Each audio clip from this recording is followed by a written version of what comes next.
Yeah, 2026, I ain't going over. You can do it like that.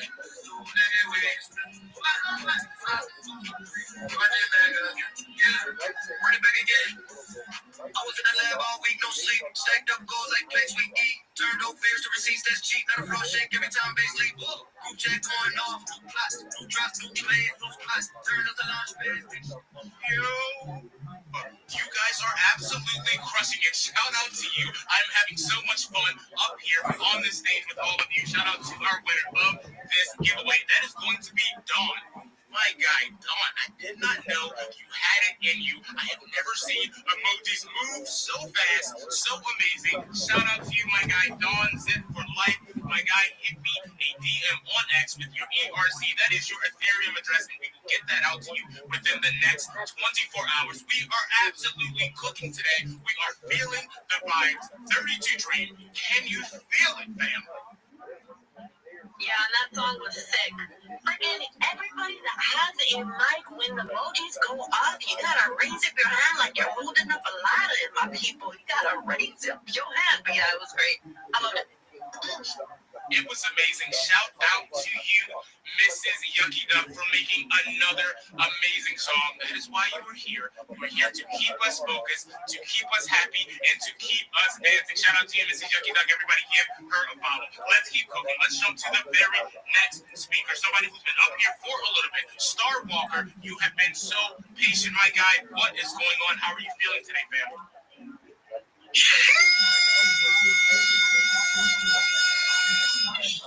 Yucky Duck, I know you got the buck.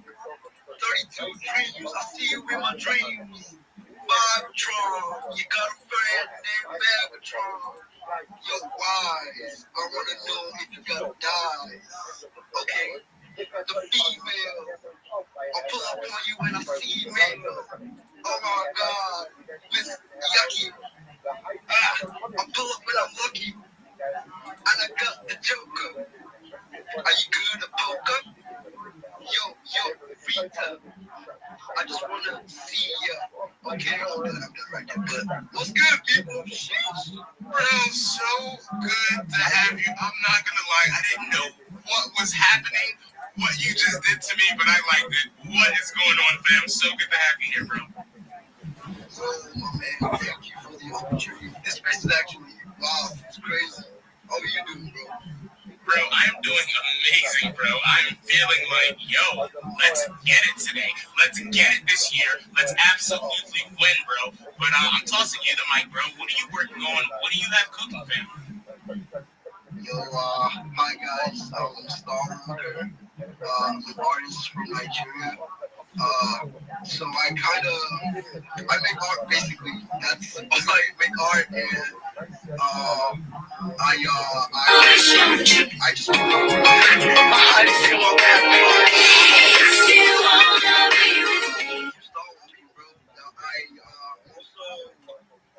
I got art on different marketplaces, different platforms, whatever, and yeah, I'm also into commissions and all of that, bro. So yeah, thank you, man. Sheesh, I'm out. Bro, thank you. I have got to get you up here more often of the things that must be done. That is one of them. Shout out to you, Star Walker. Everybody, max engage with my guy. Check out his account. And guys, let's like some things, let's reply, and let's absolutely spread the vibe, spread the yuck. 32 Dream, it has been far too long since you have done some shout-outs, fam. We have got to lock it in. The people have got to hear their name through your mouth. 32 Dream, I am tossing you the mic, fam. I can do it. I had to do it after freaking Star Rocket did it. But anyways, we have Hillary Obasa, the Davister, Neela Goswami. Got you with the follow. We also have JudyBlue.tgn. I noticed that you changed your PFP. That threw me off a little bit, but I like it. We also have Zongo with a skull emoji. Somebody that has a name that I cannot read because it's in a different language, but their ad is @Sane_bin_Malik. Dave the Gunner, Elisa, Dre with the green heart emoji. Harris Song B, Web3 Crypto, Web3 Girly, Osis _ and Mike. Jehoshaphat with 2 eagles and Blockwolf, as well as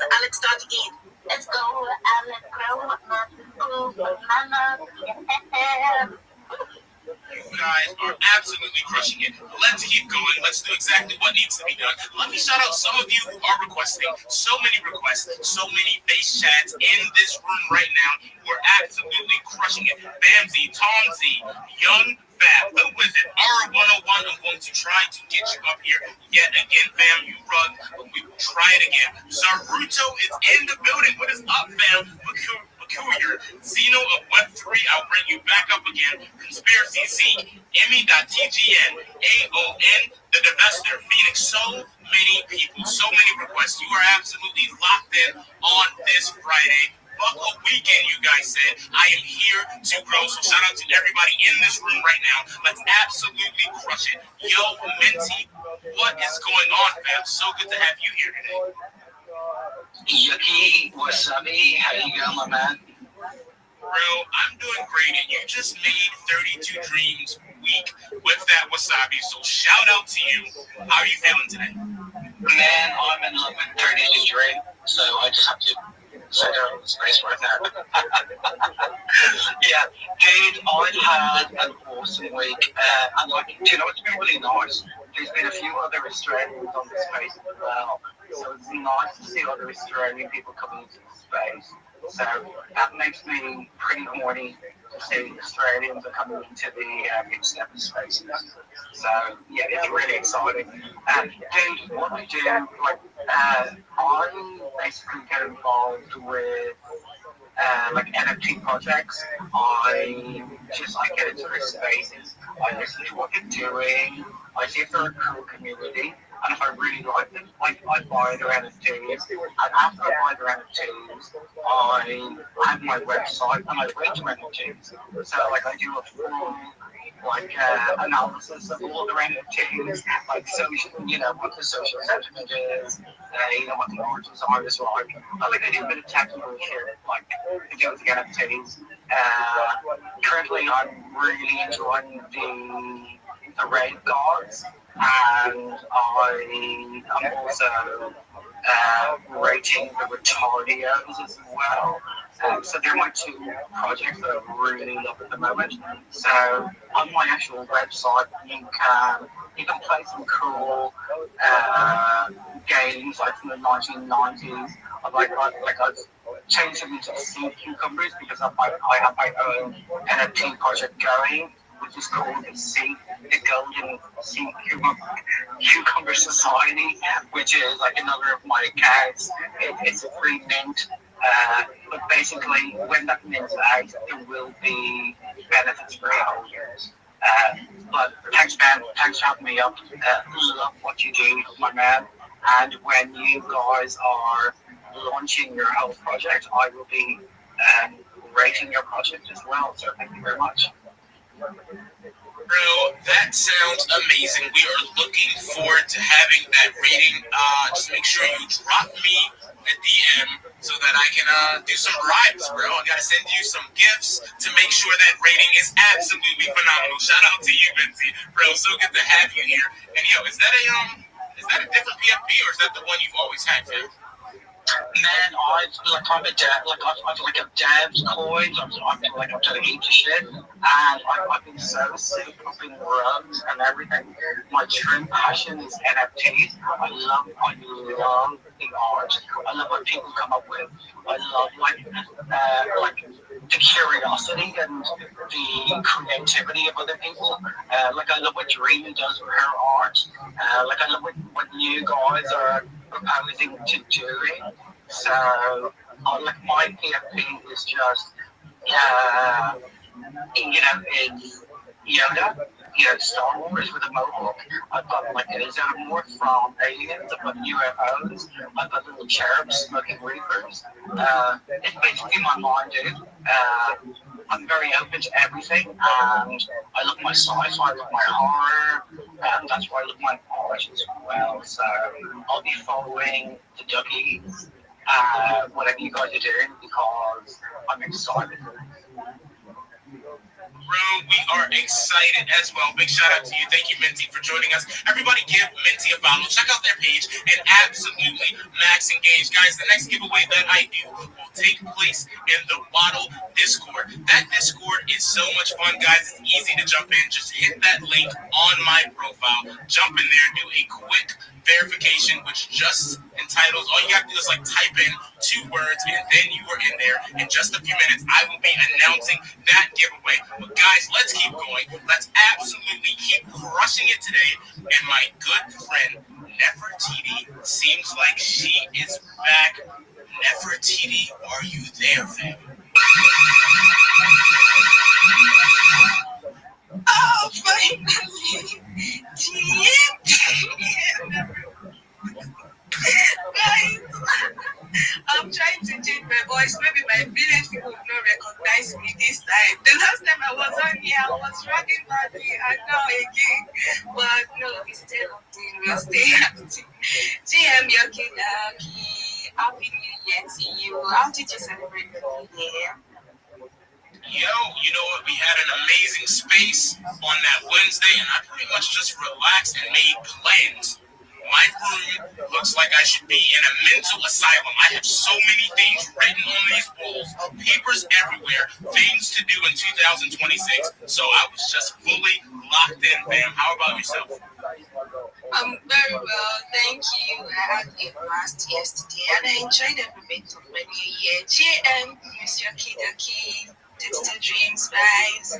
Big swag, shout out to you, retired by Jim, everyone, to all the listeners. Please kindly repost the space link and then drop comments. I also got an alpha today that it's good to always raise up your hands when you're on the speaker room because it gives X the signal that people are active. There is something going on, and all the speakers are eager to speak. I don't know that, but it's something we could try. So yes, I'm not sure if Sonia has spoken because I was dragging, but I guess she should have. And you've heard all what Sonia said regarding Medimate, guys. As someone who, at a point in time, needed to go for a radiographic diagnosis, I know that feeling, and even till now, I still have some memories of being in the hospital and not having access to what I needed, and I had to be moving up and down. I mean, the whole stress on me,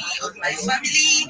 But yeah, that is the problem Medimate is here to solve. We are here to make sure every hospital have the necessary requirements that they need to make sure their diagnosis is accurate, is fast, is accessible. You know, sometimes you can have the money, right? And you're like, oh, I have the money, but then you don't have the equipment. Like the hospital you're going to does not have the equipment, and now you'd have to travel all over to get it. So, guys, what can you still of the mean to be going to launch our token soon? And yeah, the token is not only tied to the market, it's tied to the revenue generated by the hospitals that are going to be making use of this radiographic machines such as MRI, CT, and ultrasound scan. So, Yoki Doki, can I drop something on the jumbotron quickly? Hold on 1 second, and I will let you do that in a second because I'm just about to throw something up there. Give me a second on that. All right, thank you. So, guys, I'm going to drop a post soon on the Jumbotron. The link to the Telegram group is there. Kindly join, stay logged in. Be Yoki, be Minty, be everything, but do not give up. Thank you so much. We host bases every Friday, and we give away tokens, give away multiple rewards, $100, and all that. Yeah. So, thank you so much. Please kindly connect with everyone, connect with yourself, connect with me. Thank you so much for having me here today, and I'm so happy I got to finally speak till the end. I did not rock. I was about to change my name to Queen of Rocks, but their papa, Nefertiti. That is what I'm going to do. I'm staying on Nefertiti. I'm never going to rock again. Thank you so much, Becky. That's your mind. And yeah, I'll drop it soon. Shout out to you, Nefertiti. And while I cook up this post, because it is just pending for a minute and running on me for a second, Nefertiti, throw up that post. I can leave it up there for about 30 seconds while I get this set up. So big shout out to you. Yo, Minty, before I move on to the very next speaker, I see you have your hand up. Did you have something you wanted to say? Yeah, man, Yuki, can I give $10 in Solana to one of your listeners? You can choose them. Like, I don't expect anything, just because you've got such an amazing space all the time. If you want to choose somebody who can send me or DM me their Solana wallet, and I will send $10 in Solana. Thanks, man. Bro, that is very cool of you. I will send over my Solana wallet address, and then we'll take care of it, and we will do a giveaway. I will have somebody likely max engage with one of your posts, and we will absolutely get that done. Shout out to you guys. This is the space to be. Shout out to you, Nefertiti. Shout out to you, Minty. You guys are absolutely crushing it. Did Nefertiti disappear again? I think that she did, but that is okay. She has said exactly what she needs to say. Let's keep grinding. Let's keep doing exactly what needs to be done. Yo, Star Girl, I see you flashing those emojis, and that makes me so excited, so pumped up. I am tossing you the mic, fam. How are you doing today? Okay. Jim, everybody. Hi, Yoki Dogs. How you doing? I am doing amazing. Happy New Year to you. How are you feeling today? Happy New Year. I am feeling great. Can you believe this is actually like the first space I'm joining like since this year, 2026. I haven't like gotten on any space this year. And I'm so glad that this is actually the first, the Yoki Dogs Chill and Spill space is actually the first space that I got to speak in 2026. But Jim, everybody, Sonia, Mrs. Yoki Dog, his swag, 32 Dreamy, Rita, Ella, Fampi, Vinci, GM, every single person on speaker role and also in the listener section. Yes, my name is Star Girl, and some of you might know me, some of you might not, because I just rebranded. I rebranded my page, I changed my PFP, my bio, my banner, and I'm stepping into 2026 with like maximum energy. Do you understand? So for those of you that don't know me, I am a content writer, an AI video creator, and a space host. I host educational spaces, not only educational spaces, also project spaces. I love having like real conversations, just the way I'm conversing with you guys right now. I love speaking on spaces, and also as an AI video creator, I do AI videos. Check my highlights. I see some of my works. I am still trying to improve myself. And I feel like 2026 will feel like a very, very great year because a lot of things are going to be happening this 2026. So thank you so much, Yoki Dogs, for giving me the mic. This is actually like the first time I'm speaking on your space. What a great way to start the new year. And also, before I drop the mic, I see Big Hiswat in the building. Yes, she is the co-founder of the Phoenix Ecosystem, and I am part of the community. So shout out to you, Big Hiswat. So thank you guys so much for having me. Yoki Dogs, I am handing back the mic. So good to have you, Star Girl. I was dropping some shocked faces because I cannot believe that I haven't had you up here speaking before. Shame on me, guys. I'm going to add another New Year's resolution. I have got to have Star Girl up here as much as absolutely possible. She is crushing it. Big shout out to you. Everybody in this room, definitely give her a follow and absolutely lock in. Guys, we are grinding today and we are absolutely crushing it. So shout out to all of the listeners, all of the speakers, and of course to my co-host. We are bringing that energy. We are bringing those vibes today, and I'm so excited for everybody in this space. Let us see what needs to happen next. We have got to hear from Van B. What is good, Van B? So glad to have you. Jim, everyone. Happy New Year, Yuki and other guys. And thank you to have me here. And it would be great. And I would like to talk a little bit about my projects. I actually apply R&D and Web3 design, Web3 researchers. At the same time, I'm design strategies too, and I busy with the two different projects. One of them I'm actually marketing strategist for Polonus, and another one is co-founder in the Eldoret that is a game based on the L2 blockchain. And I'm here because it's a new year, and I would like to be connect with you guys and have a better connection. As you say, we are in the 2026, and this is over years, and Web3 give us a chance to meet new guys, connections, and new ideas. Thank you very much to have me here, man. Yo, you are so very welcome. Shout out to you, Fam B. I'm checking out your page right now. Definitely drop you that follow. I need everybody to max engage with Fam B. And bro, keep coming back. I gotta get you up here speaking as much as possible. Such a pleasure to have you here in this space. Guys, we are absolutely crushing it. For this next giveaway, I am going to pick two winners, and it is absolutely easy. I need you to jump into the Waddle Discord. You are going to go to the channel called Food Frenzy.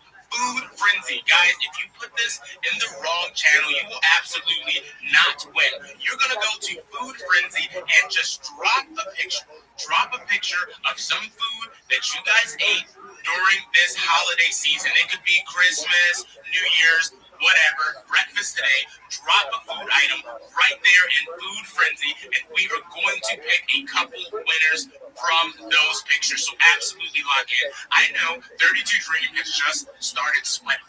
She's wondering how is she going to engage in this giveaway and still stay active on X because she has an Android. 32 Dream, how are you feeling about what I just announced, man? I want to see the pictures. But yeah, each time I go to the Discord, the space gets silent, so I can't see it till after, but it's okay. It's okay. It is not really okay because I needed your help, 32 Dream. You are letting me down, but that is okay. I will, persevere, and we will get this done. We have Straw Hat Stew up here in the building, bro. I will be tossing you the mic in just a second. Yo, Rita, Ella, yo, fam, you're up here right now. First off, how are you doing today? Yes. Hi, Equinox. I'm doing absolutely amazing. Yes, I'm just having chocolate today. That actually influenced me to have something, and I'm literally enjoying myself with that. Even though we're supposed to be having this much chocolate, but it has to be done once in a while. So I'm doing fantastic. I'm doing amazing. Hello to everybody. Yes. So I have a question for you, really quick, Rita. The Phoenix Spaces, that was the space that I had gone to. It was like later at night for me, correct? Like after the Monday night space. Yo, be his SWAT, I thought so. That's what it was. Shout out to you and your guys' spaces again with the Phoenix ecosystem spaces. Because guys, I jumped into this space and we jump into all types of spaces throughout the ecosystem, etc. But your guys' space was so warm, so welcoming. You guys were so nice. So many people in there. So shout out to you and everything that you guys are building. Again, be a SWAT in those Phoenix ecosystem spaces. I'm definitely looking forward to getting back in there again. And I urge everyone to check out her page, give her a follow, and jump into those spaces because they're absolutely phenomenal. So shout out to you again. Rita Ella, I apologize. I am tossing you back the mic, fam. What's good? Yes. Here's what has been an amazing job. That's amazing space. I love to jump on that space because everybody just a family there. So yes, I would really love every single everybody here to jump on the space whenever it's resumes. Okay. So yes, back to what I was saying.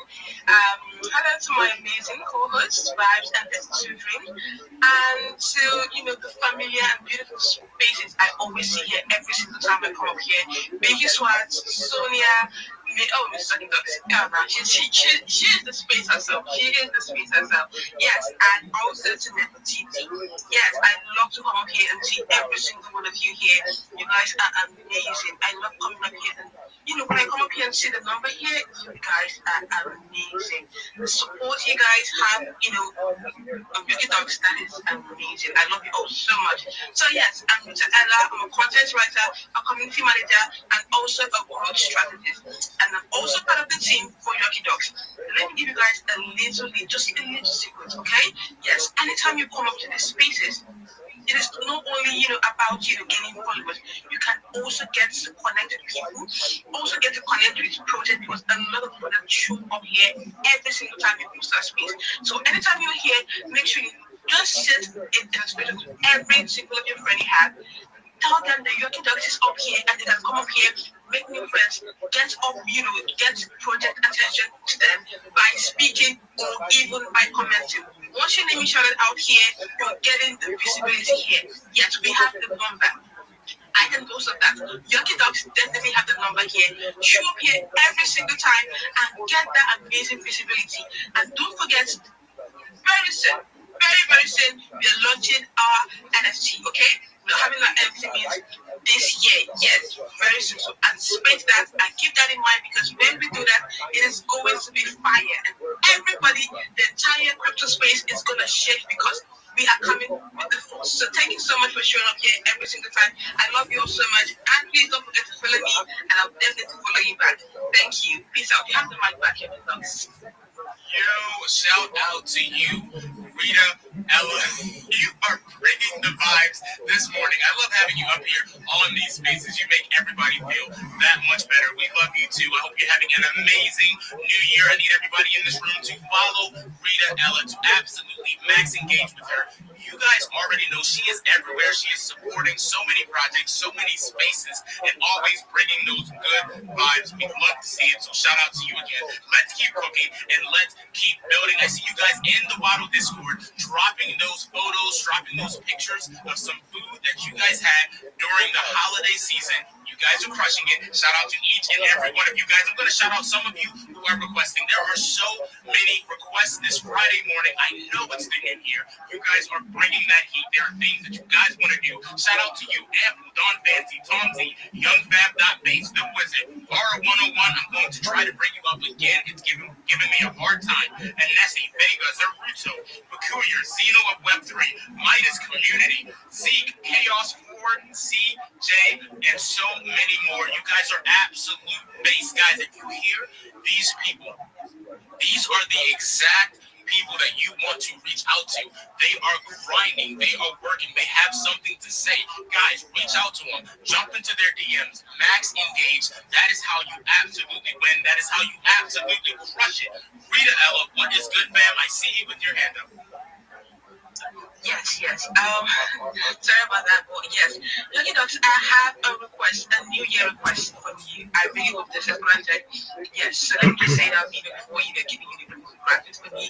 So yes, I would love in the next giveaway if you could actually tell us, what they've gained from the Yogi Dog space, last year. What have they gained from this space since it started? I would really, really love to go to the comments or even the Wadu and read out every single one of your amazing progress so far ever since you joined the Yogi Dog space. I would really love that. Just hear people's voices on that. Yes, thank you so much. You are so welcome. That sounds like an amazing idea. Shout out to you again, Rita. Guys, look, at this stage right now, we have vibes. We have 32 Dream, Rita Ella, Bammy in the building. What is good? Sonia, Straw Hat Stew, B Squad. I see you and I appreciate you being here and vibing with us today. Fan B in the building, Mrs. Yucky Duck, Minty, Star Girl, and of course, the female. So many amazing speakers, so many amazing projects are in this space right now. So you know what you need to do. You need to max engage. You need to follow each and every one of these accounts. They are up here for a reason, and that reason is very simple. They are amazing. So shout out to each and every one of you. Guys, we're going to keep switching the stage up. We have got to hear from as many people as absolutely possible. Before we do that, yo, Bammy, what is good, fam? So glad to have you here today. How are you feeling, bro? Yes. Yogi Dogs. Shout out to you, Vibes. That's two dreams. Shout out to you guys. I want to say Happy New Year to you guys. Happy New Year to you guys. May this year bring forth good tidings to you in Jesus' name. I'm praying for you. I'm the pastor. I'm praying for you. May you be successful in this year. May bad thing never before anyone of us this year. Let's bless the Lord. Let's do this God. And we did flow as is good. The deals do up to the space, do what to put your comments, do what to bookmark. It makes the space more visible to people. Yes, shout out to you once again. My name is Rabbi Rothschild. I'm an artist to Nigeria, NFT artist. I trade NFT, I create NFT, I meet NFT on chain. I am on given chain, I'm on Devil's blockchain, Ethereum blockchain, I'm on Solana blockchain, I'm on Avax chain too, I'm on Avax chain. You can check it out in my link to my bio. I'm a community manager. Oh shit, you're a community manager, you're a graphic designer, you're a fucking social media marketer. Yes, shoot me, DM, my DM has always open.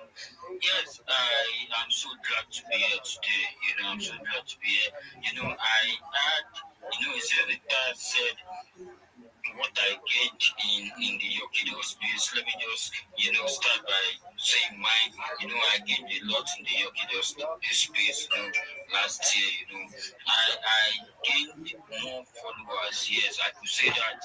And I gained more connection. There's this connection in Yokido space that it is very, very mutual. Shout out to you for creating that in Yokido. And I love the entire community. I love the project. The Wadu community, the Wadu Discord, and I know how everything is being run over there. Yes, I love everything that's going on. And I'm looking forward to future collaborations. Shout out to you. We love you so much, Yokido. Let's do great thing this year. Thank you and God bless you, Yokidogs. Bro, God bless you back. We are absolutely going to crush it this year.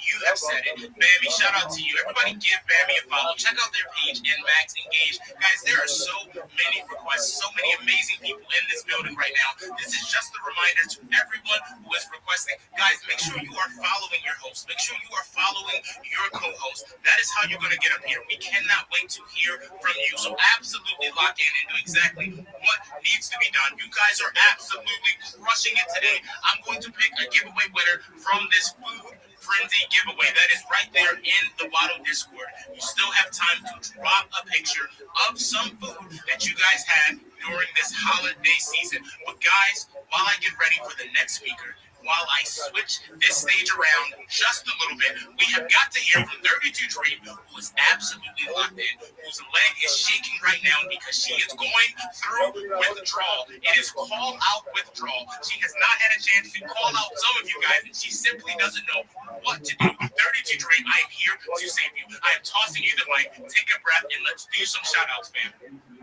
Bro, how'd you know my leg was shaking? That's weird. Bro, I can feel those vibes. I'm telling you, we are locked in, fam. Oh, let's go.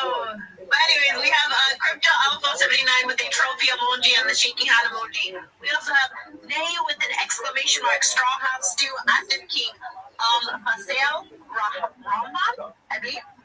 Obi DYOR with a crown emoji, Jehoshaphat with 2 eagles. We also have Channel, got you with a follow, and I opened your page, so I have to go back out. We have a Lunator, $ad, Jehoshaphat, that's how I messed up the name. Joseph Flynn, DF Web 3, and Future _ on chain. And I did sneak in that Discord for like a split second, and bro, it's making me hungry.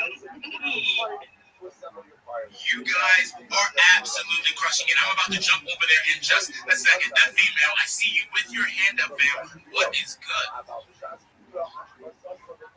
Yo, guys. I've actually been enjoying like every bit of the space, and for all those that engaging, shout out to you. I actually want to drop off soon because I want to do something new too. But before then, guys, I would love us to take Yoki Dog to 10K followers, guys. We can do it. Just tap on the follow button and let's take Yoki Dogs to 10K, guys.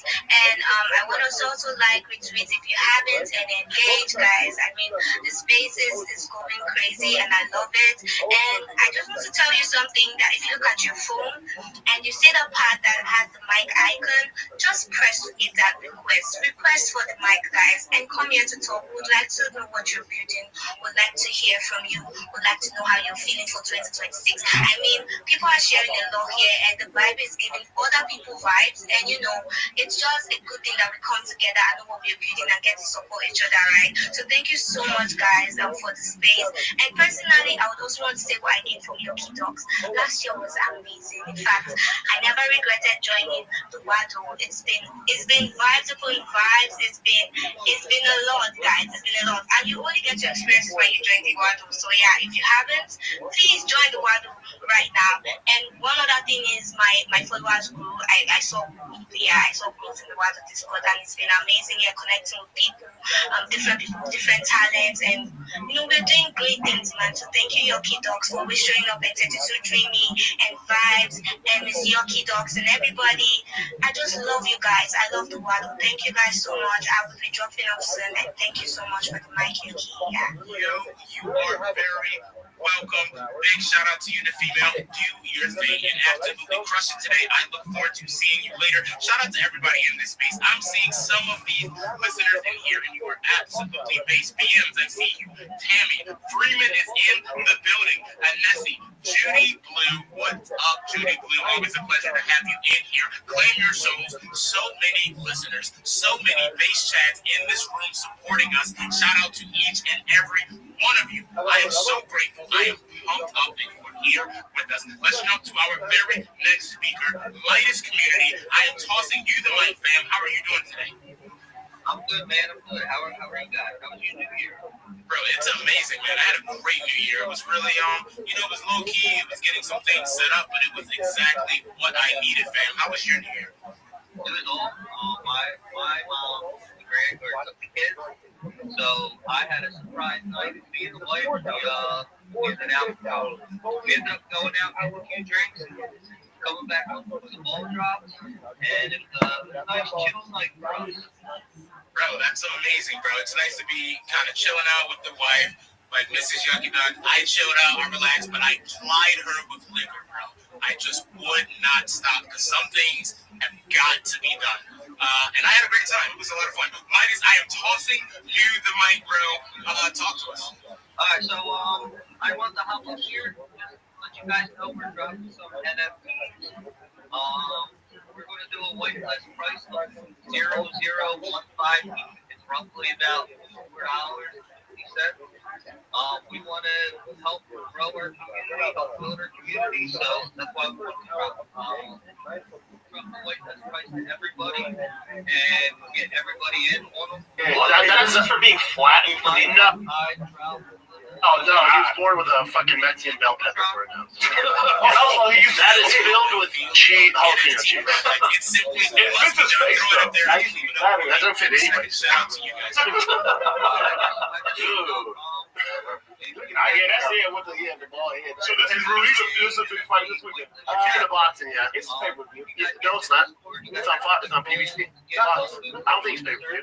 No, it's not. I would buy that fight. I would buy it because I like it. My girls make this fucking shoes. Like, wait, we have to pay for this? Yeah. That seems get down with boxing. Yeah, totally. Yeah, it's pay-per-view. Bro, I thought the PBC $8,880. Imagine if that thing was areola. That's just your scientific name for the nipple. Valid. Shoots out of this. Stand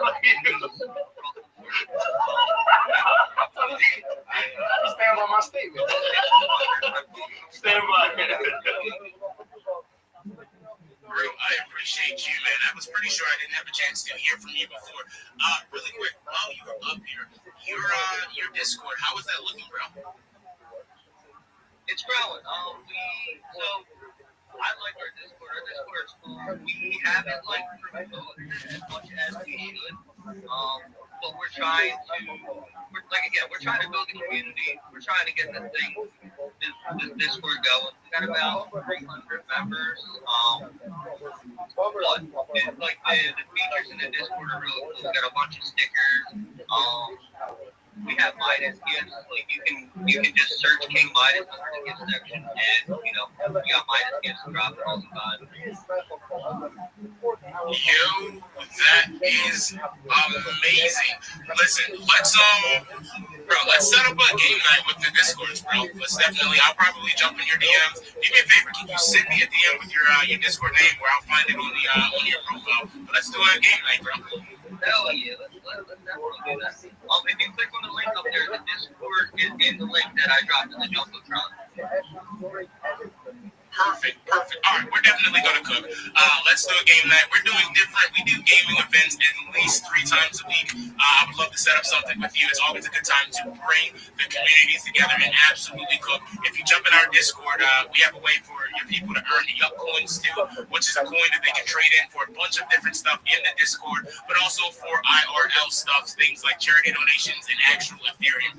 Midas, I will be reaching out to you. Mrs. Yucky Duck, that is your cue to write down his information, and we will get it done. Shout out to you, Midas. Everybody in here, definitely give Midas a follow. We are absolutely cooking. We are waiting for 32 Dream to come back. She rugged, guys. She rugged because her phone is an Android, and she cannot do 2 things at one time, and she simply couldn't resist looking at the food in the Waddle Discord. So, you know what? She sacrificed all of us for a hamburger.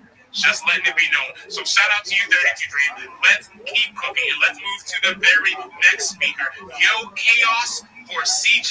What is good, fam? I am tossing you the mic. Hey everyone, appreciate the room. Always a good Young Fest in these rooms here. Appreciate the vibes and great boys in these spaces too. Always loving joining these things. I'm Chaos. I spend time documenting long-term passive income projects that I work on, including ETFs, crypto staking, mining, GameFi.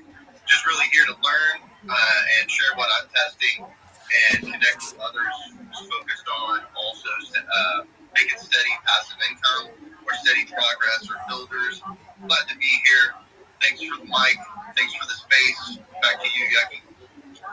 Bro, you kept that short and sweet, so I'm going to extend your shield and tell everyone how absolutely amazing you are and how they need to follow you right away. Jump on your page at Max Engage Chaos, bro. I'm so glad you are here today.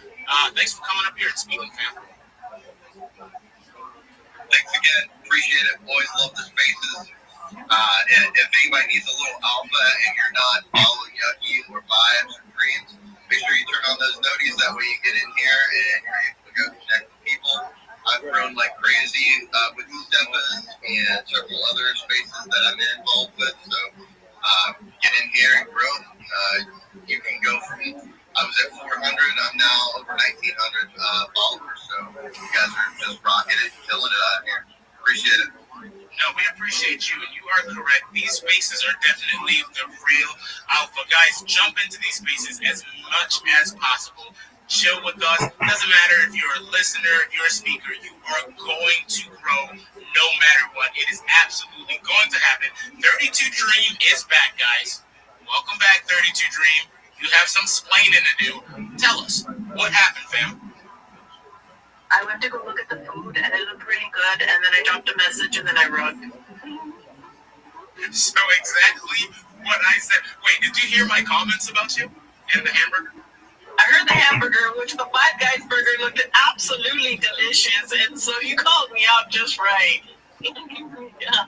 As I suspected, 32 Dream left us high and dry for some yummy food. But you know what? Some things simply have got to be done. Guys, I am here in this food frenzy, and you guys are having quite literally a frenzy. It is insane. We are going to pick these giveaway winners so it can simply stop. And 32 Dream, I fast on Fridays. So on Fridays, I don't eat. Why did I pick this giveaway on a Friday?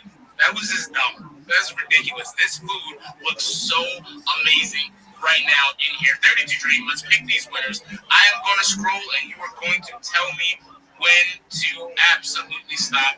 And it's going to be done. All right, start scrolling and have fun. Yeah, well, it is not fun at all. What? Come on, guys. You are killing me today. All right, I'm scrolling. This fool looks amazing. It really does. It really does. I might take a little bit on this one this week because I want to be a nerd. I am scrolling right now. Let me know when to stop. Are you arresting him? What are you guys doing? Enjoy the torture. Enjoy it. Okay, I'm seeing you. Stop. And I have landed on Titled Chief. Titled Chief, you are the winner. You are the first winner of this giveaway. Shout out to you. You have to hit me up on X with your Discord name as well as your ERC Ethereum address, and we will get that sent to you. Now, I am going to continue to scroll because you guys are absolutely buck wild. I might have to end this space early, break this fast, and eat some food. 32 Dream, I am scrolling. Let me know when to stop now. All right. Is it making your belly rumble? Are you sitting? A bit, 32 Dream, a bit. Thank you very much for your kind words. Yeah. Okay. Continue. Torture. Okay, stop. And I have landed on Hero World. Bro, shout out to you. And that's cool. We picked 2 new winners who I actually have not heard from before. You know the drill. Shoot me a DM on X with your ERC Ethereum address as well as your Discord name. Guys, actually shoot me a message on Discord too. I actually have to match up the 2 between Discord and X to make sure nobody's trying to steal your card. Make sure that we are actually locked in and that the money goes to the right person. So guys, let's get cooking and let's get going. Betsy, I'm pretty sure you sent me that spawn. Yeah, man. Sent you the salon, so whoever you choose, my man. So many beautiful people here, so whoever you choose, like, they're well deserving of. It's just $10, but you know, it might help some people, so enjoy. It will definitely, and my guy, you are not getting off that easy. You are actually going to be the one that is choosing. I'm going to announce that giveaway in just a few minutes. See, Minty thought he was going to drop this money and leave, but no, I'm putting the pressure all in your lap. You have to choose the giveaway winner. We are going to absolutely cook. Guys, let's hear from Straw Hat Stew. Yo, my dude, what is good? Happy New Year, man. Happy New Year to everyone in the world. First off, I want to say thank you to everyone to pulling up here to this lovely space we got cooking, because anytime there's a lot of space, it's always worth your time to pull up. I want to take the time to show myself for a second. Lately, I've been co-hosting on Thursdays and Sundays, and it's been pretty successful. I've been having a great time with my boy Gaslighting. Pull up if you ever got the time. I wanted to say that because I have to give my flowers to the Big Sevens. My man Jacob, Saint, Glitch, Mr. Digit, Mist, Mint, Shit, Trip, Rabbi. Dream, of course, because she hosted her first space, and I got to co-host on that space as well. And my man Vibes, thank you for having this Rabbi. team of Big Sevens, because if it weren't for you guys, I would have probably never got active on CT. I would have, stayed doing what I was doing, diving into the trenches, getting run left and right. But now here I am, getting active in a bunch of different communities. So I just want to give my flowers to the Big Steppers, because if it weren't for you guys, I would still be sitting at 100 followers. And now I'm sitting at a little bit over 4,800 followers. And from the Big Steppers, I found the defense community. I'm so glad you guys have popped up, and now we're about to do Q1. The time we're going to be minting yucky guts. If you guys don't know what's happening this quarter, you make sure you get locked in, because كنت هذا العالم لكم مشاكل شان بين الصف تبنى واحد يتفهم. They got courageous stories. Make sure you get locked in with these guys, because these guys are real cooks. They're making sure people are here to cook together. They're bringing in multiple different communities. Everyone is getting involved. So make sure you lock in this year, because this is the year that we live.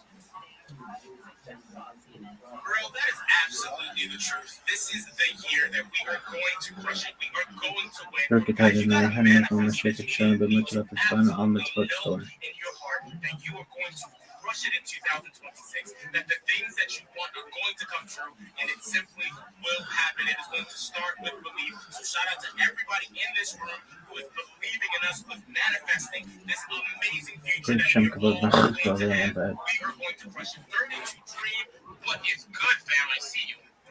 Shema Alright, so I have a confession to Israel make, which I keep laughing a Adonai little bit. Eloheinu After I wrote, Adonai I'm like, you know, I'm gonna uninstall and reinstall the app, so I'm not Baruch gonna Shem lie, Kavod I felt Bach that just Olam for Vaed. me. Yeah, you know what? There's a lot of things to be said right now, but it is my job to keep the vibes up, to stay positive in this space, even though I definitely am messaging you some words right now, 32 Dream. Guys, let's absolutely lock in. Regardless of what 32 Dream is trying to do to your host, we have work to do. We have got to max engage. We have got to keep winning. So shout out to everybody in this space. What do we have up here that has yet to speak? I think everyone has spoken, so I've got to get some new speakers up here. We have absolutely got to crush it. I am bringing some speakers up here right now as we speak. Guys, if you are requested to speak, make sure you are following your host, following your speakers, and of course, the listeners do. That is how we max engage. That is absolutely how we win. That is how it is done. Yo, Vega, what's good, fam? How are you doing today? Yeah, I'm good. I'm good. How's everyone doing? Thank you so much, Yoki Dogs, and also to the co-host and everyone. Right. So big ups to everyone. How's everyone doing? Happy New Year to everyone. Bro, Right. So doing good, fam. How are you doing? I just shot you a follow. Be sure to shoot me a follow back, man. yeah, just see that, and then also ensuring. I'm also doing that. So I mean, every speaker here. So big ups to everyone. All right. So this is where I here. All right. So basically, good guy, and then also ensuring that putting out project out there to the limelight, and then also basically an ambassador for Velvet, right? That shit, yeah. 85 trading platform where you could basically use AI and it could assist you, I mean, in your trading journey. And you could basically have an idea of takings before moving in, and instead of buying tickets blindly, alright? So basically, you could check it out and use our idea, I mean, basically to make your trading journey very, very super easy, alright? So you could do want to give me a follow and basically, and I'm making sure I'm connecting with everyone up here on this page. And thank you so much. Yoki Dogs, I really do appreciate it, and wishing everyone, I mean, a great year. Bro, you are so very welcome. Thank you for your kind wishes. I hope you have an amazing day, an amazing year. And bro, come back to these spaces, man. Keep showing up. It is great to have you. We're doing these spaces at least 5 times a week for the full space schedule. Just jump onto my profile. It is all there on my banner picture. Our next space is tomorrow morning. And Saturday spaces, I love Saturday spaces. We get so many different people in here who can't come in during the week, but are ready to crush it on the weekend. Vega, big shout out to you. Everybody reach out to Vega and absolutely max engage and do exactly what needs to be done. Guys, this next giveaway is going to be easy, and it is courtesy of Menti. Menti is here in the building. Guys, I have just taken Menti's pin post. Yep, there we go. I have just taken their pin post, and I threw it up in the Jumbotron. I need you guys to max engage. I need you guys to drop a reply. I need you guys to like, bookmark, do exactly what needs to be done. We are looking for amusing replies. That is the giveaway. You have got to make Minty smile. Minty, really quick, is it easy to make you smile, bro? Or are you kind of prickly, bro? Man, I'm not prickly at all. You can make me smile very easily. There's many people in the crowd who made me smile. There is a particular dude called Dicey. Dicey and Straw Hat Skew. They make me laugh all the time. But I'm looking for somebody else to make me smile as well. So if anybody else can make me smile, I'm really up for it. Bro, that is it. He simply wants to smile. He says he is ready for it, guys. So drop a reply, make it something funny, and have a good time. Minty himself will be picking this giveaway. So absolutely log in. Start dropping those replies right now. That post is up in the Jumbotron. We are absolutely crushing it here today. Shout out to everybody in this space. Yo, Ara, 101 fam, are you actually there? I'm here, Yuki. Yes, you are. Hi, Look, is good. How are you doing? I'm good. Y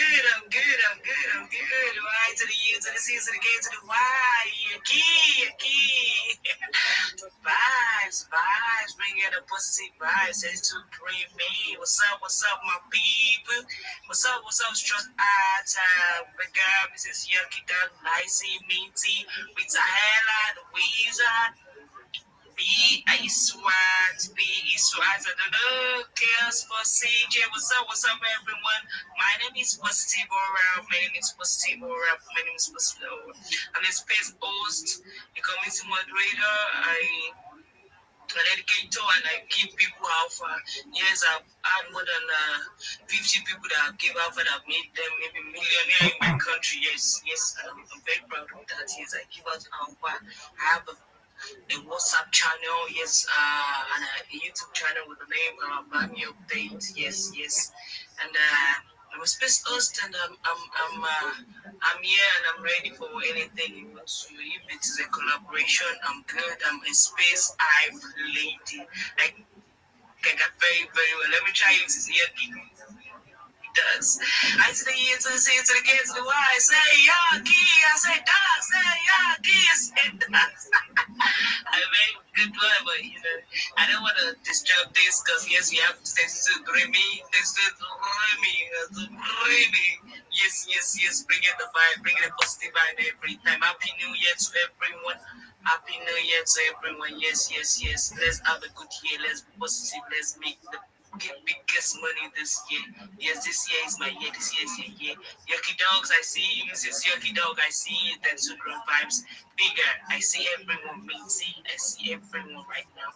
Thank you for having me. Yes. It is an absolute pleasure to have you on this space each and every time, always bringing those vibes. Guys, that is just a taste of what our 101 has to offer. You guys have got to check out her spaces, jump in there, and max engage. You will have an amazing time. Shout out to you, R. You know I appreciate when you are coming through. I absolutely love it. 32 Dream, before we jump to the very next speaker, I have got to know, are people replying to Minty's post? Are they max engaging? Let's do some shout outs, fam. All right, let me see. Yeah, I really like that more people are starting to roll their R's because of me. Yeah, it's funny. But we have Dicey, Miss Yucky Duck, Bella / Mayor, Judy Blue.tgm, Dawn Fonse, Reply Guy, Marvel, Dave the Gunner, Hospi, Prudence, and Golden Sea Cucumber, a very long name, Society. Let's go and let's grow, my people. And yes, they are replying. I replied to you with the pregame. You guys are crushing it today. Shout out to everybody replying. Shout out to everyone who is absolutely locked in today. Let's keep going and let's do exactly what needs to be done. Yo, the wizard, my dear friend, it is Friday, which means it is absolutely official. You are here. You are on the Yucky Ducks team. The wizard, I am tossing you the mic, fam. How are you doing? Wasabi Yucky Ducks. I'm doing amazing. Shout out to you. It's a pleasure to be among the Yucky Ducks team. I'm really excited. And how are you doing? Bro, I'm doing amazing. It's always good to have you, fam. What is good with you? Everything is good, especially here on the space with these amazing people. Shout out to Vibe, Wasabi, 32 Dream, I see Dicey, Mr. Ella, Miss Yoki, and a lot of people here on the space. Shout out to everyone for showing up and supporting the Yoki Dog. So yeah, I'm here to chill, I'm here to vibe, I'm here to connect with everybody here on the space. And also guys, as you guys, I'm officially part of the Yoki Dog. So you know what that is. We are cooking a lot is coming up this January. So stay locked in, stay tuned, join the battle, and don't forget to be a part of the Big Stepper because here I got this connection through the Big Stepper. So you need to be there because a lot of things is going on. And also I'm a community builder on the space. I'm a moderator here. I'm a reader, I'm a Sheila, so I'm here to connect. Shoot me a follow, I'll follow you back. Let's grow and let's connect. Thank you, Yoki Dogs, for having me. Bro, thank you for showing up. Guys, everybody knows the wizard. He is literally everywhere, always showing up, always grinding, always locked in. I am not sure this guy actually ever sleeps. So shout out to you, the wizard. Everybody give my guy a follow and max engage with him. Let's keep going and let's absolutely keep crushing it, guys. We have things to do. We have money to make in 2026. We have goals to achieve. So everybody should be in here. Everybody should be engaging. Everyone should be reaching out to their neighbor, following above, below, to the left and right of you. Guys, you should be locked in because that is exactly how you win. Let us move to the very next speaker. But before we do that, Menti, are you checking out some of these replies, fam? Yeah, man, I've been checking out all the replies. There's been some funny ones. There's been a few gifts. I'm still looking for funny ones, but you know what I'm waiting for? I'm waiting for your post that says, GM, I'm Happy New Year, fam. And that's at 274 likes. So I'm waiting for that to get to 300 likes and to maybe 80 reposts and 200 comments. And after that, I will make my decision on that. Bro, you have heard it. Jump onto the Jumbotron and max engage with all of those posts. Drop that output, do some replies, repost it. And guys, you could be the winner of the very next giveaway. So absolutely stay locked in. Let's jump to our very next speaker. Yo, Zeno of Web3, I brought you up. You fell back down. I brought you up. You disappeared. But I have brought you up again. And it seems as though you are actually here, my guy. What is going on, fam? Yo, your GMs, you man, Happy New Year to everybody on this place, right? Sorry, I should have working so bad.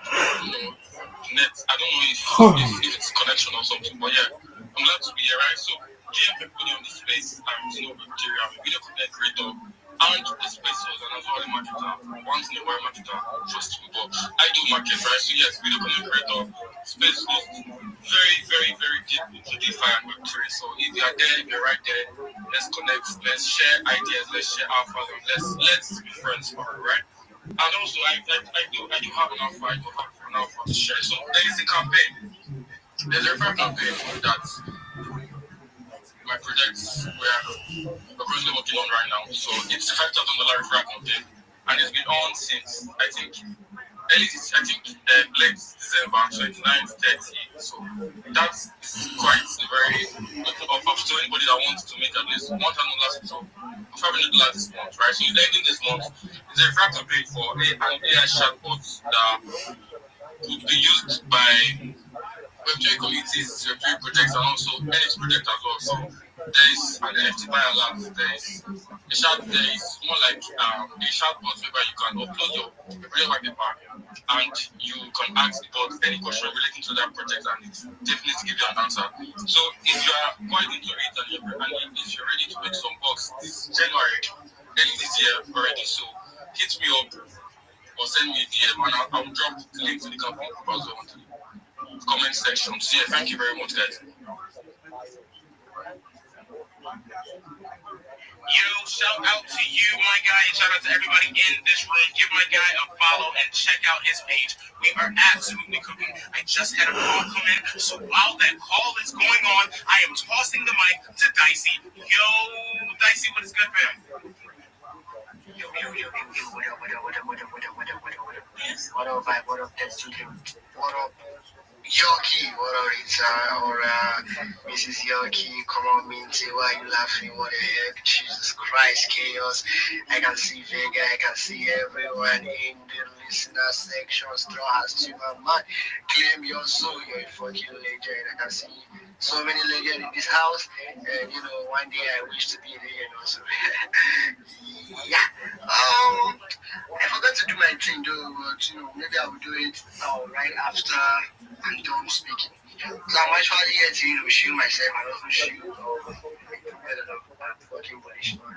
As you can see, I have been, I've been following Rabbit community these few days. And I love what they are doing. One thing I love about that project, the community just fucking active.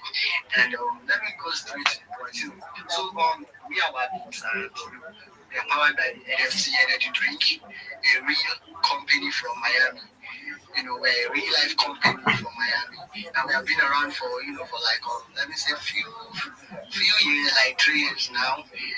And we use the energy drink to bring people into Web3.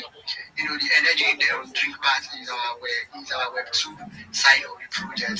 So the Web3 side of the project is the NFT Wabbit part of the project. So as a holder of that NFT, you will have the access to vote on the next flavor that will be used on our next production. And also, as a holder of that NFT, you will have the access to vote on the next art that will be used on the next production on the kind that we'll be using on the next production.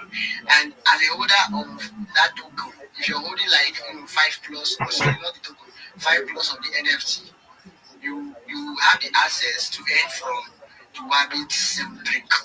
Like from the energy drink, you have the access to earn from it. And our meet is coming soon on January 17th. That is this year and this month. January 17th. So I want everyone to know check out the Wabbit community. It's an amazing community. It's a great community. The founders, they are just everywhere sharing themselves, everywhere, collaborating with other projects, and as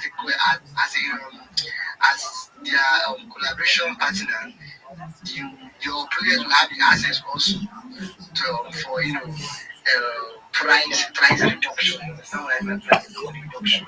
That will reduce the price of the meat for that project that they are collaborating with. And also, I just want to say a big shout out to the Wave Company. They just minted out. We just minted out, and it's an honor to just say a little bit about the Wave God, what we got going on. Bro, really quick. I know it's the Rave God. It's great. What's your that BNB you're rocking right now, my guy? That is a Rave God, isn't it? Yeah, that is really good BNB. Yo, shout out to you, Dicey. He is absolutely crushing it. Guys, listen to all the alpha that he has to drop. He is working with the Rave Gods. He is working with these other companies. He is grinding, and he has his very own spaces. He is working with Gaslighting. He is working with Straw Hat Stick, and their spaces are absolutely crushing it. I urge everyone to check out Dicey, max engage, and connect with my guy, bro. I love seeing you come up. I love seeing how hard you are working. Everything that you want in 2026 is coming for you, my guy, and the same thing goes to everybody in this space right now. Guys, just lock in, keep working, and absolutely keep grinding. I'm going to give Minty another minute. He has about 60 seconds to pick this giveaway winner. Minty, you feel the pressure, my guy. I know that you do. While he is picking that giveaway winner right now, we're going to jump to 32 Dream, who is ready to do some more shout-outs. She is absolutely locked in and cannot wait to call your name. Guys, if you're in this building, we want to hear from you, so remember to request. I am then going to be doing shout-outs to those who are requesting. So much to do, so many vibes to feel. 32 Dream, I am tossing you the mic, fam. Let's do some shout-outs. All right. I was actually just catching up with trying to get back to people that were following me. But anyways, we have Heidi with a smile now, cry later emoji, Jasper Shamir with a ninja and a lightning bolt, the Davidster, Straw Hat Stew, Bone Fly with a koala bear emoji and another emoji. We also have Imona with a butterfly and a purple heart, Ali, then Degen / account, Wisdom, Plotoxy, Bitcoin Research, and Ella Super Emperor with the green eggs. Let's go and let's grow, my people. You guys are amazing. Way to start the new year. Let's go. Let's absolutely go and grow, and you are correct, 32 Dream. This is the way to start the new year. So shout out to all of you. So grateful for each and every one of you. I see you guys requesting. I see you trying to get up on this stage. You have got to have your voice heard. Shout out to you, Big Wealth, Straw Hat Stu, Peculiar Z, The Davister, Phoenix, OKPAFX, Jasper in the building, Jehoshaphat in the building, Apex, Precious, Claim, Vera, Powerful, Prince Wave, PFO, Rabbi Rothschild is in the house, bro. I will try to get you up here as well. Jay Will, Bobby, so many requests. You guys are absolutely crushing it today. Give yourselves an absolute round of applause. Thank you, big man. I absolutely love to see it. So grateful for everybody in this space. Let's jump to our very next speaker. But before we do, I almost made a fool out of myself. I almost embarrassed myself and my family name by not tossing the mic to Minty for this giveaway winner. Guys, please forgive me. I've got to lock it in. Yo, Minty, it is time, my guy. We have got to pick that giveaway winner. Yogi, can I start by just saying thank you? Like, I didn't expect you to ask anybody to engage with any of my posts. And man, I'm so grateful you are so freaking awesome. And like about 100 people, well, close to it, engaged with the post. But I just found like a really funny response. And the person is called Bonefly. And because it's the majority of cousins, they decided cousins on cousins, it's okay. So I think that's pretty funny, and I think Bonefly deserves the win. So that's okay with you, man. Cousins on cousins. I love it. That's cool. Sweet. That is absolutely the vibes. And yes, that is okay, because that is hilarious. Shout out to you, Bonefly 32 Dream. Do me a favor and find that Bonefly, screenshot that name so I can write down their full at. You know the deal, Bonefly. Shoot me a DM on X with your ERC. That is your Ethereum address, and we will get that out to you within 24 hours. Shout out to everyone who participated. We're just having a good time on this New Year Friday. So shout out to all of you. Let's jump to our very next speaker, Utaxi, Bitcoin researcher. I am tossing you the mic, fam. How are you doing today? We are being absolutely wronged, and that makes 32 Dreams so sad. She is so sad right now, but that is okay because Deeds is in the building. Yo, Deeds, what is going on, fam? I'm tossing you the mic. Bro, you guys are slacking. I have got to bring up some more people right now. Give me about 30 seconds. Jam to this. Space. Y'all done? If your mic's on, we can't stop it, all right? Soon as you get the invite, get that Wi-Fi for the bite rate. We all tuned in for the insight, but your Bluetooth tweet got a line blank. Can you hear me? Whole space froze, that's a mind prank. The guard to the rug, that's a ground prank. You just put up to the mic, then your line sank. I need bars now. You're trying to speak, but you stuttering. You want to build some summoning, but you sound like you want to water muttering. Check 1, 2, that set a kid. You up quick when you pin a kid. Take that call on the speaker tip, cause the echo turn back to the gibberish. No, rugs are out. Get everything when your mic going out. Rugs are out. Space quiet when you fade to drop. Rugs are out. We want clear talk, we want real right now. If you glitch back down, if you glitch back down, this spin back around. Rugs are out. Host it up. We are absolutely back. No rugs about. We are cooking. We have some more speakers up here in this room, and we're going to absolutely crush it. Yo, Precious. What is up, Precious? I'm almost afraid to say your name. Are you here, ma'am? Bro, we are absolutely rugging today, but Dawn Fancy, who obviously thinks this is hilarious. What is up, bro? How you feeling today, fam?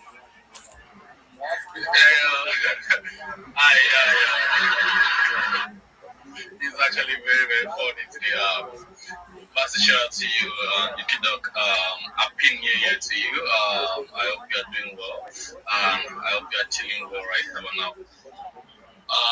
So today is actually a beautiful year, and I'm just gonna be saying it as it is right now. Like I'm looking at 2026, getting more Solana coin. also using most of my Solana coins to also invest in a lot of Ethereum. So I'm actually looking at investing more in Ethereum and also in coin 2026 because as I say, a lot of people actually doing it and this time around I feel like, oh, 2026, let me lock in on this aspect. So your kiddo, don't be surprised when you ever see me on your DM coming in right about now. And also 2026 is going to be very much of a dramatic year because I'm going to be pushing in, pushing much of engagement, much of tweets. So guys, please, if you're not locked in with me yet, please just locked in on me, okay? So let's be mutual, let's connect up on all aspects on that aspect. And your kiddo, this actually been nice always coming here to chill out with you. And also 32 Dream, 32 Dream. So sorry about Android we are using. We both use Android together, so don't mind Yoki saying that Android users seem to the best, okay? Position out to Yoki the mic is yours, but thank you. Bro, shout out to you. Don Fancy, we're so excited to have you here. It is always a pleasure. You are on this stage, and my guy, you are reliable. You have come to bring that energy. And listen, I don't want you to think for a second that I judge you for your poor choices in life with the Android. There's no judgment here whatsoever, fam. It is all good. So shout out to you. Guys, let's keep cooking. Let's absolutely keep rushing into the judging. Yes, Straw Hat Stew. I knew you would come to the rescue. But guys, no lie, I'm actually an Android guy. It's just that for spaces, it has got to be the iPhone. Some things just need to be done. Let's see what we have up here that hasn't had a chance to speak. There are some ruggers. You guys are jumping up and falling back down, doing the wave throughout this space. That is okay. I will not be deterred. Yo, Nay, I just shot you a follow back. What is good, Nay? How are you doing today? Yo. Thank you, Yoki. It's been a long time. I want to give a shout out to everybody in the space, 32 Day, Vibe, Chaos, thank you for the feedback. Don, Big, Straw Dice, Minty, big shout out to Minty. So, this is actually my first time speaking in your space, and I am happy to be here. So I'm here in the space, and what I want to do is build. I just want to build a lot of things in the space, starting with being a full-time base follower. But I'm not yet into that right now. I'm trying to get my law and narratives out there, so I want to launch my projects. So when I'm going with my projects, you understand? So I do appreciate a follow back, and anybody that connects with me, I'll connect with them. So I'll keep dropping every alpha that I get in my space, in my accounts. So I actually love a follow back. I'm here to tell everybody that I'm actually a genuine person, with or without the blue check. Because most times people don't trust people without the blue check. So I'm here to tell everybody that I am real, and I'm here to connect with everybody. Thank you for having me in your space once more, Yoki.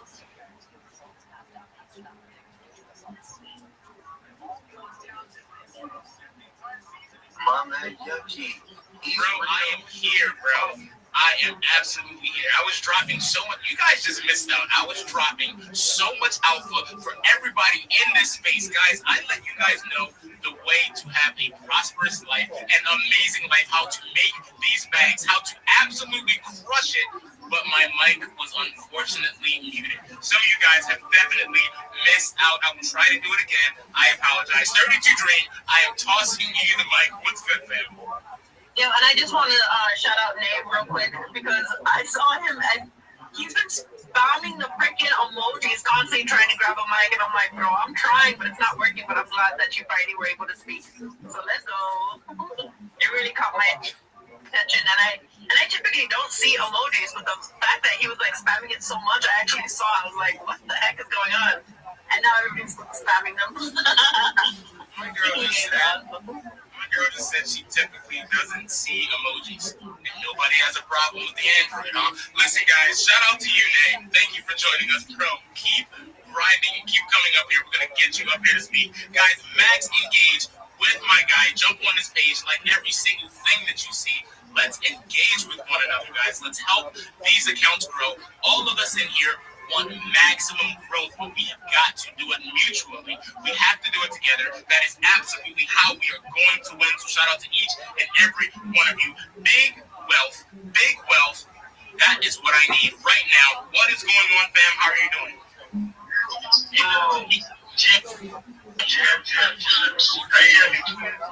Hello, I think that we can hear you.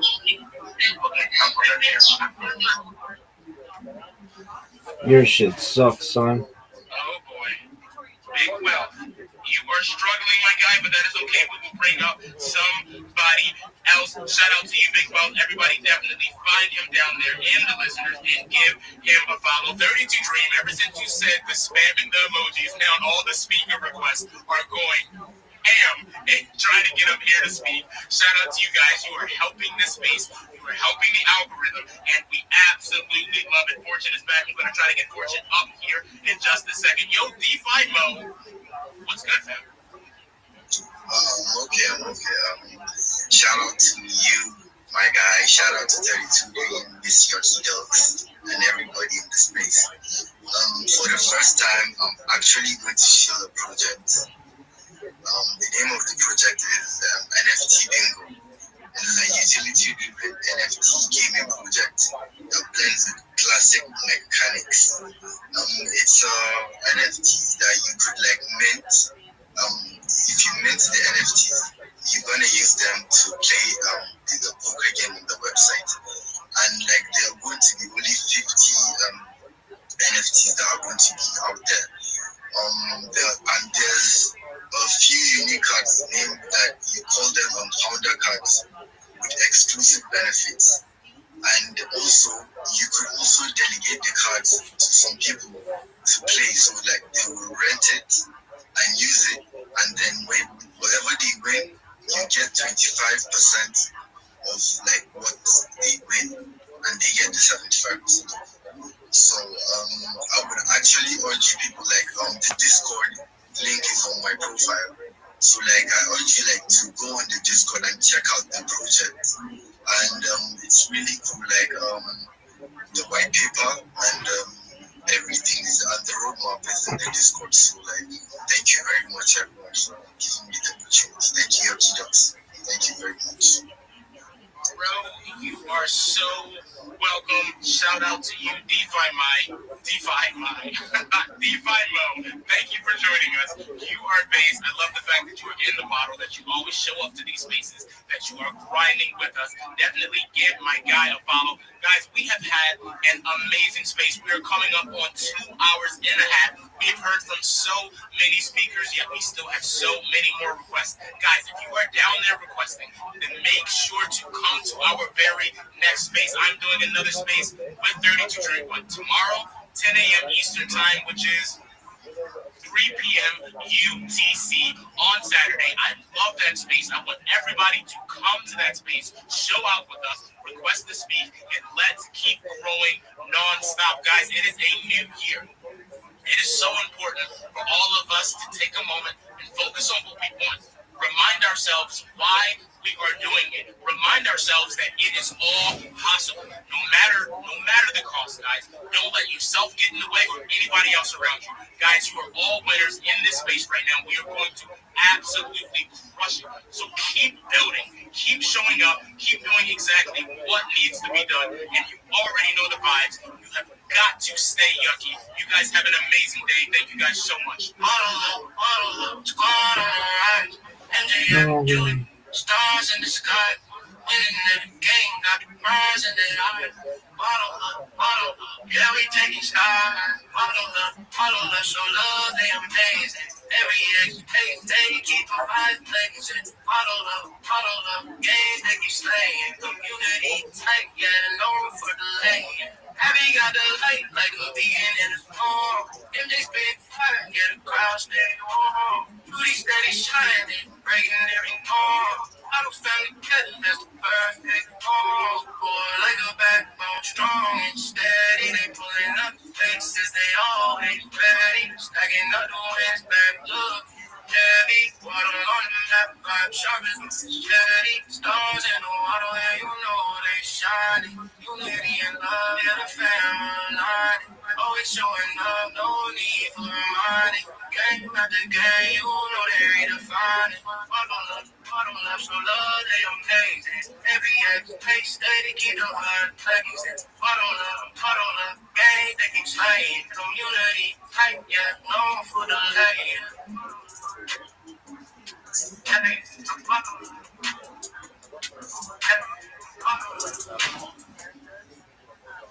No.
3.1 stars, great reviews. Red, $849. It's an expensive gift. Yeah, pretty good. Nice dad. Great dad. The bestest of dads. Let's see what we got here. This is will cancel Christmas on your hammies posted by 1-4460. That's a fact. Yeah. She felt different. Thank God he got away from Papa, right? We're going to end pretty soon here. This is posted by Danny Kaufman 2, hitting Bobcat with this line again. I don't know what that means. But I need more Tim Kennedy on with Papa, dude. He was tagged when you were 9. When I was more athletic, bigger, faster, stronger, better ball player than I was. So I went pretty far. He was tagged when you were 9. Would you have beat me? I said, this is the difference. I didn't have a plan to beat. You would have to kill me to stop. See how you get a little tired and you take a break and stop 9-year-old. What are people like? Oh, she made more money. We don't want to kill you. You're supposed to stop playing baseball, dude. I had to murder a 9-year-old today. I said, This person and this person and people I said, I won't kill you. I had a gun. Actually, no, I'm sorry. I was carrying a knife. I said, I'm going to cut your neck. Slice your throat. I'm like, damn, is it because the way you wrote it on that tweet is how people are hurting it? Like, there's something in the algorithm that someone knows out there. Like certain words, certain emojis, certain things, boost your like if like Joshua, Anthony Joshua, when he got into the accident the other day, like it's trending on X, like the whole thing that is trending. So I made a post that day about it, and guess what? Like since he was trending, that was trending. So I'm starting to see what happens out here, what people are doing out here to, create the loophole for the flag guy, and they're banking out here, guys. Like they're literally banking. It seemed like the thing yesterday was all these people putting pictures in X. The bikini, right? Rob, take off my clothes. And what did I do? I took my picture, I put a bikini on my, and you know what? That shit went a little viral. I'm like, holy shit. I'm like, Rock, why is this going viral? And I asked him a bunch of questions. I'm like, why are you helping everybody hit millions? And he's like, we don't do anything for impressions and this and that. I'm like, whatever. So I think you guys are right, keeping the content. If you're like those X monetization pages, like they blow up because they're talking about X. They're talking about Grok. You're using the in-house stuff. So I don't know. There's something in there, man. Anyway, come on up, guys. If you want to chill, repost some room, tag some friends. I'm gonna let my next joint here. I got my coffee. Day 2, day 3. That's Awaken Lake Show, 12:03. Damn, we missed that by a day. That's gonna throw me off all month. Should have just said, nah, we're going to it, guys. Or jump for days. Here we go.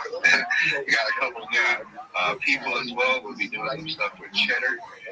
Also, Kush World, a couple new partners. They'll be getting our discount codes in their cannabis shops. So if you guys want to get THCA, you'll be able to get a discount from these two. We also have Stoney's.shop. We have Kush World and also Cheddar. Cheddar will be getting on board as well. So if you guys want any THCA delivered to your house, we'll start getting easier. We're going to start linking up. What up? I'll be there in a second. To get that discount code inside so we can purchase and have it delivered to our doorstep. The hardest thing I always seen with Stoney's and me buying, it was just me buying it. Like, just have to get to the computer. It's just as bad as going to the store to get your shit or to your plug. You just have to go to your computer and order it like 2 days early, right? So it gets here when you're right out. I think that's the catch-22. Just have to not be lazy enough to order it. Or that's like Debbie, like he told me to go use Publix to, order my food online and just have it delivered. You gotta remember to do it before you run out of food. You have to go to the store. I just wanted to say, if you're looking for a Digimon right now, there are 1, 2, 3, 4, 5, 6, 7. There's 8 of them that are under a soul. But more importantly, there's 1, 2, 3, 4, 5 of them that are between 0.53 and 0.57. So now is a great time to sweep one of those up. These blunts were, these DG blunts, at the beginning of December, were at 1.3 in soul, I think. So you've got an opportunity here to really get yourself a DG blunt. So if you've never had one before, you want one to add to your NFT collections, go sweep up a DG blunt. You can grab one for 0.538. There's 2 of them out there for 0.538. There's one for 0.539. There's not many left below 1 soul, ladies and gentlemen, so you need to go out there and sweep those up, because we're taking this thing back up to 3 to 5 soul in 2026. So yeah, sweep up a Digimon. Sorry, Blake. Get a blood, baby, get blood. I just pinned up the actual link, the first one to the left, with a little, motivation. 44 people in here at 850 on the East Coast. Guess what? Our NFTs go up. It gets bigger and bigger and bigger. More people get foolish out here. The NFTs are going up. Just getting your market cap at 50K, it goes to 10 mil. That's what everybody wants. The same thing in the NFTs can happen. These things go from free to 354K. Look at freaking crypto funds. That was a free NFT and one of the OGs in it. Just reposting the room.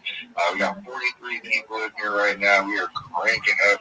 We are sparking up. We got about 30 minutes to go until we spark up. We got Doobie coming back. Let me some co-host. We got Big Time as co-host. Running a new space last night. We got Scott, Steph, and Bab from the Heine community coming up. Look at those PFP pictures. Grab a bag of Heine. I saw a little spike yesterday, but this is why I DCA. You see just that little, you're like, ooh, I can wait till this shit really burns. Like, ooh, right? It's so juicy. It's just like, juicy ass steak just marinated. I freaking can't wait for this year. Again, if you're requesting to come up, follow everybody, repost the group. We're cooking, baby. We are cooking. I freaking love it, man. So bring up the homies. Let's get them. Let's say what's up to Crypto Cam and OG. We'll go to Rabbi right after Carbon. Room is hot, guys. Money Ron in the house. And Beamer Boy, what's up? Bab and Bubba. What's up, Drip and Ongon? All the OGs down there. GM. What's up, Crypto Cam? What's up, brother? GMG to the mother freaking M. It's the Wake and Blake show. Digi Joint 1203. Chill and chill. Traits, NFTs, and crypto. First, hit that purple pill, like and repost the room, tags and friends, tags and frenemies, and send it to all those group chats you're in. What's up, bruh? Chilling, man.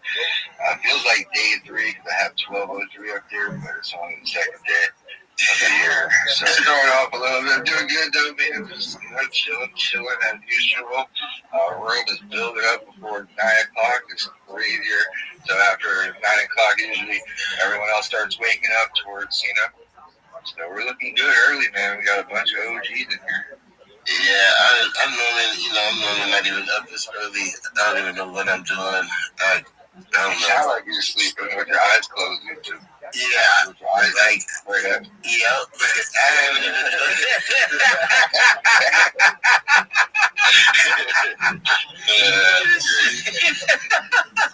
Damn.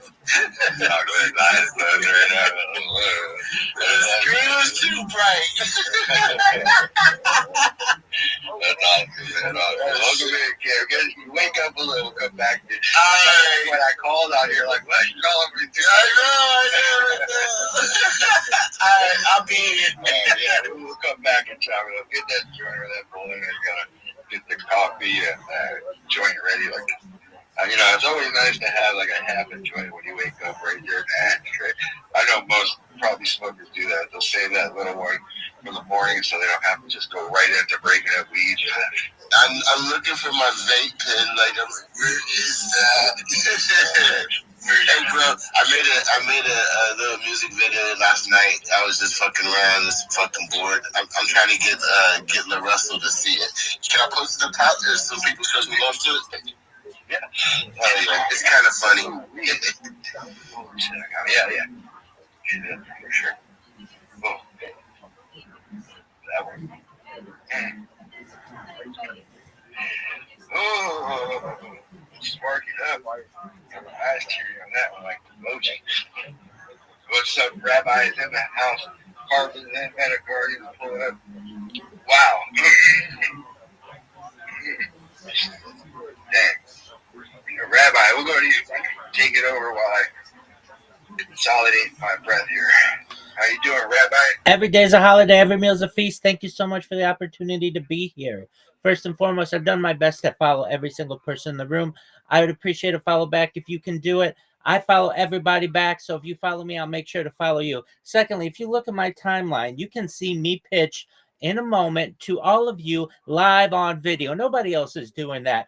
We are advancing the culture, my friends. I'm Rabbi Rothschild. If you don't know who I am, you will. I stream my life 24 hours a day, 7 days a week, 365 days a year for world peace. I've been doing so for more than 4 years. My streams go back to the pandemic. We've seen the death of a queen, the birth of AI, the coronation of a king, and everything in between.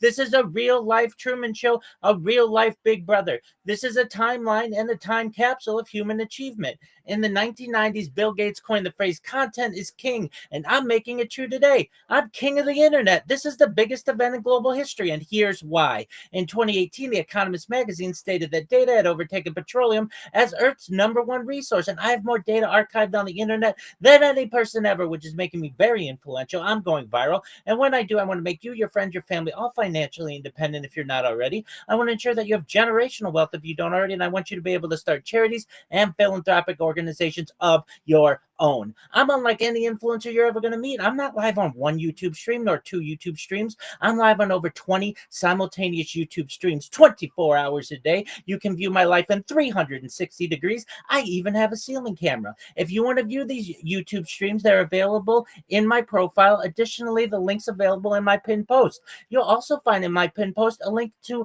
my link tree. I dare you to look at my link tree. Nobody dares you to look at their link tree, but I do, because I have more social media than any person ever. I have more content than any person ever. You'll also find a link to my Discord, discord.me/rabbi. We have over 2,700 people in the community and continue to grow each day. In addition to making you all wealthy and wanting to promote world peace, I want you to know that I want to help end world hunger through the use of technology, such as agricultural drones, floating greenhouses, saltwater greenhouses, hydroponics, vertical farming, cloud seeding. I want to help end world thirst. I'm sponsored by a cryptocurrency that's worth about $100 million, and one of the things that we do is we build wells and water towers in developing nations for the benefit of the less fortunate. Additionally, I'm an advocate for the Life Straw program, and most importantly, desalination technology, where we pump Earth seawater onto land and make it drinkable. If you are a reply guy, if you're a Web3 marketer, if you're a raider or a shiller, and you want a free mentor, coach, and friend, send me a follow. I will follow you back. Send me a DM. I will respond. I want you all to know that I'm here to support you both personally and professionally. I'm here to be a positive person in your lives. I'm here to have an optimistic view on the future. And most importantly, I want to give people hope. And with that, I sincerely appreciate the opportunity to share. Bingo. Yeah, man, that was pretty wild. I have a question for the rabbi. Hit me with it. You have time to daven. For those of you that don't know what that is, that you may not be familiar with Judaism, that's to pray. Rabbi, when do you have time to daven? Already did this morning, laid tefillin. I do it on camera. I ensure to say as many normal Orthodox Judaism prayers as I can. I light candles.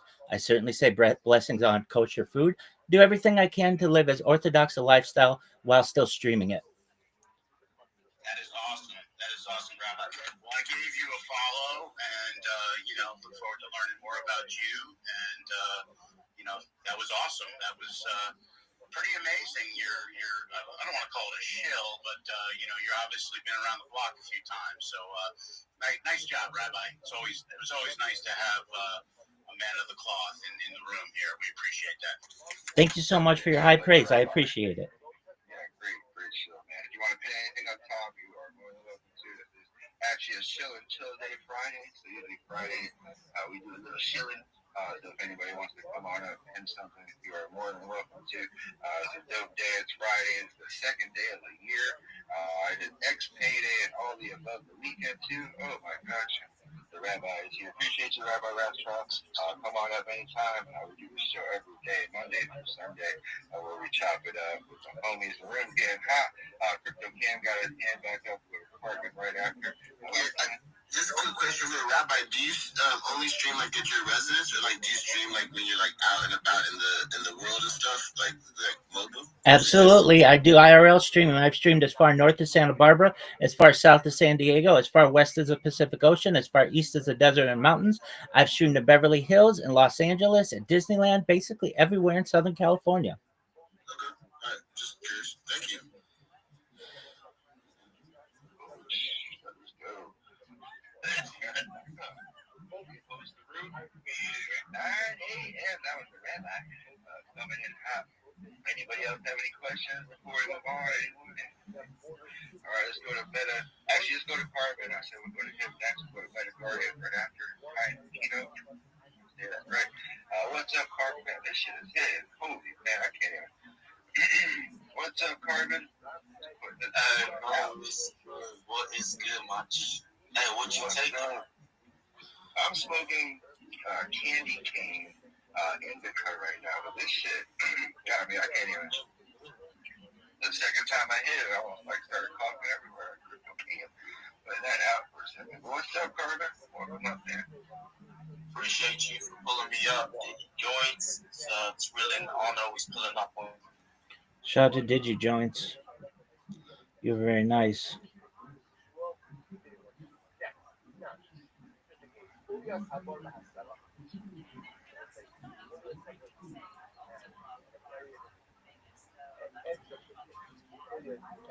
Are you effing serious?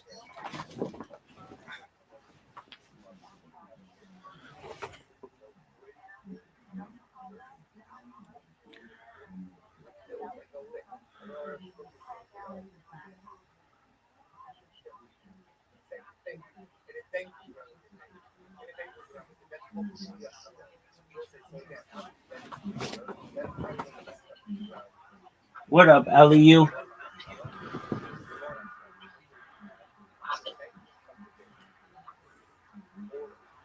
What up, LEU? Hope you're living like a pimp.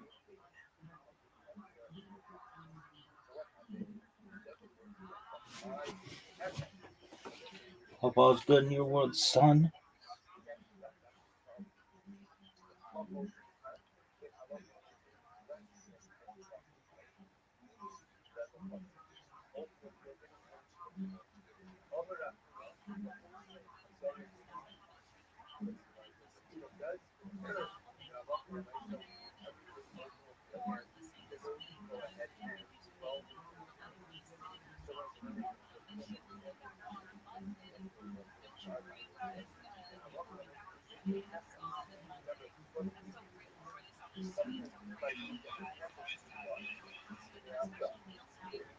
Resource and I have more data archived on the internet than any person ever, which is making me very influential. I'm going viral. Fuck that.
All right, babies.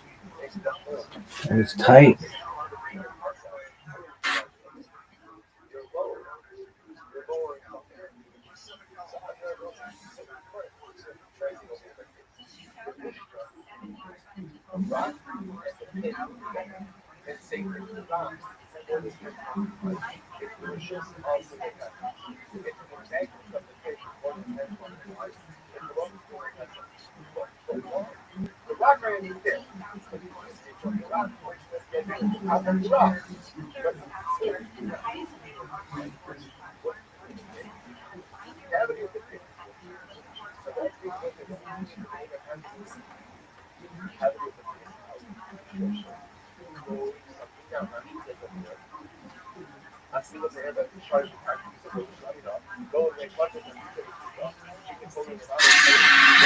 Esto no es solo combate.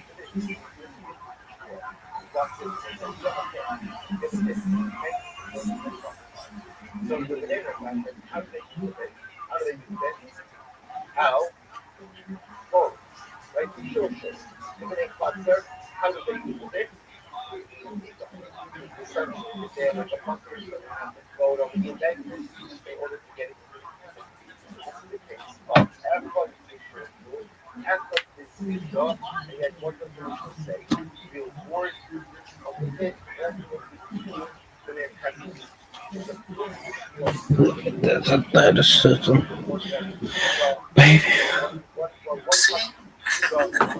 Let's see. Never stop, Bubba. I'd run circles around you. Because I had this fucking fire, dude. And I just wouldn't stop, dude. And eventually you would, and that would give me more energy. I wish he had a funny thing to say at the end. Like, and then my son told me, and then his son says something funny. My son said, "Let's get ice cream." Yeah. My son said, "I want to rewatch Game of Thrones from the beginning." Let's see here. There is another one that I wanted to watch from the Tim Kennedy episode, but it didn't get enough upvotes. Have fun. You guys don't matter. Let's see. This is a text post.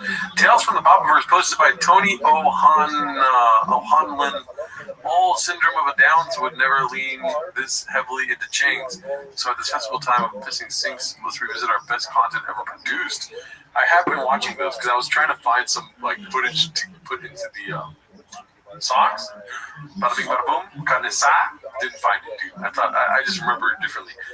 Tales from the Popiverse was so well done that it's just like created other scenes in my head, you know. Let's see here.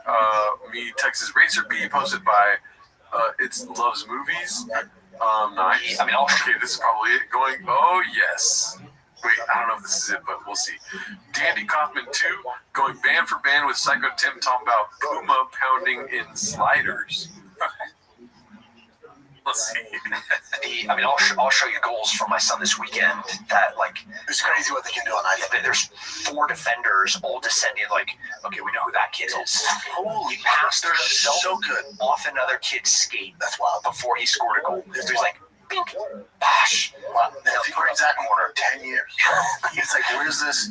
I had my son, I was giving him some shit because he was in a bit of a slump hitting. And he just goes, he's a smart kid. He goes, Dad, you try and hit him? I go, I will. He goes, you let me pitch it? I go, yeah, dude. I'm going to fuck your world up, right? Dude, Any thoughts on that? No. He's just constantly trying to, like, I'm better than you. I like the idea of just constantly telling your son, like, listen, there's just, In comparison to me, you're a bowl of shit. I know you're 9, but you suck. Yeah, I'm a master at everything. I've mastered it, and if you ever put me against any 9-year-old, I'll crush them. Math, baseball, obviously, driving. And I'll walk away unscathed with the Diet Coke. Fucking, oh my God. You could, Dad, do you think you could pull more girls than me? Dude, I would die if I couldn't have sex at your age. You'd have to kill me to stop having sex. Yeah, you'd have to kill me. You don't want to know when I started. 6. I was a baby. I had sex when I was a baby. Wah, shy baby. Give me the bush. Goddamn, my baby take me. Okay, stop. All right, sorry. I got in there. Oh, and then he goes, "Now, Dad, I'm only throwing you high fastballs. It's not even my fastest. You want me to start mixing up with like the cutter and the changeup and stuff?" I go, "Sure, dude. Not a prep." It's a home run derby. Oh no, he's saying that he couldn't hit it. Oh, really? Yeah. Oh, fuck. Not a prayer. You don't speak shop, dude? I went too fast. Go back. Go back a little bit there. Turn the I change. start the whole clip over. It's even funnier that he can't hit it now. Yeah. And stuff. I go, "Sure, dude. Not a prayer." And then he's like, "We good? Are we good?" That's awesome. I'm like, "You're good. You're good. My bad. Yeah, my bad. Actually, that was kind of funny setup that he wasn't able to hit the balls. I like that. But it could have been funnier. Yeah. Not a prayer. Yeah. Just don't do it in the weird voice. What's more psycho? The fact that Tim Kennedy's willing to share his address to have terrorists possibly come and kill him, or the fact that he's sitting in a chair like this, dude? Somebody's got to sit in the chair weird. With suspenders. Brian usually sits kind of strange, so, he's not there, so you got to have another guy doing that. We should have a petition started that we want more Tim Kennedy content. I agree. All right, let's see what we got next, and if not, the war is on. Dry Eye 594. The war is back on. Shout out to the creator of this series, Levon, correct? Yeah. I've tried watching this, I just couldn't get into it. Let's see what it is. The Redacted Ward Part 2. I just say Descript on the back. I think it's an editing program. John Bonet Redact. That's annoying. The Redacted Ward was fought in thousands of places, too many for anyone to count. 4 score and 7 years ago, Brendan Shaw, an infamous redact and longtime mercenary of many a redacted war, had just voluntarily stepped down from his position as brigadier commander of the 66th. Yeah, sometimes it's like you're cooking in the kitchen and you do a taste test. And when the chef tells you a little more salt, you just listen. Yeah. There's something off about it's like somebody that didn't watch Ken Burns and is maybe they didn't hit it this time, but I'd eat it. And maybe if Levon didn't do what he did, we'd appreciate this. But Levon killed it. Yeah. Shout out to him. We miss you, dude. But I think that's it for this week, dude. Alrighty. Well, we'll see you next week. Take your Vyvanse.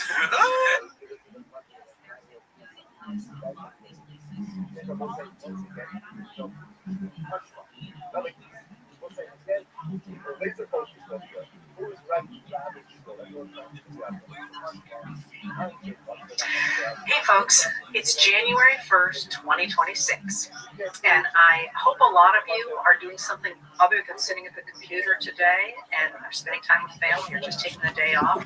But for those of you who did want to hear from me today, I want to hear from you, bitch.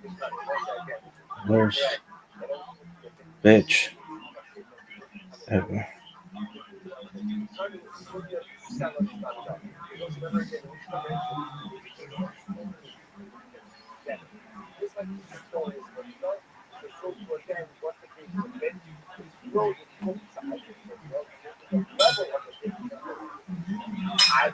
Hey, what's up? My name Cowbell. You already know what it is. Gringo Poppy live stream, bitch. All right. I'm gonna start off the stream real quick. I'm your favorite comedian, Cowbell. You all know me. I've been doing comedy for like 6 years, or actually 6 months of stand-up. I did it. I know how to do it. So I'm gonna get right into the bit. All right, check this out. Some dudes be fucking like this, but you know how Cowbell be fucking like, oh shit, what's up? Cowbell's back, bitch. I'm in the house, ready to do some stand-up pre-shit before this 24-hour live stream on the Gringo Poppy, which is why you're here, you know what I'm saying? But, you know what I'm saying, you guys missed me, so I'm back.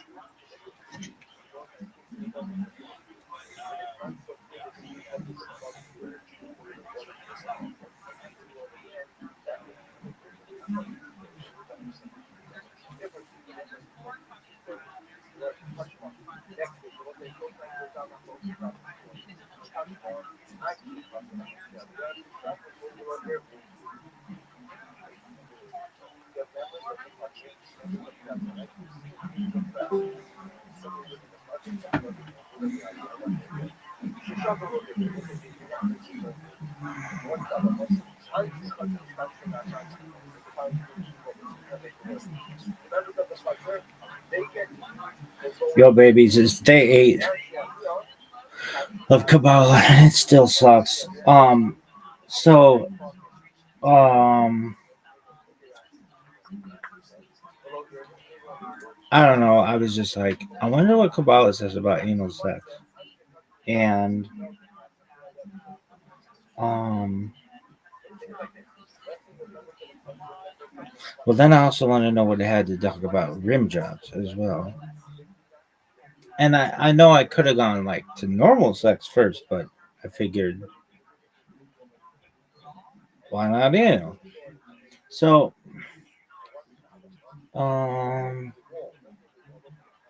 Kabbalah does not explicitly discuss anal sex in mystical terms, but Jewish halacha, which informs Kabbalistic ethics, addresses it in the context of marital relations.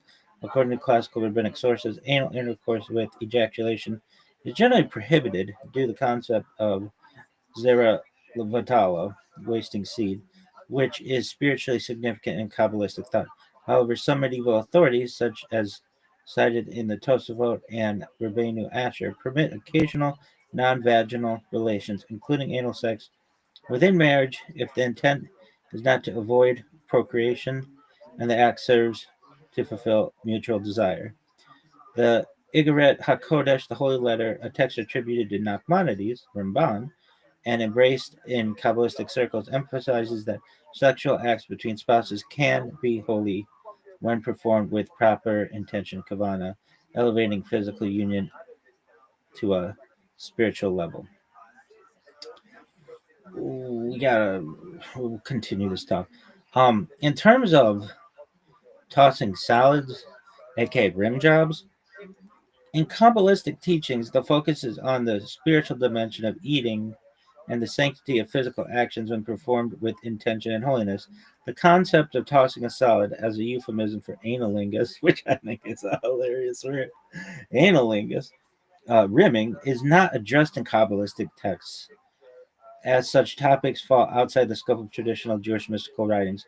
Kabbalah emphasizes the elevation of physical acts through proper blessings, ethical conduct, and spiritual mindfulness, particularly in relation to food and ritual. However, it does not provide commentary on specific sexual acts, nor does it use the term tossing a salad in spiritual context. The term is modern slang. All right, so that's like just one opinion, and like I'm the kind of rabbi who will find every fucking loophole to be able to make sure you can do what you want to do if it's at all permissible. Yo, dog, what does Kabbalah say about anal sex? And also, what does it say about analingus, like rim jobs? So I don't know if like we're gonna get an answer. I think we should. Okay, there's a big picture in Kabbalah. Kabbalah treats sexuality as spiritual, powerful energy, where and how that energy is expressed matters a lot because it's tied to Shefa, divine flow, Tikkun, rectification, and the Sphirot, especially Yesod, sexual channeling, anal sex between adults. And we'll have like normal Kabbalah discussions or Kabbalah discussions on normal sex. But I figured why not start in the back door, baby? Classical Kabbalah is strongly opposed to anal intercourse. Okay. Even between married partners. Main reasons: wrong spiritual channel. Sexual union is meant to channel divine flow. Yesod, Malchut. Anal intercourse is seen as diverting the energy to the Sitra Achra, the other side, i.e., forces of impurity. Seed misuse, Zera Levatala theme. Even when technically not wasted in a halakhic sense, Kabbalah treats emission as a non procreative channel, as spiritually damaging. Association with Klipot. The Zohar associates the reward direction with judgment, concealment, and blockage, not blessing. Not just discouraged, but harmful. Unlike some halakhic discussions that are more technical, Kabbalah frames this as metaphysically dangerous, not neutral. The bottom line in Kabbalah, anal sex is viewed as a serious spiritual misalignment, not just not ideal. All right, well, hold on. Analingus, rimming. Kabbalah is even more negative here. Why? Mouth is a high sanctity. The mouth is associated with speech, breath, Torah, and divine expression. Hold on here as well. Using it in contact with areas associated with bodily waste is seen as severe inversion of holiness. But what if it's clean? Our extreme crossing of boundaries. Kabbalah places huge importance on spiritual separation of domains. This act collapses those boundaries in the wrong direction, strengthening impurity. The Zohar repeatedly warns against drawing holiness downward into impure realms instead of elevating a physical reward. Bottom line, Kabbalistically, this is viewed as far worse than anal intercourse, spiritually speaking. Calm down. Important nuance: Kabbalah is not mainstream practice. Many Jews follow halakha without Kabbalistic stringencies. These ideals are mystical, not legal rulings. Rambam, for example, explicitly rejected this metaphysical framing. In one sentence, Kabbalah teaches that sexual acts must channel divine energy through its proper spiritual pathway, and therefore views anal sex, and especially analingus, as serious distortions that empower impurity rather than holiness. So, is that the end? No. Because I'm sure some Rebbitzins out there are saying, baby, I want my salad tossed. But let's see how we can figure this out. All right. So, the halakhic rule on anal sex, if you want to know, is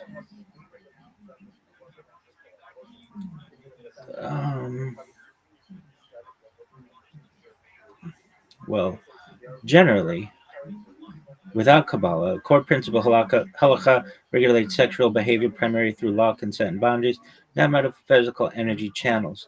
So the tone is legal and pragmatic, not mystical. Anal sex between a married man and woman. Yeah, that's what we're talking about. We can talk about homosexuality at another point. But yeah. Talmudic baseline, the Talmud, Nadarim 20b famously says, a man may do with his wife whatever he desires. I'm not so cool with that. If she doesn't desire it, I'm about equality. Okay, taken at face value, many classical halakhic authorities understand this to include non-vaginal intercourse as long as it is between husband and wife. It's consensual. It does not cause harm. It does not involve prohibited emissions. Rishonim, earlier authorities, Rashi and Tosafos, generally permissive in theory. Rambam legally allows it, but strongly discourage it as a crude and morally disgusting, not mystical. Ravad, more permissive than Rambam. All right, practical halakhic consensus. Most later halakhic authorities do not forbid it, outright strongly discourage it, often say it should not be habitual and not replace normal relations. Key point: if someone asks, is this forbidden by law? Many poskim would answer no. If they asked, is it appropriate? Many would also say no. Analingus, rimming. Here, halakha is much less permissive, even without Kabbalah. Why? It's not mysticism, law, and hygiene. Human waste concerns. Anything involving contact with fecal matter raises serious prohibitions. The mouth must not contact areas considered filthy under halakhic standards. Bal tashakzu, do not make yourself repulsive. Many authorities apply this principle here. This is a legal category, not a mystical one. Brachot and sanctity issues. The mouth is used for prayer, blessings, Torah. Halakha treats improper use as a problem of dignity, not cosmic damage. Bottom line, halakhically, most halakhic authorities would consider analingus effectively prohibited or at a minimum strongly forbidden in practice, even without invoking Kabbalah. Okay, key differences from Kabbalah. The reasoning for halakha is law, consent, dignity. For Kabbalah, it's cosmic energy, purity, sphirot. Anal sex, technically permitted but discouraged, spiritually dangerous, according to halakha and Kabbalah, spiritually dangerous. Analingus, largely prohibited in halakha, Kabbalah, severely damaging. And then tone, practical for halakha and metaphysical for Kabbalah. One sentence summary: halakha without Kabbalah may technically permit anal intercourse between married partners while discouraging it as undignified, but generally rejects analingus on legal and cleanliness grounds rather than mystical ones. All right, so I'm going to be honest with you. I'm sure that somebody's going to want me to find a loophole in this bad boy. So here's what I would say. There used to be this Canadian cunt who was amazing called Sue Johansson, R.I.P. baby, Zichrona Levracha, and she taught everybody's favorite rabbi about a lot of things sexual. She's like Canada's Dr. Ruth, if you know about Dr. Ruth. Anyway, shout out to that bitch, Zichrona Levracha. Anyway, so Sunday Night Sex with Sue Johansson was a show where Sue would take calls, and I would love to have a show like this someday. But they were amazing. I would watch these with just. I'm not going to tell you all about with whom I would watch this show, but it would be like every guy in the world would be very, in their own way, extremely jealous of me. Anyway, I would watch these shows and just learn, and just like I was like, I'll put it this way: I was like a lion in a sea of gazelles. Anyway, watch the show, and one thing I remember is Sue Johansson was much more liberal in terms of some of the things, and she would say like how thick the epidermal walls of the vagina are. It's like really tough. It's got to like be able to have babies and stuff. But I'll never forget. She said the epidural wall of the anus is like one layer. It's like not very thick. And these girls would call him and be like, "Oh, my boyfriend wants to have anal sex. I don't really know about this." And Sue wasn't against it. And I think there can be perhaps something like third eye awakening in it to some people. Perhaps I mean, like the male prostate is like milkable. And to women, one time I talked to this girl, and I was like, "So what's it feel like? Like you're taking a really big shit multiple times?" And she's like, "Uh-huh." And so I guess, I guess like, okay, that'd be very pleasurable to many people. All right, yeah, but that was a good analogy, I thought. All right, anyway, so what? What are you gonna say? Well, first and foremost, cleanliness is really important. So if you were gonna partake in this, whether halakhically or kabbalistically, it has to be really, really clean. This is just anal sex, and I think it's okay. Like, I mean, like there's got to be like preservation of the sperm. So just like make a little bit of effort, maybe just to fire towards the vagina at some point or something. Like, you don't have to make dead fucking nut connection every single time, but like maybe in your mind think that like, hey, if we had some kind of Rube Goldberg kind of like setup downstairs, she might get pregnant. I think that because you got to have that kind of mentality. So if it's super clean and you had the intention that she could get pregnant from this, and that perhaps by doing this, you may somehow have more children in the future because you'll be more attracted to each other. I think that's like a loophole we could use. All right, really quickly, I was working at this financial institution, and I would go into this like vault where we kept all the money, and I was a little bit of a pimp, let's just say, still am, baby. Anyway, this one woman would go there and she'd be like, "So what'd you do last night?" And I'd be like, "Oh man, allegedly, this is all alleged." I'd be like this girl blew me and this other girl blew me. Like I was just like talking up a storm, spilling the tea. It was like Petticoat Junction. Anyway, and this girl was like, "Well, you better be careful." I'm like, "Why? This is blowing me." And she's like, "Yeah, but I had a girlfriend of mine who would blow guys she liked and incubate their semen in her mouth, and then when the guy wasn't looking, try to impregnate herself." And I was like, "Damn, bitch, you got some crazy ass friends."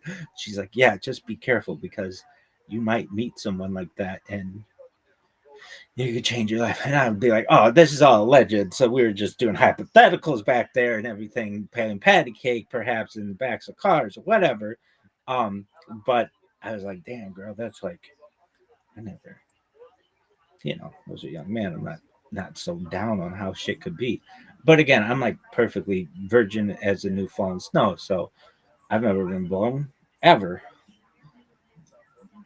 Not like I hold perhaps the world record for most amount of BJs from hot chicks, but nevertheless, or like that was like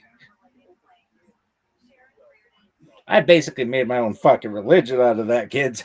But let's not go into that. It had religious connotations. We'll just put it that way.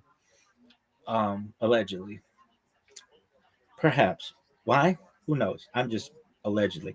Anyway, back to cunnilingus. No, analingus. Okay, so do you think anal sex is okay? If you did under those circumstances, I think it's better. And I mean, whether it's allowed or not, I mean, it's already allowed. It may not be. Um, it may not be.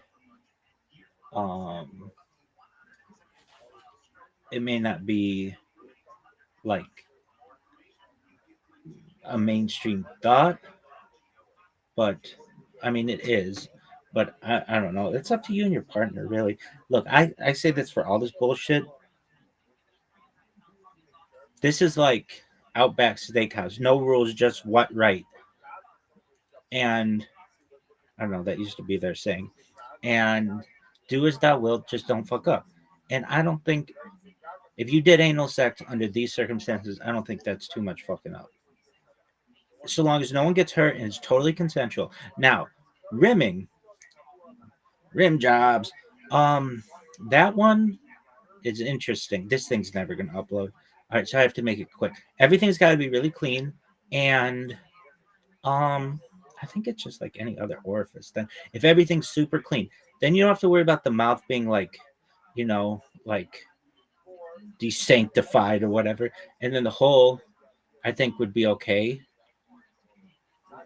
And if there was some girl out there who would be like, "Look, if you do this to me, it will allow me to have more children." That's what I'm about. I want Judaism to grow. So with all of this, if you can justify it between you and your partner that, hey, if we do this, we're going to be more sexually attracted to each other and it's going to make things hotter and we're going to reproduce more, then I'm all for it. You're fired.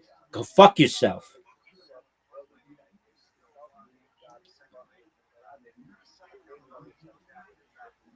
I want to say, look, consent's really, really important for both parties. And I don't agree with a man may do with his wife what he wants. I would maybe, and I think the rabbis would think the same. I think that she should consent to any of this as well. I really think they would think that because it's not like you could just straight up kill her. So we'll talk about sexuality in the future, perhaps. But this is our Kabbalistic discussion on anal sex and rim jobs. You're fired. Go fuck yourself. Yo, babies, it's day 8 of Kabbalah. No way.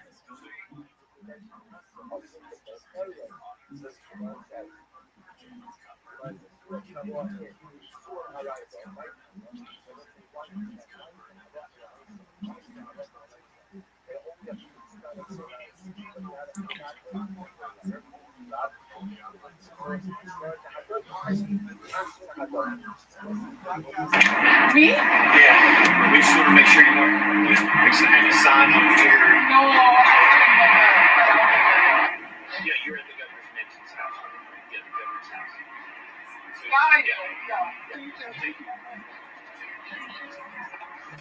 Me? Yeah, we just want to make sure you know you're fixing any sign up here. No. Yeah, you're at the governor's Nixon's house. Yeah, the governor's house.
I got on this fly ass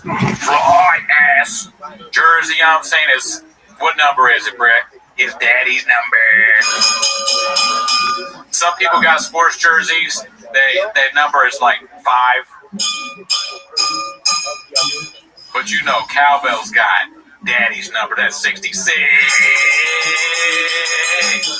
Bruh, y'all so big up in this bitch. I only got the finest shit that I wear, bruh. And you know what I'm saying? Cowbell, I gotta address something real quick.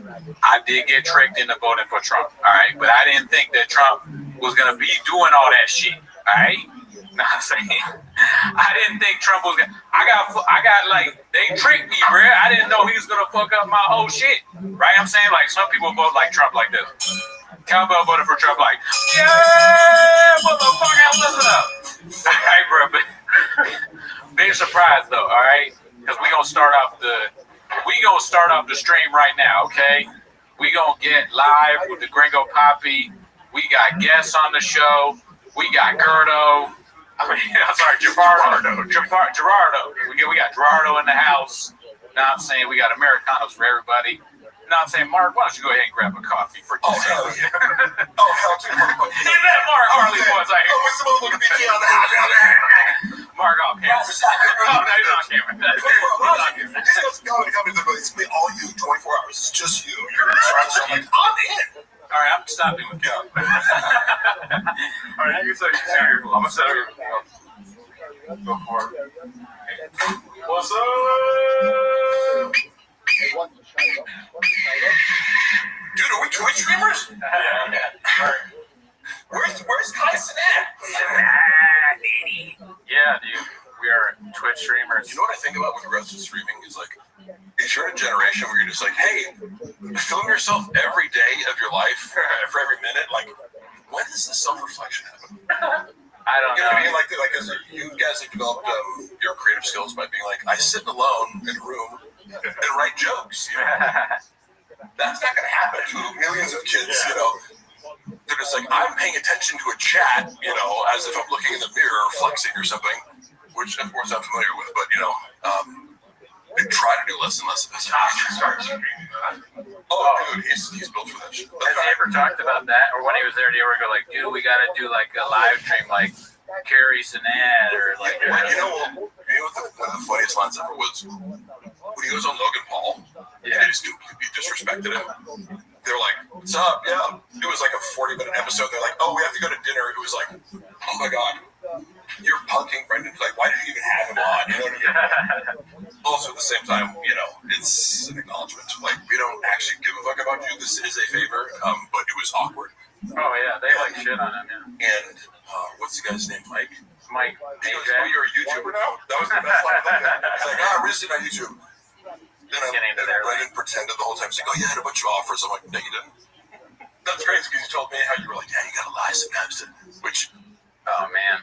The business sharkiest element of Brendan's personality is the fact that he is willing to lie in negotiations. When he says that, like, oh, you gotta lie sometimes, is that something that he's coming up with himself? Like he says his own Brendan 48 laws of, or 55 laws of power? Yes. Or is it like somebody told him that? I think it's in any facet, it's a facet of his personality. Because this is where I'm happy to give Brendan credit wherever it's due. So people are, I always try to be like, my credibility shitting on someone is amplified by the fact that I will give them easily credit where they're good at. And so, as far as podcasting, for example, because I've been trying to podcast with Luana in our Hella Toxic, and it's like, but it's a learning process because it's called Hella Toxic. Oh, I want to do this like organized, like true crime podcast. I'm like, you haven't watched any podcasts that are just like comedians talking. So I go, she's walked off the podcast multiple times. We filmed a bunch of episodes, and every time she ends up like, fuck this, like I hate this. Oh shit! But it's funny. I go, Luana, this is the entertainment. Like us fighting is the entertainment. That's true. But she, in her mind, because she watches these true crime podcasts, she's like, it has to be structured and it has to like tell a story. I go, no, that's a totally different genre. No. This is the genre of conflict and humor and riffing, and they can't be. You can't be like, oh, what's next in our outline? Oh, we're going to talk about the toxic traits of it. Who does the fuck? Luana's doing show sheets. Yeah, but it makes her. Luana is charismatic and funny. Like, I'm sure, especially wild, right? Yeah. She's funny, and also even her being angry, it's like she's funny when she's angry. I agree. If you're out the picture, but sometimes I'm yelling at her. I'm like, you're good, like you do a good rant. Sure. If you put somebody in front of a camera, and I know the first time I ever podcasted as a solo podcaster, you freeze up or a little bit, right? You have to learn the art of being like, I'm gonna blab nonstop, which is kind of an improv skill. It's like you have to release. It's not so much learning to talk, because one can talk for days. It's learning to release the inner critic. Yeah, sometimes you gotta just be like, puto, cabron, listen, dude, and you just like forget about everything else. I'm like, Brendan Schaub is the master of that. He doesn't give a fuck about anything that comes out of his mouth, whether it's true or false, or his opinion or someone else's that he's copying. He is great at just put the microphone on. He will fill however long you need with bullshit. Yeah, he can do 15 years of sleep. He's like, did he say that? He did say we didn't know that. We were watching on the live the other day. Because I think I saw you bring it up, Yeah, and we just saw that. We both burst out laughing. And Dora was like, how do we miss that? It's so good. I mean, he's like, George Bush, because you're of two minds. You're like, this guy, killed 1 million innocent Iraqis, but also he had malapropisms. Because that's kind of what he's ready. Like this, Brendan's cluster B personality disorder traits are masked by the fact that he comes across as a rube because of his dyslexia that causes, I assume it's dyslexia. Oh, yeah. But his inability to say things like Chateau Marmont or whatever, he fucks up everybody. The subreddit could just be, if you were like, hey, you can only post here if you're posting videos of Schaub fucking words up, it would still be just as full of shit. Oh yeah, because it happens every day. I just went bring it up.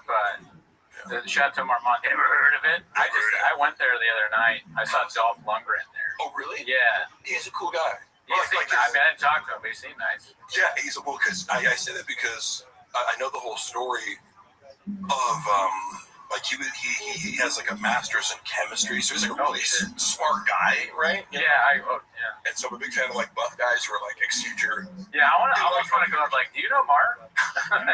Because they're both big guys, Yeah, but that is, he's such an iconic guy. But to hear that he has this kind of academic, a serious academic. I think I heard that too. Yeah. And he's a real estate guy too, I think. He's just like a. ASW, Alistair Williams' new record. Buy that, dude. I don't know who this is. He's our buddy. He's a stand-up. You've listened to it. You said it's really good. Also, I would actually trust you guys as far as Hella Toxic is the podcast, right? Yes. I didn't know you had one. I'm going to pick it up right now because earlier I got in a fight with Luana where she's like, I'm deleting all my comments. I'm like, bitch, you aren't. So I took it and I private the episode so that she couldn't retaliate against me in an argument. But again, we've shot a lot of episodes. I have to just start putting them out because I'm like, the humor is in the fact I start off every episode, and she was so annoyed by this at first, but I'm like, do you see the joke? Every episode I go, this is episode 1, the first and final episode of Hell Toxic, the second and final episode of Hell Toxic, the third and final episode of Hell Toxic. That's a good bit. Which you didn't get at first. I'm like, no, you just, and then you walked off of the first one and made us reshoot it and pretend it was the video. The thing that people do on podcasts, and everybody loves when you talk about the craft, but the thing that they podcasters talking about podcasting. Yeah, we're all three of us are black belts, and we've been, we're on a different level. Most of you are civilians, and that's fine. I will twist your neck off. I will twist your fucking head off. Yeah, well, I mean, me and Mark, dude, if put us in a room, we'll fuck our way out of it for sure. But one thing they do sometimes, like Gerard mentioned this, is like you do a podcast with somebody, ask them a question, and they just go, no. Oh, or like, God, yes. Yeah, I don't know. And some people, will comment on your podcast like, I know I talk a lot, everyone. If it's an issue for people in the chat, you can go ahead and tell me. But I was talking with someone last night because some people are more. You guys are very patient with my communications, though, but some people aren't. That's fine. And I go, it's not fine. But you're good. If you want me to fill space, I will talk. Much needed on this show. It annoys the shit out of some people, and I'm okay with that because I wouldn't want to listen to myself either. So I don't want to put lists. Let me see. I can't. I don't know. I was gonna put a poll in the chat, but I'm reviewing evidence from my labor board law suit, by the way. And so I'm like, because Brendan's like, oh, Mark, who is this guy? Literally, his legal argument is like, barely knew the guy, didn't work for me. Like, I buy tickets to come on the road. Fuck around, but that's not work. So I was looking at this. I'm like, oh, that's crazy because I have 12 hours of you taking photos and doing social media stuff, and you text me to do so it's like you realize I have the most devastating arguments. But it's like, Brendan, no, if you're watching this, I don't have anything on you, and keep telling your lawyers total bullshit that's gonna lose you. Do you want to be? Have at it, but do you want to be talking about your legal things on the pod? You don't care? How is that going? So fucking stupid. How's that going? I got a settlement hearing for the Golden Hour one for some reason that was delayed. They combined some of them, but I actually, he's a beast of a lawyer. My friend Rob, who I went to college with, shout out Rob Pebble, a brilliant attorney, and he's like, I don't say this lightly when I say people are geniuses, Yeah. He's so smart that I can barely understand what he's saying sometimes because I'm like, he'll start going off on how he's using AI to create a structure, a whole, basically a service that replaces paralegals, using AI. And he'll call me from a bar and start going in, and I'm like, I'm not smart enough to understand what you're saying, but I love it. Yeah. If I can get 10% of it, but this is who I have. It's like he's an animal when it comes to legal shit. Just because he's so highly organized, he created a database for me to upload and categorize every bit of the thousands of pieces of evidence I have to just destroy Brendan's shop. And it's like he has no idea what's coming for him because he didn't see Rob before. Yeah. He was guiding me to file the case in the first place because I went to him. I'm like, hey, just quick advice. Am I allowed to ask for the $16K that you owe me? And he's like, ask me a series of questions. He's like, were there pay stubs? Were there meal breaks? Were there all these normal business, right? And I'm like, no. That's hilarious. And so he's like, so he's going to owe you a lot more than that if you're willing to fill out this paperwork. Oh, yeah, he calculated your damages fee. Yeah, and it's like... That's interesting. But it also was a lesson in, Brendan doesn't do anything correctly. You open a business, you would think. No. You just go, there's labor laws that you have to... None of that. Yeah, none of that. Doesn't surprise me. None of it, but I'm sensitive to that because I go, I'm being berated about hey, you didn't show up at 11 p.m. on Saturday night for you didn't stay through the whole live stream. I'm like, am I an employee or not? Yeah, how are you berating me in front of a group of people and telling me that everyone, including the talent Frank Grillo, is upset? Which is an actual text message I have where I was like, oh, the talent is mad at me too? For leaving 30 minutes early to go edit. It's like, are you stupid? And I told you the other one, well, Joe did it, Joel. The other example where he's like, guys, you're fucking up, we need to up the engagement. And then I realized he's like, what do you think engagement means in social media terminology? He's like, replying to comments. I'm like, Are you sure that's what it means, Brendan? I was as diplomatic as that. Replying to comments and it is his answer? escalated to the point where he's like berating me private. Like, it was like one group chat, and then started another group chat with this new expert, and I'm asking her basic questions, and I'm like, I quickly exposed her as a fraud, because that's my specialty. It was asking, a Socratic method, like, I'm going to ask you 5 questions, and if you can't answer them, and you're melting down, it means you don't know what the fuck you're talking about, right? You're not the expert you thought you was. Because I'm going, hey, look, I'm Mark Harley. I don't know anything, so just tell me, where are these strikes that you're referring to that prove these shadow ban? Can you give me one example? No, I'm sure how the shadow ban. This game. He's got like a sheet where he's like, no, we got a bunch of strikes here, dude. That's evidence, we got 10 strikes, so that's why we're shadow banned. Because yesterday, I looked at it. Now you locked me out without telling me to give this bitch access to the whole account, and you're claiming that a collaboration with Teddy Swims means that the non-follower engagement has been fixed. But where were I looked yesterday at the strikes. He has no strikes. Where are these? He had a collaboration with Teddy Swims. I swear to God. So you know how he buys a bunch of bots? The main thing that I was trying to fix, which is super frustrating. He's like, we need to do better. I'm like, bro, I've given you so many ideas and different techniques and posts, blah.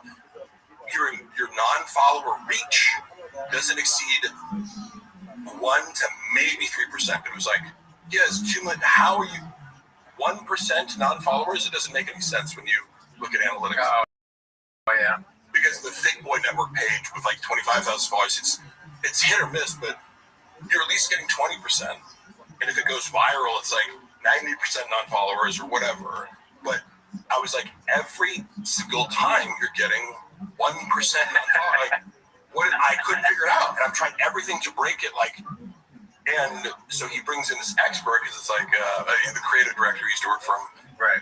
Refer to these people as the magic bean salesman. You're like, the magic bean salesman here is, to get Brendan. Another person tricking him, yeah. When a revolving door of like fraudsters. Yeah. And my specialty is kind of being like, without any expertise, I can prove that this person is wrong just by a series of like Socratic questions, Which again, I'm bad at everything but 2 things. Yeah, it's funny that he pushes you out when it sounds kind of like you're giving him advice. You're like in his corner. You're one of his guys. Yeah, he was. And he's like, no. The Magic Beans guy wants to tell me about CBD. It helps kids with cirrhosis of the liver. Speaking of experts, Mark. Yeah. What do you think about this right here? Oh yeah, this forum. Great forum. Yeah, that's perfect. Yeah. Fuck yeah. How many can you do? You're approaching 10, I think. I wasn't that pleased with it. Oh my God. That's good. Numbers guy. I need some motivation. Okay, 2 more. If you do 10 more, you can have a cookie You're or at a failure or near failure. a cheese roll. You're at a great point right now to do some hypertrophy. That's awesome. Seriously. Good. See, we told you Gerardo's on the kiwi diet. He's fucking shit up right now. Yeah. During the pandemic. The podcast is switching. Gerardo's getting in shape. I'm getting fat. So you can, in fact, get super jacked doing push-ups. Oh yeah, I love it. Yeah. It's just that it's more time consuming. Because you have to do more. Street's over, dude. That's all I want. Yeah. Dude, you were mentioning. I have like it reminded me, the Frank Grillo thing reminded me of, I remember that interview where he was, because we watched a bunch of clips from it, and I saw him, I went to this movie premiere that he was in, and he was dressed like very like Metro kind of tight, like V shit. And you said he got mad at you?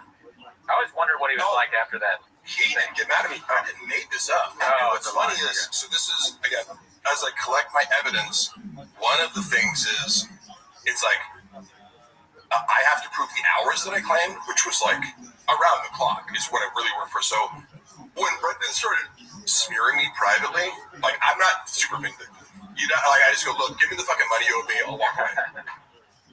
The only reason I even started, and I didn't leak his DMs, that was actually somebody else. Somebody who I sent them to, who was an interested party, as like one of his long-term side pieces. But I was like, I intentionally tried to go, I'm going to focus on Brendan's treatment of me as an employer. That's it. Sure. In retaliation for, you didn't pay me like the severance or the additional things that I'm owed, and so now I feel justified in talking about this. People are like, "Please, bitter." I didn't want to work there. And Luana actually gets mad at me. He's like, "You weren't fired. We sat in the car and we orchestrated this," because he was berating you for like not. You're like, I told him I couldn't come in the morning, and he like gave me the biggest guilt trip imaginable, and I didn't even realize I've been kicked off the thick boy payroll already. So he's like, because I got paid for video things, and I'm like, wait, I wasn't even on the payroll. I can't. How can I miss work if I'm not employed by you for this show, the shop show? But then also, how did I miss work if at 6 p.m. I'm expected to still be on call and doing work, editing reels? So I didn't respond to him. As I'm driving, right, but I'm with Luana, and we talked about it, and I was like, should I just not respond to him? Knowing that if you don't respond to Brendan, he melts down. Like, so he technically fired me, but it's like, Luana gets mad because she's like, you quit by doing something. And I go, well, yes, he fired me, but I put him in a position to fire me and look like an idiot to the point where he's had like 4 different versions of why he fired me, you know? Yeah, I mean, I saw that he didn't say it in the latest, but you texted me. Behind the curtain, you texted me that clip I watched. Hilarious. Yeah. I go, no skills. Brendan, talk to me about skills, yeah. But he was talking about like all the people or like that he had hired, and he's like, I hire them all back or something, but not you. Dude, that was so. And also, because that's a tactic of, he's not sophisticated enough to mask these narcissistic tendencies, but by pretending that he is still on good terms with Chappelle, Kat, Christian, Malik. Malik despises him. And I briefly had a beef with Malik. I don't know if you told me, you told me that, right? He was talking shit about me, and then I was like, I'm not the kind of guy to be like, oh, you can just come to my page randomly and talk shit. I'm like, I don't fucking think about you, and we got along well, is the thing. Yeah. So I always liked Malik, and I was like, what the fuck, bro? Like, and he was referencing something I said on some super small podcast where he misquoted me, so I was upset about that. I'm like, if you're going to be upset and claim to be upset, at least quote me directly, you know? And you guys squashed that, though. Yeah, because I got him I provoked him into talking with me in my own funny way, where I'm like, did I need to do that? No, but it was entertaining. Yeah, because it's like, if you're going to publicly comment on my skit and say I suck at skits, that sucks. I'm like, hey, guess what? We can make this real weird, you know? You know what that is, though? It's the, sorry, go ahead. Oh, yeah, I was going to say, to Malik's complete credit, unlike Brendan, because I've taunted Brendan and his own responses to make up for different reasons. Like, Brendan's too much of a gigantic pussy to ever say my name. Oh, shit. No, but that's true. Like, he didn't in that clip. Logically and also emotionally, he knows that I would do a live podcast with him and go over, and he would lose. He would humiliate himself. Yeah. And even if people go, Shaw would fuck you up, I go, I would fight him. Because the wager is just like, if it's difficult for him in any way, he loses. So there's no upside. Yeah. Just if he has to open a banana or something like that, it's like someone else opens it. Yeah, exactly. What that is, and I remember that vaguely, but I think it's just being in that universe. Yeah. You're bombarded with bullshit. Like I know I don't want to speak on what Malik's thought process is, but I'm sure he's like, oh, I can tell just fed up with all the stuff going on. So he sees that and he's like, fuck this guy. 100%. He's not really I'm empathetic to Malik. It was just my issue was being misquoted. But I owned up to saying, yes, I did say something critical about you on a tiny podcast that I get. People send me shit. People send me all this shit. I don't watch TFK or whatever the show that he said I don't have any skills on recently. People send me these clips to be like, will you go respond? Which I did on the Unique's channel. But Malik was upset about that in this space where he was maligned. Like, yeah, he got shit on. Brendan, I didn't realize at the time because I just met Brendan and was like, oh, everything he says is true. Why would I think that he's making up an elaborate lie to protect his ego because Malik corrected him about something? Yeah. But That's in fact what happened. Malik is a very nice guy. I remember, like, years ago, I was talking to him, and he had no idea that we did this. And he was like, I told him, he was like, oh, really? You do that? And then but the only thing he knew was flappers. He was just like, I talked to him, he was like, yeah, I see the flapper shit. Yeah. I'm like, how do you see the flapper stuff, but you don't know? But it was just funny at the time. But we hit it Shout off. out to Malik. The first time we ever met him, we hit it off. It's great to see. The final thing we said, because we kind of went for a soaker, I'm like, look, I take accountability for, like, judging a situation without reaching out to you, but Brendan legitimately painted him as a lunatic. And I'd understand, like, if I was him, I'd be pissed too, because it was totally unfair. Yeah, I know a little bit about that. I'll let you say it. Narcissists tend to, like, they push you and push you and push you until you're like, what the fuck, dude? And then they're like, oh, look at this crazy person. That's exactly what he did. Yeah. And the same night that he's talking shit, he had me and Luana over. The same night he fired Malik, he's on his phone the whole time. We're watching MMA. He's on his phone the whole time, conferring with Chappelle, walking in and out, making this huge dramatic deal. And I'm trying to keep it light with Luana, like, oh, how much do you think this guy weighs? Oh, what do you think about that guy? Like, who's going to win, the black guy or the white guy? And then on his podcast on Monday, he was like, oh, we had Mark and his wife over. Jesus Christ, it wouldn't shut up. I was like, what? Like, that's not true at all, right? So, but I go, I'm not in the room, but you're making this public to 200,000 people because of the type of views were on Netflix. But that was the first moment in retrospect. I'm like, I was almost going to text him a joke about it, but then I decided not to because I felt that it would have been uncomfortable because he makes people uncomfortable for, like, correcting you. Because the reality was, I'm like, we did not talk a lot. We talked a normal amount, and you were on your phone because he said, oh, we couldn't even watch the fights because he's got a narrative. Yeah.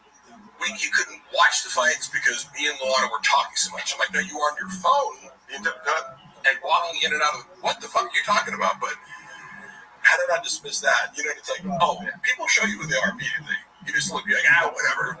Yeah. I'll give you another chance. And it's like, oh, you're doing the same thing 30 times in a row. But you know, so Brendan. Dude, which one is this? I'm sorry, which one is it? I can't. Which one is this one? When he does this? I should know, but we'll be watching it 24,000 times, so we'll catch up. Is this God in the Twink? Remember he when he walks, it's so funny. He's like, imagine if God was gay. What the fuck is this? Yeah. It's almost better when you can't hear the audio. Yes, it is. Like this.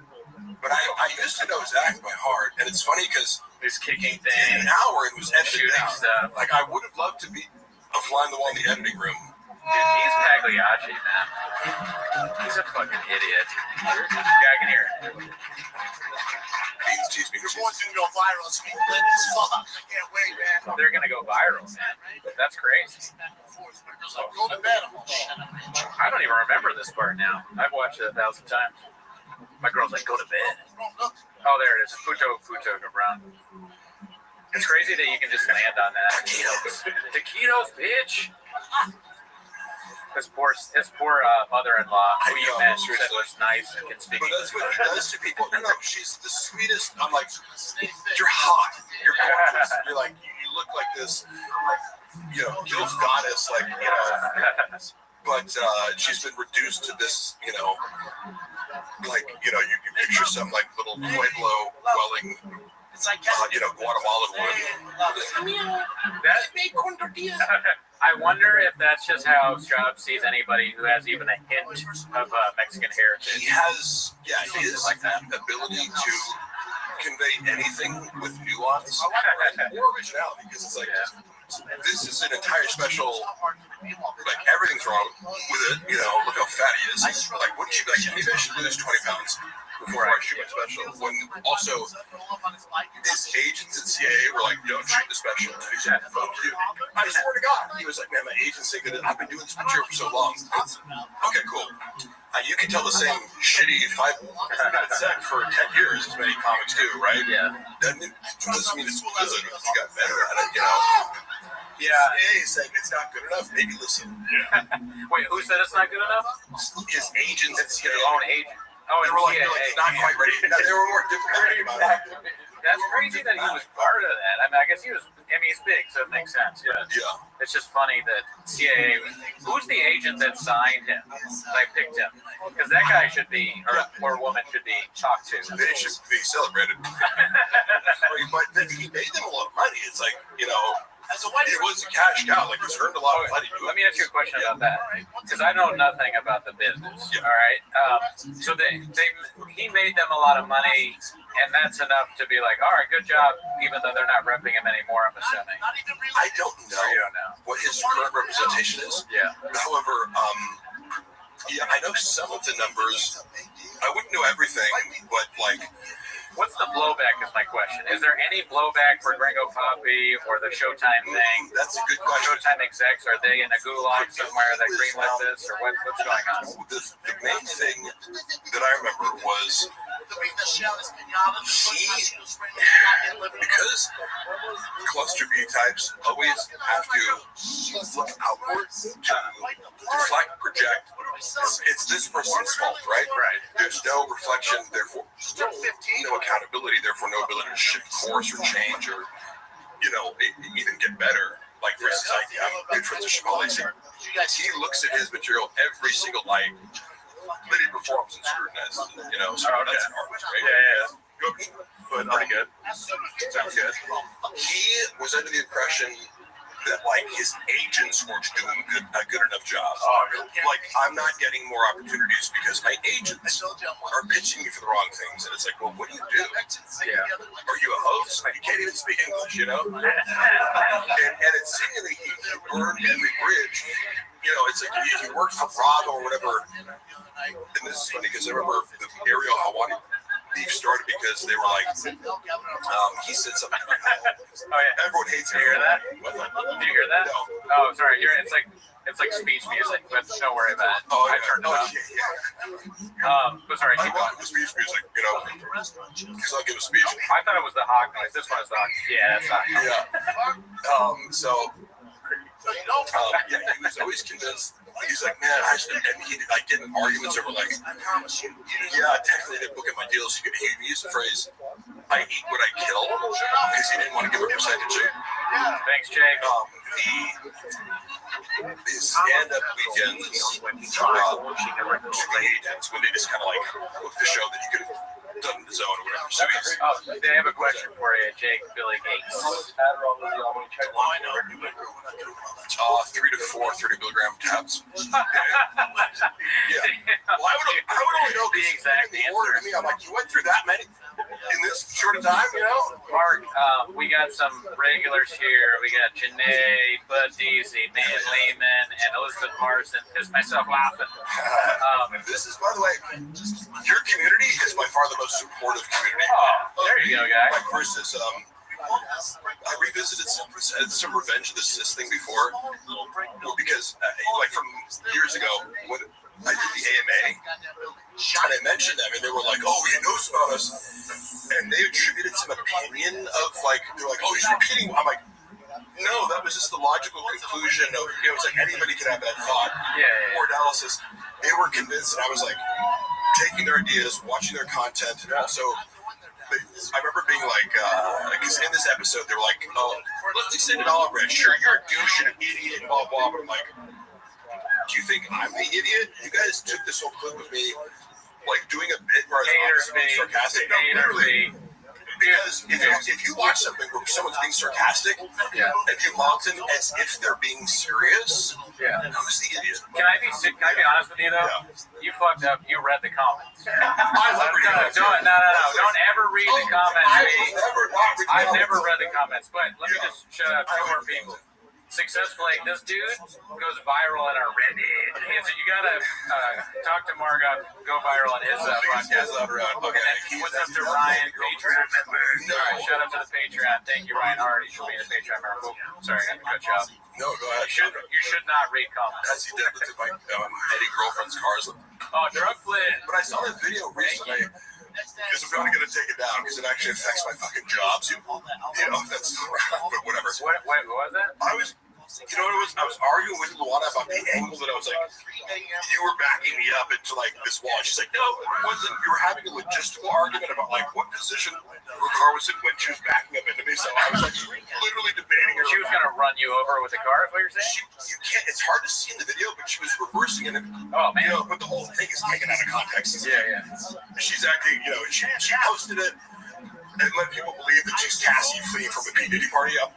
No, you had my shit in your car. I was about to leave for like a, you know, it was a whole day of arguments, and then she has my keys and I'm locked out, right? So She asked you to wear a mask, and you were just doing what you needed to do. actually, during COVID, we had so many arguments because she's neurotic. I don't know how you guys feel about COVID, but a major divide just on a personality trait level is like, I'm super low neuroticism. Something falls on the ground, I'm not scared about things that don't worry. Luana, and I don't fault her because the media made it seem like COVID was the most dangerous thing. But if I went to work out of the park, she'd like, you know, sanitize my whole body. It was like, come in and like, she loves you. She was just very concerned, but I'm like, being me, I go, no, shut the fuck up, it's not a big deal. And she's like, no, it's life or death. And so we had all these conflicts already over like COVID and like how to properly clean yourself. Me and Gerardo never had that issue because we both are deep into methylene blue. We both done double placebo blind tests. You better drink that scorpion venom now. Is one of the best fucking put that in that fucking clips thing. where Brian, I like how Brian, as he's gradually regained power in this dynamic, you notice him start to push back. And now that he fully doesn't give a fuck, because of the power dynamic, which Brendan exploited for many years when he knew that Brian couldn't leave no matter how bad he treated him. And that's also the test of like, if you're somebody who enjoys sadistic supply, you know, you're either a sociopath or a narcissist. I would watch him enjoy like torturing and humiliating Brian in a way where I'm like, I am viscerally uncomfortable with how you're treating this person. I've never witnessed something like this in a podcast. You take pride in putting this person down and convincing them that what they're doing is boring and unfunny when in reality it's absolutely. By the way, whenever you do Mark, how was the? Well, yeah, go ahead. I'm sorry. Yeah, I can't multitask, but that's fine. But I just wanted to do a poll. I'm sorry. I'm a little bit like Shots, even more than Gerardo is. But I assume people mostly don't listen to what I'm saying. No, I want to listen to everything you're saying, but I can't multitask. I just did a poll. Which is best? Doctor's advice, methylene blue, scorpion venom, or double blind placebo range? I got a scorpion dick with gills. Brendan literally told the whole job. That's so funny. I want to also make that public because I was looking at my text messages. We had arguments over like, I'm like, hey, you know, after like arguing about what engagement means with like, you know, for 3 hours. And I ended at like 11 p.m. I'm like, hey, it's weird. I'm like, can I just tell you I've been feeling increasingly disrespected over the past few months? Am I crazy or can you acknowledge this? And he's like, how? And I'm like, I literally listed off like 30 fucking things, you know? And I'm like, one of those was, I've now had to hear this joke about how I said shitty dick pics as the opening of your joke. Oh, yeah. And your whole set. Like, that you could name anybody's name, but like for some reason it's, I just don't, I get like locker room talk and roasting each other, but I go, I'm not on stage. I can't get you back. I can't light you up. No, you have no comeback. Yeah, so it's like, I'm forced to be in the audience doing social media stuff, so it's like, are you hazing me? Like, what is going on here? Or whatever. And the fact that he said, I wouldn't hire Mark if he has no skills and he's obsessed with me. I'm like, I'm sorry, was I doing a joke in 80 different cities about your dick? You know, like, you know. Dude, thanks, Sam. It looks like they're asking you a question, actually. Mark, if you were around when Fox Travis Brown, how did he take that loss playing the team? I was not around there, but I mean, Brendan's ability to do mental gymnastics is, of course, incredible. However, privately, like, he will front as if something doesn't bother him until he needs to play the victim. in order to make you feel bad about setting a boundary, right? Which I have many examples of this, but he is not. He likes to pretend that nothing bothers him. Of course, the comments that bother me. Travis getting the shit beaten out of the boyfriend of a girl that you used to date who's way bigger and more successful than you. Oh, Rondo, yeah. Ultimate narcissistic right? Yeah. For someone like Brendan. Like, he can pretend whatever he wants, but getting your ass beat by a guy, he had a title elevated, right? Because it was like, that was an important fight in his career. So, all right, there's a bunch of questions for you, it looks like. So, and yes, I am using a straw. I need it for the stream. The conspiracy theories are entertaining on the land mooning, but you know what I always think about? I go, why? There is a motive for why people would fake the moon landing, but it seems like a lot of work. But that conspiracy doesn't interest me. Any other? How hard was the baddie wrangling? The worst part of the job was baddie wrangling because this was like a job that never ended. You're dealing with a sex addict who's constantly asking you to be the intermediary of arranging sex acts.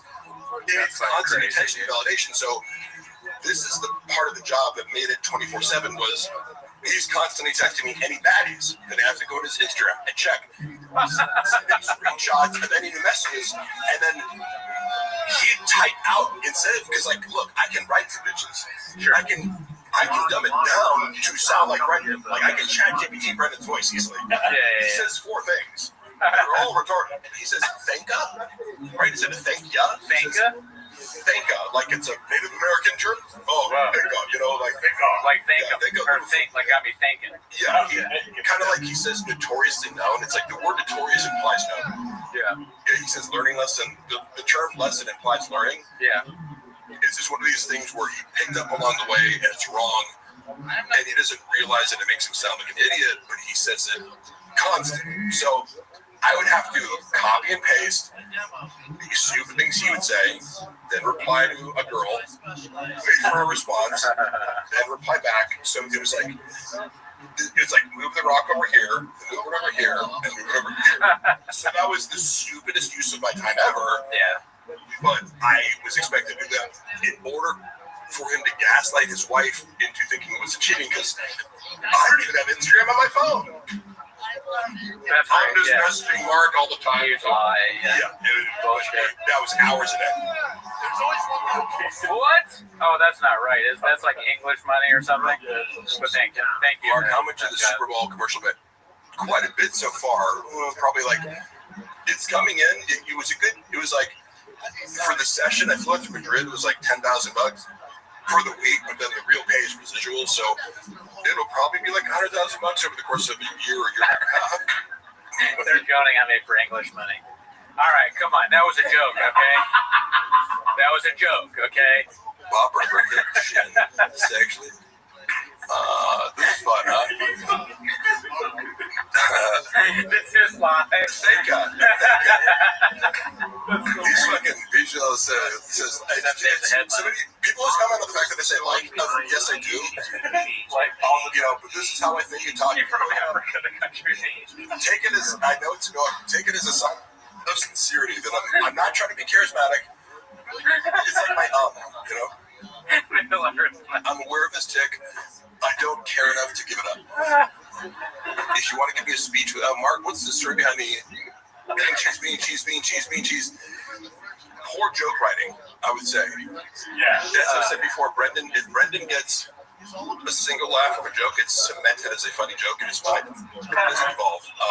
And like I've said before, there are so many different angles that you could explore with the Mexican culture that could be totally original. I had more material just growing up or working as a substitute teacher in my observations of Latino kids at Latino schools in LA. Because you go, like, one day you're working at some private all-girls Jewish school in Beverly Hills. The next day you're in Coima, teach a bunch of Latino kids. And they talk a certain way, right? Yeah.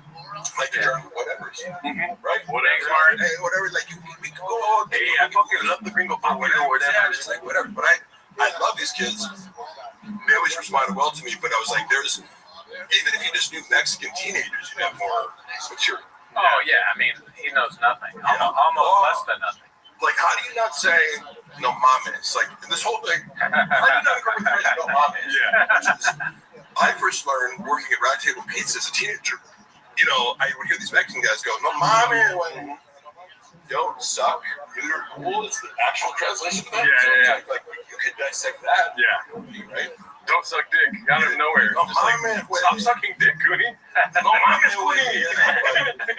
Pinche güey, pendejo. Yeah, cabrón. I will give it to him. Puto, cabrón. Hilarious, dude. Yes, but that just didn't happen. Yeah. You don't have to be literal, but it's like, well, you're being not funny and not reflective of reality, and you're transgressing. These boundaries. So people push back on me, going, "This isn't reality." I go, well, none of it is directed towards himself. It's all directed at other people, and just like character assassinating other humans. You know, fit stereotypes rather than exploring who they actually are. Everyone's you dissect like. Okay. Their eccentricities. That made me think of this. Okay, so Gringo Poppy, when we originally met, we did the whole thing about gentrifying the language, and that was amazing. I think, honestly, that is maybe my favorite thing that's ever happened on the show. It was amazing. You did that. We all burst out laughing, and I laughed at what I mentioned. That was really good, and you deserve credit for that. Did you say no, because I was like, colonized, yeah. I was like, you almost can't use the word, like, you can't put that together anymore. No, it's very funny. Didn't you say you colonized it or something? Both of you then. It's a very astute observation from the Did you ever see the how many ads mark on? I fucking took 8 before I came. Oh, shit. What were you? Did you ever see the Crystalia special? The one that he dropped? Not recent, but I saw his hour where he talked about being canceled when he first came back. Okay. And I gotta give it to Chris. Like, again, always treat me well. When I saw that hour in person, I was like, he crushed it, and I was like, that's a great special. Yeah. I don't know how it translates. I didn't watch it on video because I'm like, I've seen it. He has a bit where his dad's all depressed and stuff, and then he goes, oh, no, that's the latest one. I didn't watch that. And then he goes, I did that. And he slammed me his chest. Yeah. But, okay, my question, the thing I thought of was, that's a whole setup. Yeah. Okay, his comeback special. Yeah. So what made me think of this. So we talked about the Gringo Poppy. That's an assault on Mexican heritage and Latino culture. Yeah. It would be much worse, and don't conduce yourself here, fellas, Asian Poppy. Oh, okay, yeah. What if he did something like that? That would just be, wouldn't that be more racist? Yeah, I'll cut that part out. All right, we don't need to go into that. It's a whole new world for him to do stupid stereotypes. Yeah. He did a little bit of that. You know, And then, the first one, a little bit. I never saw his first special until later.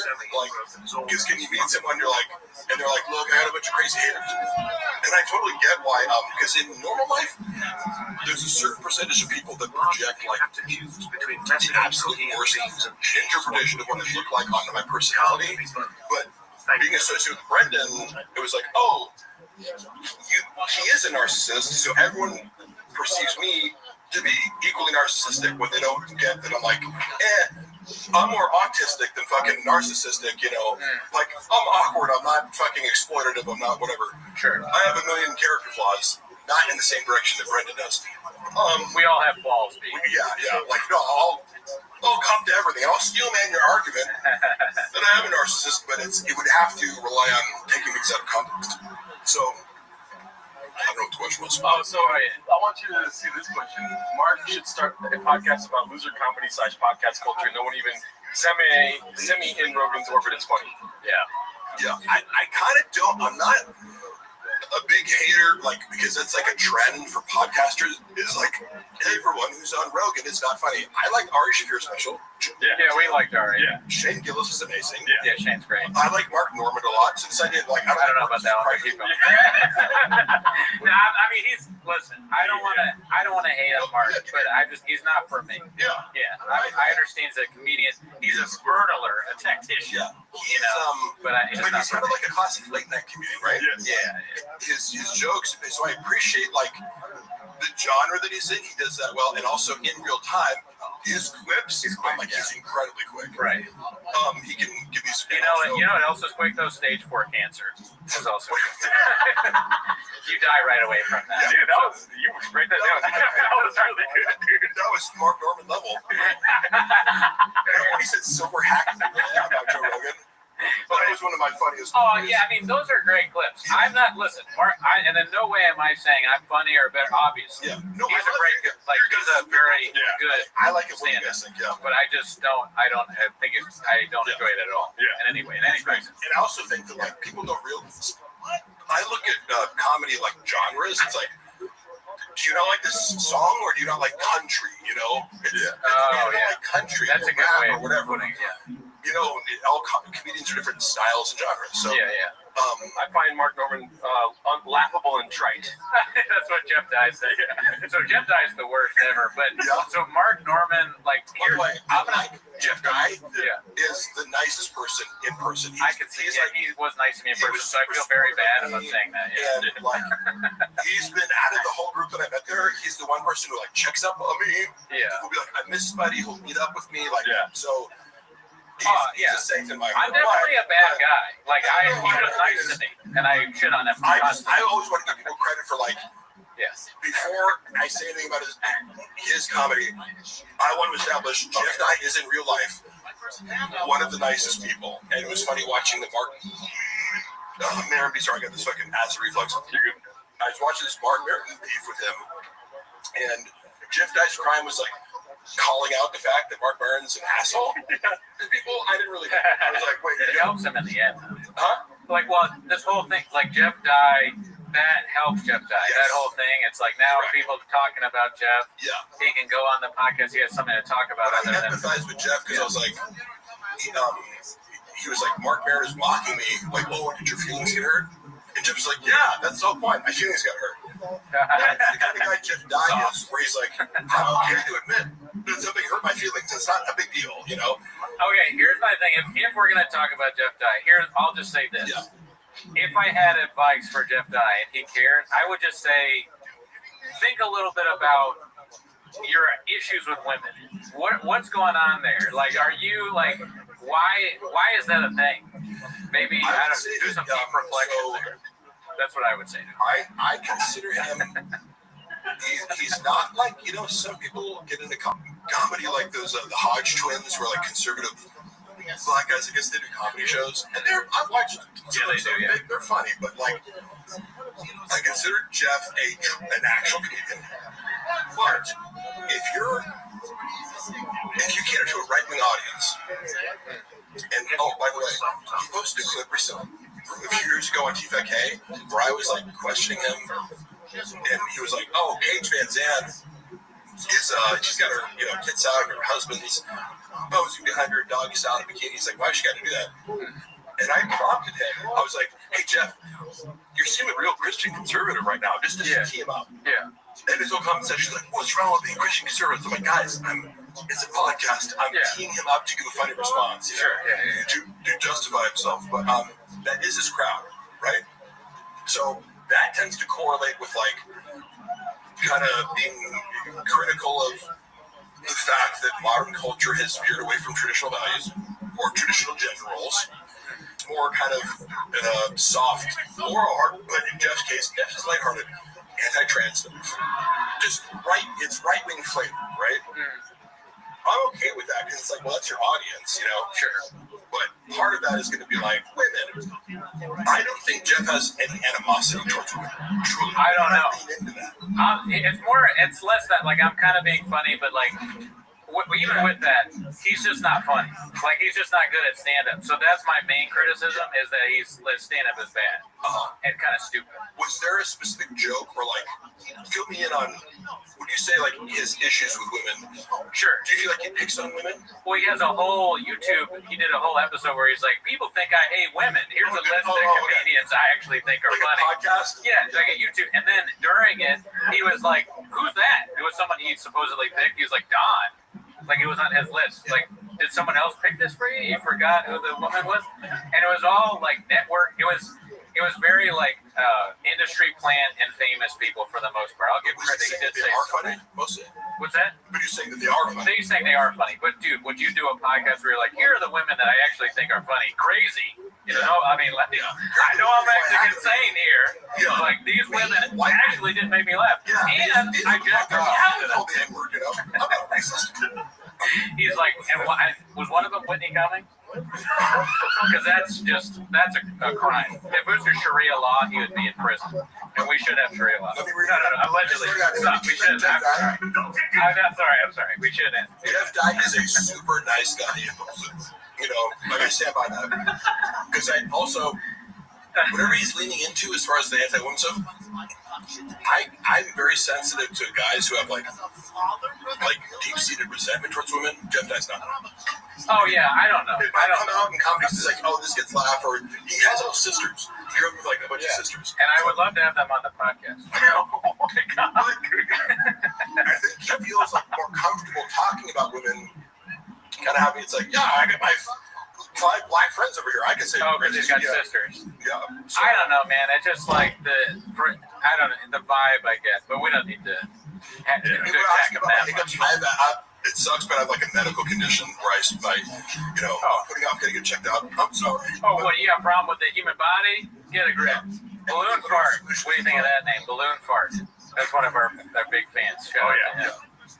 Hating women is to male comics when talking about their what? Let's see, yeah, a little bit, and it is a little bit lame, but what? How do we? Oh, because I was shitting on Norman. That's how we got there. I mean, you have Cooney and Gerardo are yes. Gay. Yeah. Wouldn't life be easier if you were gay? Oh, you're the first guy to ever make that joke. LPJ27, good to see you in the chat. So much easier. Joe dresses like he thinks The Rock would. That is true. Even though this whole outfit is like $20, like I literally just go, what's the outfit I'm going to sweat the least in today? Yes, it's a stringer. Did you ever go out of the country with the job? To Canada, yeah. Oh, shit. Okay. Because you were asking about maybe pay earlier. I remember he did 2 shows. Yeah. In Calgary. Comedian was like $40,000. I heard what? Which is maybe because it was like this nightclub and he packed it out. You know, so the thing is like, Shaw was a draw beat. At some point in that drastically fell off because I think people will give you a chance based on celebrity. Yeah. But then if you don't evolve, you know, they'll come see you twice even. But who's one of your favorites? Favorite comedian? Yeah. Kevin Nealon. Right, yeah, Kevin Nealon's great. Bargatze's great. Nick Swartzen's great. So you assume if I see this person once a year at a theater, they're going to have a new hour. Yeah. You know, or it's going to be whatever, at least new. If you watch them that get shittier over time, when you're already spotting him, like knowing, oh, yeah, this guy is from another arena, we'll give him some credit. And be like, oh, yeah, that's good for a guy who's just fighting people. But then you don't evolve. Are you going to go back the third time? No. Yeah, that's the constant criticism of Hackery versus Cyborg. BJL could easily be a Bollywood action star. All the guys who are running the bot farms. I definitely missed the boat with a lot of things. I should have just started hitting the steroids heavy at, my early 20s and became a fucking WWE guy. Because now I'm doing like commercials where I'm playing pro wrestlers. I'm like, oh, I should have fucking done that the whole time. Oh yeah, dude. I text you about that. You're on a run, man. Yeah, it's awesome. It's been fun, yeah. Very cool to see you on TV. Yeah, did we just have the Stachios one? Which one? The Stachios commercial? I've seen them all. Okay. Yeah. What all be? What were they? Is it fun? That is a blockbuster question. Is it fun to do that?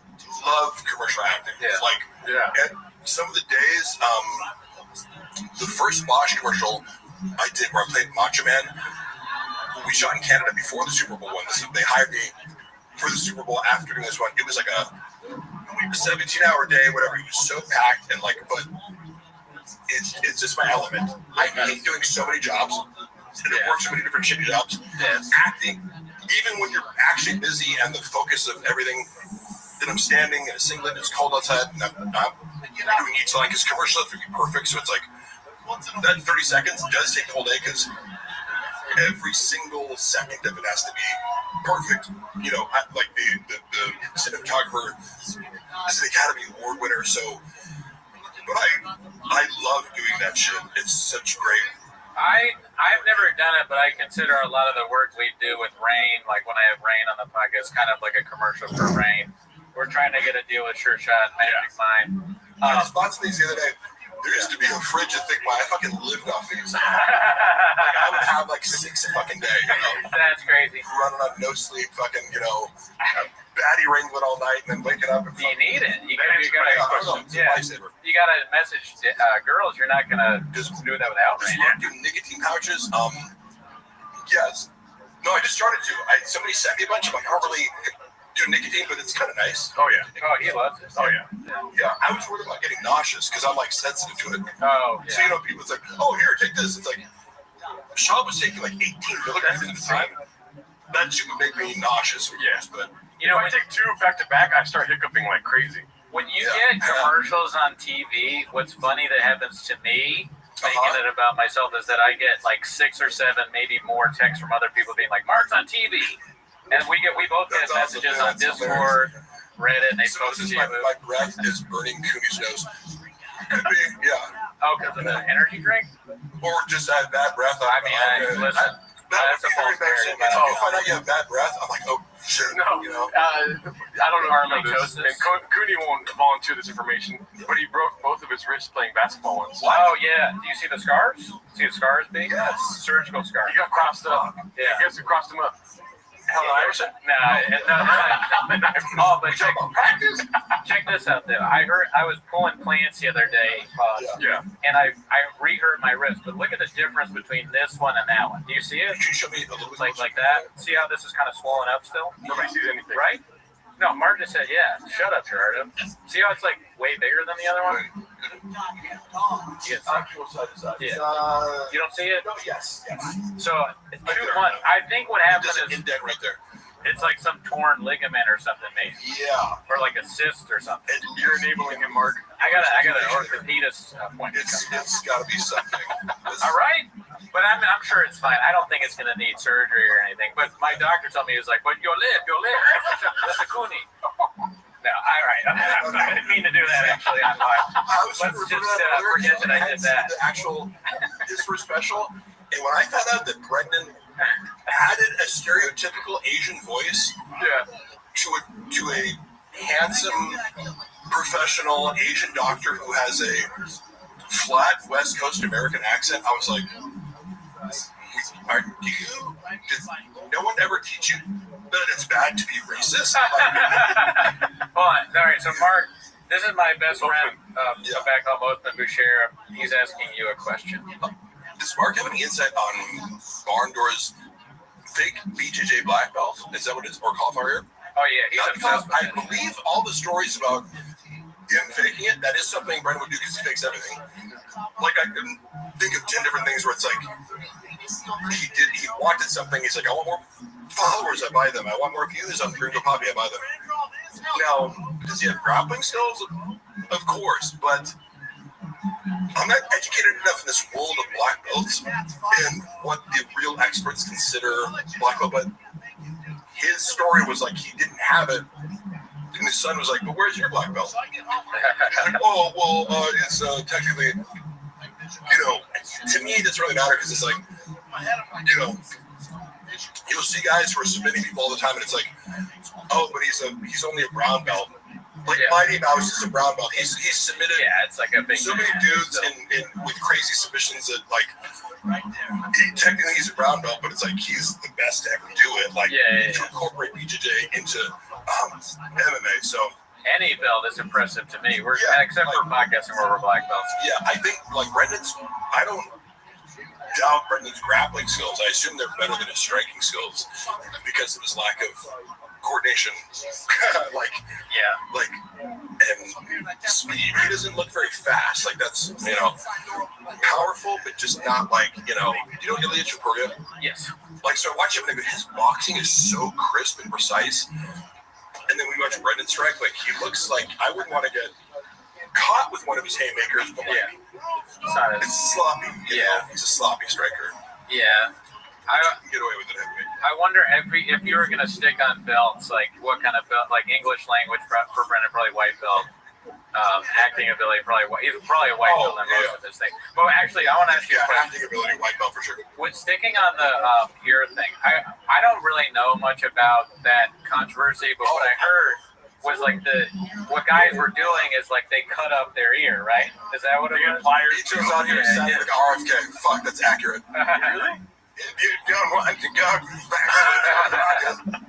if you're looking at we have Mark Hartley, Ashkenazi boots.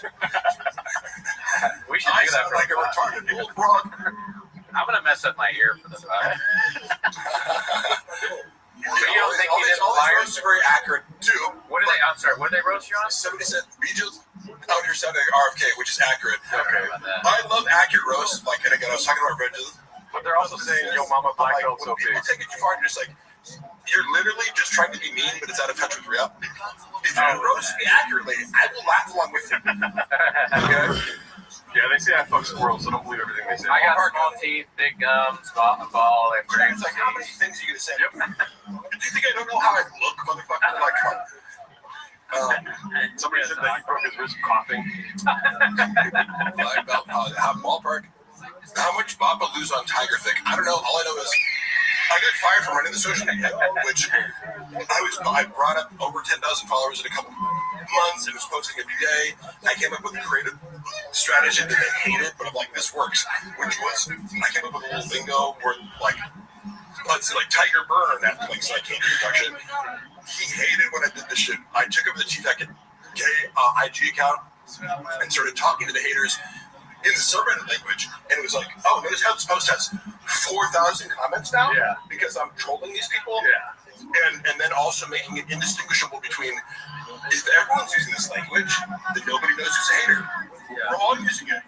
He got so freaked out, though, because I shot first and asked permission later. I didn't tell them I was going to do this, but I'm like, clearly, if you're a rational person, you go, did you notice how this post got 10 times more engagement? Yeah. On a page that's leaking followers every day. Oh, but you want to stick with exactly what you mean? Cool. Okay, great.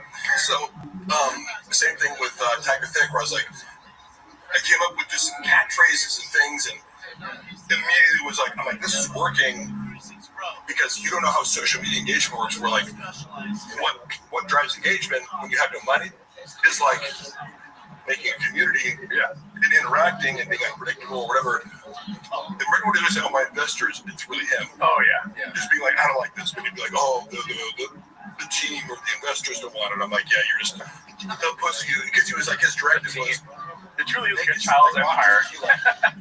What's the Rock's tequila? The Rock has tequila? I didn't know yes. that. Oh, yeah. It's like he wanted to base the market. It's called Moana or something like that. Yeah, I'm like, cool, give me $20,000 for a photo shoot.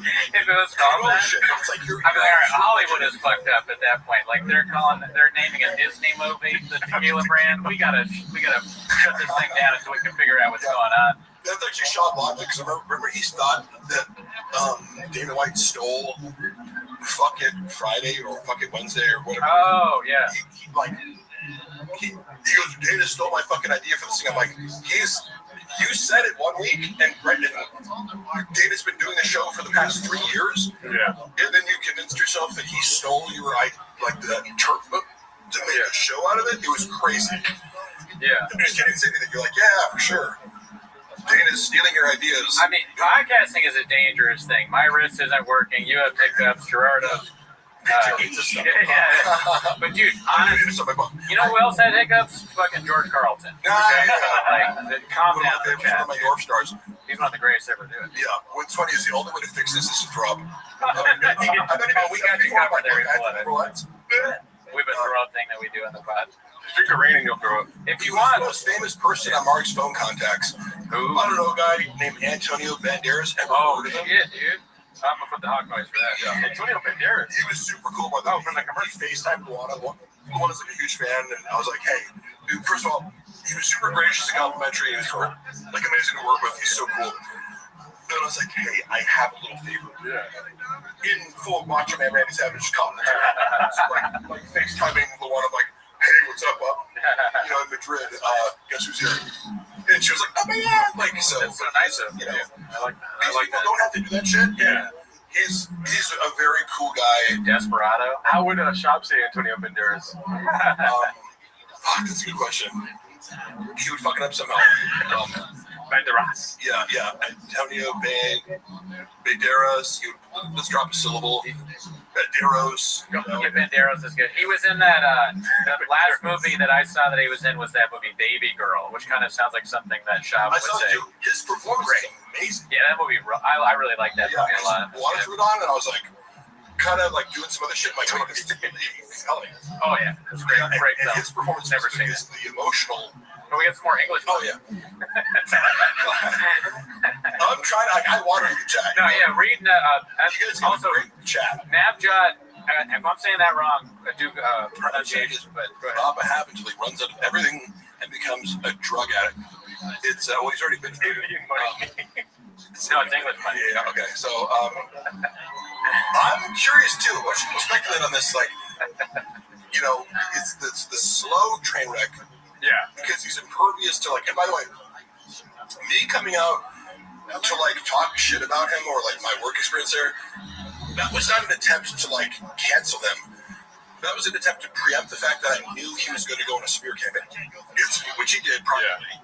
But like I just seen him do it a bunch of other places. So it's hard to like. You can't ruin his career. He's too established to be like, you know. I mean, if Chris D'Elia can sell out fucking theaters, like after that controversy, like there's no controversy that would like end Chop.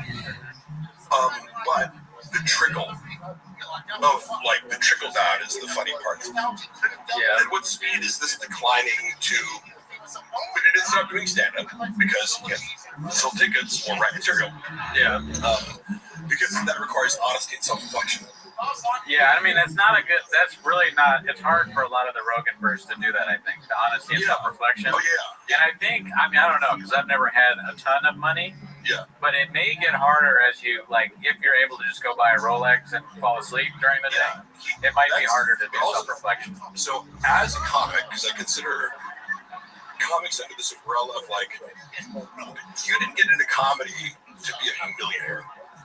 You're like, if that happens, great, right? But I presume that if you start out by doing open mics and working your way up, it's because you have a love for this art form, right? That supersedes any materialistic pursuits. You're like, yeah, it's an outgrowth of that, great. But Brendan had this mentality of materialism, kind of validating his craft. It's like, well, I have a Ferrari, therefore I'm good at stand-up. And it's like, not really. Versus a guy, and I just think of him because he's a very close friend. Chappelle Lacey has an artist mentality. You know, like Chappelle Lacey could give a fuck about any clothes, cars, whatever. He could live like a hermit. He cares about stand-up. With me, I have a very quick set of, like a set of rules I live by. Okay, first of all, always diet starts Monday. Second, all right, I'm up at 4:36. Yeah. Every morning before my ends. Yes, Chuck. Then, yeah, exactly. I took that from him, but he got it from me actually. Take a picture of the No Long podcast. Yeah, and then also like I never read the comments. No matter what happens, I've never seen anything. I like. What is this Justin Lang? Never heard of him. Don't know who he is. I don't know who Justin Lang is. Yeah, I've never in a million years. All right, we got a poll here. Antonio Banderas, yeah. Antoine Jameson. John, that's a good one. See, you're thinking like a writer. That's the thing I like about your artist. Writer's perspective. It's almost like I read about the John Africa thing. Yeah. So many of the Shawbisms I'd seen, and I had no idea where they stem from, and like years later, Anthony Hardaway. Sorry, like John Africa is one of them. Or I'm like, oh, he said John Africa. Yeah, it's crazy. Said that. Oh my God, who the fuck is John Africa? Mike Tyson. Who's John Africa? Imagine Mike. Not to insult Mike Tyson's intelligence, but he's the one correcting you. I think Mike Tyson is very intelligent, by the way. Seriously. I don't know. I mean, I think like he's so compelling. Very is human. Okay. You guys know more than I do. Documentary about him. It came out in 2008. I just remember I saw it in theaters. Yeah. And I brought my girlfriend who wasn't really familiar with his fighting. Getting to see somebody who's never seen Tyson fight, watch his highlights. It's amazing that. It's jaw-dropping to me. When someone who's never seen Tyson like, look at this guy beat the shit out of people. In a way that humanity has never even seen before. Now, he's also had this transition into becoming this extremely thoughtful, like I would consider him philosophical. Like he reflects and he thinks, and he's just sincere and authentic at all times. And I think that comes. That's what Brendan resents about, because Brendan hates Mike Tyson. He hates insight. He hates And because also, remember when he used to do that show? Mike Tyson used to do this show in Vegas, like a one-man show. It was basically comedy. Like that's what Brendan should have done. I was always like, why don't you talk about the UFC? He was like, no, I don't want. I'm like, major mistake. Blind spot. I get it.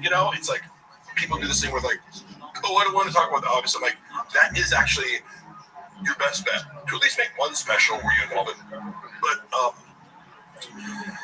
Mike Tyson, the show was funny as fuck. Oh, did you go to it, or was I that saw clips of it. I was like, oh, it's good. It's well written. It's like a presentation, but was very successful. Great entertainer for sure. That's hilarious. And I think part of Brendan's resentment is that, and the fact that he's like, at all times, for better and for worse, he's authentic. If he fucks up a word or says something silly, it's like he's just authentic, and doesn't give a fuck. Yeah, definitely. I mean, he's very fun to watch. What I used to do with my buddies is like we'd be hungover in college and we'd watch Tyson highlights of him just destroying somebody in 30 seconds. Oh, same with Fedor. We did the same. Oh yeah, and I recently got like, because remember somebody told me, I was like, who's your favorite?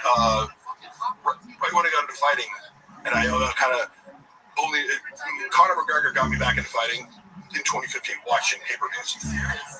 And I asked somebody, who's your favorite fighter? And they're like, Fedor. I'm like, who's that? Because he wasn't in the UFC. Then you're watching his fights, you're like, holy shit, this guy's great. Yeah, he was the best.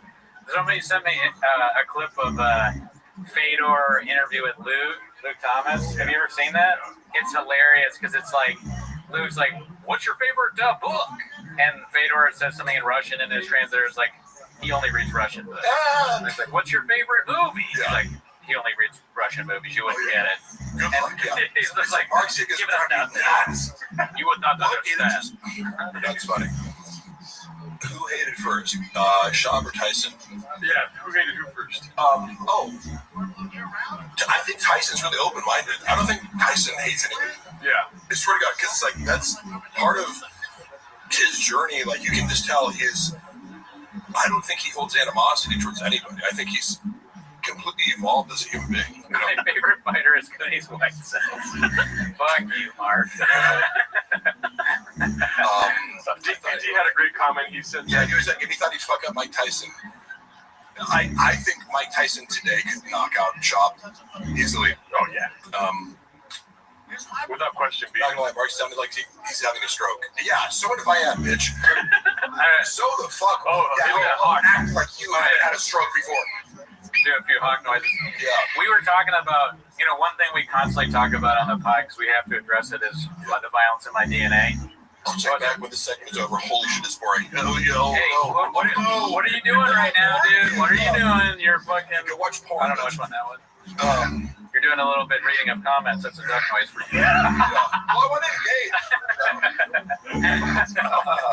Just kidding. What do we got here? Schaub disrespected Tyson. He did. Schaub disrespected him for no reason.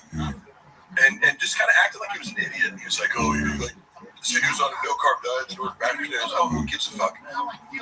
Mark, how has Chin not had a mental breakdown? I do believe that, I think about Chin a lot. First of all, he's so much stupider than I ever imagined. Like, he doesn't know that Australia isn't in Europe. He couldn't name it in European countries, and he goes, Australia? He thought that Australia was in Europe. It's a hilarious first guess. It's a second grade, that's insulting to second graders. That's a preschool level answer, right? Schaub has a bunch of issues with Chin revolving what he doesn't do. He works like 3 days a week and doesn't really offer anything creative. He doesn't think outside the box. However, in Korean culture, what? This is a good one. I don't know if you know the bit, but there's this bit, and it's not really a bit because it's just true. Everything that Gerardo owns is kind of small.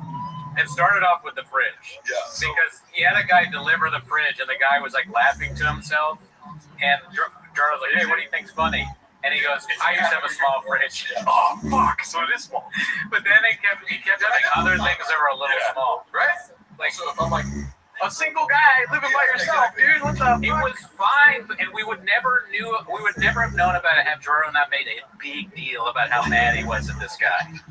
Like Gerardo was mad that this guy said that he has a small fridge, and it is small. So we're trying to deal with his anger. Here's the thing, Mark. He came to do one thing and one thing only, okay?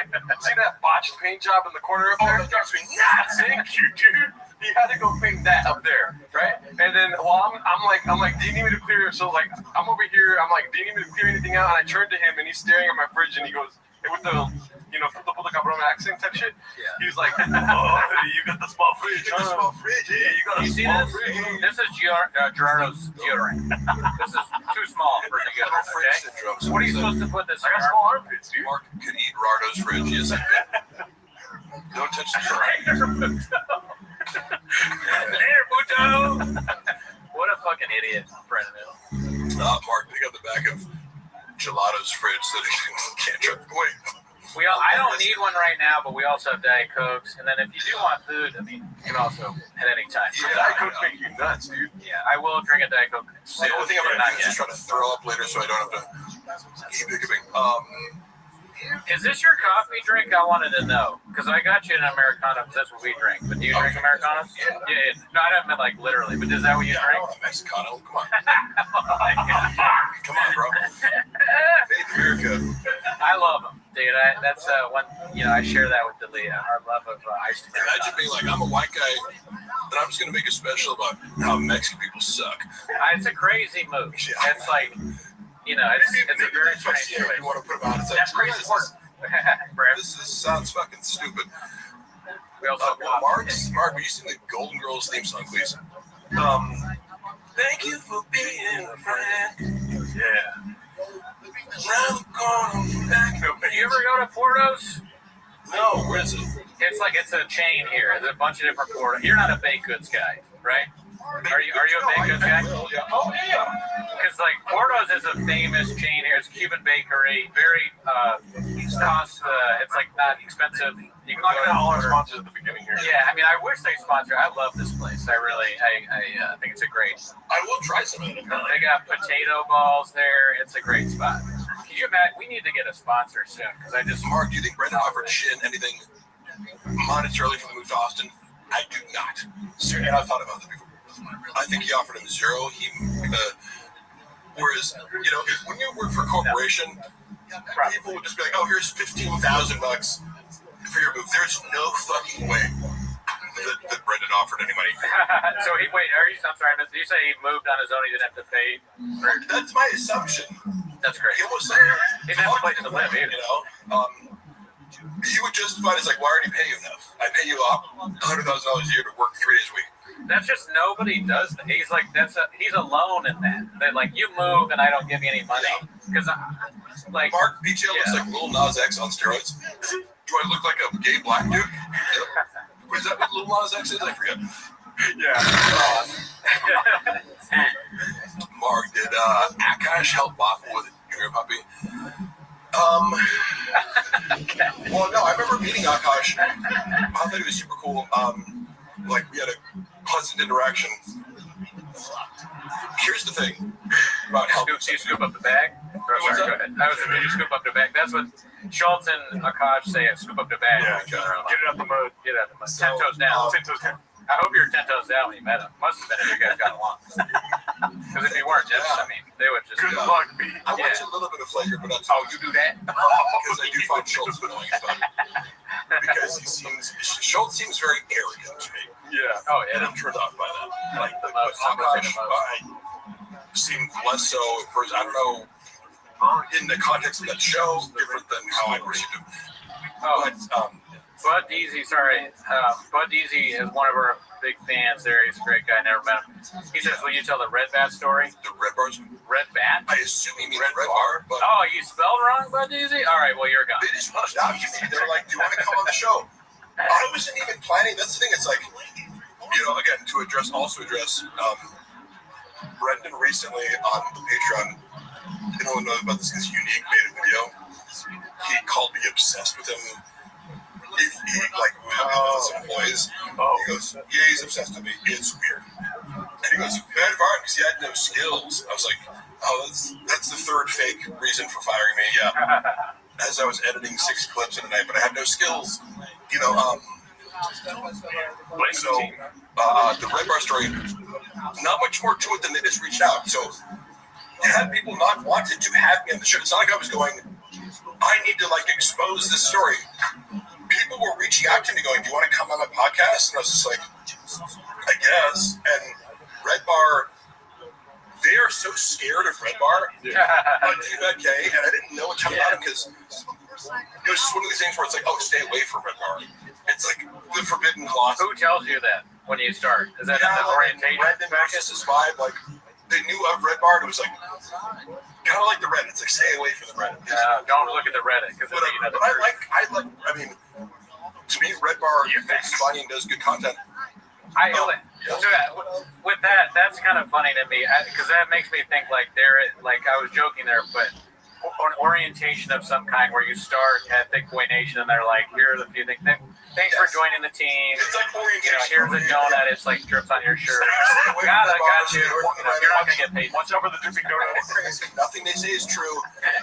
But Red Bar was treated like the boogeyman. Yeah, I swear to God, I've never got that. I'm like, can't even say it. Why are you guys so scared of this? Like Voldemort. Yeah. Really? No, like right now. Okay. It was like. Because we used to be like that too a little bit. Oh yeah, we love Red Bar. I mean, it's hilarious, and he's a controversial figure. But when we first started, we were just like, maybe we shouldn't say anything. And what's funny is his fans have been really cool to me. Like that's one of the more supportive communities of people where I came on and a lot of people were like, "Oh, he was trolling you the whole time." I'm like, I don't give a fuck. Yeah. What his intentions were? We had Mike. I know. He probably wanted a little more out of me, and he was trying to press the conversation. But he's being a good broadcaster. It's like Howard Stern is trying to press you to say the most controversial thing. I get that's his appearance. I didn't feel mocked or belittled by him. But you're in on the bit, or you're enjoying it, regardless. Like because he was holding, he was like had me on FaceTime. And he was like maybe going like, "Oh, this is water by the way." Great woman, never met her. Oh yeah. But he was holding me on FaceTime, and people were like, "Oh, didn't you see how Red Bar was trolling you the whole time?" I'm like, I don't. If he was, I didn't care. It would be an insult almost if he didn't troll you a little bit, right? Like who doesn't he troll when he is not? But he was when he was saying complimentary things to me, I'm like, I don't know. I don't have any reason to doubt he like hates me. I don't have any reason to doubt that he's like being sincere. Because it was just like, yeah, I used to talk shit about you and. So then it kind of changed my mind. I mean, I'm like, that's okay. Is he ever sincere? I'm not sure sincere is a part of his, joie de vivre, He's not a... To me, it's believable that you could go from, like, because he did make fun of me on the show. And, again, like, if you don't know the context of, or you're comparing me to Brendan Schaub, there are certain things that I do that are sarcastic or tongue-in-cheek that might not be obvious if you're just going, this guy's Brendan Schaub's friend, therefore he's as stupid and narcissistic as Brendan Schaub, and therefore if I'm doing a, like doing a little act out where I'm acting more Jim Bro douchey, then you're going to go, oh, this guy's really an idiot, even though I'm deliberately saying it. Indian Man wants to know what do you think of Elephant Graveyard? Oh, yeah, one of our guys. Amazing, yeah. I'm sorry for calling you the Indian Man. Yeah, but you never told us how to say it. It's amazing because I like content like that where YouTubers like put instead of daily content. And this I consider you guys this too because you do custom songs. I think you put a lot of effort into podcasts and elevate it, to something greater than just two people talking, right? And I think Elephant Graveyard is an example of this guy puts a lot of effort into the artistic output that he creates. And, I mean, he's a legend. Those two are like they're like Socrates and Plato or something like that, or we're standing on the shoulders of giants. Oh, Schaub and Callan? What's Schaub's salary? Over $100K. God damn. It's crazy. Allegedly. Yeah. That's true. What did you just say? Plus. I know. Oh, his salary. Yeah. Years ago, he negotiated $100K because he found out that Jamie on Joe Rogan makes $1 million a year. But it's reasonable because it's like, well, if your boss is making, that's hilarious. $100 million a year, you heard it here. You can't throw $1 million my way. I'm gonna go to the sink real quick. Jamie, basically in poverty in Austin there. Yeah, exactly.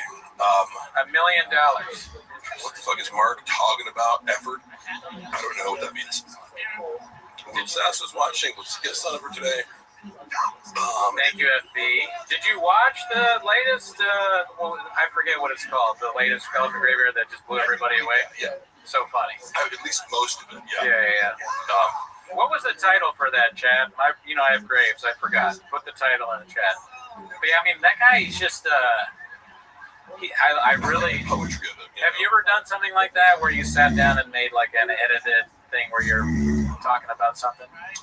No, but I would, I do enough basic editing, or here's the main thing that I'm looking at. Like, the visuals are great. I don't have skills to edit and comedy jokes, but even just the voiceovers he does are very cinematic. So I that's what I hone in on. I go, I love the cinematic voiceover style that's matching then the visual qualities that are dreamlike. Yeah. With the transitions. I could never edit that shit. That's a Gerardo skill I don't have. He makes great artistic choices. Yeah. For all, it's because it's not literal. It's not like he's when he's voiceovering, it's like directly what's on the screen. So he's making, artistic choices. And what is the moment to moment visual? So he has to do that. Yeah. But also have this kind of poetic narrative for the whole thing. Tom Jimmy, I saw your question. Can you post it again? Because I don't remember what it was. Graves activated. So Tom Jimmy, I'll keep an eye out for it. Chad, Mark says, how do all my Mark in the chat, not Mark here, but Hank rather. How does Gerardo keep all those kids in the bedroom so quiet? Fuck you, Dad. They're watching the stream in the restroom right now. All the Patreon ads, questions with trolls. So I remember now. Tom Jimmy said, have you seen all of Callan's specials? Oh yeah. No, but I've seen him do live stand up. Like in Cali? Yeah. Yeah. I've seen him at the store a few times. Yeah. I mean, he's terrible. Yeah, he's the worst ever. I've seen him. But that doesn't mean that he's not also technical level for No. Here's what I look at. I go his act outs, his they're horrible. Top. He comes out. Do you see that? Because I'm not objective. Because I like Brian. Yeah, you're his friend. Person. You can't say he's bad. And I like, at least when people use different. I appreciate physical comedy, or that he's doing something. It's like he's making choices that you don't like, but I go, he's way better than stand-up than Brevin. Yeah, I don't know. I mean, I'm not sure. I'm not sure. Mark. Cooney's trying to pay the bills. He has to hit. Oh yeah, that's why I'm doing it. I think Jeff Dye is probably better than Callan and Chop. I mean, Jeff Dye is fine. Totally fair, because I want. Better than that. Comedy should just be an instinctual reaction. This just made me laugh or not. That's the only measure of whether you like it.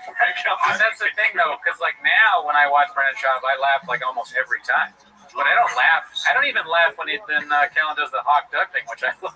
I love it. Unironically, I love the bit, but it's not going to make me laugh. Yeah. My son, that's the stupidest thing I've ever heard in my life.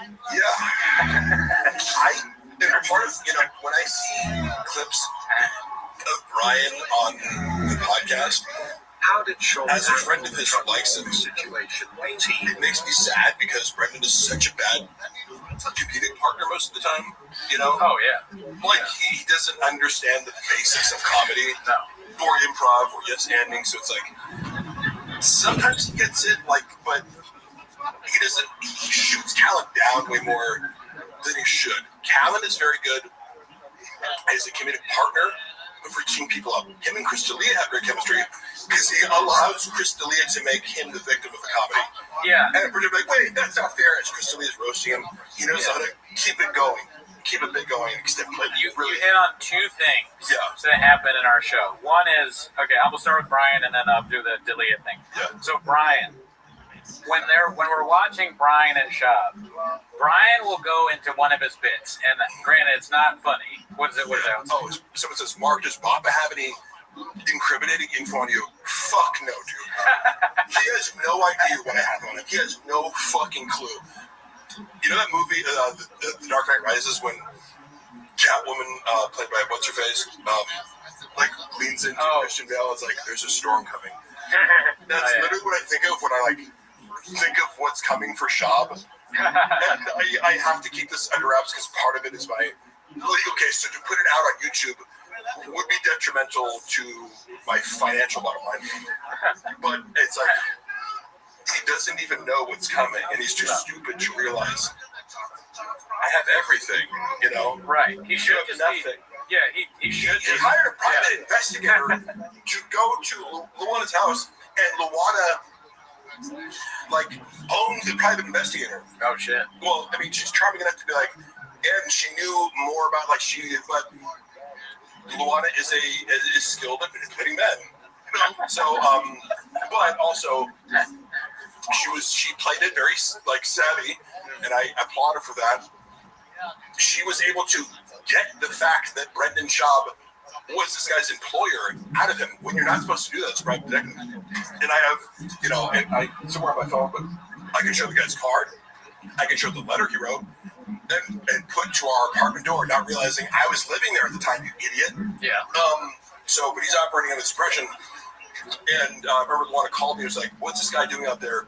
Did you serve me with some papers or something?" I was like, "Luana, no." Because I was at home. Crazy. I say, "Go look at what he wrote. He wrote this note, put a number on there. He was still in the area, so go just call him up, see what's up." He's a private investigator. He didn't say shop. Because she talks to him. She knows what he's inventing. He goes, "Are you here because..." And she's like, "Who do you work for?" And I say, "Well, I can't really say." I go, "Oh, is it Brendan Schaub? And does it have to do with a bouquet of flowers that someone sent to his house and he's blaming it on Mark?" And he's like, "Oh, okay, you know what this is about." And he's like, "Let me tell you the real story." One of these girls said he was having a long-term affair with, who's smarter than the rest. She has an MBA and just a more accomplished professional, and just somebody who you shouldn't cross. You fucked around with the wrong girl. A lot of these girls he dates are idiots, but this girl, after he crossed the line with her, having lied to her for the last time, she sent a bouquet of flowers to Joanna, saying, just outing him for having long relationships. But the note started off with, "This is not Mark." So, it's true it wasn't Mark. However, it gave him just enough of a thing to go, "Joanna, obviously it's Mark because it says this is not Mark." Yeah. And then he invented an entire story whereby I somehow went to his house with a bouquet of flowers and a note and hopped over his bed. It was a whole... I'm like, "You have security cam footage, unbid in your house. The whole thing is covered by, 8 different cameras." What's your estimated time frame? And he said to another side piece, "Hey, you talked to Mark recently?" I was like, "No, what's up?" He came by the house when I wasn't there. He's harassing my kids." She's like, "No way." And he's like, "Yeah, I had to get the police involved." I'm on the phone with them right now. I'm like, "Oh, yeah. The police. Yeah, sounds good, bro." With the security cam footage of a worker from Joanna's favorite florist delivering, I just wonder how he gassed her on that, because, he's like, "Oh, he pulled out the fucking camera plugs, he cut the power to the security, because otherwise it'd be like, well, watch the footage." Where am I in this equation? It was just one of the more hilarious things where I go, this willingness to gaslight his wife and family in the craziest way possible, and then hire an investigator, or whatever. He does this with everybody, boys. That's why he lost the unique lawsuit, because it's like, imagine Brendan Schaub's your client, and you have to rely on him to tell you the truth about what's going on. You're fucked. Yeah, I mean, being his lawyer is like being anything. You got to be maybe we have another one if you want another one. Because I bid off that one. But go ahead. Yeah. This is This shit is amazing. I just tried it. It's the first time having a coffee cake from Porto's. Surprising, I know. Cinnamon coffee cake. Wow. I mean, listen, I would fuck my way into the room to get this. Dude. I would eat 8 of those. Yeah. I'm gonna block wake up. All caps. Yeah, that's not good. No all caps. That's the rules. Mark, you're a drama queen. No, I'm not. Hey, if somebody runs a fucking smear campaign against me to try to ruin my life and make me unemployable or lies publicly about the reason he fired me to make it look like he wasn't a fucking idiot who threw a temper tantrum because I didn't text him back for a few hours, I get to do whatever the fuck I want for the rest of my life. I got enough dirt on you to murder you. This is what the fuck I do. Mariah, it never occurred to you. Seriously. Brendan's so fucking stupid. Kyle Samuel wants to know, and you probably have already answered this before, but how did Shab handle the drug walk situation behind the scenes? Freak out and handle it terribly. Like it's always, I also this answer. It's a choose your own adventure where it's like, hey, make the worst decision possible. If I would, the funny part is always, if I'm tagged in a video, they'll go Brendan Chubb's handler. I'm like, how could I be someone's handler who doesn't listen to any other human? That's facts. You can give him the best advice ever. It's like, hey, what you're about to do, like Joe Rogan said, he needs someone to say, what are you gonna do? No, don't do that. Yeah, I would say that to him. He just wouldn't listen. Yeah, facts. It's like, how are you gonna handle this drug walk situation? Stutter on fucking, I went through your DMs. You sent a peach emoji to fucking a picture of Annie Letterman's ass. I saw that. But you're like, oh, I would never hit on her. Doesn't make any sense. I mean, I'm laughing at him on this fucking Flagrant podcast for stumbling over his words. How do you handle a drug walk situation? Obvious. You text my BD, I'm gonna kill you. But moving on, Christian L. Literally, it's like, as ridiculous as that Mark broke into my house story, it's like, how can I make this the absolute worst out of this universe fucking problem out of just being like, yeah, you like, we already know you're a cheater. Just admit to it. Just be like, hey, sorry. Yeah, you're right. I misread the situation. So Christian L, we know it's just Chan chatting in. He's only giving $4.99. Does not make very much money. Yeah. But he said, let's see, scroll back up. He said, Mark, what is Shub's most redeeming quality? You must have seen something good in the beginning. Hoping you answer. I'm talking about Shub's positive qualities, but they're still under the umbrella of narcissistic personality disorder, which implies in the beginning stages of a relationship, he's going to be very generous. So, for example, like the first time I ever traveled with him was to Austin, Texas in 2021. I got permission to go from my wife because she was like, why the fuck are you going with Job? Like, it was actually her birthday, so I was like, it felt like it was like, dude, I want to go do this cool. Like, he invited me, come on, this is gonna be fun. I hadn't traveled like that much, like during COVID. So like, and Chappelle, who Luana loves, is like going with us. So she was like not okay with me going for no money. But I was like, so I made up a lie. I was like, well, Brendan's paying me $500. I told Brendan that, just being like, you're in on the joke. I'm like, this is how I got her to do it.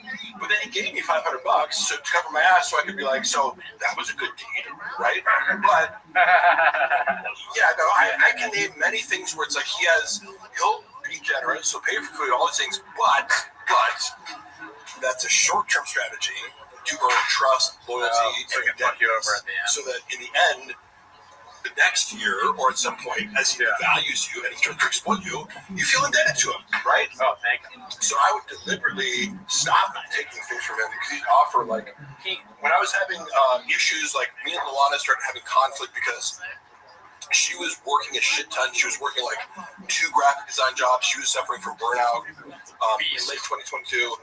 I'm traveling with Shop, fed up to my fucking ears with this bullshit as he's increasingly being disrespectful. So I got this crazy boss who's disrespecting me all the time. I'm traveling, then at home I'm working after being in the office. So we're both high conflict because she's mad at me about Brendan exploiting me and not getting paid enough.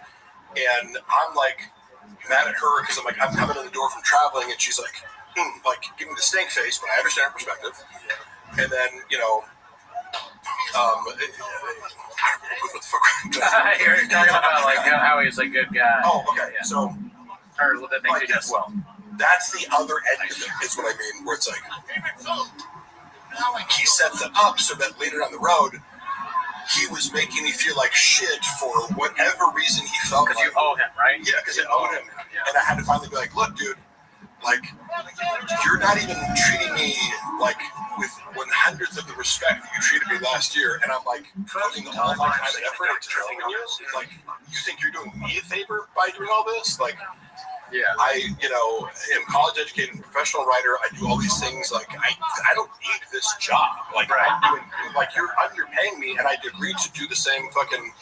I didn't even negotiate. It was like, what's Christian paying? I'll do the same thing, and I'll do more work for them, just to prove to you that if you want to pay me more, like, and then I'm still being shit on, like, fuck you. So yeah, that's so funny. The first time I've seen a guy tripping on acid reflux. I almost took top acid before I came. I'm like, would that be funny if I was on acid? Oh no.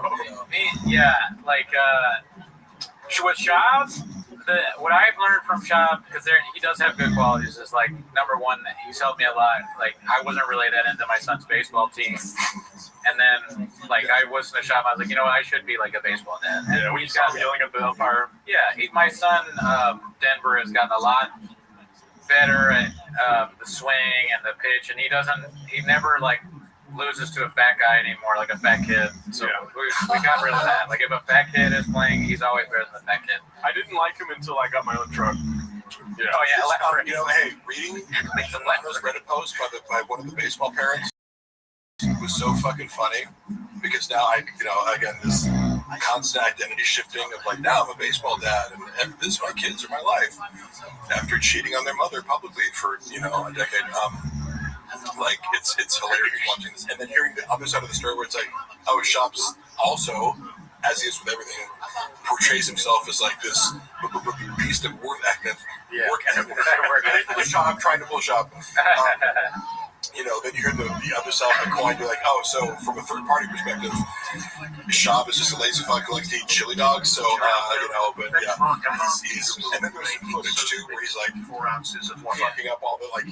He can't even like throw a baseball or catch it. There's some footage from that game. Yeah. Fuck. We got to see him in action. He's bad at baseball? I didn't see it. Yes. Oh man. He cannot do basic things in baseball. He can't throw. That's hilarious. That's kind of like, if you ever watched his football highlights from Colorado. Like, yeah, I mean, this guy thought he was going to make it to the NFL, and I can say that it's football. I've watched myself play football on video thousands of times, because I played for a D3 school. Yeah.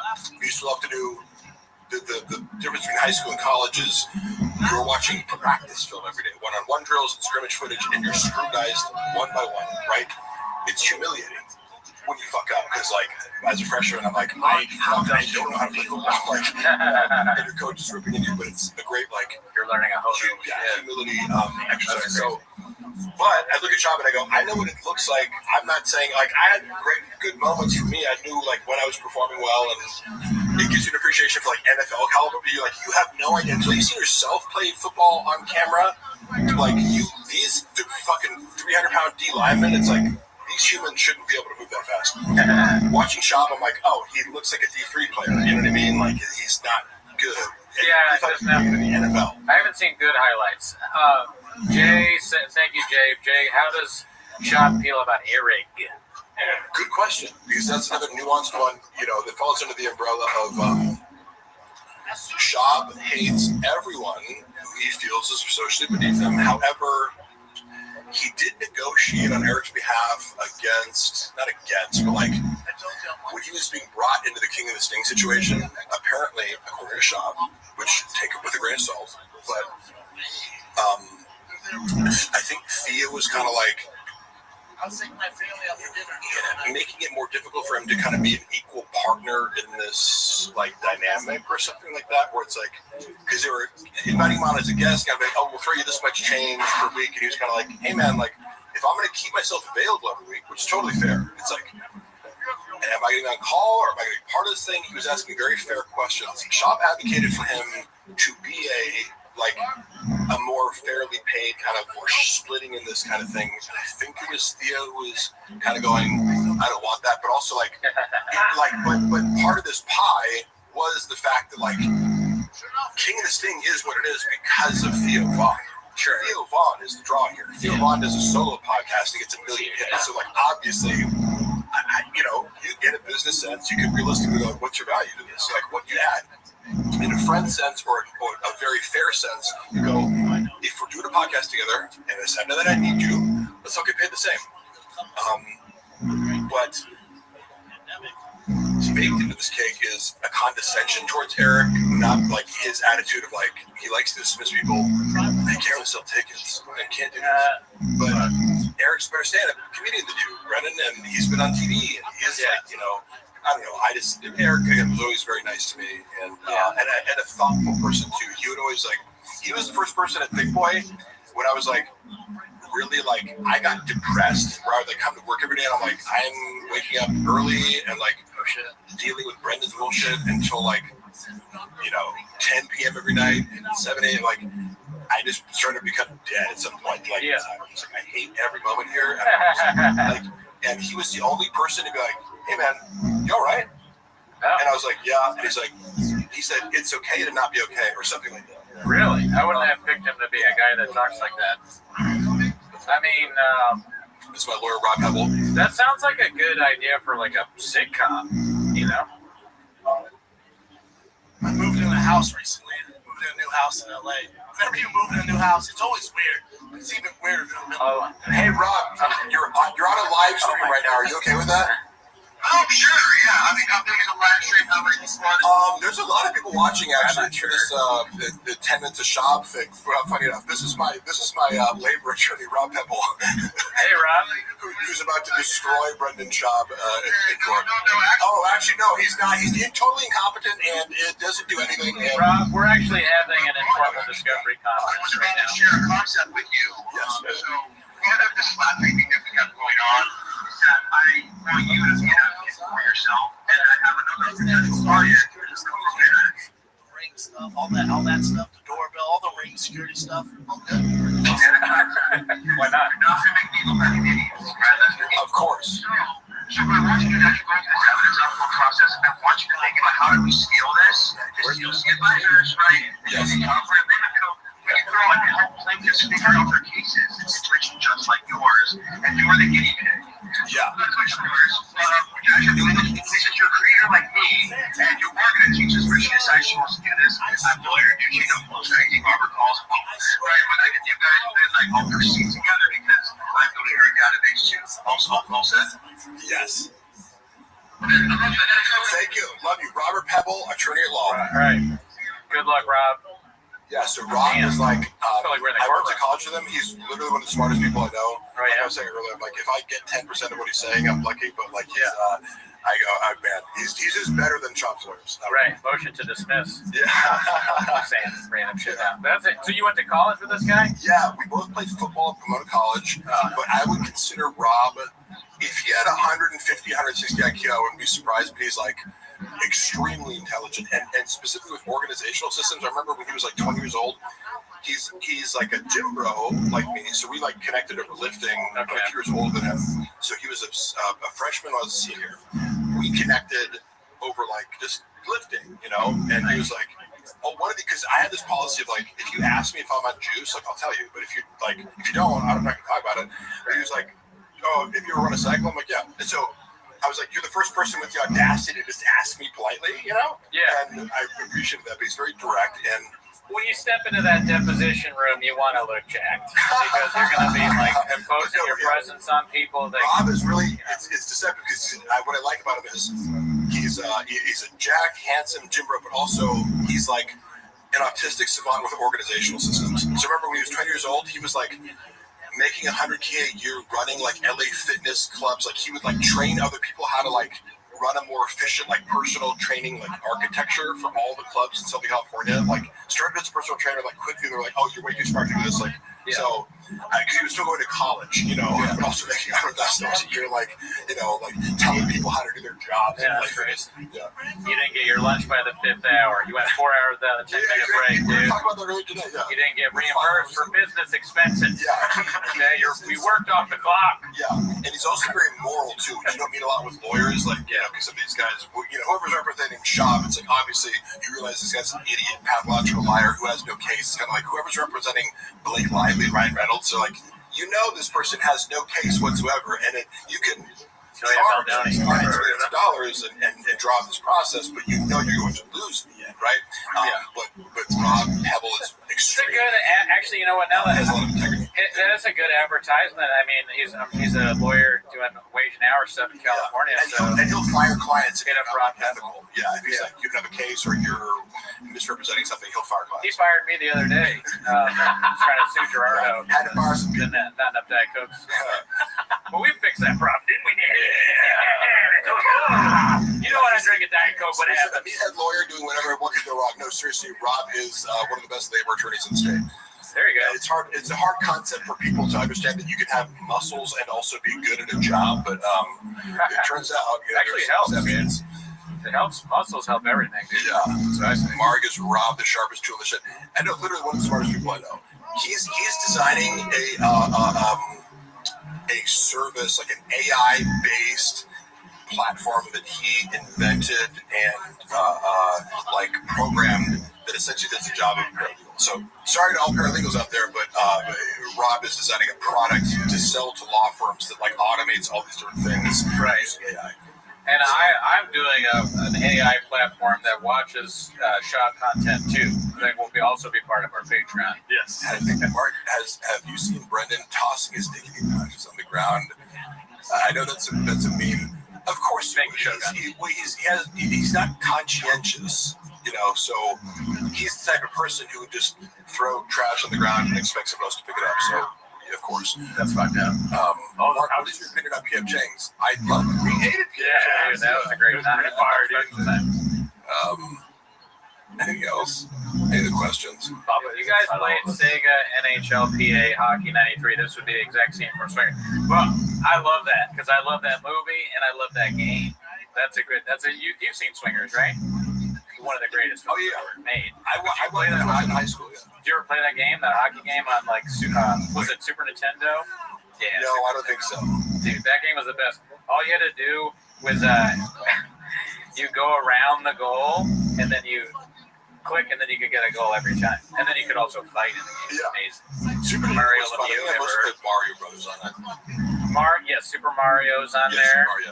That was a good game on there. I fell off of video games because I realized, so my older brother is I'm happy to recognize, my place in the world as far as intellect because somebody like Rob is so much smarter than me, or my brother Eric is an applied mathematics PhD. So I've met real smart people. It's also funny when people try to pass themselves off in LA is I'm smart. I'm like, have you met smart people?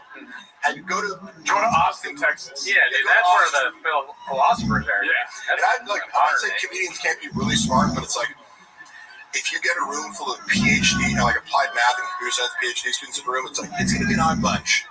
But their IQs are off the charts. Yeah, they won't stand at all compared to Joey Coco Diaz and Bert Kreischer, dude. Shirt off. You have a PhD? I don't have a shirt. That's right. Bert Kreischer, he's an interesting guy to me because he was very nice to me. So I got to say, I'm not going to try to trash him, but he doesn't seem to be good at being funny. Oh, no. His stand-up is trash. But also, he's taken Chappelle Lacey, to arenas with him. So it's I don't mean to hit on him, but it is. You're right. He does use people. That's true. It is. He brings a bunch of people on the road. People that can help him for a little bit. Yeah, that's for sure. He does that. I'll say The Machine. I enjoyed the movie. I might watch it. I like it. Great movie. One that exists. Never seen it. Sting. That's another guy I like. I don't know. There was another question that we didn't answer from the fan funding. Yeah. What is the estimated time of Shab's downfall? That's what I was alluding to before. Define downfall. Define bullying. I would just, at some point, right? There must be a point where you stop podcasting, and because he says I would do this for free. No, you wouldn't. Right? There's some, I remember seeing some clip where it's like, I'd fucking do this for you if we weren't making any money. It's like, would you though? Would you though? No, I don't think so. I don't doubt that Brendan, I do think Brendan thrives off being on cookies the way I go. I don't necessarily feel the compulsion, because whatever people call, like I'm constantly being accused of being a narcissist. I'm like,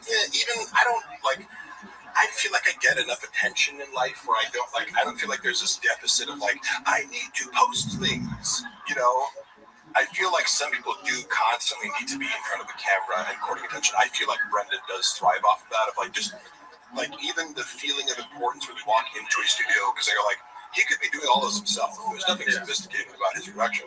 That like, why do you need to pay a guy $100,000 to do what you guys are doing? You guys are the performers and the producers. Yeah, I mean, wouldn't you rather save $100,000 a year to do it yourself? That's a common knock on him. Yeah, I don't know. You know better. Like, why don't you do it? That makes sense. But you need someone to do pre-production and post-production, so it's just funny.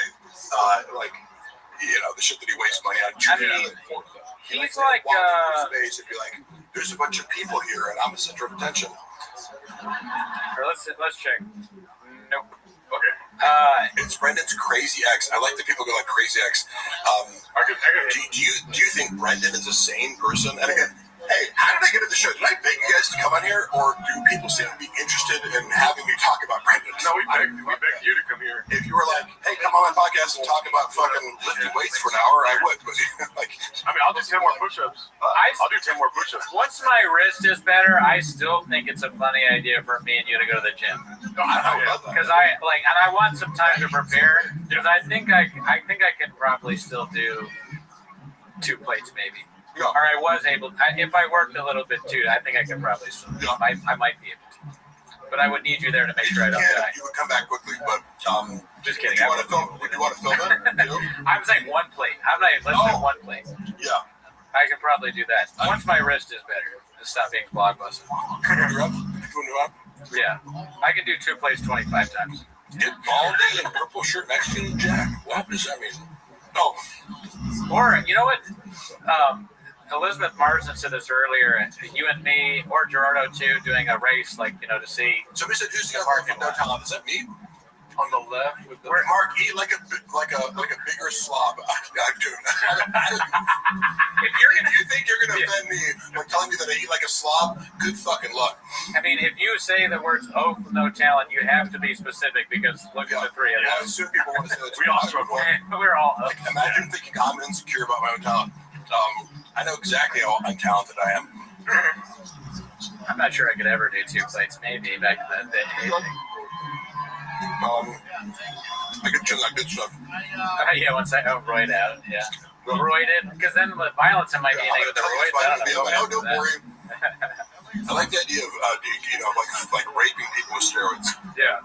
Like tying you down and be like, you're gonna be on steroids now. Take it, bitch. Okay. What was Rob's attitude towards Rogan getting close with Shane Gillis and bringing him into the Rogan trip? I mean,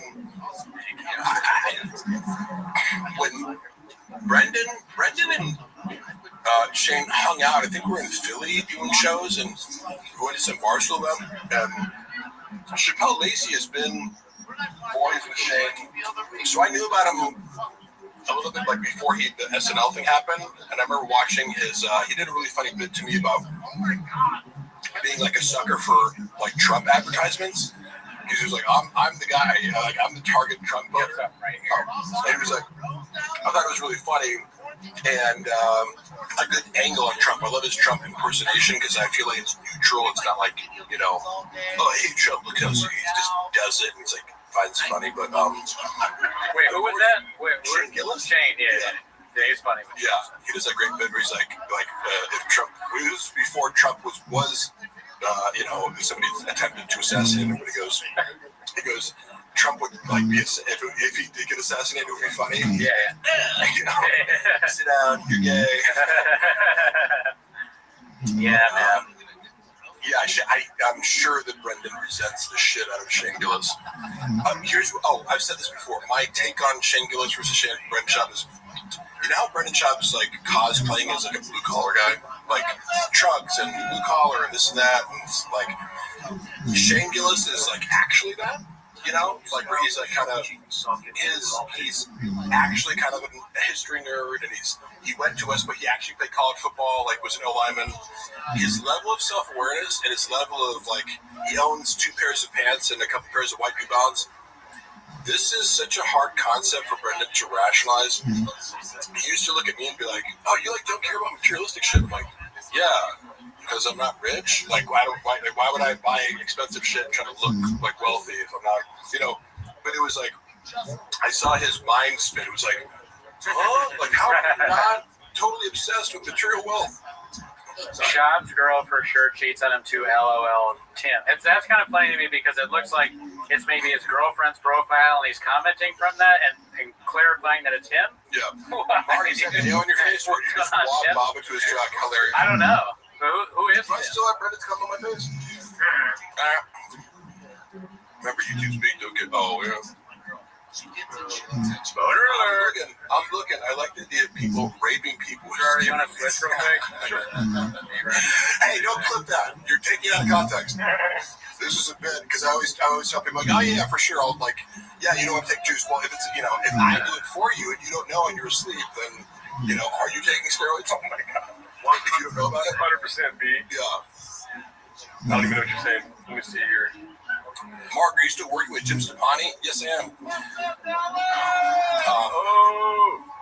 Dude, so Shab and Snaz, bro. I cannot give any updates on Snaz right now, but holy fuck. Oh no. Holy fuck. I have been instructed to not say what I know about this for the time being, but Jesus Christ.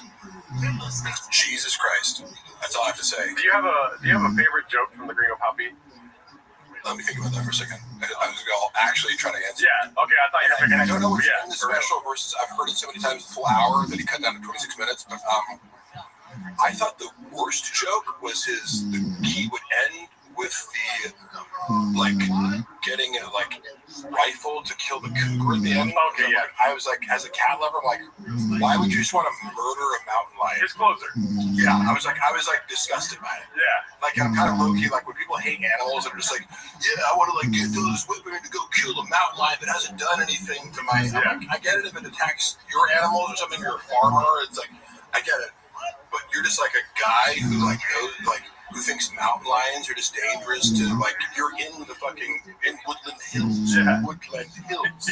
This is where the cougars live, I thought it was weird and gross and very not funny, and he kept making that, he goes, I don't know if you've seen the joke. Which one?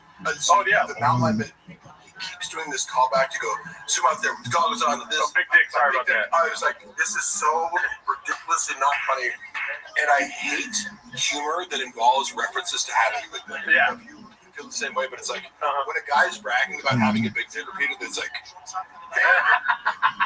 there's something going on there. Either you have a small dick or you like dicks or what, but it makes me uncomfortable because I'm like, what is this fascination? I made a prediction the other day on the podcast that honestly, Shab would make it so far whether he is or not.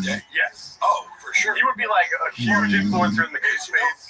Here's some interesting things. Like Derek Poston and Jim Gordon, openly trans female women. Yeah. And I'm like, that's so bold. Yeah. To be like, I'm a male comic. You wouldn't look at these guys and go, oh, they're gay, or you would never know them. And they've taken their fetish and sexual preference and just completely de-shaped it, right? I follow. And I'm like, that is some of the boldest shit I've ever seen. Yeah. But it's totally authentic for them, apparently, and they have no shame about it. I don't even know if Derek Poston likes to fuck transsexual. Yeah. He's into the porn, I guess. Yeah. But I was like, this motherfucker's real. You know what I mean? If a guy says that, I go, I'm willing to take anything else you say at face value because clearly you do not give a single flying fuck about how people receive it. Yeah, seriously. Yeah.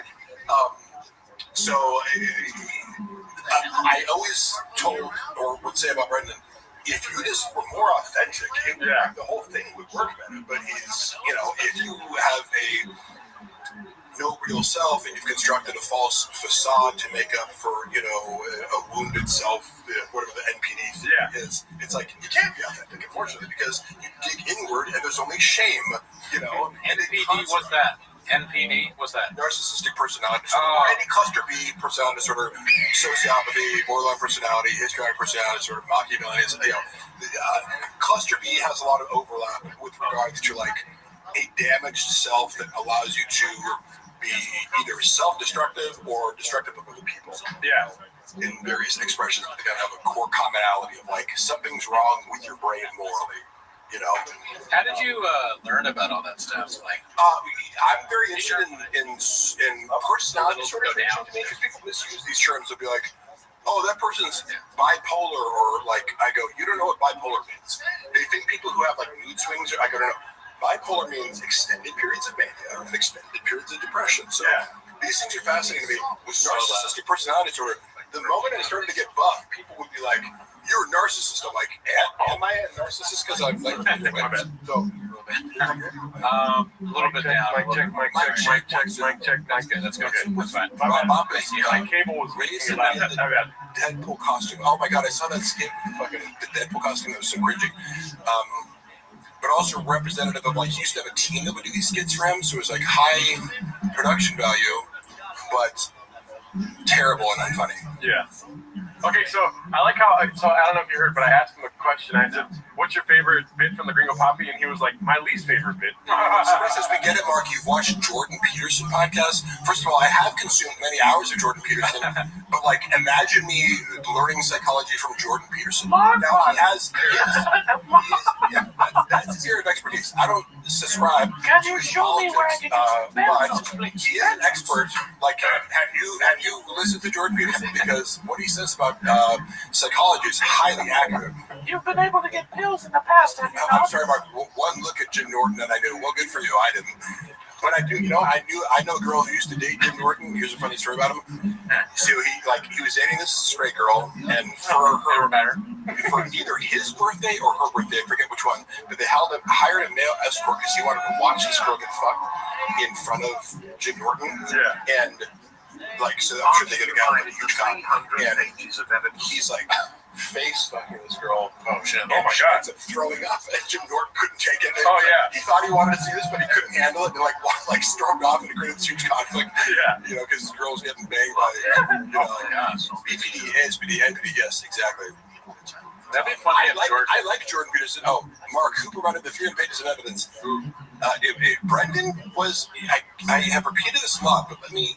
Because people keep asking him, and it's like he can't admit the truth because it unravels his entire identity in order to admit this. But he literally hired hackers to try to take down the fucking subreddit for like $15,000.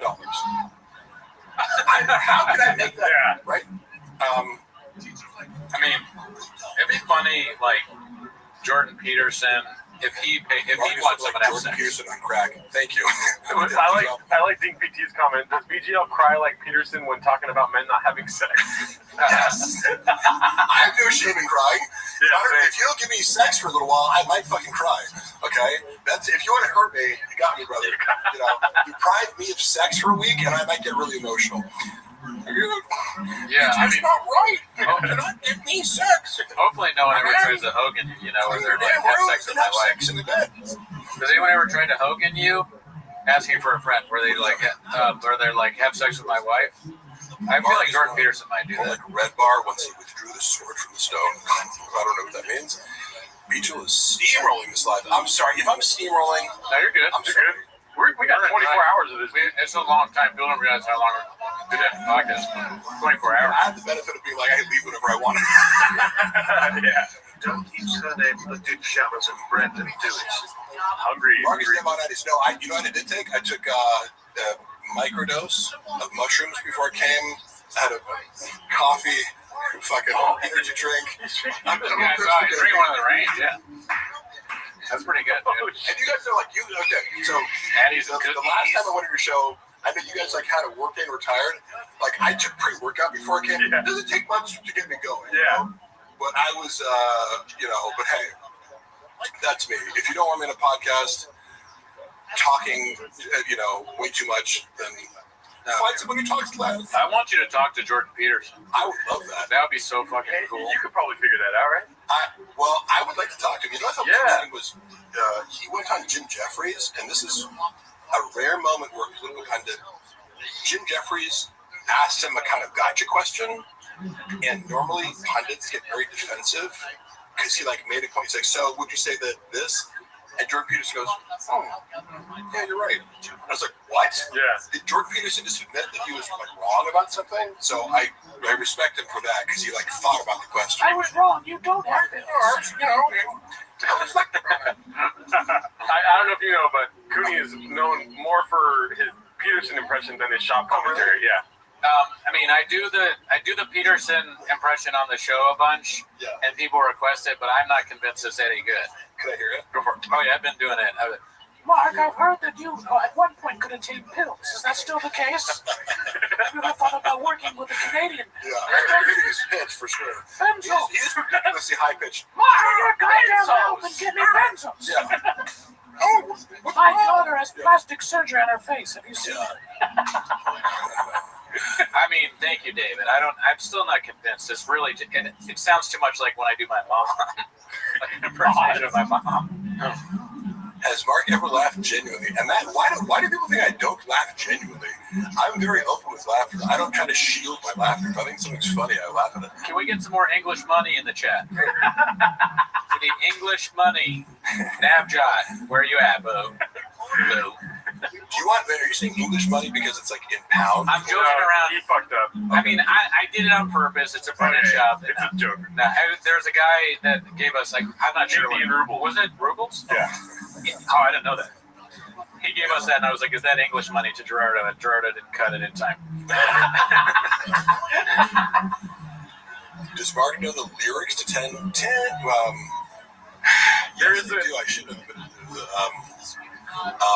Let me picture it because I'm confusing it right now with all the. I'm falsely confusing it with all the songs you guys do.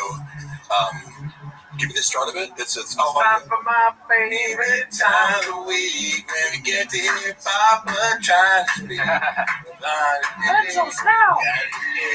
10 minutes of shop. Yeah. Thank you. I kind of heard it. It's Dagestani Entertainment. Oh man, Dagestan, never heard of it. I want to see BGL and Miguel have a race. We're going to get the treat. Do you know Miguel? No, probably not. I've never met Miguel. He's our friend that used to do the show, but he hates the show now. He sounds fast. Wait, he sounds fast. Oh. He said he hates the show? He hates the show. He hates our fans because they were making fun of him a lot. Probably because of what we just said. Yeah. What do people expect to go to live stream and not get made fun of? What?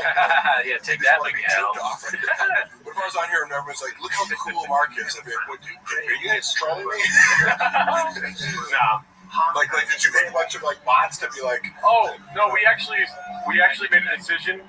Thanks for bringing that up, Mark. We made a decision. We don't want any more bots watching this. Or comments. Dude. Oh yeah. I know. Flex a bicep. My better bicep. So. Yeah, vote on the bicep. Damn, fool! You can see a real big horn view right here. Dude, look at that horn. For real, no. Look at. So wait. Actually, you can see it. Is it coming back? Look that way. Coming back. Look that way. No. Too much. There. What? Just go like back and forth right there. Oh, and can you see it now though? Are you tired of the horn on my bike? No. I have a horn. I have a thing. Oh, we got nice. Dude, Horn Brothers, bro. Give me that. Yeah. Horn Brothers. Vibrating off my shoulder into my Look how cool Mark is. Thank you. Finally. But one thing we do need to be clear about. We get a lot of bots. All of 100% of the negative comments are bots. We know this. Yeah. Every time someone criticizes us in any way, it's just another one of those bots. Yeah, we actually a lot of bots. We do believe saying something recently. It's like, know haters of the bots. It's like, people are paying for negative comments. What? They're doing that to us. Go ahead and make sure they get Mark, what is your favorite TV show? The 80s? These bots, actually, my favorite TV show might be Barry on HBO. Here's some English money, Bubba. Oh, thank him, Tough Jimmy. Appreciate it. You're not a bot. That would require athletic power. You're not a bot. I can tell when someone's a bot because if they say something negative, it's a bot. Doesn't want to be shirtless, so he would not be a pro wrestler. Hey, Mark, what happens to his Chug giveaway? I don't really know how giveaways work. Like, I've been trying to follow that story, but I'm just like, I assume whatever Shop is doing is fraudulent, like obviously, but that's my presumption is. Yeah. If you tell me that it looks fraudulent and you know more about giveaways than I do, I believe it, because why would Shop do anything that doesn't benefit him financially, or involve some sort of misrepresentation of reality in order to benefit him? The only giveaways I do are facts. Yeah. Mark, you ever catch a snag? I saw Brendan piss in the sink literally every day. And the creative director at the time pulled him aside and was like, I have one request. Could you just not piss in the sink? Holy shit. And Brendan, I think, agreed. He said, oh, yeah. What a stupid thing to ask for. I would never ask somebody for that, because I just assume they're going to piss in the sink. It's like, why would you ask about that? It's like, duh. If someone comes to your house, it makes sense for them to piss in the sink if they have to piss. People are fucking shit. And, dude, I pissed in all of my friends' sinks. Both men's sink is full of piss right now. Ford Brothers is when you get horny at the same time. Hilarious. Oh, fuck. Really? You guys horny right now? No. I don't even have a horn. I'm rock hard. If y'all are wearing hats inside, please, it's cringe. Listen. It doesn't matter. That counts. That's a bot comment. We found a bot comment. We found a bot. We found a bot. Didn't take my head off. Mark, is it going to donate some cheeks? Did you ever call Brendan out for gripping the soles of his dirty shoes while sitting on podcasts? I noticed he had a lot of weird mannerisms. Like he does like self-soothing activities. Like he rubs his legs a lot. You know? Yeah. Like he's very tactile.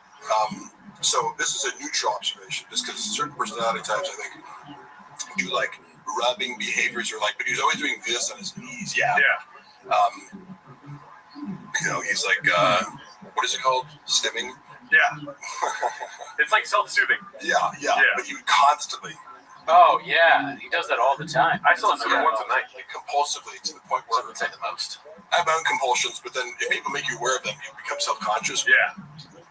I don't know what my compulsions are. Oh, I used to play with my beard. I still do. Yeah, he plays with they would talk about that on the pod. Like, they're like, oh, Cooney's at his beard again. Tell him to stop. Yeah.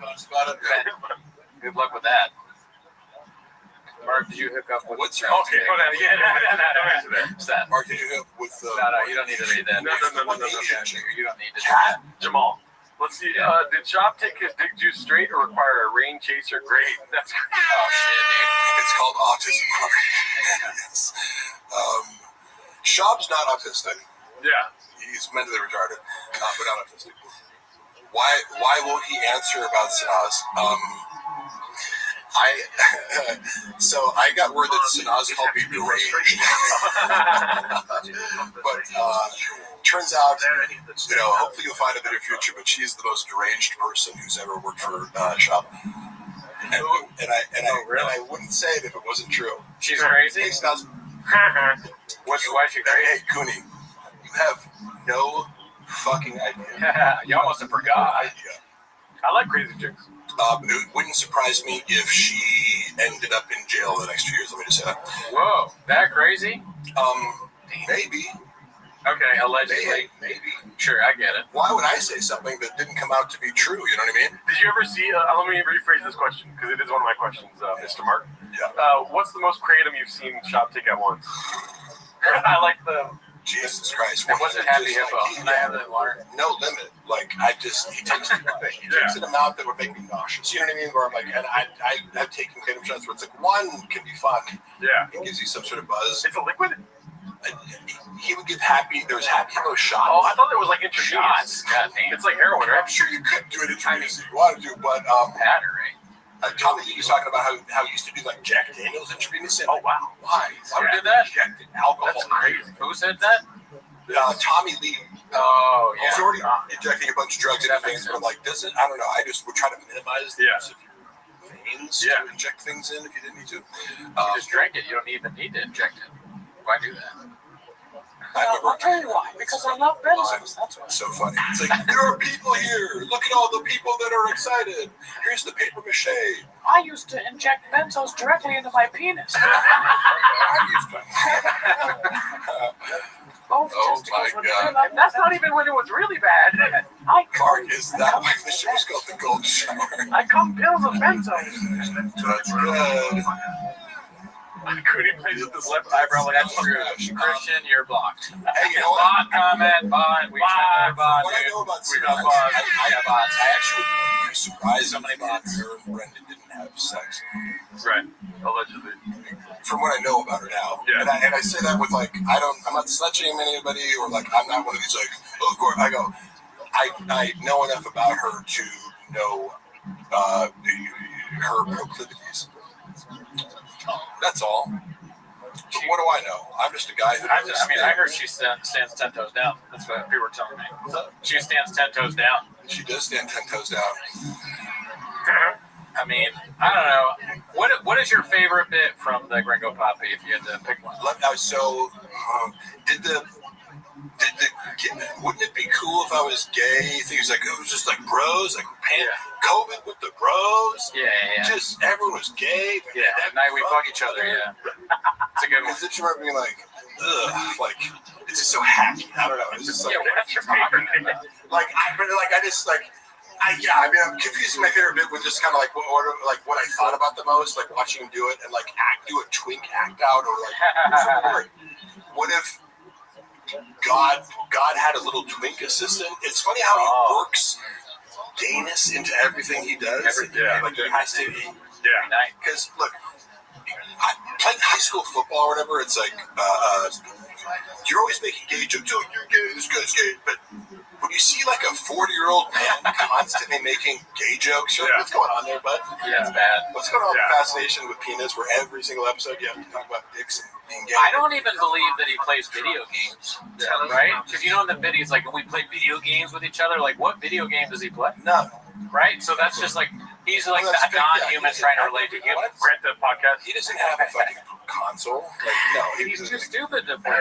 It's another abstract thing where he's like, guys play video games, right? I can pass that off as something that I do that's normal. He's probably bad at every single video game. Video games? Yeah, because video games are. I gave up video games when I realized how much better my friends were than me. I'm like, oh, you're actually good at Tony Hawk, and it would take me 3 years of playing it every day to like just get as good as you. Yeah, and I would still just be a guy who's good at video games. Tony Hawk for the music, if I'm being honest. We're not doing all caps, y'all. No. Wait, do you actually like you don't like all caps? No, because it's just like attention grabbing, and they're not really. And it's also like if they're not here all the time, it's like I'm not gonna. Yeah, you're taking away time from Top Jimmy and Ryan Hardy. Yeah, it's Palestine jokes all the time. Do you make gay jokes all the time, Brendan Schaub does. Yeah. Someone's accusing you of making gay jokes. Well, listen, you think I'm Antoine Jameson too. Someone said Hacky sure, but Mark would be one of the bros of the scenario. I certainly would be. Why would you exclude me, dude? Gay guys fucking love me. All caps, no doubt. If we do any kind of gay joke, it's ironic. Gay community is some of my biggest supporters. I'll be back. Gotta piss in the sink. I'm pissing like a mad love for gay dudes. Oh yeah. I mean, pissing in the sink. I mean, I do it every night, Papa. Every day. Yeah, 7 days a week. Only game Papa's good at is NASCAR. All caps, no gas. Can you do me a favor? Yeah. Adam is one of our loyal supporters, and he has a wife named Ellie. Can you say, what's up, Adam and Ellie? Make sure to cuddle tonight or something like that. You know? Hey, what's up? Wait. What's up, Adam and Ellie? Makes you cuddle. Yeah! Get your motherfucking groove on. We need some little Adam. Yo, let him clap them cheeks, dog. Dude, if Ellie's not turned on by that, then I don't know what else to do, Adam. Twin. Let us hit the tip in. Nobody, baby. Nobody, Ellie. Whatever happened to R&B? Back in the 90s. I'll make love to you when you want me to. Ain't nothing your time. Ellie, fuck you so right. That's a I'll sit back and watch Boyz II Men's videos. Sometimes, like, the whole video is like that. There's no way to the water runs dry. And, like, the music video is, like, about this, like, tragic breakup. It's about, like, the incident of, like, the romantic tragedy is, like, the girl makes a cake for the guy, but he, like, leaves the room for a second, and she's like, "But I have this cake." And it's I want to see it, girl. I want to show you in it. That Adam needs you. Adam needs you, not you. Oh, sorry. Yeah. Adam needs you. Taquitos, it's keto. Yeah. Shop. My baby is right there. Sorry about that. Pretty cool, Poppy. About to shoot up a cougar. 25 minutes. What if we were gay? Give me some benzos. Beans and cheese. Beans, cheese, beans, What cheese, about beans, it? cheese. Don't take so Oh shit, Ellie's in here, dude. What the fuck? DJ always are done. Oh, that was cool. I actually wanted to do that. That was great. Knock that out, yeah. That was great. I think you could do so many versions of that song. Yeah. There could be a Shaw version, Peterson version, Gerardo version. Yeah. I like the part that Adam and Ellie. I'm permanently part of the Thick Boy album. Yeah.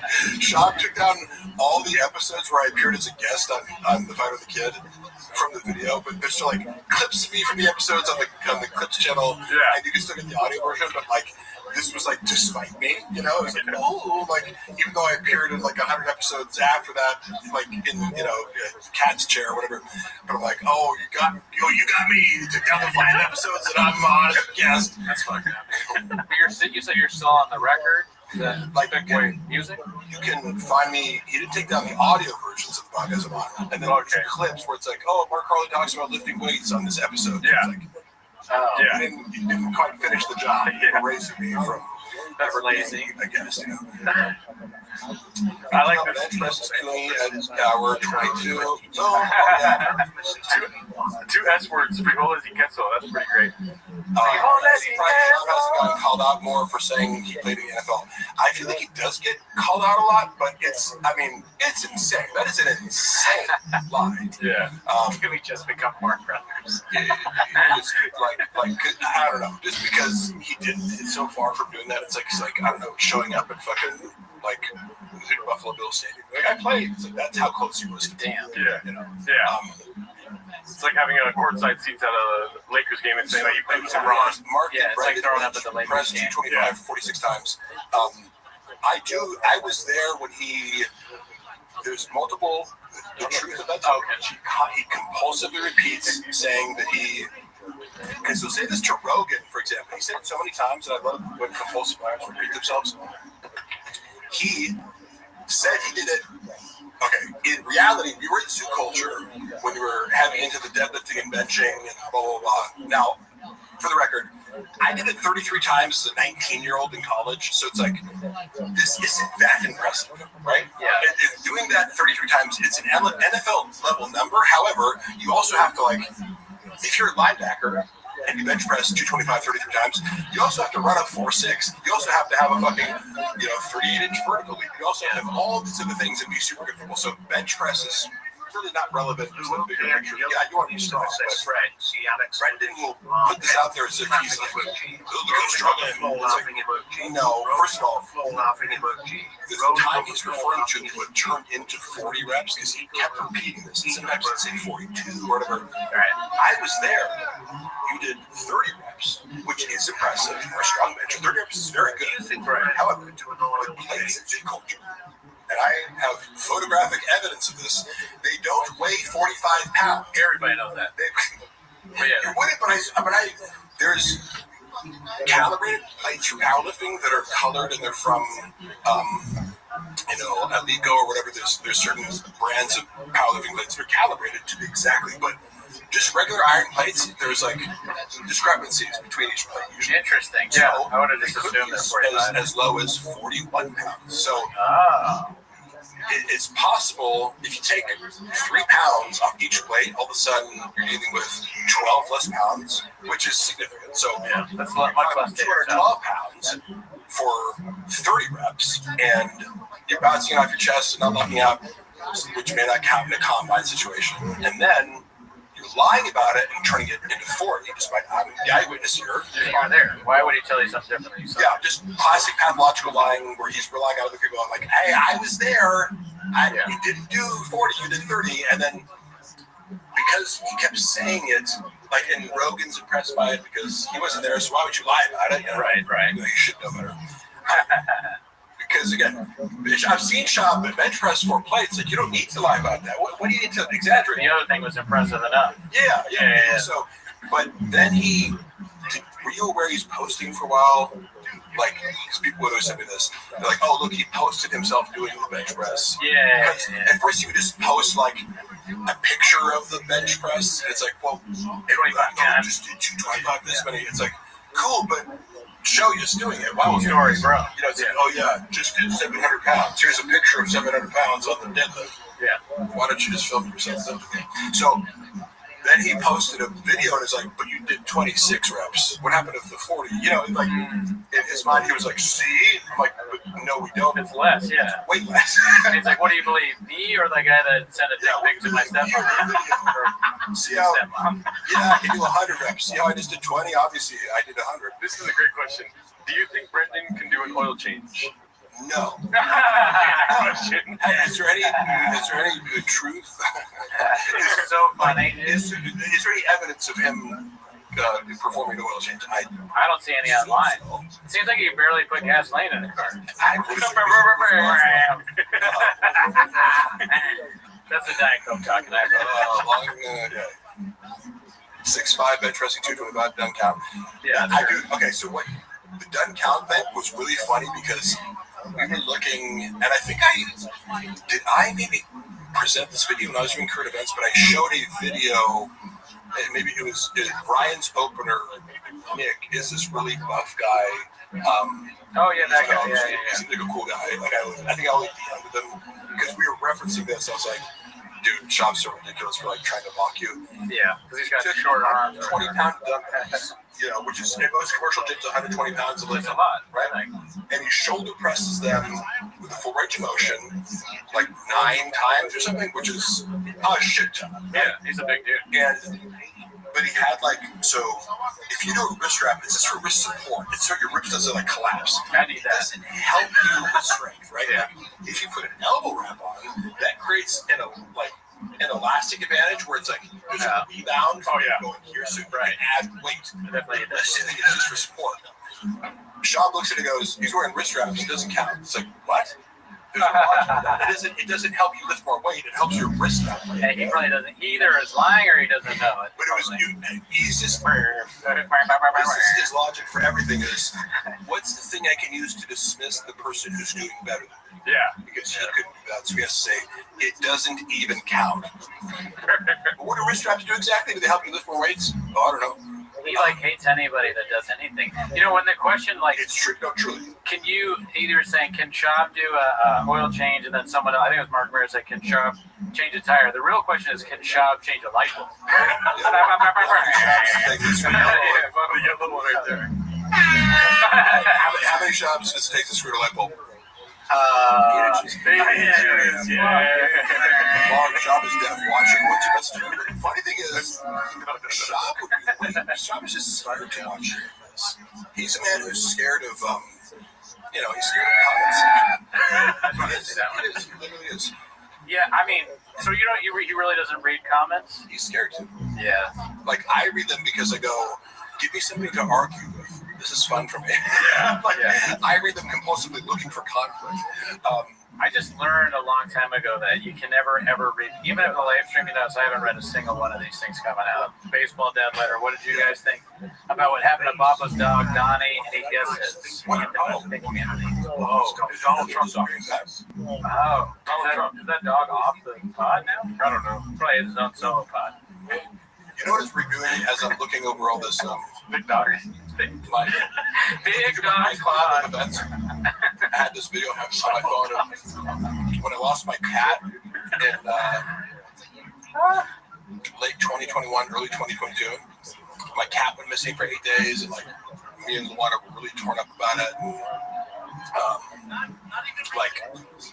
I thought the cat was dead. Like, you have to accept if a cat goes missing, you're like, you have to accept. I remember that. Yeah, and I sent to him privately, like him and Chappelle video, like of us. We just found the cat, and you're sleepless, like you haven't slept. If you're looking for a cat, you have to stay up at night, and, like take shifts, and like it fucks with you mentally so much. And I'm super into my animals, so it's like this is all you can think about. Sure, yeah, you're right. I sent it to him, going like, just And in Chappelle, like, we found, our cat Spider. And it's a video of him coming and eating rabbits. He has eaten for 8 days. It was like raining and super cold. It was like the coldest day in fucking, January, like ever. It was the day he got lost. We were super worried about him. And you hear like Luana's like talking to her mom, like in German in the background. And we're both kind of like crying, like, and I'm faintly, I'm like, but I was emotional, Sure. He plays it on fucking Fighter and the Kid and starts making fun of us. Oh shit. He was like, I got Luana in the background. I'm like, you're doing a Hitler joke about Luana crying because she's speaking in German to her mom, and then like making fun of my God, like, hey, cool, so bro. Stupid. Like, but it's now I don't take offense to it. It just tells me like you have no empathy. No, probably not. And you don't understand people's relationships with pets. I know that too because we lost the cat Brogan and Shorty Pie. Our cat can't find. Really? Yeah. No, it's pretty brutal. It's haven't seen him in a while. Cats, you either keep them indoors. I know. Take my cats outside and monitor them and take them inside. The cats want to be outside all the time. How many cats do you have? 4. Oh shit! And I walk them every day. Really? With like a leash? I don't walk. I just walk. They like to play in the courtyard of our apartment complex, and they just like to smell shit and be outside as much. But if a cat had its way, it would be outside most of the day. I like cats, but I have a dog. Yeah, I like dogs too. Yeah. Do you have cats are easier? Like if you live in an that's why apartment, easier to shredded cat daddy. What's that? Yes, I'm a lifelong pet lover. And but I also love all animals. There doesn't have to be the dog cat dichotomy here. I also love dogs too.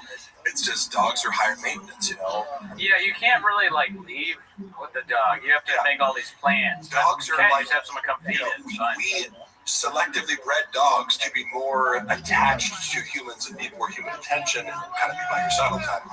Cats require like 20 minutes of interaction a day. Which is why I think Brenda's figured out. It's like, you get a dog, you give it back, or you take it to get murdered or whatever it is. Hey, remember when he tried to, remember when he fucked up the hypoallergenic, like Russian blue cats or whatever they're like, it was a specific kind of cat they were looking for. I was the person who he tasked with helping him find this breeder. It's very hard to find hypoallergenic acne. There's like a bunch of scams out there. You just look for like breeding cats.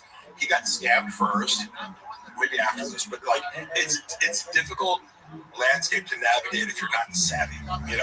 There's probably a lot more dog breeders out there.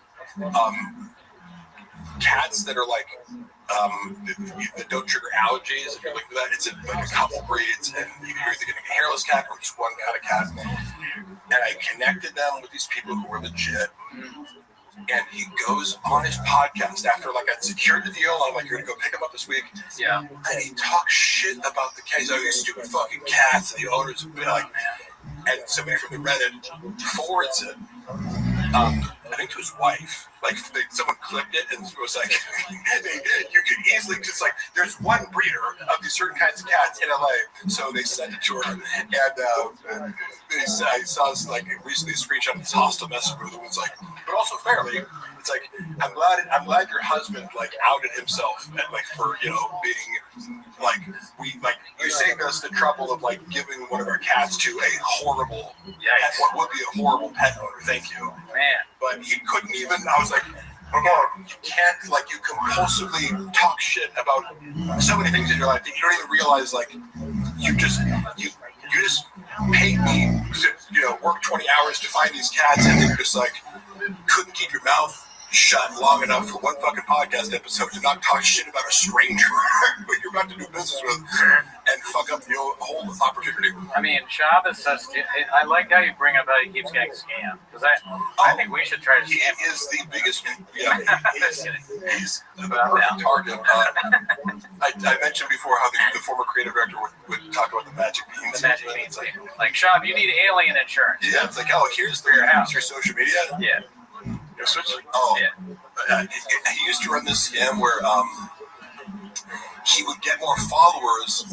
There's an automated process that you could do where, okay, let's say you're a celebrity, right? And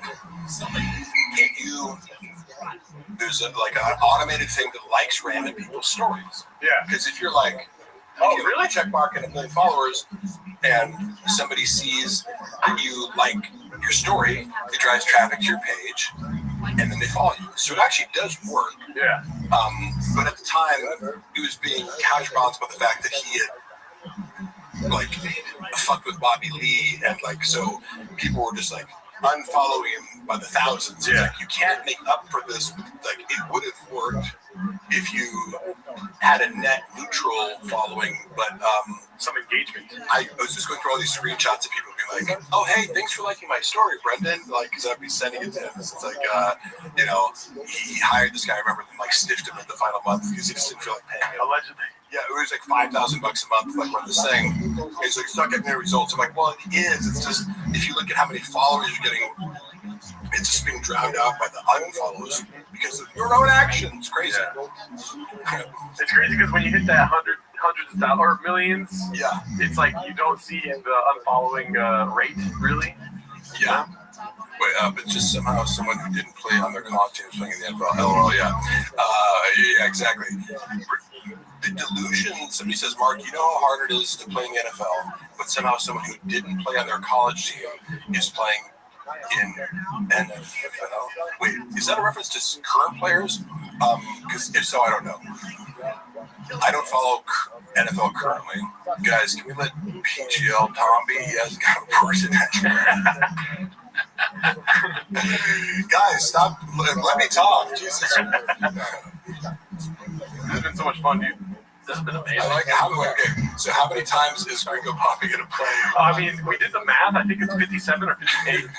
I don't know even what number we're on now. I will tell you, we made the first 3 hours bearable. I've been thinking about the production value versus this first one. Yeah. Like it's like the first one looks amazing as the theater and the lights and everything's so perfect. And it was like this looks like it was shot in someone's like basement. Super 8 camera. Yeah. My favorite joke is actually on the first one of Shab's. Which one? When he's like hunting with Joe Rogan. Shut up, Gertie. This is my favorite joke. When he's hunting with Joe Rogan and he goes,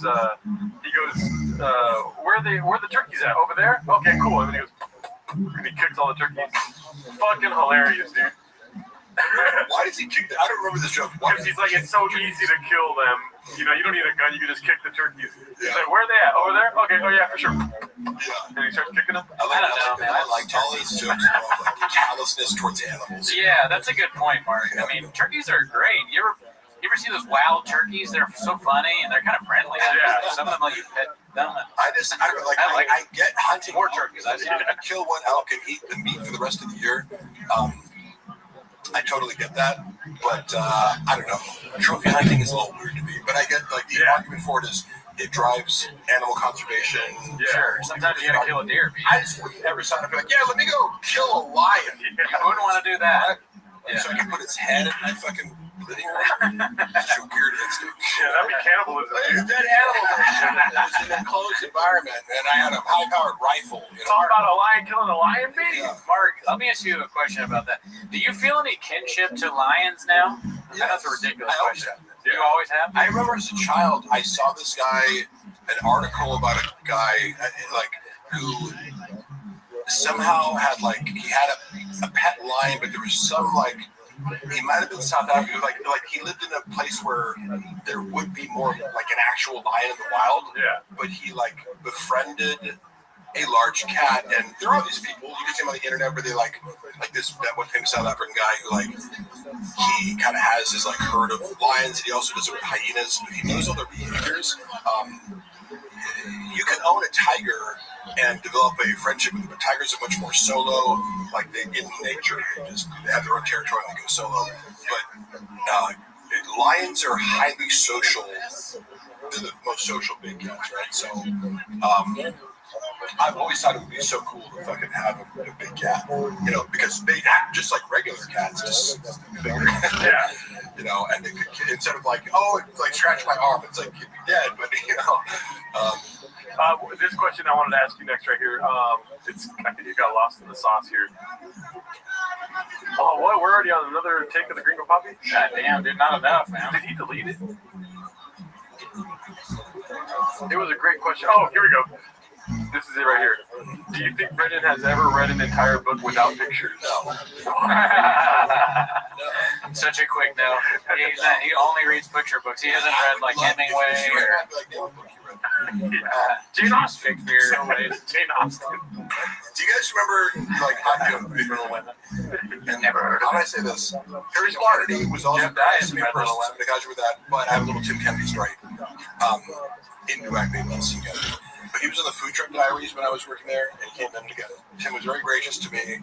I also get that he seems to have told some ridiculous sociopathic lies that I'm like, what the fuck? Like, again, isn't it enough to be a Green Beret who, like, was a great MMA fighter? Yeah. You had to, like, invent, you know, that you did war crimes in order to see it.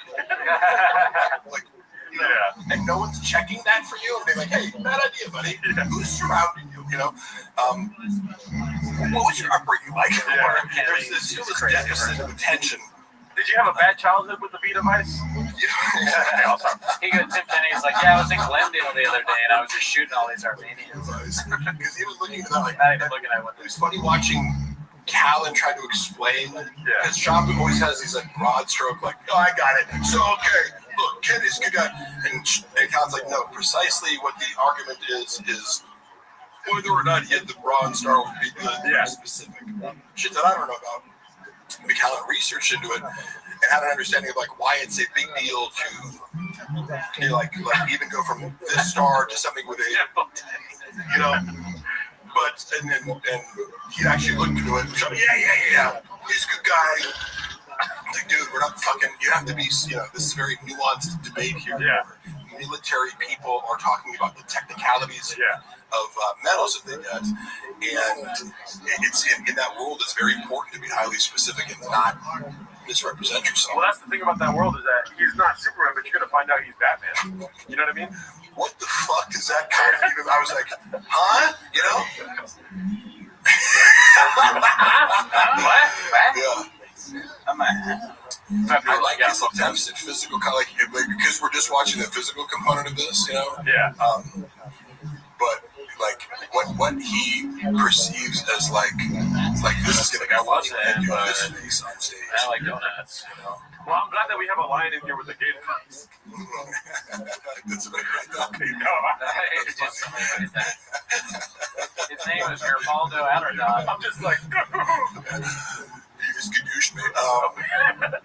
But no, so well, I'm a guy with this fucking squirrel device. So my belief on Tim Kennedy, by the way, was the morning that Tim Kennedy was coming on the show. Yeah. Food Truck Diaries. He's promoting his book. Yeah. Guess what? I text again at 8 in the morning. Hey, could you read the book real quick and like give me some notes? Oh my god! That didn't read the whole thing, but I had to like scan. I had to download the book and like scan it and like find like a few. You know, it's like give me like a book report by an hour. You know, so I had to like feed Sean questions so that he could pretend as if he had read it. That's why, right? And I'm like, why not just say you didn't read it? Who gives a fuck? Nobody thinks you're a reader. Yeah. And then you go, so I didn't read the book, but tell me about it. Yeah. Yeah. And allow Tim to talk. Right? He can tell you about it. Why does everything have to be predicated on a lie? Yeah. Make yourself, you know, because now it worked because like he asked the questions that I told him to set up because it was just thematic. It was like, oh, so you talk about this in the book, you know, and it teed up Tim perfectly. Yeah. Just if he'd asked one follow up, it's like, oh, like, do you remember the chapter about this? And he'd be like, yeah, the one with the thing in it. And he said, yeah. Oh like, my God. He had Tim asked one follow up question. Okay, yeah. So I would have have some cards. Your ability to assess risk. What the fuck is Chili Relleno.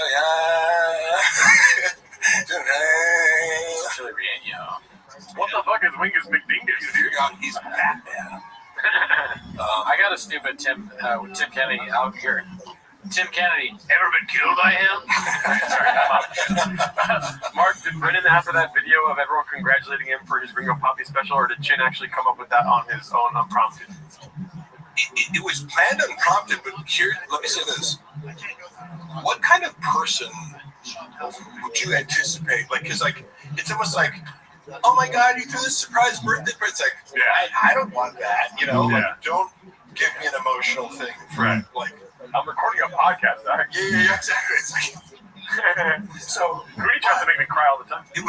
Like, it's telling of what the environment necessitates it, like Shin's anticipating that this is something that needs to happen. That Brendan, if it didn't happen, would feel insulted. Yeah. He needs to have some sort of self-congratulatory, emotional, like celebration of his, like, oh my God, thank you for the Academy Award. Yeah. Like, Yeah. you put out a 26-minute video on YouTube. What the fuck are you talking about, you know? And that's got bumpers too, so it's like 23. And it didn't accomplish it. It's like, maybe had this one some award, like, oh, you won the Mark Twain Award or whatever, like something, or the Andy Kaufman Award for comedy. Like, it's not an accomplishment to post a video to YouTube. Yeah. So I don't get what the like premise is. So it's like, congratulations on uploading a video. But we also celebrated when it hit 1 million views. He took us all to dinner, but he bought 300,000 views. Oh shit! He bought views on Ariel Poppy.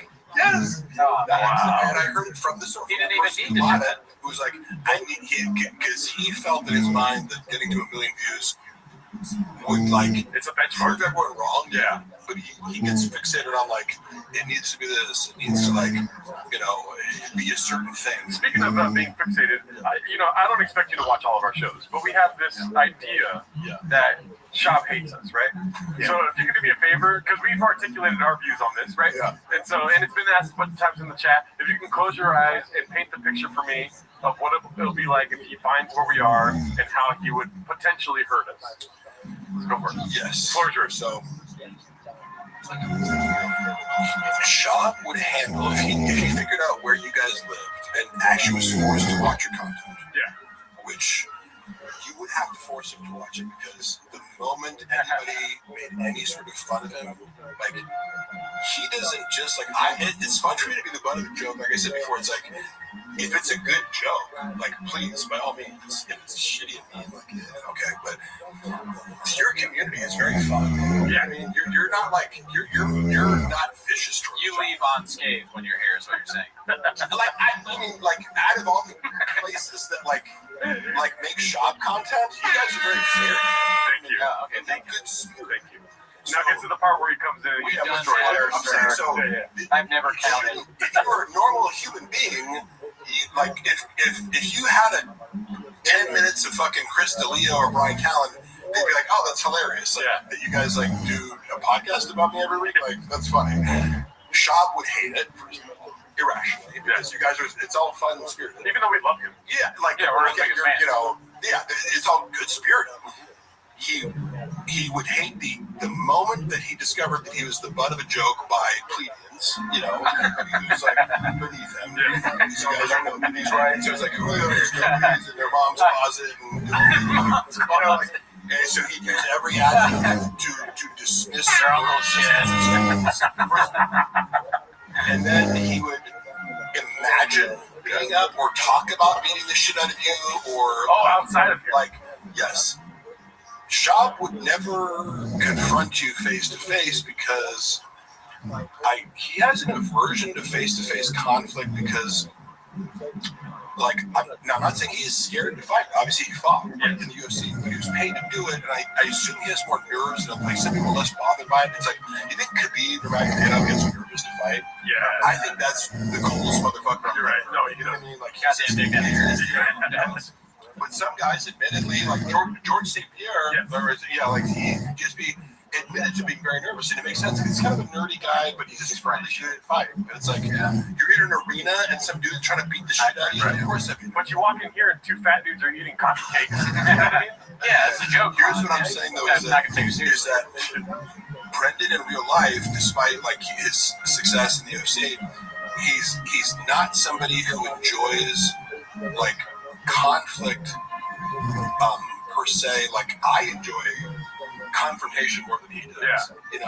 The idea of like beating the shit out of someone who deserves it. Like for example, if like I'm just saying like if I saw some dude like bullying my friend, like he would be like, oh, I get to beat the shit out of this guy.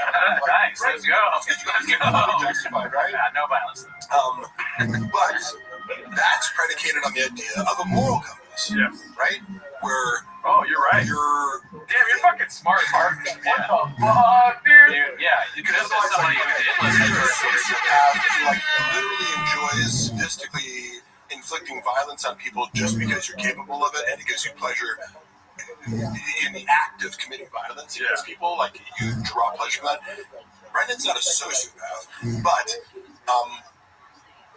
it implies like there would be a world. Now, of course, if somebody attacked his wife or kids, of course, it's an automatic. Oh, yeah. I have no doubt that he would defend. He's going to intersect the hell out of you, dude. But he wouldn't be able to comprehend or justify what the moral transgression is. Yeah. Now, there are fighting words for guys where it's like, you can roast me, whatever, but there's certain things a guy could say to me where I'm like, you're inviting me to hit you in the face. Right, like if disrespecting me in a way that transgresses a male boundary. Like if you ate someone's Triscuits and they were like, hey, why did you eat my Triscuits? And then their mom calls you. You probably have to yell at their mom. But if you say it to my mom, that is a predicate for physical violence. And that's a funny thing to analyze too, because that shows you the moral compass is broken there. You're attacking a guy because you ate his food? Wow. What the fuck is wrong with you? You did a Brian Weller, man. That's good. Wow. In his mind, he's the hero of that story. He doesn't realize, like, oh no, you're Cobra Kai, you know. Assad, dude. Assad is one of our favorites. Finally, dude. He's a chef. Hey, real quick, y'all talking about Baba being scared. That's your takeaway. Lock him in the room and he'll fuck his way out on skate with the Diet Coke. Yeah, exactly. I'm just telling you, like, why would I lie about my perception of Brendan? The most mean and aggressive he was in group chats. He likes to bully people where he has formal authority in front of other people. Yeah. And knowing that if you clap back at him, it's going to be in front of other people, therefore he's justified in firing you. Yes. I would be far more aggressive. Like, I would say things to him in text message that he's probably never heard before from an employee. But it's just me going coldly, like, you're wrong. Like, I'm sorry, Brendan. I'd be diplomatic, but I'm like, let me analyze this for you and tell you why you're incorrect and be coherent. And he, like, it scrambled his brain because he's like, employees aren't, stop arguing. I'm like, but I'm right. Yeah. And you're just totally wrong to the point of, like, if I tell you that you're right, I'm actually, like, harming your business, you know? And then in person, we'd have these conflicts over text and be like, let's talk tomorrow. And he'd be like, hey, what's up, brother? Like, he's very reconciliatory. Yeah. And I'm okay. Like, football coaches in my life, like when I played college football, I had this head coach who was like a former NFL offensive lineman who was like super smart and like just an aggressive, nasty competitor, you know? Yeah. He would get in your fucking face and just be like, if you fucked up, like, he would like grab your face mask and be like, what the fuck are you doing? So I'm okay with guys being like, you fucked up, and I'm telling you directly, but you'd also, if you did a great job, he'd bring the same energy to compliment you. So I'm not scared of a boss being like, you fucked up and assertive boss. Yeah, it's like, cool, be direct and tell me what I need to do. But Shab is like, he'll be a dick to you in a text message group chat, but then see you in person, be like, hey man, so you gotta tone it down and be a little. I'm like, okay, you want me to say be a yes man more? Is that what you're saying? You know, you want me to not point out that you're a fucking idiot to the group chat? You want me to tell you what we think will happen? Yeah. You know, you're very diplomatic. I mean, we're more on your side now, where we don't believe he'll actually hurt us. You know what I mean? But we used to have two big red chairs. Only for the sole reason that we could dance around him while he tries to choke us out. Yeah, we were thinking the chairs could maybe give us some time. We'd like hold it right in front of him and he'd try and get us. That's hilarious. Last line of defense kind of. But then Bobby Lee told us that we don't have to worry about that. Yeah. Tiger Belly's money is pretty good, but most of that we just put right back in the pot. Yeah. As you can see from the Portos. Yeah, the cupcakes.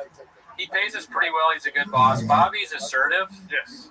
He'll tell us, like, you know, hey, there weren't enough clips about, you know, like, more beans, more cheese. Yeah. You know, where, like, we still know Mr. Whole Foods is. I've given you guys, like, years to find that out. The mastermind. Yeah. So it's like, I always talk with Bobby every night. I still remember that phone call. Oh, yeah, I saw it. Dude. Yeah. He called me up. He's like, we fucking got him, dude. We got He's found the summer. And I'm like, no way. Like, how do you know this? He's like, fucking hackers that I hired with a duffel bag full of cash. Hackers. It's opener. I'm like, okay. Here's what I'm gonna recommend you do. don't tell anyone about this. Yeah. Let's just look it through. Yeah. Try to maybe gather some more information. Wrong. Sure that Stupid suggestion by you. this email address that these anonymous people gave you that might be Bobby Lee's email, but maybe not, because you don't have to verify your email to make it like, right? Something a 12-year-old could think through. Yeah. So like, how can I verify this is true? You gotta give it up to that guy that doesn't matter that made that motherfucking email tigerbelly.com. Oh yeah, that guy, dude. That's a bad Chef's kiss. All you do is lie to me. Rogan is short pie. Somebody out there actually did that. Yeah. And made Brendan Schaub ruin his career. And Brian was threatening people on behalf of this server or whatever. Yep. Yeah. Flapjack. Honestly, how well do you think you do in a real fight with Bob? I think you'd be surprised, B. All I've ever said about fighting Brendan is that I wouldn't be scared to. It's like I played fucking college football against guys who are bigger and stronger than Brendan. I wrestled at heavyweight in high school. A lot of cappuccinos. Do you think I'm scared of being punched in the face? Yeah. I've been in more street fights that were like, I'm just not like, do you think engaging in physical violence with a guy who's roughly my size scares me? You must not know me. That's how I feel about Agostino Zinga. I probably beat him. That guy used to go to my wife's DMs. Oh yeah, I've heard. Like, it was so fun. I'm like, hey, do you think Luana would go for you? Like, my DMs. Did he? Oh, he tried to fuck? He's trying to fuck? Well, let's just say he slid into more than that. He said, gimme, devil face emoji. Did he say that? No, he was actually kind of polite. I mean, hey, shoot or shoot, but yeah. He was like, hey, if you're ever in London, like, come through. But it was polite, but like he was hitting on her. Yeah. If you have in London, bro, come on through. We see you crash out, Joe, and you didn't give him this comment. What the fuck are you talking about? Crash out. When did I crash out? When my wife was hiking my. I crash out every night. All the way to Sequoia National Forest after locking me in the apartment. Trump flip asked this a little earlier. Has Brian taken loans or something from Bob? Is that we saw? No. He needs money for alimony, dude. Mark, when Brendan was drinking, how much alcohol was he downing? A lot. Because I remember keeping track of this, and I remember I'm looking through some of the photos that I have on my phone that I take at Shop Show at 9 a.m. Yeah. You have a fucking large, like, whiskey, Yeah. like at 9 in the morning, and then he just keep drinking. You can't see his face, where he looks bloated. It's like, well, you're drinking whiskey all throughout the day. Cheeked up from the chin up. And then he would do, I remember I tried to calculate how much whiskey he was drinking based on, like, he would take a large, like a glass this big, wherever they do at the comedy clubs, where you serve like a Diet Coke in. Yeah. With whiskey and ice, and I was trying to be like, okay, you get about like 6 shots, like to fill us up with the ice, and have one of those, maybe more, and say. So he was drinking at least 12 shots of whiskey at night over the course of 2 shows. Damn. And then little less than Cootie. I was like, he was at least drinking 30 drinks of whiskey a weekend. It was my god. And then go to Monday. So is that alcoholism? Like, I don't know what the definition of, but I don't know if it is or not. He seemed to at least have a very high tolerance. Yeah. And it was part of his act. He's like sipping a giant glass of whiskey on stage that he would finish by the end of the show. Yikes. And for somebody who struggles to pronounce words, it's not a great look. Yeah. By the second show, he'd be like, he sounded drunk on top of What was that yellow thing he was drinking on where he dips up? It looks like a banana. He drank out of it and he had the weird face. Oh, that was the Shui. Okay, yeah. Celebration of Tai Tuivasa. That, I think, drinking that even one time makes you an alcoholic person. How dumb were the baddies that hooked up with Bappa during his comedy days? Were they just naive groupies? A lot of them were, but a couple of them were very intelligent and like. How is women are, you have to understand that, like, the draw of status is enormous for most, even sophisticated women. It's like, yeah, you're famous. He's also, tall, good-looking athlete, right? Like, is it surprising that Brendan Schaub has women offer themselves to him? No. A lot of them are dumb, but a few of them are sophisticated. But they just see through his bullshit. Yeah. He gaslights every woman he's with on the side to be like, he does this like future faking where he's like, I'm gonna leave my wife for you, and like, oh my god, he's like, poor old me, like I don't even sleep with my wife anymore. It's just like a staged marriage. Like, yeah, it's just for the kids, and because I've seen him to my own friends, multiple of my own friends. He's like this chick that I work out with, Zoo Culture, like who he like pursues, or this. I've seen him pursue so many women that like I knew before him, and so the real tea of like his approach is identical. You know, he just like addies, baddie. He's the most socials. He is incapable of not repeating the same things over and over. So he uses the same story, which involves like I'm super sympathetic. My life is actually really sad at home because I don't have sex with my wife, so this isn't really cheating. Yeah, but you are the one that I'm gonna leave my wife for and start a family with. Yeah, he does it like a 60-year-old in the middle class. But what? He acts like a 60-year-old in the middle class, like acting like they're gonna leave their wife. Right. They don't really have that much money, so they can't just pay for sex and like not have to coerce. Yeah, you know, like I don't know. It's like because you could get away with all this, but like, look, you know the deal, right? Like, I'm famous. I have money. I have a kid. You're the side piece. Yeah, he can't be honest. Yeah, he needs a shared fantasy, which is also NPD. You know, classic behavior. You enter into a shared fantasy because I've received like women I didn't know that well when that would reach out to me and be like, we made plans to go to a fertility clinic to talk about having kids. I'm like, what? I'm like, you're an idiot for believing that. Yeah. First of all, but Brendan was an issue. Yeah, because he develops a pretty elaborate fantasy with women who he will then discard the next week. Which creates liabilities, because like, guess what? If you do that to enough women, one of them's gonna ask Crystalia. Ask Crystalia. Yeah, dude. Right. It's just like you're upping the odds of like, if you treat enough women like objects, one of them might protest. And then that might give momentum to a movement. A little bit of movement, or other people. Chuck Flip, great question. He already answered that though. Yeah, I think he thinks El Vergara is Netflix. He's doing God's work. He's an artiste. How many addies went with all that whiskey? Oh, we already answered that too. 3 to 4 day. Yeah, it's quite good. How is Brendan affording his lifestyle? It doesn't make sense. Peter. Somebody said Peter. Okay. So I really try to not speak inaccurately, right? Like because there's already so many people speculating on like he's going broke, he's doing this, but if I don't see your bank accounts or know your exact financial situations, I can't comment on that because I know he made a lot of money doing stand-up for sure. He made a lot of money doing podcasts. So like, if you have any sort of financial intelligence, you can tuck some of that away. And I think he doesn't keep it a secret that he lives outside of his means. Like he talks about when he just bought a Corvette because he got money from the UFC or whatever. Right. I mean, that's the main thing is like a guy like me, if you give me a bunch of money, I'd be like, I'd buy a functional car and like I don't know, live in a tiny home. I don't care. I just be like, the comfort would be having a bunch of money as security to kind of do what I want and not have to worry about it. It doesn't make sense to me to be like, I got a bunch of money, I can look like I'm more rich. Like, what? Who gives a fuck? But to him, the appearance of wealth is very important to him and Joanna. As, many people in LA that you meet that I'm just, for sure. Fucking materialist. They're in Austin now, though, and they do, one thing we were laughing about with the expensive thing, he's whining all the time about Austin now, and one of the first things he said was, they don't have an Erewhon out here. Oh, yes, I wanted to ask you. Yeah, well, what do you think about that? That's a crazy thing to say. Oh, yeah, also, you guys have been to Erewhon. Oh, I would never have actually shopped there had it not been for Shab.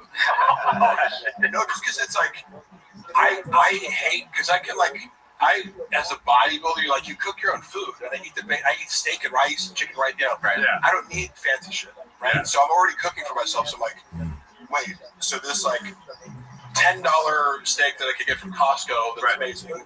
I the equivalent of that at Erewhon would be like $80 from the fucking. I just remember going there and being like, wait, how about a drink and a plate of food that had meat and a side dish, and it's $40. Yeah, their hot bar different. It's now the food is very good, but it's going to Erewhon is part of the whole I'm rich, I can afford it. You like to be seen at Erewhon because everything's so expensive, it prices out all the brokies. You know? Erewhon's like fucking Costco with a beach, dude. It's a funny little thing there. It was like me there, but like I can eat McDonald's. I don't give a fuck. Shout out to CR Guitar, dude. What the fuck? CR Guitar. CR Guitar is the guy that made our theme song. Oh, he's in Canada. He's a great musician. He's a great follow on Instagram. He's from Ireland with the T-Mos boys. You know, on my mom's side, her mother is Irish heritage. Mary Evelyn Ruane. We're all so Irish. I do have Irish heritage. Dude, hit up CR Guitar and I'm so fucking. Someone say the most Irishest. What the fuck is an Erewhon be? Erewhon it's like EREWHON. It's like more expensive Whole Foods. Yeah. It's like a grocery store where everything is like 3 times the price of a normal grocery store. Literally, like, it's like, oh, here's this small thing of strawberries. It's $18. Yeah. I've never bought food. Well, I've never grocery shopped there. I have gotten a smoothie or two. It's expensive. That's it's like $30 smoothie. Do you guys know about the protein pony nickname?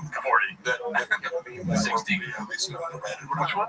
So Theo Vaughn referred to me as Protein Pony when I was out of the room. Oh wow! And it became this like little moment where Sean got mad at me. Yeah. Because here's what happened. I had never met Theo before.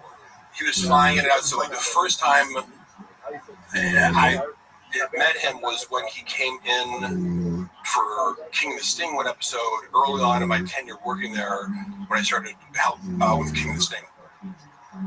I met him, said what's up, we're cool, and he just got off the plane, and you could tell he didn't want to be there. You know, like that whole energy and the whole theory of like he really wanted to. He made some vague reference to like, you know, man, we're just doing stuff like this. Kind of, you know, your heart's not in it, whatever he said, but like he was obviously referring to King of the Sting. But you don't blame him because even just traveling across the country to do a podcast sounds horrible. It sounds like the worst flight of all time. Yeah. Like when you're already traveling for stand-up, it's like, why would you want to do that for? And I'm sure it was lucrative. There's some amount of money, but it's like, you don't. If you're thinking about, you don't need it. I could just be in my living room. Correct. If I was making enough money, you could not pay me enough to like take another flight across the country. But then again, podcasts are so powerful that sometimes you watch the Gringo Pop for 24 hours. Hey, Mark, Bob and Chappelle have been falling out. There is certainly a reason that they do not associate with one another. I'm not going to go into the specifics of it, but just know that Chappelle is one of my closest friends. He is a person with the utmost integrity as a human being, and those kinds of people tend to not last very long with Brendan Shaw. Yeah. Right? So I'm not going to go into details. I'm just saying that you apply this to anybody who looks like a good person, they're not going to last very long with Brendan Shaw. Chappelle's also... Like Sanaz. Sanaz and Chappelle are like the polar opposite of I just want to say it's drug addicted whore, the other one's, you know, an incredible artist who's an introvert and doesn't give a fuck about, you know, attention so much as, you know, he's just good at comedy and gymnastics and other things. Like, Chappelle's a very talented human being and also, you know, is a committed artist and just a likable, down-to-earth person. Shout out to Truckfully for asking all these questions. That has been a question throughout the chat is thoughts on Kalila. You don't have to go too far into it. Oh, yeah. I mean, am I honest? No. Even though she's our boss. She's one of our bosses. Yeah. She's our... You want to say anything about her before? She's our Jules. I mean, she's a great person. I don't know bad about my boss. Next. Yeah. Cool story, bro. 2 words, Mark. Blank check. Okay? So, I mean, I got to go bathroom. I don't do Baja mode, dude. Yeah, I do. I did a bit on, what's that show called? Well, it was a podcast that's no longer, it was like with Richie the Clown. And there's a clip I know that has some views on the internet of me mocking Kalila and doing her Filipino accent. But I do believe she has psychopathic tendencies, as evidenced by her poetry. Oh yeah, some unearthed her poetry, and it's extremely dark. And if it's any sort of accurate representation of her thought process, it seems to be highly exploitative, manipulative, like fantasies of, you know, wealth, power, celebrity, like sadistic behavior towards men. Like if you found something in the journal and you saw this shit, you'd be like, this person writes like a psychopath. You know what I mean? I wonder. Yeah, I do. So that's my evidence for that. And then also in person, she seems to be performatively, emotionally intelligent, right? She does the whole like, when we consider being mindful of the things that we talk, so right. You know, great she's boss, but misdirecting you with a calm, deliberate. She's articulate and smart enough to misdirect away from the fact that she's calculated, vindictive, sadistic. Right? If you look at enough clips of Tiger Belly, you'll see evidence of her being. When the mask slips, she's sadistic. She has enough self-awareness to not do that all the time, and she often comes across as genuine. And I'm like, I believe that she is very close with Bobby, but like, I have to assume she is very calculated in her pursuit of Bobby, and she's highly incentivized to make the relationship seem as legitimate as possible and her love legitimate, even though I would assign very ulterior, like calculated motives for her to pursue Bobby and become well-known and famous. Although I'm not saying she didn't do anything for Bobby. I'm not saying she doesn't have talent. It's kind of like a manager for him, almost, you know? Right. To like set him up and kind of like, in a sense, exploit him, but benefits him, but also benefits her way more, you know? Yeah. Mutually beneficial. Her writing poetry to me is interesting in of itself, being in this world of like Rogan and comedians, like diaries and poetry. Like I'd love to read, like, I don't know. I mean, obviously Shop's diary, but he doesn't write. But like Rogan, what's in Rogan's diary? He spits facts. Jeff Dye, does he write poetry? Like women, that's a haiku about how women are whores. I don't know how to do haikus, but it would be like something about. Listen, I'm as horny as Brendan's forehead. All right. So okay, sorry. I get horny. Oh, come on, that was good. Mark makes Baba look like a photographer when it comes to having the best brains for the arts. Yeah. And fuck this. That's a great little word salad. Don't even know if I'm being insulted or complimented. Everyone says Bobby Lee is so real. Why doesn't he make jokes about how being forced into cuckoldry? Was he forced into cuckoldry?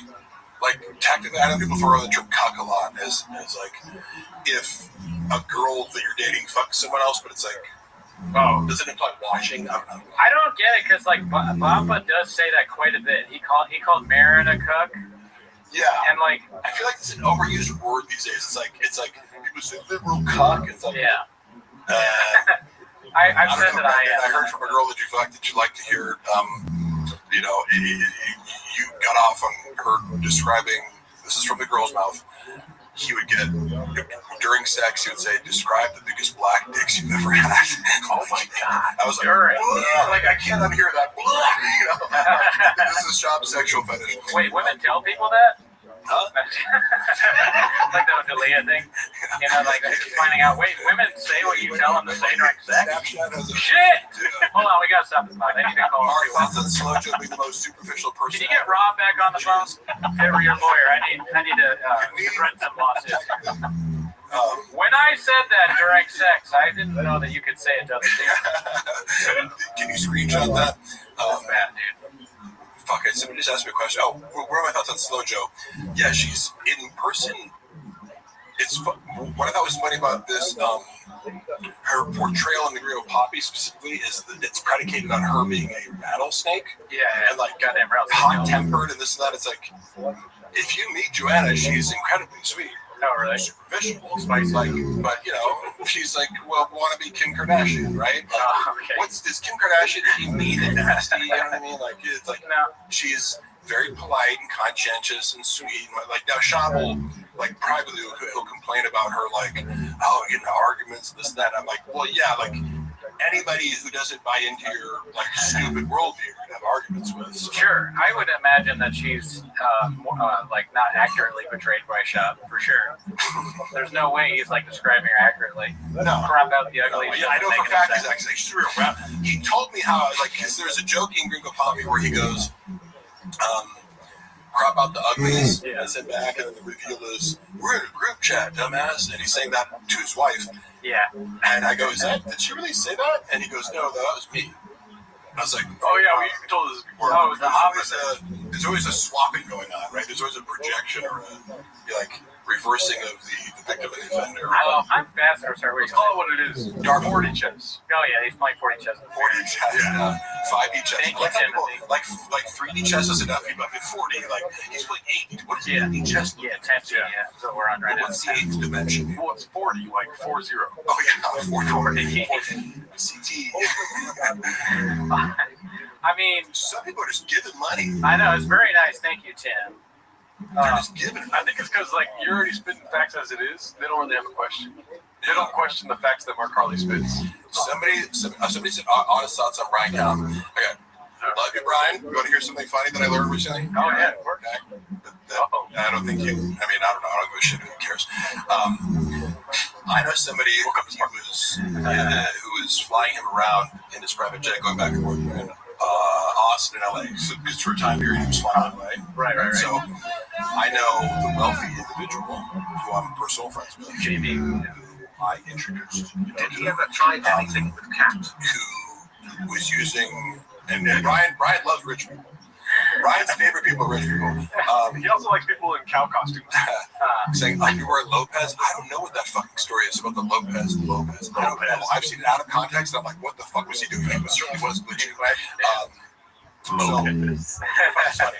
This guy who was ushering Callen back and forth, he told me some stories about how he is the most ridiculously and astoundingly unpunctual person I've ever heard of. Damn. He, like him and time and deadlines were like, now he would sometimes come late. I remember Brendan being annoyed by him because he'd be like, oh, I'm running late to the studio, there's a lot of traffic. And we'd like check the traffic, like race cover, like, there's no fucking traffic. But it's like, oh, big deal. You're like, 30 minutes late for your podcast. He would do it 800 million times. Like, who cares? But and I know, but Brendan did seem annoyed by it, fairly so, because like for the most part, Brendan's on time and kind of considers that like his big win. That it's like I just show up and it's like, okay, you suck at your job, but yes, you did technically come on time. Brian apparently has a more difficult relationship with time, and I get that as like an ADD symptom, like time management, time distortion are problems. However, the details of some of the stories I've heard, I was like, Brian is 8 years old when it comes to time. Like I heard like 10 different stories from this guy. It's like I hung out with him for a month, and he fucked up so many times for his own shows. Middling for like big, like Tony Hinchcliffe's headlining, and like Kim Congdon is like opening, and you're the middle, and you're like 30 minutes late. Like not even like when you're supposed to be there, just for the show. So like somebody has to come on and like kill. It was like not 2 minutes or whatever. Like shit runs on tight schedule as you stand up like. Kim Congdon does not have 30 extra minutes. Right, I go, oh my god, just out of love. But then it was like dinner, it would be like, oh hey, let's meet up for dinner at 7, and it's like, hey, I'm outside the restaurant, and like they don't come until 9 p.m. or something like that. It's like so many stories. I'm like, that is like, so it's a representation of. He's talked about it before. His entitlement. Remember he was like, I used to think of myself as like one of the chosen ones. He is self-aware of his own entitlement. Doesn't mean it fixes it, just being sure, but he's referenced it, so that's why I feel safe kind of like saying that. It's no secret, like, but he feels entitled just be late for shit, or he'd be like, oh, come over at 6, we're having dinner, and the guy would show up and it's like, I'm here at 6, he's like, oh, we're still at the grocery store getting the ingredients for the dinner, motherfucker. Like, what do you like, why would you do that? Hurry up, David. Just forget about shit, or just like it's to such a degree where he goes, I literally have to stop hanging out with him because he's like so late. It's annoying. I really hate that shit. My friend Cutter Honier, and he's a piece of shit. He's late to everything. He's a director. He's just like, why would you want to work with someone like that? He sucks ass. Wait, do you know people like that? They're just late all the time? Well, no, not to that extreme, but cut them out of your life. You can get away with it more. The more status you have, like, because you hear about celebrities where it's like, for example, I don't know if you're following the like lively just about Lenny lawsuit, but like a little bit. You hear a lot about like actors holding shit up on set, like The Rock and Vin Diesel. Like they talk about how like Vin Diesel would like hold up production. If you're an A-list actor and you want to have a temper tantrum, there's not much you can do to like force Vin Diesel out of his trailer if he doesn't want to show up. Right. It's gonna cost money, but what are you gonna do? Fire him? Like there's no like mechanism in place to like punish you for not showing up on time. Yeah, what are you gonna do? Volume punch me? Yeah, so I was like, I know there's something there. I was like, what did he say? Thank God. 3 hits. Yeah, exactly. Figure it out. Truckwood wants to know Tony Hinchcliffe. Go. Oh yeah. Tony Hinchcliffe. Do you guys have thoughts on Tony Hinchcliffe? Oh yeah, we do. Yeah. Go for it. He's terrible. Really? Oh. No, I don't want. He's absolutely horrendous at stand-up. Yeah. You know he's another guy that was actually nice to me, kind of not unlike Jeff Dye when I met him, but his stand-up is just very bad. You said something that was very, I think, good the other day. When he's on Kill, do you like Kill Tony the show? Not really. Okay. Yeah. I mean, here's the thing. Kill Tony show is great, right? Yeah. But he's only a part of it by name. What I said the other day was that he's a open micer that got his way. Like the fantasies of an open micer, Tony Hinchcliffe for some reason can just achieve all those. Yeah. And without really the talent. To corroborate that, because I also met him. He was really nice to me. He made a funny joke about me. He called me like half man, half centaur, or some funny joke that I was like, oh, that's funny. A funny roast, you know. That it wasn't mean. And my buddy, who is a comic in LA, seemed to have an issue. Like I brought him up once, and he was like, "That fucking guy walks around the comedy store like he's the fucking king of the universe." So apparently, he does rub people the wrong if you interact. People say that. People have said that about him a lot. I mean, the only interaction I've had with him is I did Kill Tony once. He was nice to me on that, and then after the roast battle, he gave me some compliments. Yeah. So like both times I was like, and he didn't need to be. He could have slammed me because I bombed. So. Both times I was like, all right, well, this guy's a nice guy, but that was before. So I do still feel bad about clowning him. Yeah. But my thing is, I want to be as honest as possible. Yeah. His stand-up is god-awful. We watched One Shot, and you can't even find it online. Because they took it down, right? They took it down. I have seen him actually do that in person, the thing where he's like acting like a big deal. Yeah. I told the story on the pod before, but I was at the roast battle once. And he tried to make fun of this random open micer in the crowd. Yeah. And this open micer, I like the guy. Yeah. But again, I'm going to be honest. He is not funny. He is not good at stand-up. He's somebody who actually might kill me. So I love the guy. I love him. But he, at least at the time, he wasn't very good at stand-up. Yeah. He said something back to Tony, and then Tony tried to slam him, and it didn't go that well. But then the open micer was like... Your special One Shot, it's terrible. No one liked it, and he got a big pop, right? Yeah. And then Tony tried to come back at him, and it bombed. And then the open mic went back, but he was like, "Yeah." I remember there's been some moments in my life. I remember we used to roast each other in my fraternity. We'd like, as part of the initiation, you could like anonymously roast people. You would tell one of the pledges to like, you'd write a roast, and I'd be like, tell say Cooney, like, until you would like, you had to go Cooney, and small T that Mr. Cooney, is it not true that you're fucking write some roast, right? Yeah. So you know where it's coming from. So it was very fun. One dude, like, he was, I think, closeted gay, but because he was also like really in your face, like narcissistic and like overcompensating straight, that was what made it like, you don't want this out a gay dude, right? But like he was a dick and a douche and like a narcissist. Right? So the final joke of the entire evening, somebody goes up to him and goes, like, "Sir, whatever, you're gay and no one likes you." And it was just like, like people laugh. It was like sad. And then I remember he kept using, "Did you fucking say that joke?" I'm like, "No, dude. Why would I? That's so mean." That's a great. You can feel that. You can feel it's that. one of those things that Brian's like this. Where you just go like, "Hey, your special sucked." Yeah. And it's like, if it did, and you just have to say that, and it gets a laugh. Like, what are you gonna do? Yeah, it was so much worse. It was so much worse than that because he kept trying to thank you. Oh yeah, and then you're trying to one up it. Yeah. And it's not working. It got worse and worse, and the crowd started chanting the open micer's name and like, "Coney sucks, Coney sucks."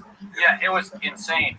I said this on the podcast, and two people or actually more than two people, they messaged me about it, about other times that exact same thing happened. So this has happened to Tony 3 times at least. Yeah. Random open mic. Somebody said Mark should sign up for Kill Tony, and if he gets pulled, do some shopping. That's actually a fucking brilliant idea. I would go up and do my own, the dick joke that he did about me, where I send terrible dick pics out. Like, you and I'd be like, confront him about it. I'm like, "Hey, could you like maybe?" I didn't say something not to do it. I'm like, "You understand how people might perceive that as being disrespectful, right? You're like opening your entire act with like, like Mark Harley is bad at everything he does and sends shitty dick pics, and is also a moron who's bad at like security and is going to get me killed. And, yeah, you shouldn't do that for an employee or a friend. Yeah, I was like, okay, that's what you want to do with Mark? I'm a hungry wolf. That's what. You fucking They give a hungry wolf a fucking chance. Spill the beans on these what I do like about, because I know David Lucas personally, and I consider him a friend. I like their dynamic, and I like that when David Rose killed, when David Rose, Tony Hinchcliffe. Tony laughs about it. Like, he's very open to like David's roast. I like their dynamic. You ever make you think on it? Like, got you thinking at all? You ever think on Lucas? Get me thinking. Thinking. The elephant graveyard mentioned that a lot of times David Lucas makes you think on things. Yeah. You leave the show here and you start thinking. David Lucas said to me, he said, "This motherfucker looked like a muscular bobcat." I was like, "That's pretty good." Well, we got a line problem, y'all. Yeah, I think he said, I have a protein powder fetish or something like that. He knows more than way. That's funny because you hear the same shit over and over again, right? And you're like, "Oh, okay." Like, this was funny. It made me laugh. It's original. I mean, their dynamic. To me and Jardo often do this, but it's just like David's like, "Man, you gay though," and then Tony's like, "Well, you're fat and black. You're fat and black. David, black. You gay though. You're gay as hell, bro." Can you help chin out with current events? What was funny was we discussed. I hate to be repetitive, but I did try to help chin with current events because the way they were doing it is like, are you reading newspaper articles as current events? Like, that's not how the world works anymore. Get a fucking YouTube video, get a viral clip. Like, why are you responding to like, a girl was kidnapped, and then Chin's reading it out loud or whatever? It was like, Jesus Christ, this is like the worst part of the show was current events. This is not. The world has evolved and left news articles behind. So I was like, going, what's hot right now? Andrew Tate, and like they loved the first one. The first couple ones I brought in, they were like, "Oh, this is hilarious." And it was just, it's easy because it's like a YouTube short. It's all over the internet, and he's hot, so you get to react to what he's saying. And he's like, Andrew Tate's delivery is funny, he's brash. It's like, and then he did this. The next time around, so I was like, "Oh, this is working, guys like that. I'll do another one next week." Yeah. And he does this joke where he goes, "I was reading an article the other day. Some kid can recite pi to 200 places. That's great. But how the fuck are you supposed to get laid reciting pi to a hoe?" And that's right. You guys laugh. It's like the verbiage. How you supposed to get laid in a club reciting pi to a hoe? And I was like, that's just funny. It's a funny delivery and it's a funny line. And also, I did great on Twitter. Ooch has a funny. Is that Ooch? No, it's somebody that just. He asked about interaction. David's funniest joke is when he said Tony buys baby carrots just to suck on. I don't know. I got you. Never mind. He said, "Who's the worst interaction you had as a TFAK guest?" Oh, that's a good one. Fuck, there's no real bad interactions. I would say, but on Food Truck Diaries, Jamal Hill was like high as fuck and super awkward, and like we were talking about skits before he I was kind of like the liaison for Food Truck Diaries for the so when they weren't involved in the shot, I was like tasked with like talking to them. Yeah. So I had a lot of great conversations with guys like Alexander Volkanovsky is super smart, and Michael Chandler's easy to talk to. There's all these guys that are like really smart, easy to talk to in the MMA world. Jamal Hill comes out the car having just smoked a blunt and was like super awkward and not gonna get. He was like, and it was like, this is kind of weird because he's high and paranoid and whispering. But before the episode shot, we were like, "Oh, I see you do skits online, use voiceovers and this and that." We're talking skits, and then I asked him to shoot a skit afterwards for the Oak and Stone Clothing Company, and by the way, a bunch of people have done this for me. I was like, who's the I hate that I'm blanking on her name, but she's super gorgeous, the female commentator for the UFC. Megan Kelly. No, what's her name? I know. Shit. I hate that. Olivia. Lauren Sanko, yeah. Lauren Sanko is a singer of the bunch. She's super gorgeous, and I was like, you see her, and it's like, this woman is just beyond gorgeous in person. And she agreed to do this little walkthrough. I'm doing an Oak and Stone pitch, and she walks by and says one thing. Yeah. So after a whole day's work, sometimes I'd ask him, hey, do you mind for 10 seconds if you do this thing for me? And after I'd already discussed comedy and this thing, I came up with a skit idea. I'm like, oh, like you come up to me and be like, I like that shirt, let me get it. And he like takes it off me. He like he bullies me to give it to him. I was like, oh, would you mind it? He's like, and he got super awkward about it. Because I'm like, you can say no, that's not an issue. But he's like, so like, what are you compensating me for? I'm like, oh, I don't really make, like, I could give you like realistically like $150. And he like laughed at it. I was like, oh, I'm sorry. Like, he just kind of like humiliated me when it's like, he's like, like, because I've asked him for like Volkanovski. I was like, oh, do you mind taking a picture with this? Like, my buddy has a supplement company. He's like, yeah, I just can't post it publicly, but I'll take a picture with it to send him. This is a cool thing. Yeah. Most people are pretty cool. You're under no obligation to help me out. But the way he did it, I was like, all right, like, cool, like, no big deal. But he made this huge deal about it. Like, I was about to give him $5,000 for like being in a social media video after we like kind of, we were talking about comedy earlier or whatever, and we should just get, which again, it's totally his right. If it would have ended there, I wouldn't be talking about it. But then I get a call from Brendan. He's like, did you fucking try to like get Jamal Hill to do a like promo? I'm like, how did that get back to you? Like, he's like, his manager called me. I'm like, did he? Yeah. You know, like his manager, Jamal complained his manager, talk to you, or there's a woman there who came with Jamal Hill and like was this obvious like social climbing like bimbo. Like, later, you know, that was like disappeared. Fucking like, you know, she came over and it's like, oh hey, when you guys are conducting business in the King of the Stay room for 2 hours, cool. You know, but she was there. I think Shab had left and she was still there. I think she must have like used it as a predicate to like reach out to Shab. She's like, oh, did you know like Mark made Jamal really uncomfortable, like as a way to like kind of be like, oh, I'm on just looking out for your best interest. But why am I being reprimanded about asking a simple question to a guest? Like, we're in a production studio. Yeah. He just was he paid for this whole episode? Like, I like it was just because again, I'm totally open to being said no, but Brendan even considered it was like this was the worst episode of like Food Truck Diaries ever, and I don't disagree. Yeah. And that, again, he doesn't know anything but it left a salty taste in my mouth because I'm just like, you could have not been a dick about it. I don't know. Just because people who are bigger than you, like Laura Sanko doing one for me was fucking so cool, and she's like gonna be, you know, bigger than, I don't know. I just think she has way more appeal than you on social media. Than Jamal Hill? Sorry, I missed something. Yeah, although he is like, I mean, he was champion. He's become, the world is now seeing that he's very likable as he copes with his losses. Like, I was not a fan of his. It was funny because Brendan was like, he'll never be champion, and then he was. I was kind of like, wow. Like, it was funny that you kind of like said that to me. I was agnostic as far as his fighting skills, but Megan Olivia, no, it was Lauren Sanko. Okay. Laura Sanko is gorgeous in person. Like, she looks hot on camera, saying in person, it's like, huh? Has Mark answered who Bob makes cleanup is used? It can be whoever the fuck is there, probably George or the janitors, or give me insight info about the Pure Spectrum. Yes, okay, Pure Spectrum lawsuit. Great for kids.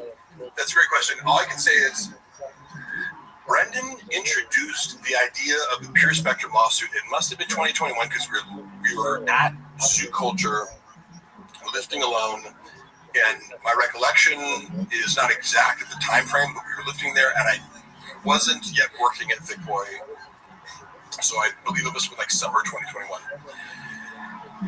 Somehow this gets brought up. He's like telling me that he had to sue them. Yeah. Right?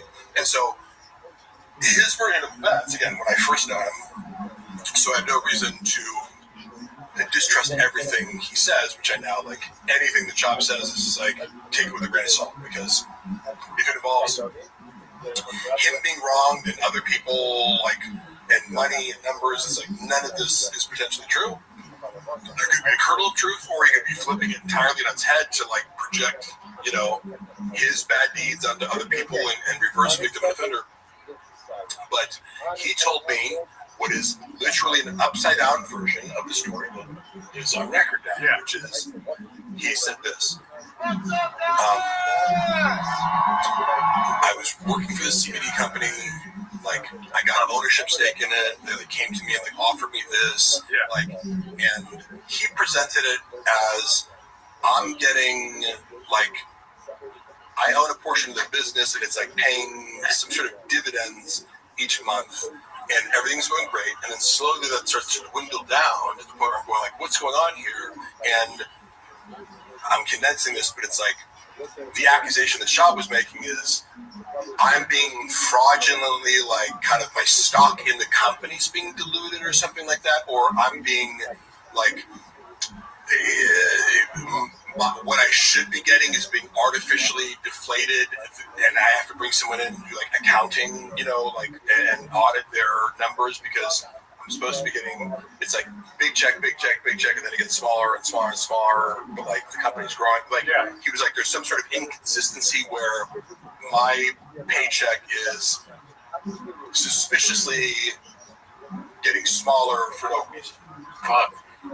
Then the lawsuit says this, which feels you're like, that's weird, like that's crazy, and then you like, you know, suggest taking legal action against this guy, but you know, but in this story, he's the innocent victim of being swindled out of like a business deal. You know what I mean? He was unfairly treated by a guy who like Magic Bean Sales. Yeah. He's like, this guy came in and just fucked me over, and I'm like, I gotta sue him. But then you read the lawsuit, and it's like, I can corroborate what he did here because I've seen him do the same thing elsewhere, which is one way you're getting paid is a flat fee to do social media posts, right? Rain bottles, you know, whatever the total was something like $3,000 over the course of the relationship. Yeah. You know, whatever it is, we'll pay you $10K a month, but you have to do 2 Instagram feed posts and 8 stories or something. You know, you have these like requirements, right? Yeah, we call that a Black Rifle Buffalo, right? But it's like you have to do it. Yeah. He did nothing. Yeah. He didn't post once, right? So it's like not just like, oh, we missed one here or there. He was doing nothing.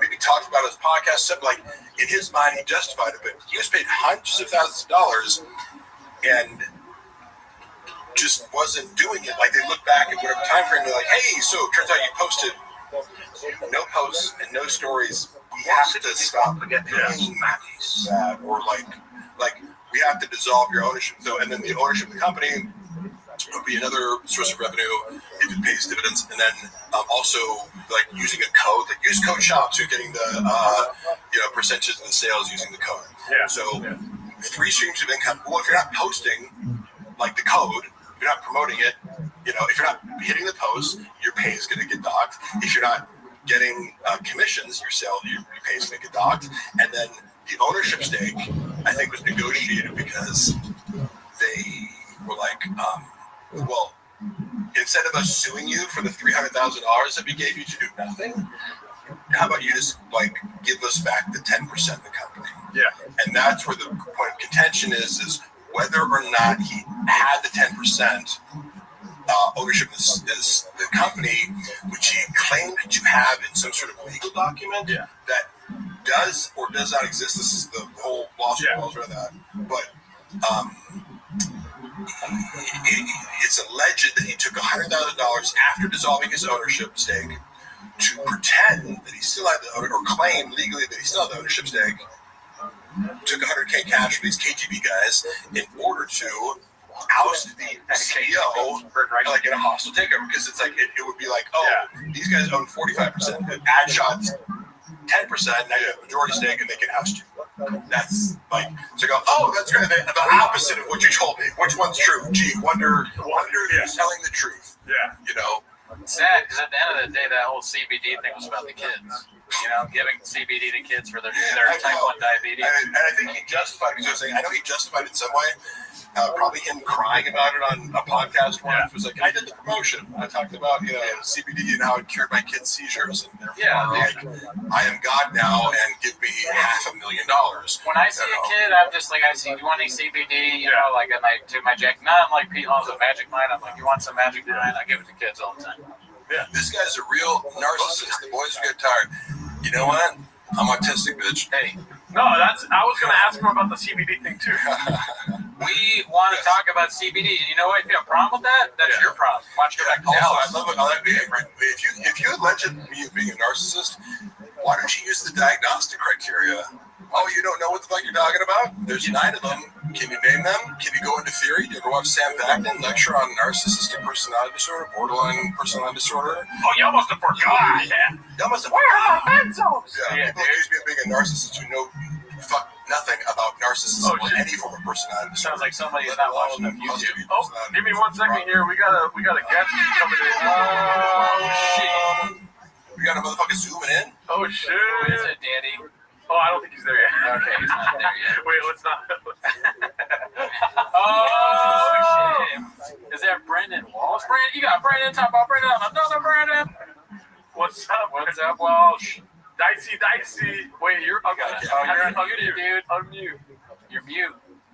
I'm gonna text him. You're mute. How about DSM-5 Mark? Yes, I am. Dicey. Oh, there he goes. What's up? What's up, Walsh? How do you make it big? How can I hear him? Oh, are your headphones kind of fucked up or something? Let me see. Oh yeah. Are you hearing headphones? No, it's like this thing. Can you hear it now? It's like this. Like hello. Can you hear? I'm lost in the sauce. Go ahead. I can't hear him though. I can hear him. Brendan, we can hear you. It's just Mark can't hear you. Oh, okay. Yeah, you're good. Can you hear him? No. You mess with these a little bit, and you'll see. Dude, so Walsh, what's up, man? We've been watching the 24-hour Gringo Poppy with Mark Harley. Sorry, he couldn't be at the beginning of it. What are you up to? I guys don't have anything better you can be doing with your time. Wait, you can't hear him. Yeah, I'm gonna take these. Oh, here. I'm gonna get my headphones. Yeah. It's all crazy here. Yeah, sorry. Yeah. And now I can't hear. Can you hear me? No. Oh, let me see here. Where are you at? Is that you? Yeah, that's me. I got it. Okay, we're good. All right, technical difficulties, but I can hear now. What's up? Now Walsh can't hear. I hear you. Okay, good. Truck walk difficulty. Where are you at right now? Nice. Great place, never been. I'm fucking a lot of chicks. Oh, hell yeah, dude. Hell yeah, dude. DMing. Have you guys ever talked to, or have you ever met Mark Harley? No. What's up, bro? Hey, real quick. Hey, shake the cup. I was just curious if you did have any hookups for addies and baddies while I was here. Bro, I got all the hookups. I got friends in dark web places.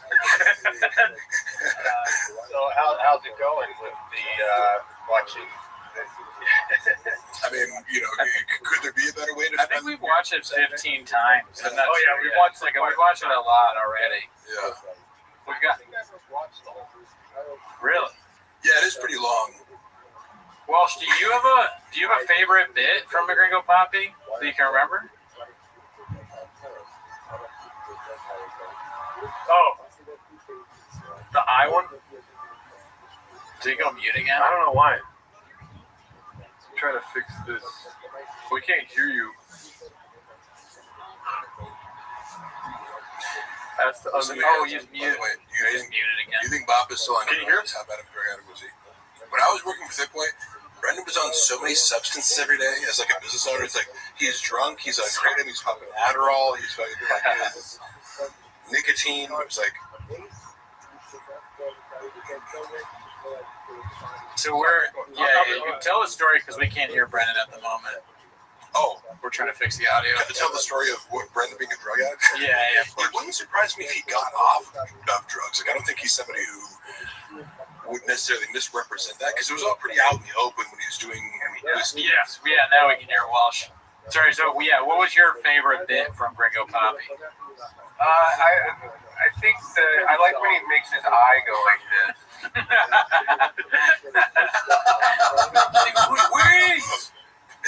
Yeah, the COVID stuff is good.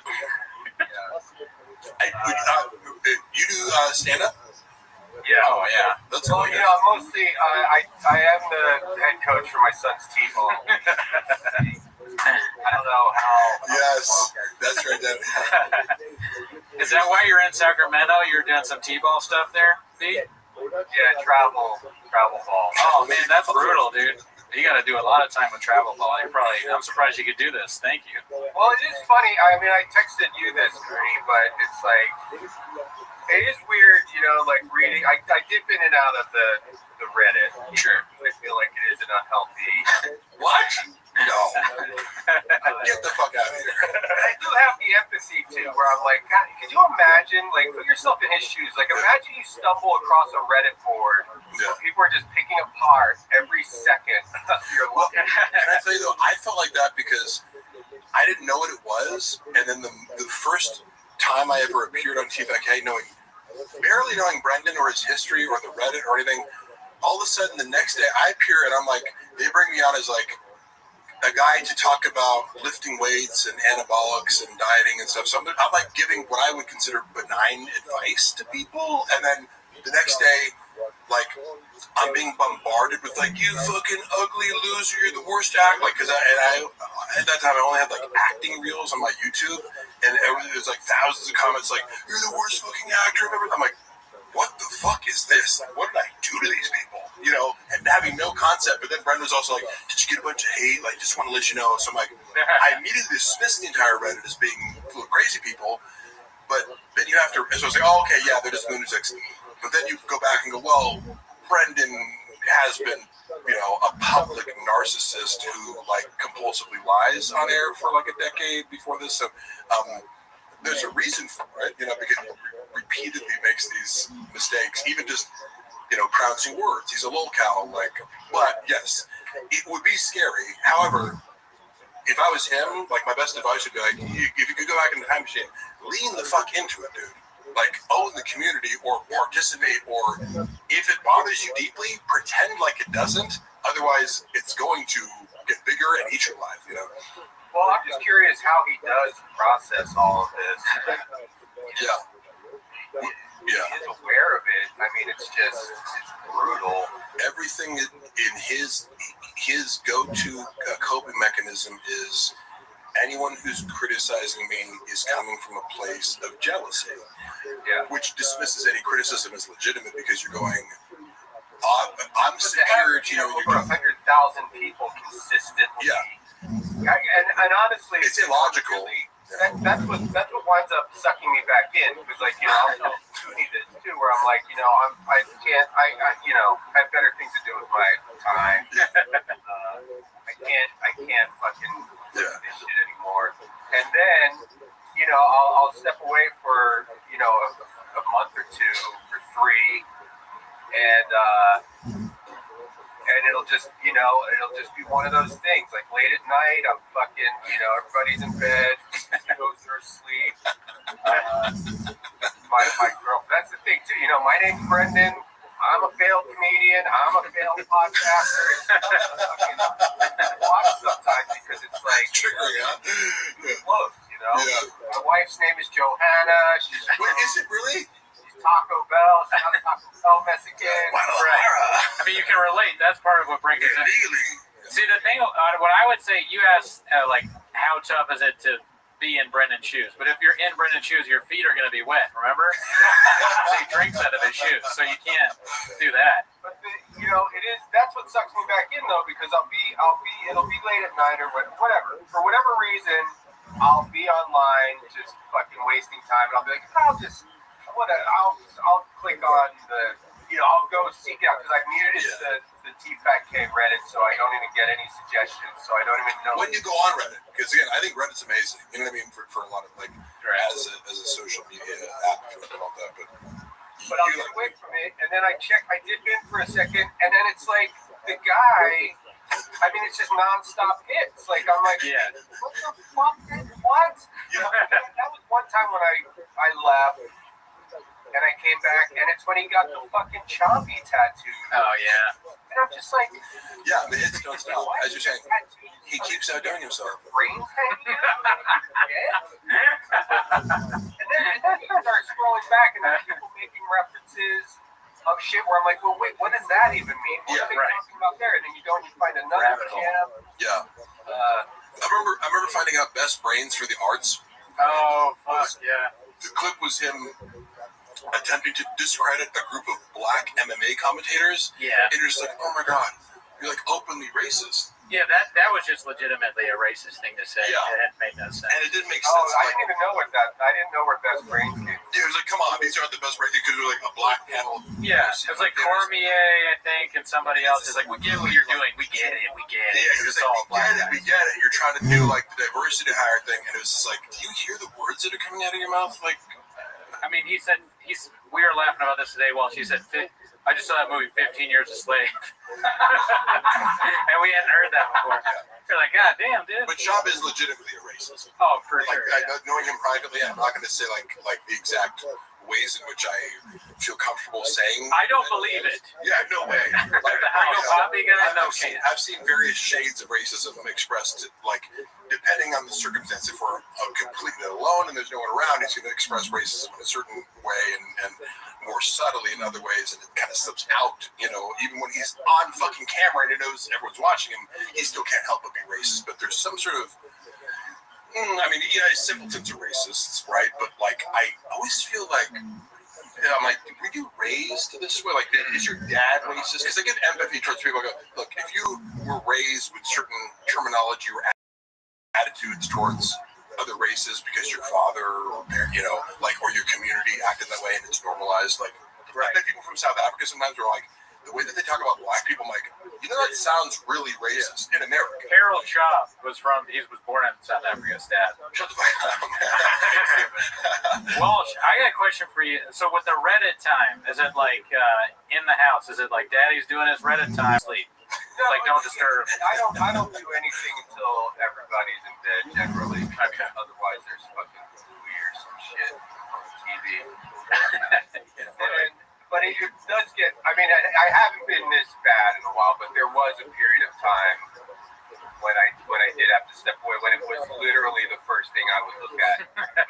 Or to grab my phone, check, whatever. If there was a text message, I look at that, and then the first thing I would do is go on Reddit and see like this.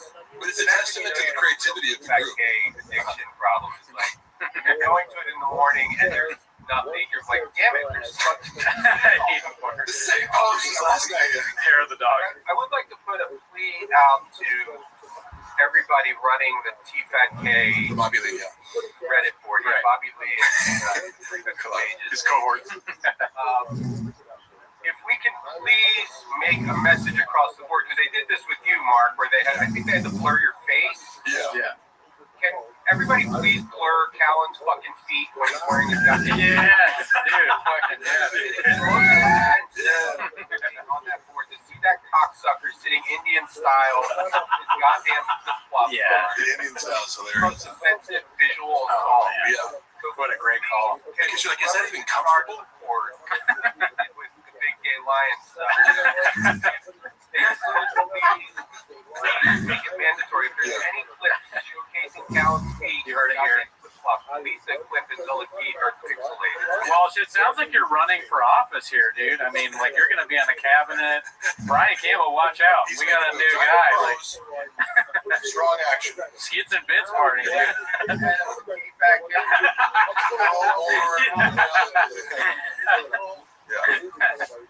There is no black TFATK or white TFATK. There's TFATK. That whole everything about it is.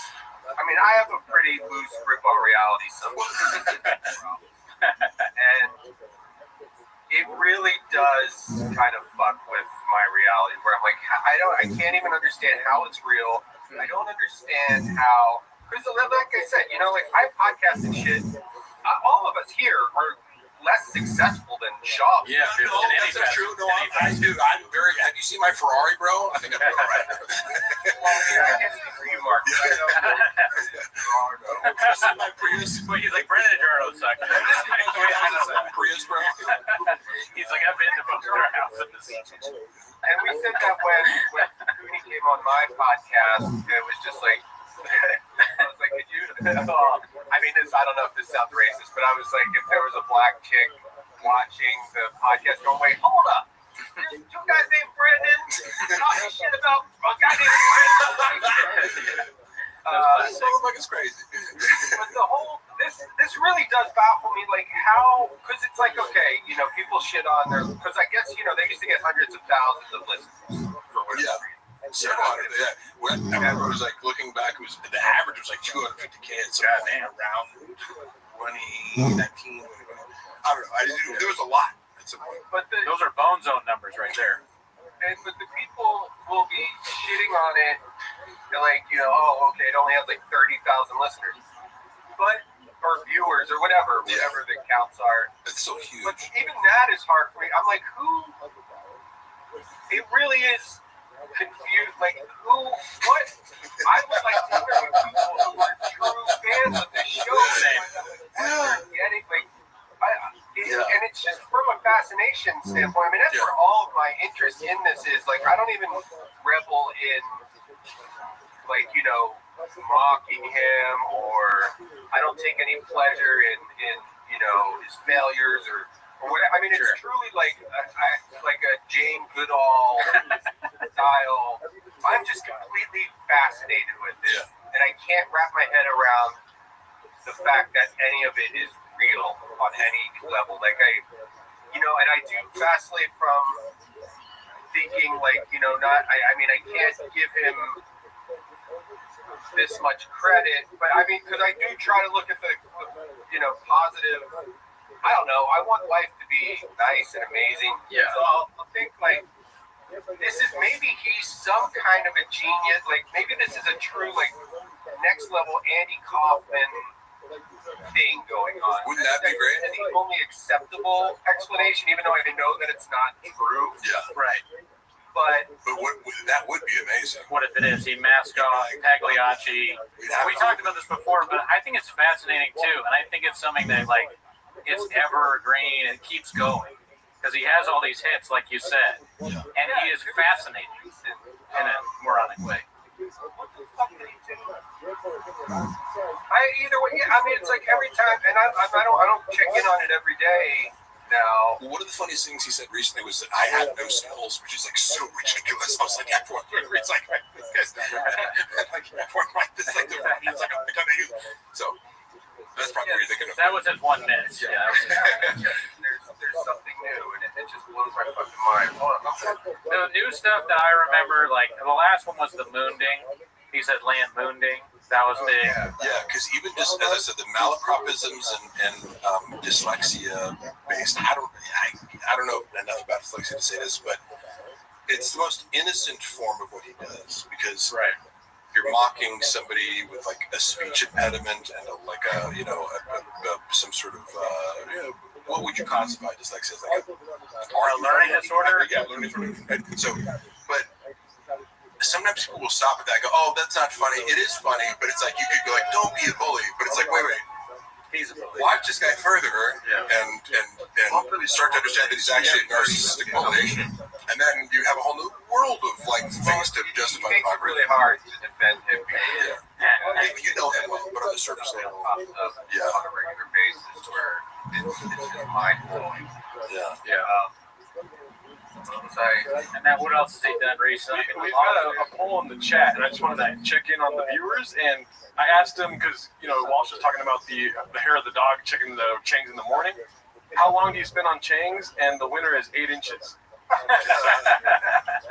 Of course, classic. Looking at the Reddit board, there's some other thing that blows my fucking mind. Because like when he sees if he is in fact looking at this, right? I feel like if he is any level of a human being, he would have to like this.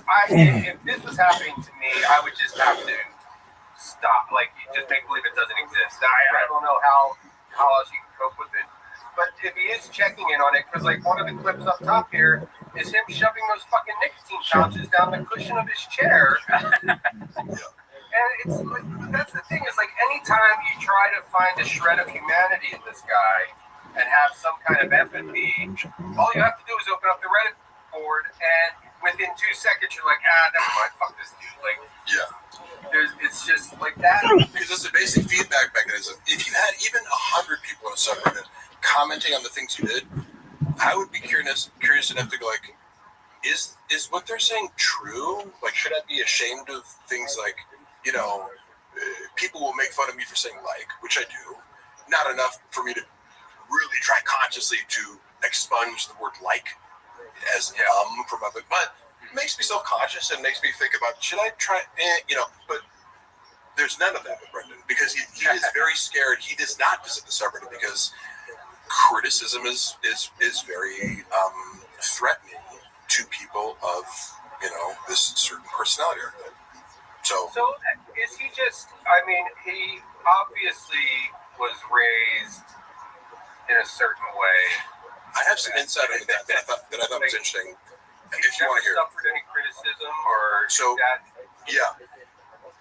One story sticks in my mind that I think you could extrapolate a lot from, and he tells this story because he has these like moments of like vulnerability, and he's telling a story that seems genuine and sympathetic because you couldn't make up the details. Like, it's not, when he's telling a story where he's the hero of the story, it's less likely to be true. But sometimes he'll tell a story where he's the victim, where you go like, it's embarrassing enough where I can tell there's real pain there. And one of the stories was, as a kid, do you know the story? No, I'm just laughing. It's embarrassing enough that there's real pain made me laugh because I'm a bad person. So I'm a bad person. I'm just laughing. I'll be like, I'm trying to describe it because, like you, by the way, people think I have animosity towards like Brendan. It's like, no, he owes me money and he's tried to smear me, and I like keep that warfare kind of private. I can also look at it objectively. Oh yeah, well, by the way, if you ever need a lawyer, we had Mark's lawyer on earlier. I know you have Frank Cum. He might rival Frank Cum though. He's Rob. What's his name? Rob Pebble. Rob Pebble. It sounds fake. He doesn't sound Pebble. He would have like a crazy link. Shab has no fucking idea. His name is Danny San Francisco. Shab is banking it because I did the settlement conference that went totally sideways because they were like, oh, here's you're like, on paper you're owed $150,000. We'll offer you 2.5K. I was like, suck my fucking dick, bitch. Like, but my lawyer wasn't there. So they think I'm like, I don't have a lawyer. And I heard like basically what the defense is going to be because I heard the lawyers regurgitate what Brendan told them. I'm like, oh my God, like, you have no idea that he can't back up anything that he's saying here. But go ahead, believe that. I'm sorry, I derailed you. The story I was going to say is, as a child, let's say he was, I don't know, between 10 and 13 or something, he starts out by saying, I used to love strawberry ice cream. And if there's a gallon of Neapolitan ice cream, I would dig out all the strawberry ice cream. So it was a fresh, like... Yeah, I hate to say this, but I'm familiar with this story. But that gave me insight into his childhood trauma because my parents, like, right, I can list all any flaws or whatever, but I go, to shame me about eating it's not something that would happen ever, even if I was fat, like saying you fat fuck or something, whatever his dad said, because he comes home and he's like, Brendan, did you eat all the fucking strawberry ice cream out of the, which is a stupid thing to do, but it's a kid thing to do. But like, clearly Brendan has always been self-absorbed, and he's like, I know, I'll just eat all my dad's fucking ice cream, like eat this one part of the ice cream to myself. And my dad yells in the room and just goes, did you know fucking strawberry ice cream? He's like, yeah. He's like, fat pig or some fat fuck or fat pig or something. And his response, do you remember what his response was? He was like, oh fuck, it was like a dagger through my heart.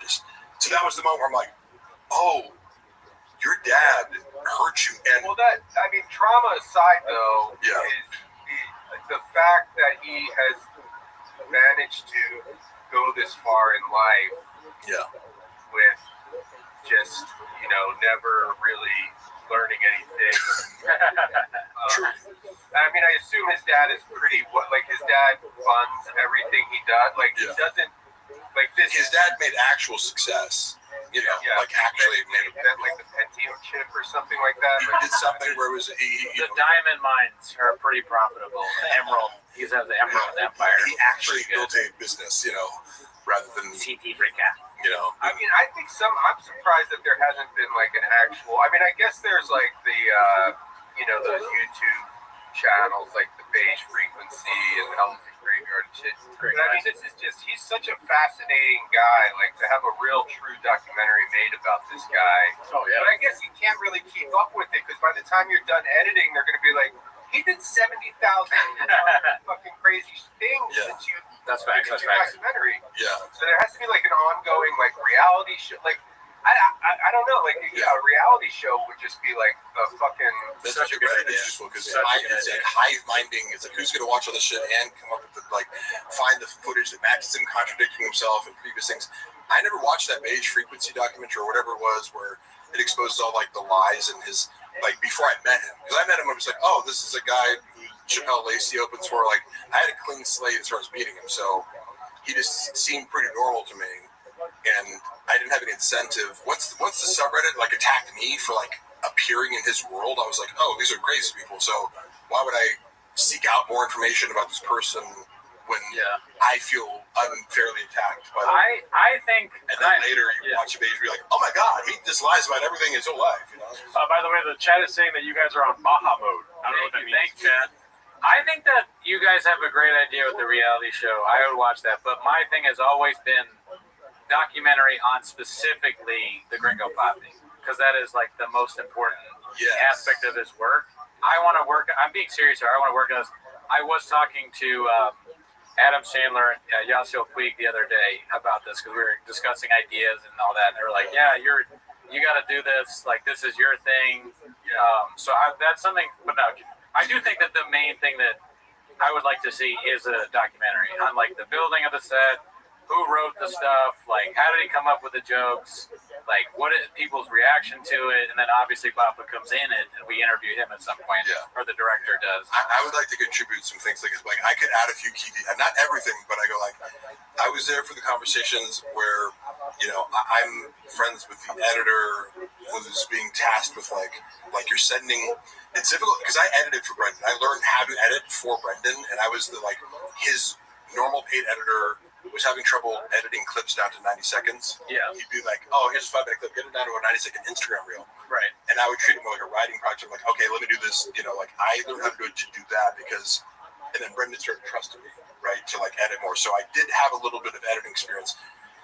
One of the things with the Gringo Poppy was he kept going, juice up the laughs more.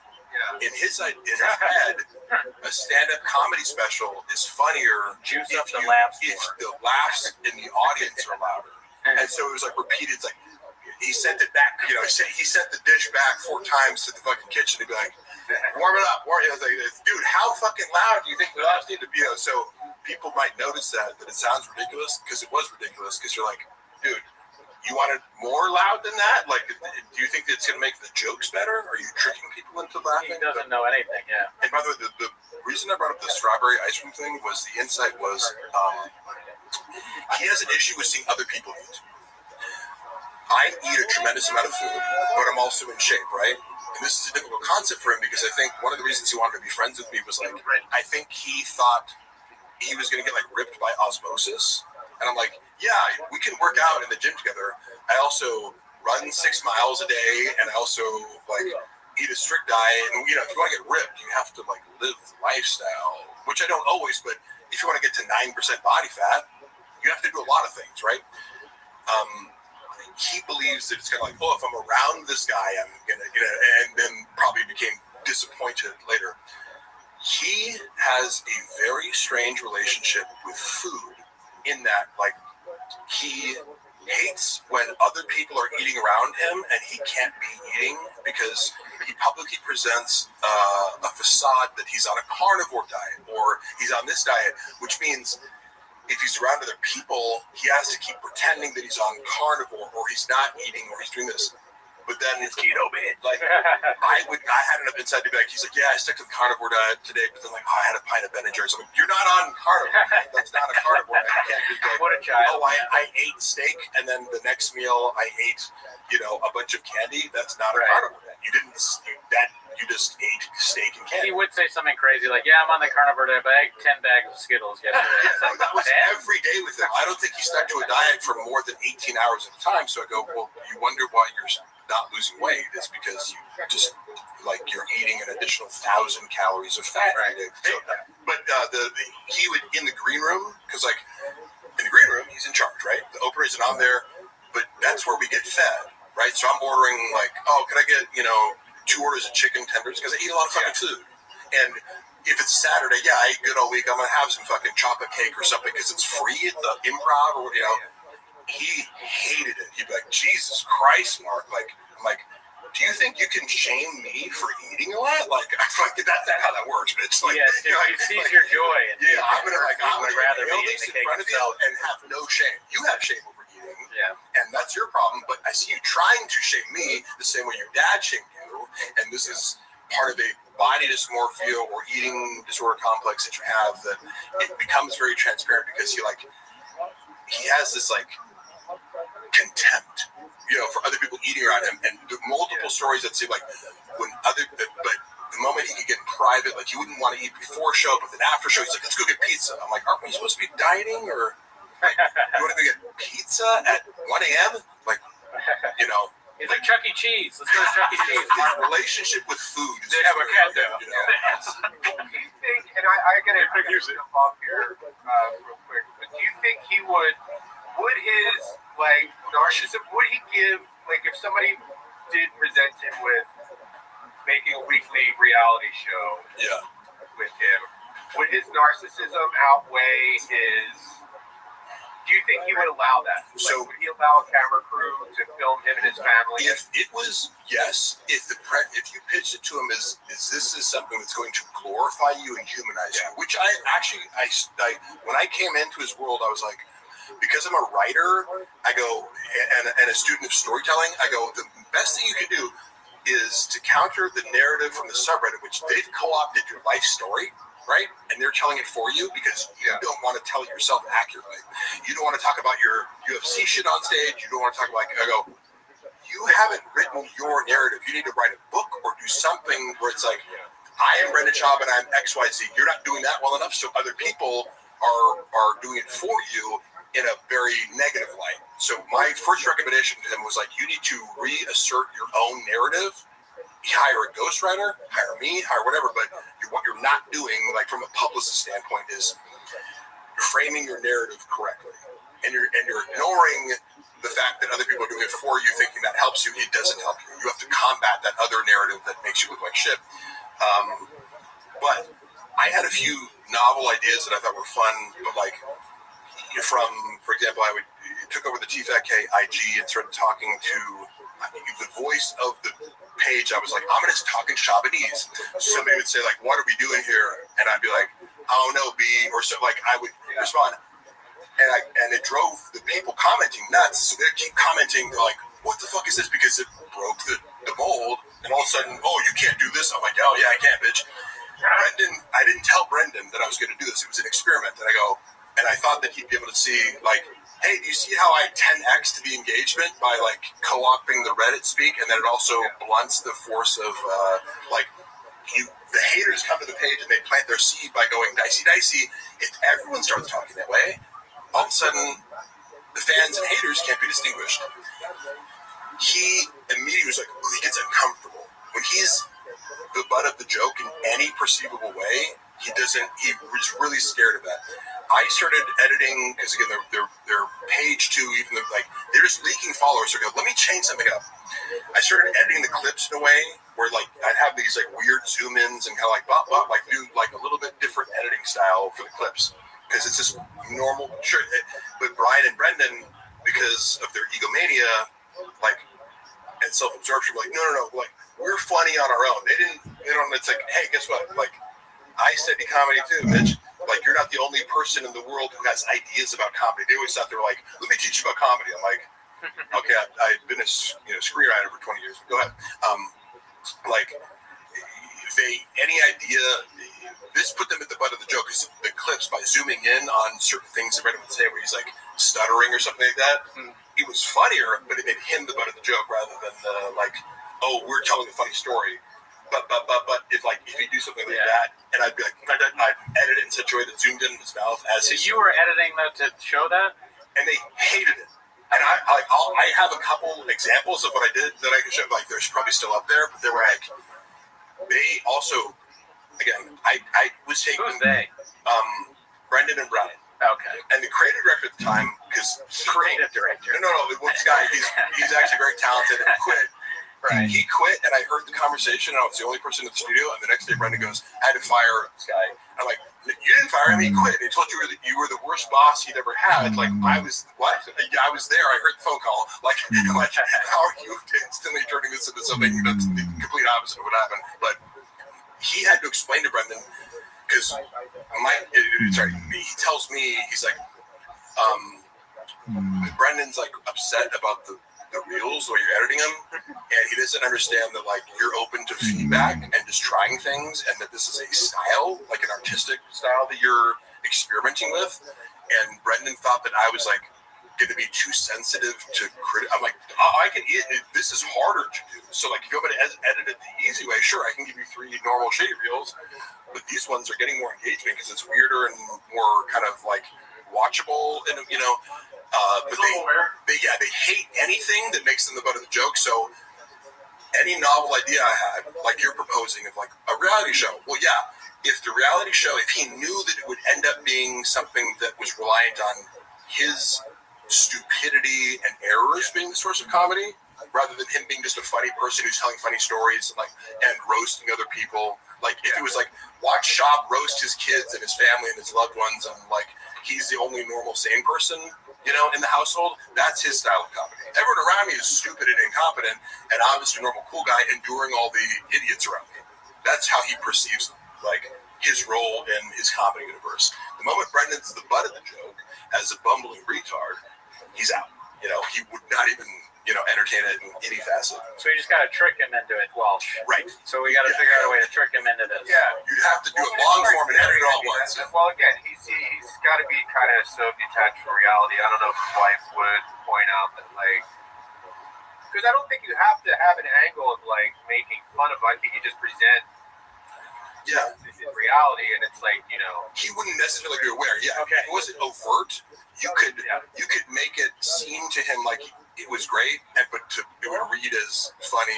Okay. I got an idea. I got to leave. Okay, sure. I just, one question. How much does Callan get paid for being on the... My understanding from Brendan, which again, take with a grain of salt, but also it sounds about reasonable, is that because Brendan takes a fluctuating percentage based on like TFAK being run at the Thick Boy Studios and kind of taking care of the ads, like that. Callan shows up, does his job, and gets $25K. That's my understanding. $25K a month? Yes. See, none of this makes sense. Nor does it mean, I go, how do you have a podcast of $40,000 where the split is, it's like $1 per listener? I don't know. Like, I don't know how they get that much money. I mean, Harold must pay Ryan that money straight out of the bank account from the Emerald. Yeah, and it could be exaggerated from Brendan. I don't know. Brendan Walsh, I just want to let you know, somebody has posted Jersey the Real Dog on the Fighter in the Kids subreddit. Request blur all future posts of Brian's feet. It's company policy to respect the victims. Bean cheese, bean cheese, bean cheese, bean cheese. You're making waves. I hope people stick to that. Yeah. Well, you guys have fun with your little hate rally. All right. Well, you and me, we're going to do Windy City Heat 2 with Brendan Chopper, okay? That's our next business plan. All right. Love you. Bye. Nice meeting you, Big. Nice meeting you. Thanks, bro. All right. See you. See you, Brendan. Wow. Brendan Walsh, world record pod. Check it out. Let's switch. There you go. What we got? Oh my gosh. Sorry, I've been running around. Let me see here. We have been playing the Gringo Poppy in the background that whole time, if anyone's wondering. How do you guys originally know Brendan? Just through comedy. Yeah, first Alan Strickland Williams. I got it from a Skits and Bits online. Skits and Bits. Yeah. So, Mark, what's the thoughts on college and peptides? Oh my God, Joe Rogan is a redacted, unfunny. Peptides are very low consequence. Like, you can fuck up steroids and have some unintended Through consequences. its core money by promoting other talentless, unfunny redacts to the top of the industry. Okay, so Think are the 3 worst comedians of the Rogan sphere. great question, Truckfoot. What do you think, Mark Harley? I was going to let you guys go first because I feel more comfortable shitting on comedians after actual comedians shit on comedians. Okay, 3 worst comedians of the Rogan Sphere question. Tony Hinchcliffe, Bert Kreischer, who's the 3rd? David Lucas. Oh, there you go. How dare you? So easy. That's my point. Oh, sorry. I mean, no, I'm just kidding. I'm glad you But stuck up. I will not stick up for your friends.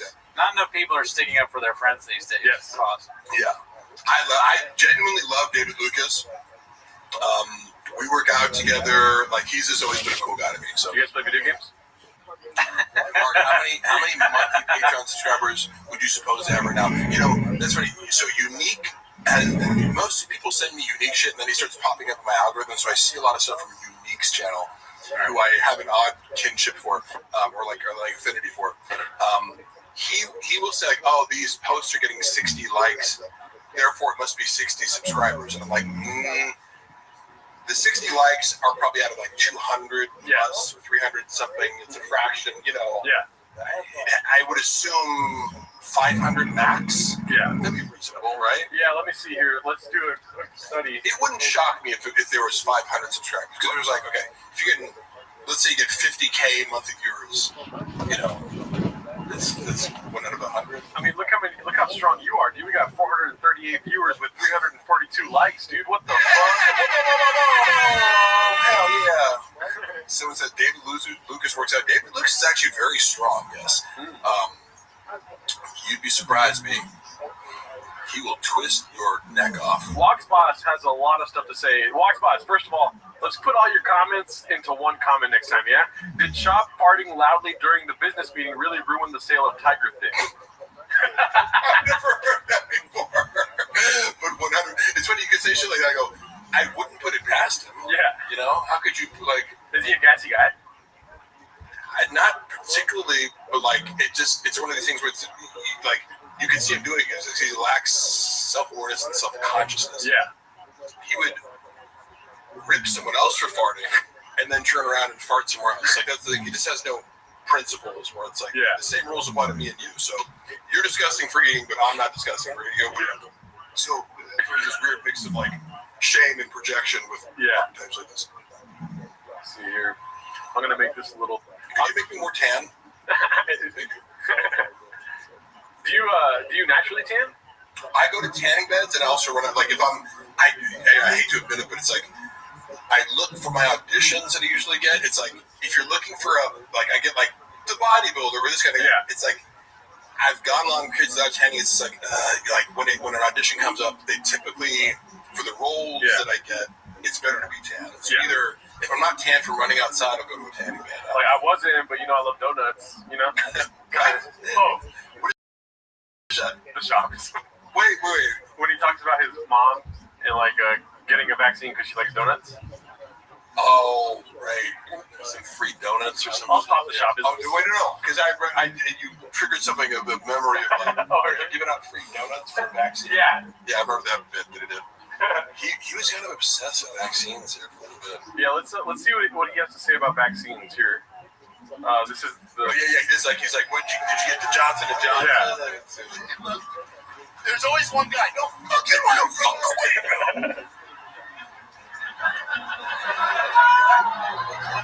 It's like, that's you. I'm touching this fucking It's funny because he's outwardly he pretended like he was not anti-vax, even though he actually was very anti-vax. Oh wow, yeah.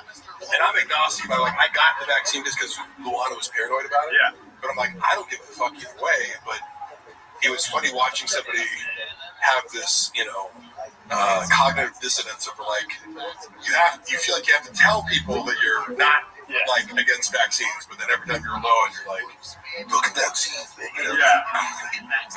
Well, a few questions actually. Or are you asleep? Right, where he talks about vax and autism. Yeah. Oh, you're asleep. Sorry. And it's funny because it's like that's a conversation. Be like, I've read RFK's books just because I'll be like, when someone's like, this guy's a lunatic, and then I hear him talk, and I'm like, if you can get past his bullfrog voice, that I was imitating earlier as a joke.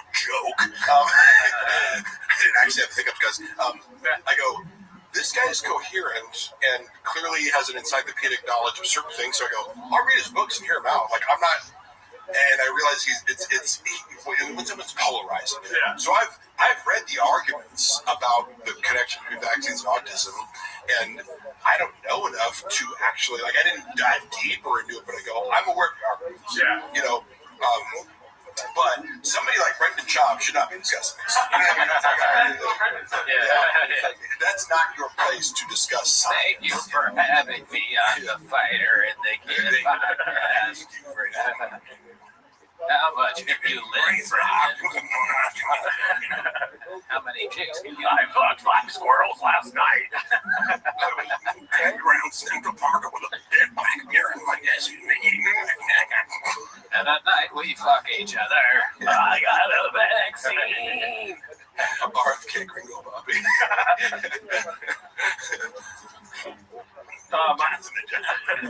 I transferred the comments over to here just so we could have a oh, nice. Yeah. That's good. BGL is like Bradley Martin with a beach.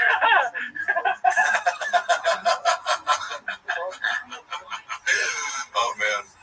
Did he do Bradley Martin? It was fun. You know, I was like, do people know about Bradley Martin and Brendan Schaub's dynamic?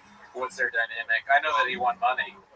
Yeah, like it was just funny because they would, when they first started talking, it was like I got to witness them first hanging out, and it was always funny because I think like had I not been with Brendan, Bradley's so sensitive to like social status, he would have completely ignored me. Yeah, all he cares about is like, are you in your 20s and like a rising social media star that I can take advantage of? And that's only so it's like. He sees my gray hair and is like, next, like, he would have, like, I don't know, I didn't give a fuck about you, but, like, I see you paying a lot of attention to Brendan Schaub, and then, like, by virtue of me being in his orbit, he's, like, would, like, acknowledge me. No, he was nice to me. Yeah. Like, he was nice to me. And he gave me a ride at some point. Like, I don't have any problem with Bradley Martin, but their dynamic was funny because, like, outwardly they're like, oh, man, it was funny. Me and this guy was, like, Spider-Man meme, like, he was the same person. Yeah.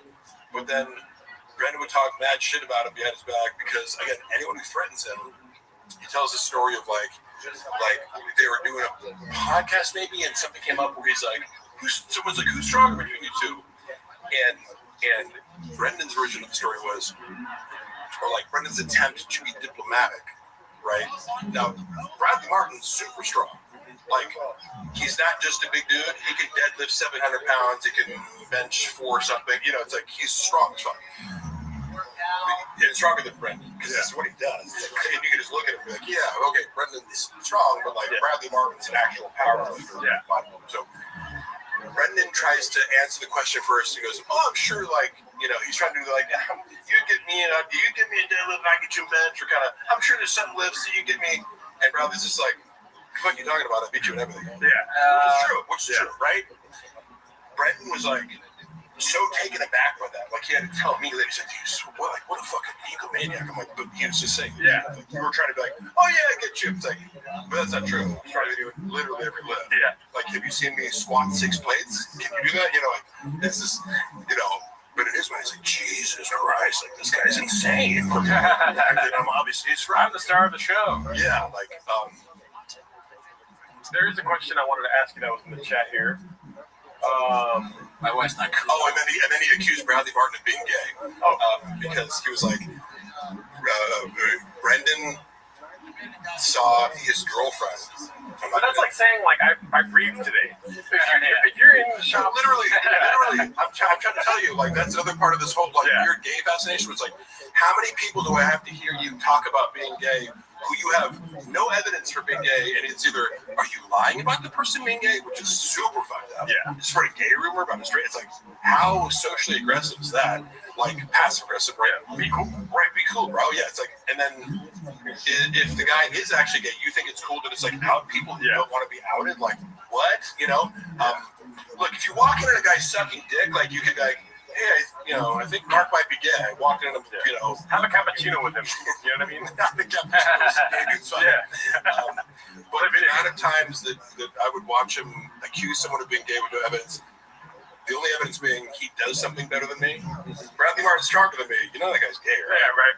And he'd say it in a way where he goes, it's like, if you disagree with me, you're clearly not, it's like you can't see it. Like, what?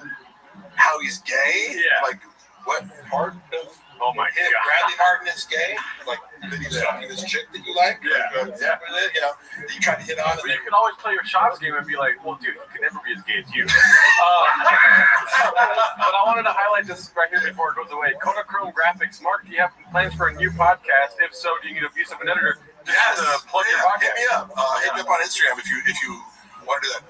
Me and Luana, as I mentioned before, we've been filming episodes of Hella Toxic, and basically I'm not going to release without her permission, but we're arguing over the source of like the comedy. I'm like, the fact that you're walking off and getting mad and we're fighting is the source of, like, that's what. So we're kind of arguing. We shot a bunch of stuff, but empathy for Luana, which is she doesn't have experience podcasting, and I am a little bit impatient. Like I go, I could be more gentle. However, it's like as I'm setting everything up, and it's like hot outside, and if you're up the AC, it's like how am I sitting there sweating buckets, and she's like getting pretty. I'm like, hey, could you could you wait a little bit? Like you were just not be in a bad mood when I'm like I'm doing all the work over here, I'm sweating my ass off, and then you're like, I need to be here. Luana. Luana. He's the Luana of the pod.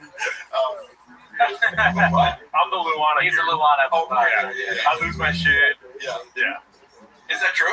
Oh yeah. Oh, you like in the setup and stuff like that? Yeah. All right. Yeah. I have this on camera where I'm like, I'm annoying the fuck out of her, and then she like walks off. But I'm like, no, Luana, like. Now she's mad about it. She's like, "It doesn't make me look good." I'm like, nobody cares whether you look good. Like, I don't look good. I'm being annoying. Yeah. None of us have ever looked good. Probably. It's like, But so I'm currently trying to convince her to release this footage. Where I'm like, no, that's like people don't want to see two people getting along.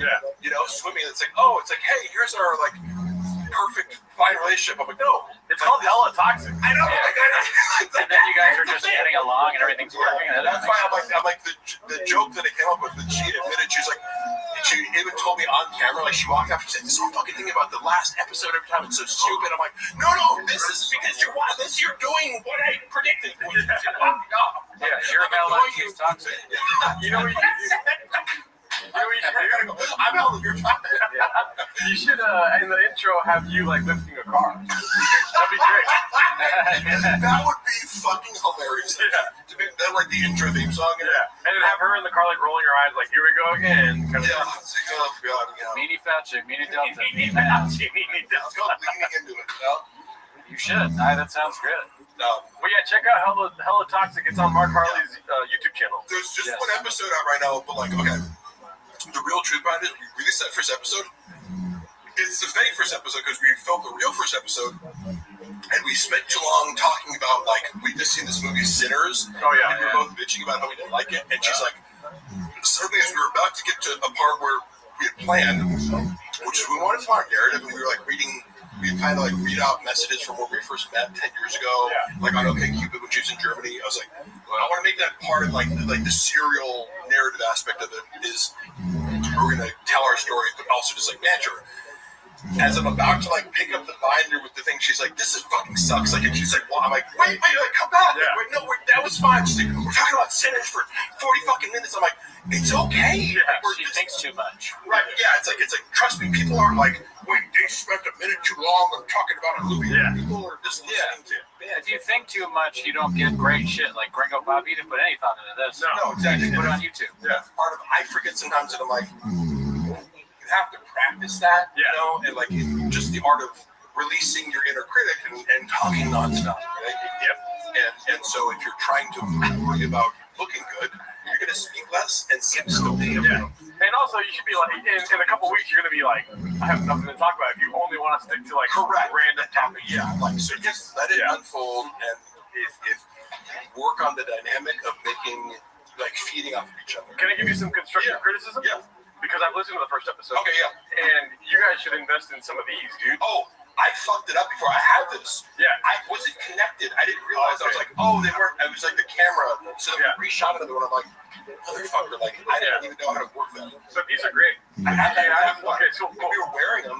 And I was just like, someone's like, oh, the camera's picking up the audio. And I was like, no, it's not. We had the. And I'm like, oh shit. That happened to me the first couple times I used it too. But it's super effective. And do you guys use a phone or do you use the camera? We just use a phone, but I just got a camera. That camera. I was experimenting with it. I'm like, it looks way better. Yeah, even with the phone has the nice little hookup. But if you guys have good audio, I'm sure you guys are gonna take off. Yeah. Well, my only point of doing this was like, we filmed the first episode on our 10th anniversary because I'm like, look, we can wait to like do the perfect fucking setup and everything, like, but that's gonna happen a year from now. Like, we're like, okay, when we have $5,000 to do stuff, go put the camera up, put it in our fucking living room, and just let it run. One angle, whatever, because then it's also like, there's no editing where it's like to make you look good. Again, this is just it. There's no editing, so you see the tension. Yeah. You know. Yeah. And it's deliberately lo-fi, which I like. Go look. Yeah. I hate when people like pretend like that they're bigger than they are. It's like, oh, we need this whole podcast. It's like we're getting 100 views. Why do you need to fucking have this whole official space? Yeah. As if that's the thing. No, be interesting first. Get a storage unit. Right, yeah, somewhere to put your truck. Yeah, as I've always said, Brendan, it's like, Brendan, why wouldn't you just shoot everything in your fucking own garage? Like, you have the space to have the studio. Yeah. You can't, Like, why wouldn't you just make that the thing? You can't wait for success to come to you. That's why we don't have a Rain sponsorship, but we have Rain out, as if we did. Yes. Because one day Rain will find us. They're like, you guys are great. We love what you're doing. Beast of the manifesto. We're marketing geniuses, just like off our, forefather, Brendan Shaw. I've actually been waiting for this moment, Mark. If you could do me a favor, please. Yeah. I will cue the music. What I need you to do right now is focus really hard, right? And please use the keyboard here. Yeah. Spell my name. It's Gerdo. Oh, shit. D-O, sorry.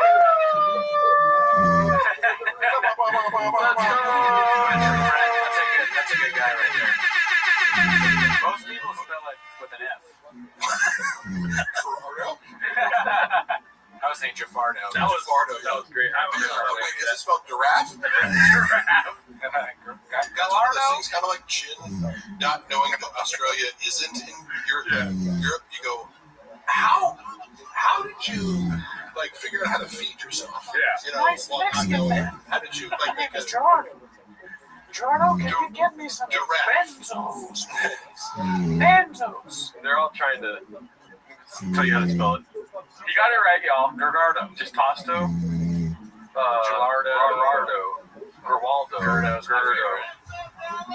Okay. Look at you guys. I'm here for. Oh yeah, you didn't spell it right. Cockfest. You didn't put any salsa on top of it, so it wasn't spelled correctly. I like. Okay, that is probably my favorite joke special because it's so. That was like the viral bad joke. Yeah. It was like, what's a Mexican cookie? Mexican chocolate chip cookie with some salsa on top. It's like pillow. Because Thank you. Sorry. No, I like, you know, like, could there be a worse, lazier joke? Yeah. You know? No, I mean, I never thought of that before. No, it is something like it is. I don't think it's lazy so much as it is just racist. You know? Yeah, it's degrading. It's like you've never seen the Mexican cookie before? Yeah, it makes sense. So unaware of, like, you know, yes. It is hurtful because they're so good. You know what I mean? Like, that salsa cookie is disgusting. Yeah. But a Mexican cookie is Disneyland, dude. Yeah. That's what I always say. Mexican cookie, the thing you brought that one time specifically? Yeah. It also implies it's like, oh yes, Mexicans don't know how to make food. Yeah. Why would you put salsa on a cookie? Yep. Facts. Everyone knows Mexicans don't know how to make confections, you know? They're really upset. They're saying my name is Sharpie. I don't know what that means. Jafardo, Gerdo, Geraldo. Oh, I'm sorry I can't spell your fucking name, dude. I didn't sign up for a spelling bee. I signed up for a 24-hour fucking podcast starring BGL, dude. The flyer you sent me said BGL, 24 hours, we're not going to talk. Be careful, BGL. My car is very heavy, okay? So my car has a hybrid battery. We reenact that here. Yes, please. That would be crazy. If we could wander down the footage of what's actually out there, it'd be great. But just what? This is what I do all the time. Hey, to have BGL lift your car. It's like a carnival act. Yeah, this is just a stunt that I do. It's my thing. He's the world's strongest threatening man. Oh, I'm I'm sorry I abused a fucking car one time. Christ, yeah. I apologize to the car. Yeah. The car's in court. The car got a temporary restraining order against me. You know, you couldn't do that to a truck, though. Hey, Mark, so please confirm if Baba ever told you that he had baddie hour time with Whitney Cummings. Yeah. All the time. What? You're saying that Shab had sex with Whitney Cummings all the time? I mean, I'm just saying, it's my honest perception of it. Oh my God. I have actual confirmation of it, and my inference from, I'm not making a stretch, I'm not guessing. It's like my impression based on what he told me was that they have had casual sex as friends over the course of 7 years. Yeah. So, I mean, according to him. Like, again, yeah. So that explains, like, you know, you brought I don't know why he'd lie about it. It's not like he's like, oh, my big flex is like, I'm fucking with you. They're friends, you know? Yeah. This is like, you brought up Sinners. It's like, that explains why Whitney Cummings lost her funny and Brendan Schaub got really funny. You know what I mean? He sucked it out like a vampire. Yes. He took her comedic ability to sex. Yeah, that was one of the things about Sinners where I'm like, wait, so you become a vampire and all of a sudden you're really good at playing the fiddle? Yeah. It was like, this is confusing me. I didn't like Sinners because the rules of the vampires were weird. Like, what is the... Okay. I'm like, you're introducing the vampire rules too late. Suspending your disbelief was like running over hurdles. It's like, I gotta suspend it. Yes. Well, And then it's like Whitney Cummings is like Sinners because she's a vampire skank. I gotta say, hey, you know what? I don't know what you guys think about this. I'm gonna introduce topic. Maybe you talk about it. When Whitney Cummings went on Flagrant, do you remember this episode? It kind of became, I think, a little bit viral for the fact that, like, my perception, I think other people's perceptions too, was they were like kind of ganging up on her and being a dick. And I was watching it, and like, I try to not go out of my way, women and you're bullying. It's like, hey, you're a female comedian, you can fucking hang. Yeah. But it was like, are you guys going? It seemed like they're going out of their way to like be a dick to her, and it made me. Well, now you're talking about the hierarchy of suck, which is like, where is Whitney Cummings compared to Flagrant? You know what I mean? Well, like, I'm not even commenting on her comedy. I'm just like, why do you have someone on to be a dick to them? Yeah. You know what I mean? Like, I watch porn, but I'm not gonna watch shit. You know what I mean? If it's actually mean, it's probably lame. I mean, you could poke fun, I guess. I didn't see it, but she's better than they are. Like, I would say this: Whitney Cummings, funnier. Who's up to 60 camping? Whitney Cummings is funnier than Akash and Andrew Schultz and those goons on the couch. Yeah, like I know some people ripped one of her specials, and I didn't watch. I was just like, oh, people really was bad. I won't watch. Like, I'm not gonna.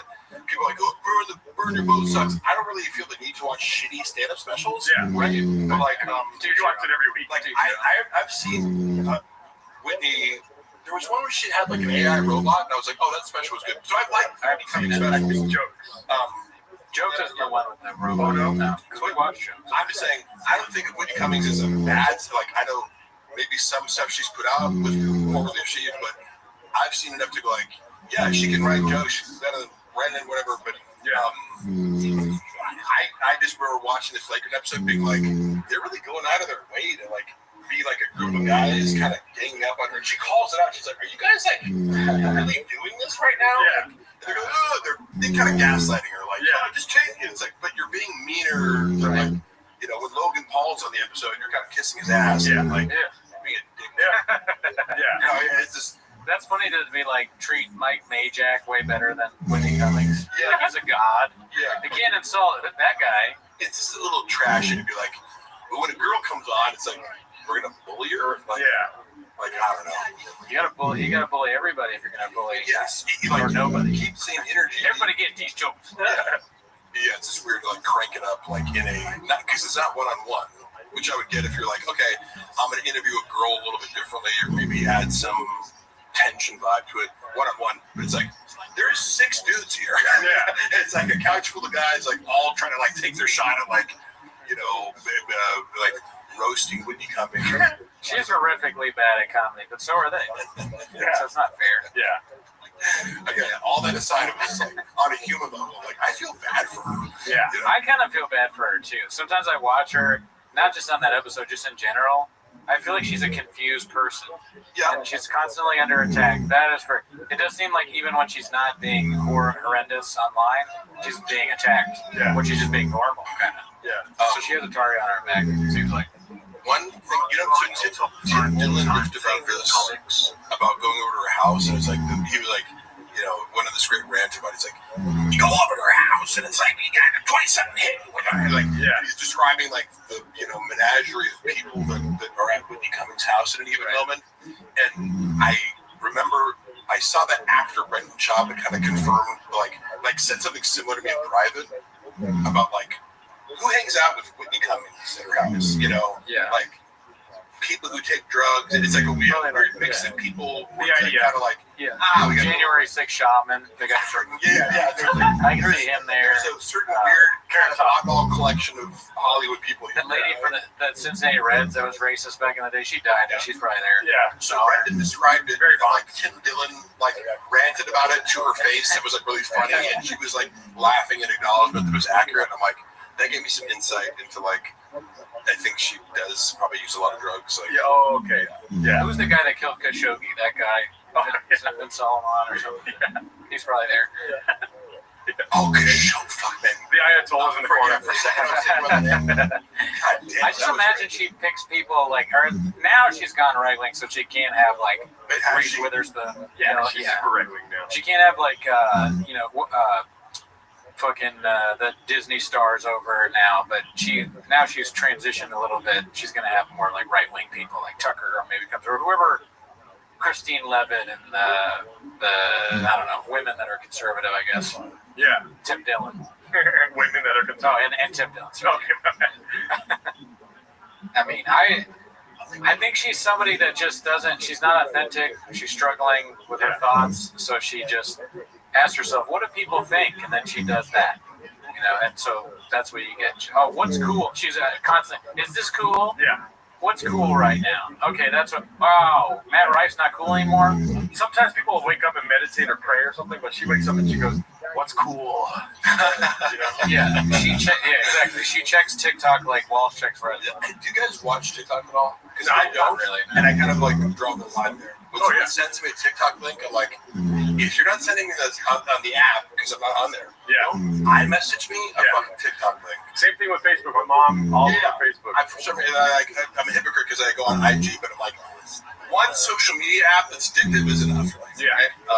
TikTok is too much. A lot of those go unseen that I get sent because I just not on it. I just don't give a fuck. My sponsor sends me so many TikToks, and I just put I did the Cooney. I put haha. Yeah. I blocked Jardo and his mom too. So they can't send me stuff. I exclusively send them has-been gold TikTok clips. I'm gonna block your dad too, just preemptively now. I'm thinking about it because if he ever gets on TikTok, I don't want that. I don't want that. Shit, dude. I forget the shooting thing. What is the shooting thing? Is that the lion thing? Yeah. Yeah, it's towards the end. Yeah, dude. That's the last thing a lion sees. Isn't this the joke he talks about our studio? He's like, I'm gonna go in. How many bullets do you need to kill this mountain lion? World Star!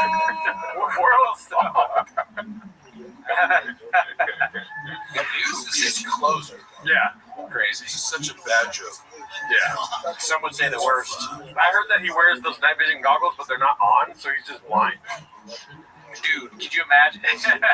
Could you imagine going to his house? Of course, he has those. Or like, aren't these the goggles? We're wearing them. They're just not on. Does he really have goggles? Do you know?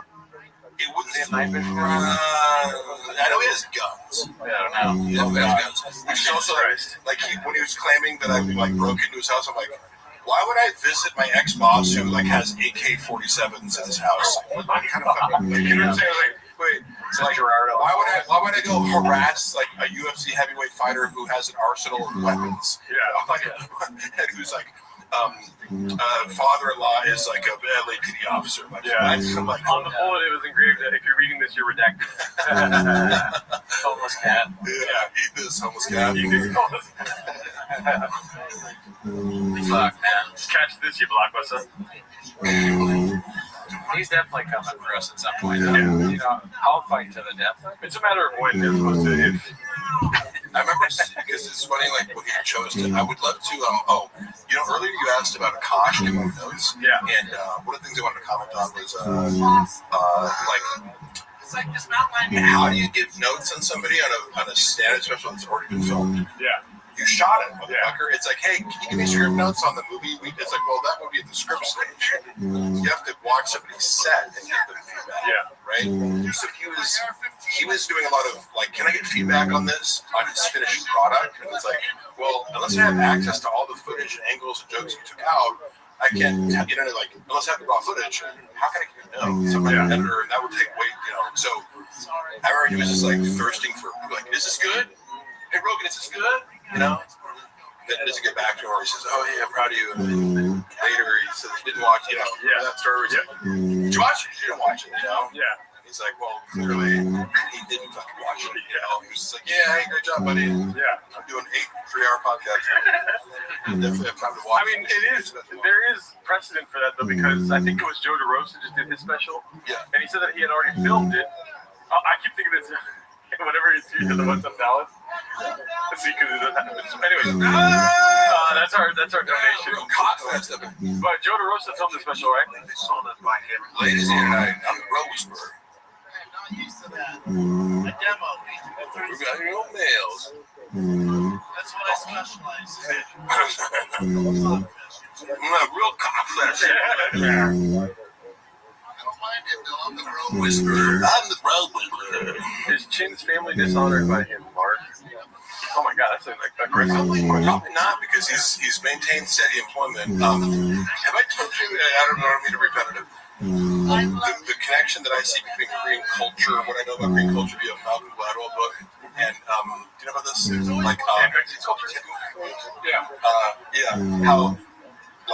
I like what Malcolm Gladwell books because he focuses on these little interesting anecdotes that proves a broader point, 10,000 hour rule or whatever. One of his books talks about how Korean Airlines had a disproportionate number of crashes, and they tried to trace it back to basically the communication between the pilot and co-pilot was stunted or stifled because in Korean culture, hierarchy is so important to every aspect of how things are done socially. Like, you don't, if you're above me socially, you can't drink tea before me. Like, it's very strict. You do not question your boss. Like, so it's like, Chin's a perfect employee for Brendan. I'm a nightmare. You know what I mean? Like, because I'll talk back to you when you're wrong, Chin's like, whatever you want. Like, I'm just abiding by you're above me. I don't get to question you. But also, Brendan he likes that. He despises the fact that Chin isn't like offering new creative ideas. It's like, well, you gotta get one of the other. Super loyal employee shows will come over them. Or utilitarian. So he loves it, presents it. But I do see that as part of the reason. How do you survive in the shop universe? You have to be totally compliant. You gotta be a shark.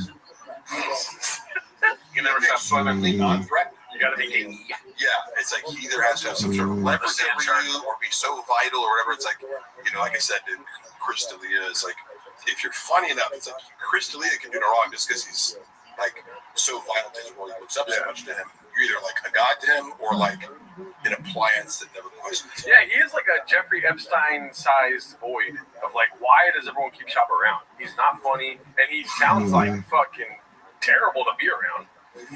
Here's the thing, guy. If you're socially above him, like D'Elia, Brendan makes it much easier for you to be around. He's not a high maintenance friend, because he's also sensitive to social hierarchies in the sense that, like, he's texting me around the clock as my employee, like, transgressing boundaries, and knowing that I can't really be like, hey, dude, like, no more texts after 6 p.m. Unless I want to, then he's going to find another reason to fire me or something. He makes you understand that without saying it. But Chris D'Elia, he's not going to bother. He's going to go. He's going to tag along with Chris wherever he fucking goes, and he doesn't really hang out with these people outside of. So you fired Mark, bro? Did you know? Yeah, that's a thing. I like Mark. Mark? I don't know. I don't know where Mark is. He left, but. I mean, it's like pretty cool. Like, we've been drinking Marcon together. No. Oh, really? No. Oh my God. I mean, Chris was way nice with him. That's good. Do you think with Papa, like, who do you think he thinks is the funniest person, or does he even like him? George Carlton. You didn't know George Carlin. Yeah, because you cite people like Jim Carrey. It's like obvious. Like, how old are you? 34. Okay. Because I remember being. I grew up on Jim Carrey. Yeah, it's like that was the funniest motherfucker on the planet to me, and I still think it holds up. It's like he's like, he is, you know, and he was a stand-up comedian. Yeah, but in acting, and I just think like he did MMA first, but but he's in the lineage of like Canadian you know, like I love looking back at like you know like physical comedy over the ages. It's like that is universal, and it's like an athletic mastery thing. Like when you watch him here, it's like he was one of a kind for our time, but he is in this lineage of like you go back to the 40s and 50s. Like there were guys doing physical comedy. It's a skill. Yeah. You never know because it's like, oh, I used to love SNL. I was like, oh yeah, what did you like on SNL? And the skit that you liked. You know, so like he likes the idea of liking SNL. Yeah, and like again, we've heard that change. He'd be like, oh yeah, growing up. Like, my dad wanted me to be a UFC star. My dad wanted me to be an NFL player. But I want to be like, wait, what was the childhood dream again? What age? Worked on drugs. I was a comic book seller. Yeah. Like, it's, again, and somebody like Beige Frequency is the person who can kind of like, I didn't see that. And like, oh, when you put all these things side to side, when he's telling some bullshit story on that Ari Shafir show. He thinks like Jim Carrey is Elmo from Sesame Street. He's like, you know, the guy with he's red, you know, and you squeeze him when he's some tickle him. Sometimes he laughs. Jim Carrey rules. Yeah, I mean, we're like, because as comedians, you guys think about like not only who you like the most, but why you like them. Yeah. It'd be interesting to hear Brendan go like, why do you like Jim Carrey? Yeah. Articulate what you think is great about it. But I have heard of it. Did David Lucas get beat up in Mothership parking lot? I heard that. Oh shit! Does the Mothership have a parking lot? How dare you? That's David Lucas stand the slander I will not stand for. You are being racist right now, and I need you to stop. Okay? Oh, I think he's confusing it with the time where an owl landed on his arm. He falsely Yeah. Did you get beat up in the parking lot, David? Is that an inside joke? Yeah, he thinks that titties on your arm feel like an owl landing on you. It's pretty funny. That was on the special. Did he get fucking beat up? Is that an actual rumor? I don't know. This is the first I heard. It's a truck flip narrative. I've heard some stuff about him at the Comedy Store. I'm not sure about the Mothership. Yeah, I think I heard that, but I now have forgotten. Yeah. What it was. Does that surprise anyone? Great. No, like the David Lucas part of your brain is like it got conquered by Graves. Yeah, no. Graves is the Fourth Reich in his brain. You know what I mean? What's Graves? Oh no, it kind of does sound like a nickname for Elf Gary. No, but I have Graves disease. It's like it's not a big deal. Now that's thyroid issues. Oh, thyroid. Never heard of it? Yes. But I take a pill. Yeah, FT3. Yeah. And yes, exactly, dude. This guy's a doctor. Wow. I mean, listen, he knows his stuff. This guy's a doctor. Like Joey. I was talking to a doctor yesterday, and like, they'll admit this. It's like you can be more of an expert in certain very specific niches. Like a lot of bodybuilders probably know way more about anabolic compounds within your body versus doctors. They're not teaching you shit. You roughly know. Vaccines. Sometimes I'll go into like a checkup, and they're like, "You're taking too much testosterone." I'm like, "Oh, good." Yeah. They're like, "You should take 50 milligrams." I'm like, "Yeah, for sure." Like, shut up. You know, you should be able to be that small. Come on. You know. Yeah, how many fucking things can you lift, dude? Yeah. What is that? How many cars can you lift? Does that stethoscope help you fucking bench? Then shut up, dude. Yeah, he's on medication, but we are also trying to come up with merch to solve his Graves. I know. If we could just get a few more Patreon subs, I think I might be able to overcome Graves. Wait, do you guys feel comfortable telling me how many Patreon subs you guys have? We have like 400. Yeah. Oh wow. Yeah, that's impressive. Yeah. Because I was going to say, like, my guess for TFK was like 500. Okay, yeah. I gives this segment 5 big boots. We went on live once we said that the Rizzler is a National Socialist. Man, this is my favorite special. I'm so glad we could get together and watch it 85 times. Such a big deal to me. Yeah, it's great. Oh, fuck, man. I can't believe I took part in this. It was like such a big, like, team effort celebration. And the documentary has to be a docu-series, and one episode has to be called Marg with a G.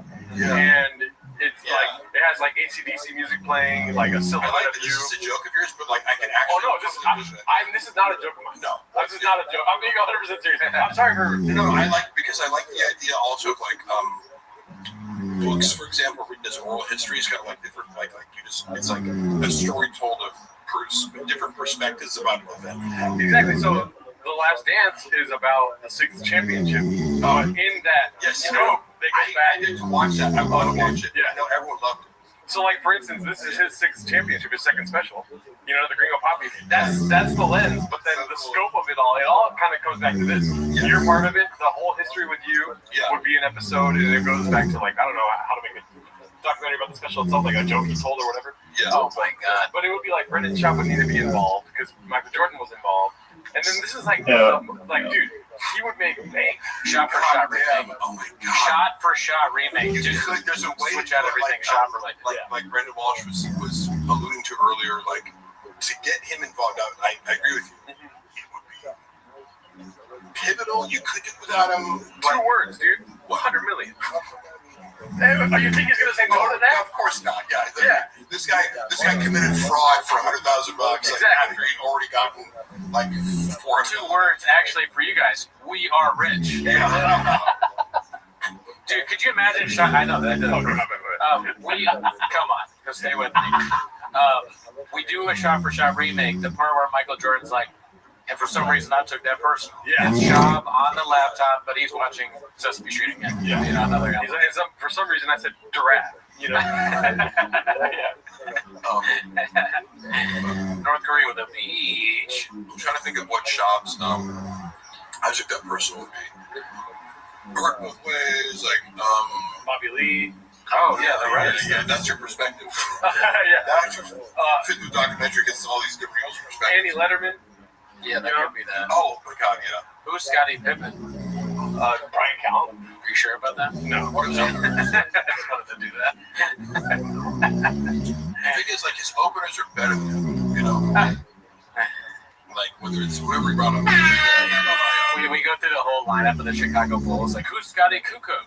Who's fucking BJ Tony Anderson? Kukoc. Or Tony Kukoc. Scotty, dude. Stay with me. From what I understand about the rivalry, by the way, between Scottie Pippen and Michael Jordan was so intense that they were like, they bet on like the size of their sons' penises or something. Oh my God. Crazy, like we're. Yeah. This is, I don't know if it's going to win. Like, it's conceivable because these guys are like egomaniac competitors. Right. Kind of. Mark, can I ask you though? Did you read that online, or is that a Tiger fact? You know what I mean? Yes. Where are you getting it? I'm like, no, this is funny. Like, it's triggering to people, or they like it, or whatever. But it's like, if you think you're going to promote this fucking shitty whiskey without being polarizing, like, they wanted it to be like, you know, some professional thing. I'm like, oh, cool. So, who is the art director for the photo shoots that you want to do of like, you know, this elaborate Tiger thick whiskey promotion on a budget of nothing? Like, what?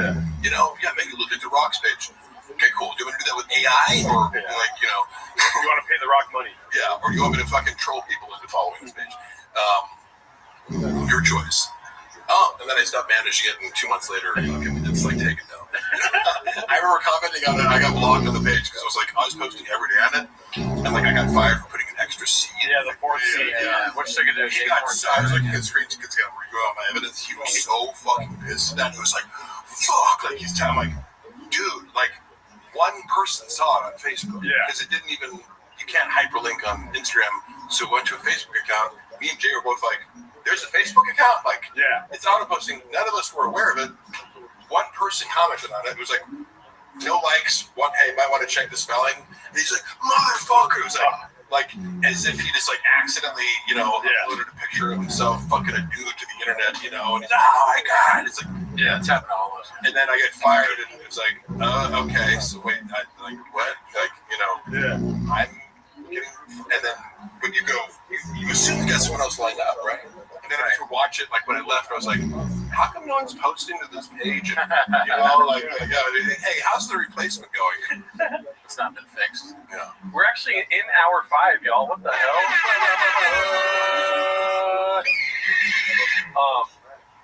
Yeah, we got more guests coming through, y'all. Luana's saying, I wish you'd come home right now. And I said, okay, I will. I'm announcing it. Okay, sweet. Dude, Mark. No, I'm not going to like suddenly exit, but I was telling her, yes. It's the wind down. It's the marketing wind down here. Right. I said, I'm going to leave in 5. We do have to address the bots later, so Yeah. Like all the negative comments, it's just, I don't know why they keep doing these bots. It's so funny that so many that someone would pay for so many negative comments about me. It's just like, fucking get a life. You're telling me. I don't know who pays for it or where they come from, but I just, It might be an inside job. I did text Bobby. He did not respond. all these bots. Mark gonna go to sleep for 18 hours. Fuck, I wish that sounds so nice. I know, right? What the fuck? Right. No, not us. Not us. He fucked your replacement. He certainly did. No, I do think so. Allegedly. They're like, she's texting him fucking outfit pics at like 3 a.m. in the basement. I will say, dude, every time you come through, I am. What is it called? I don't even know what I expected beforehand. You know what I mean? And then you break both your hammies and you fucking beat my expectations. You know what I mean? Right?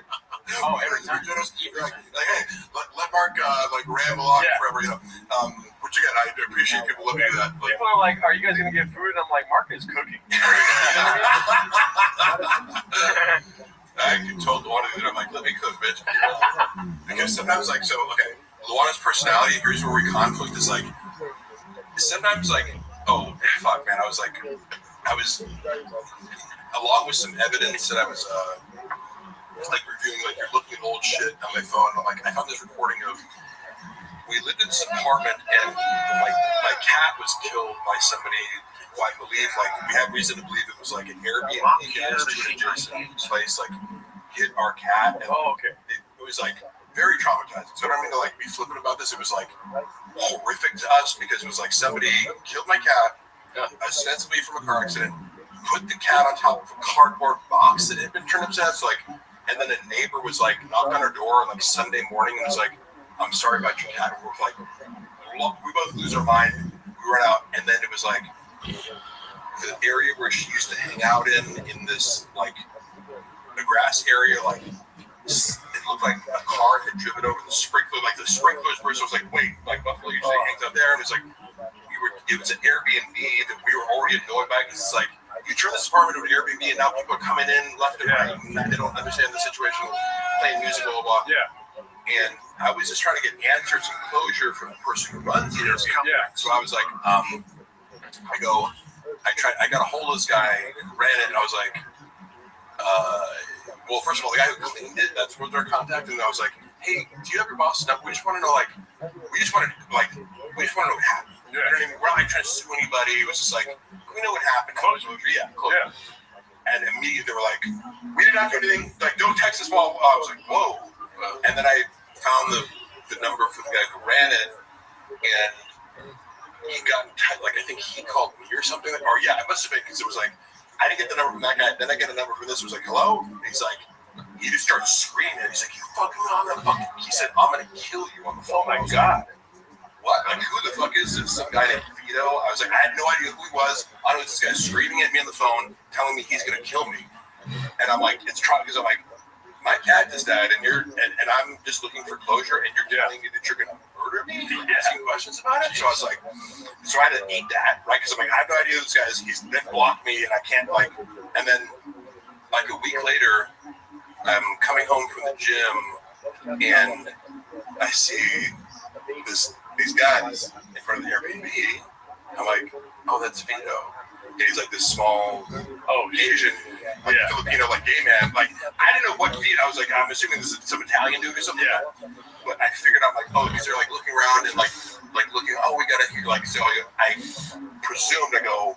I walk in and go, hey, you guys run this Airbnb? They're yeah. I'm hey. On the phone, I'm I get up in his face. I'm just you said you wanted to murder me? I go, why don't you do that? And I bust in his house, right? I'm just in his house, hey, so I wanted to give you that chance. He's fucking touch me. I'm no. You said you wanted to murder me, so I'm going to give you that opportunity right now, right? And I was the whole point was I'm going to make this person feel small and tell him he's I'm going to call the cops. I'm go ahead and call the cops. I'm going to stay here until you attempt to murder me. What are you, pussy? And again, that becomes a hate crime if it touches. But I wouldn't beat him up, but I go, I just want to make sure you know that you made a mistake in trying to tell me this. And I'm going to go, hey, say it to my Luana comes in and starts talking you motherfucker. I'm Luana, ruining working my intimidation tactic. Like I am trying to make this person feel very small with the silence that's created when I say I'm giving you the opportunity to murder me, and then he has to say nothing. Yeah. Because he can, you know, and I'm gonna stay calm. So I'm like, sometimes you're like, hey, look, when I'm done, you can yell at him. You know, so like now I'm arguing with one, and then he's arguing with her, and I'm like, oh, like so I'm recording of that because I'm in my phone, and I'm like, sometimes you just be like, hey, go in. See anything? Yeah. Making you look at me. If I threaten to murder him, and you do it to me. Yeah. Right. And then like 30 minutes later, I remember because I left, I'm like, get the fuck out of my house. I'm like, make me. Why don't you murder me? And so I just kind of went around like touching stuff and was just like, oh, what are you gonna do? Call the cops? Like, yeah, I'm opening your drawers and like, yeah, I'm in your Airbnb. Oh no, but it's a nice glass door you have. It was like Airbnb, so I'm like, oh, they're like, but wait, do you guys live here? Like, I thought this is an open house. Like, well, this is in a park. Do you guys live here? You don't live here. You rented? What did I'm trying to get them to admit, like, right. Oh, you run an illegal Airbnb. Like, oh yeah, man. Like, so what's your position here? You run a live here or not? Or those Triscuits open? Yeah. I'm hungry. Yeah, I was trying to like intimidate him, make him feel comfortable, make him go, get out, and then realize he has no power. Yeah. Should call like until the cops escort him, right? But I left them out of court when I felt like the job was done. Yeah. And then the cops, like 20 minutes later, come over to my house. They're like, they're like, hey, were you in this guy's house? I'm like, yeah, I was. Can't do that. I'm like, I know. Thank you. No shit. You trying to arrest a lion officer? I don't know if that's a good idea for you. Yeah, bro. Try it. Try me right now, dude. There's a guy in college I knew who, speaking of a shirt, one of the guys on the track team, he was being drunk and disorderly, got tased by the police at the party, and he like ripped the little things out, and he goes, I'm an athlete, I can take it. Damn, I'm sorry to hear about your cat, dude. Yeah, sorry, man. No, I didn't, like, it is sincerely, like, losing a pet. Yeah. Super emotional. If I wanted to go there and think about it, I'm glossing over my emotions about it right now, but it was to get to the point of, the humor of, like, when you want to be a tough guy and then your wife's, like, nagging you, it's like, just tell her right now, like, I'm trying, because that'll happen with the strong personality, like Luana. Yeah. It's like, hey, can I have your shirt in a second? Right now, I'm being the tough guy. Speaking of which, Luana doesn't have to come over now. Okay, yeah. Okay. I want to eat something. Not sure if I can. I got a sausage for you, bitch. Would you like poke or something? I'll get something poke. That's what I tell my right hand that night. Yeah. But what is this? Brendan Dillon was like, Brendan Shops. A gay man. Shops a gay man. That's a gay man. But it's accurate. This is a gay man on stage. But I just want to say before you get going that I'm so grateful that you came through. Absolutely. You guys funny. And also, by the way, so having worked with a bunch of influencers who like, one of my biggest pet peeves the last few years has been like, so yeah, so influencers do this. Hey, can you shoot right now? I'm like, motherfucker, what? Like, can you give me any warning whatsoever? So Brendan was really on top of it, being like, hey, like a month from now, shoot, and then he give me like every like appropriate update. So it's impossible for me to fuck. Like, I do need that. Yeah. Like, oh yeah, all right, this today. Okay. Yeah. God, that was amazing. I appreciate the conscientiousness, and everyone out there should fucking remember that. We're trying to get people to actually show up for shit. Don't be like, hey, can you come to the Quarry Hills right now and shoot a skit? Yeah. I'm in Seattle, bitch. For what? Fucking TikTok? Yeah, I'm hanging out with Antoine Jameson. Get in line, bitch. I really appreciate you guys having me over. We love you again soon. The fans love you, dude. I love the 10 Minutes Shop community sincerely. All the stuff that I said about it being a very positive, out of all the Brendan Shop based reaction content channels, I do think you guys have probably the most positive, like, kind of good spirited crowd. So thank you guys all for watching. As long as, like I said, I wanted to stay for the full 24 hours. Oh God, no, dude. It's gonna be hard for us. But you're gonna do it. I'm sorry. I should have left some more rains. Oh, no, you're good. This is my favorite flavor. Please take rains with you, Danny. Take rains, yeah. I'll let Jesus take the wheel. Here we go. Oh, Yo. Oh, here. Real quick, come over here. Okay. Yeah.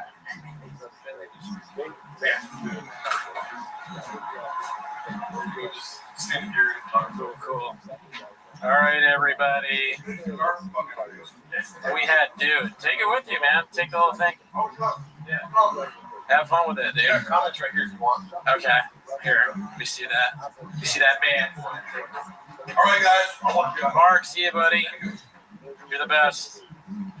So that was Netflix. Mark came in, he destroyed as usual while we were watching the greatest stand-up special ever done. Yeah, what are comments, dude? Oh, 2 S words. Yeah, maybe Horn Brothers can be a thing. I'm not glad that the horn in the middle of my head is back. I had that surgically removed by a doctor. The doctor cut off. He said it's a real thing. I got a horn in the middle of my head, and the doctor cut it off. And I didn't think it was going to grow back, but I guess it's grown back. What's up, Mark Ramirez? Good to see you. Good to see you. Lando, it's been a while since I've seen you. TriStar, whoa. I feel like I haven't seen TriStar in a while. Tommy Jarvis, what do you say? This is so great, Papas. You got good guests and everything. Yeah. Walsh, I mean, we want to get some more people on. It's been tricky to kind of coordinate with everybody. But I think later on, It Doesn't Matter podcast is going to be on with us. Potentially, we got to reach out to a few other people. One big guest, obviously. Well, they're all big guests. But potentially, we were hoping to have Brian Campbell, our CEO, but he's very busy on presidential stuff. But maybe him, maybe Sean, maybe Alan Strickland-Williams. Is Walsh coming? We already had Walsh on, dude. You missed it, but it's on the show, so you can watch it after. Did we reach out to Chin? No. I thought about that. I actually grasped at somebody pretty big, and I was promptly turned down. But I won't say who. But I was turned down. Oh yeah, Ghidorah says, when is AZ coming? I'd like to have AZ on the podcast. I think maybe on a Raccoon Tweeties episode. Somebody tell him to message me. I think that would be funny. Hot chip guy? No. TriStar, you should know better. We'll never... Nick is not... We're not down with Nick. He's not welcome here. Chin is welcome. Nick, not so much. No, I didn't reach out to Joe Rogan. That's a stupid question. Bobby Lee? I haven't had the balls to reach out to Bobby Lee just yet. Plus, he's my boss, so it's kind of awkward to ask your boss for stuff. Have you ever had a job? Never heard of it? Mark Ramirez, you're close. I'm coming for you. Your life is almost over. Oh, you know what? The trick with the idea about racing is funny. Maybe we'll do that. I want to do more bits where we're doing stuff outside. So lifting, racing, selling trucks, maybe food truck type diary thing. Timothy Wendell, thank you. Yeah, that was kind of weird. I mean, I think most people like Sinners. I honestly, I haven't heard a single person say that it's bad yet, but everybody has their own opinion, Okay, cool. Oh my goodness. My bad. Water.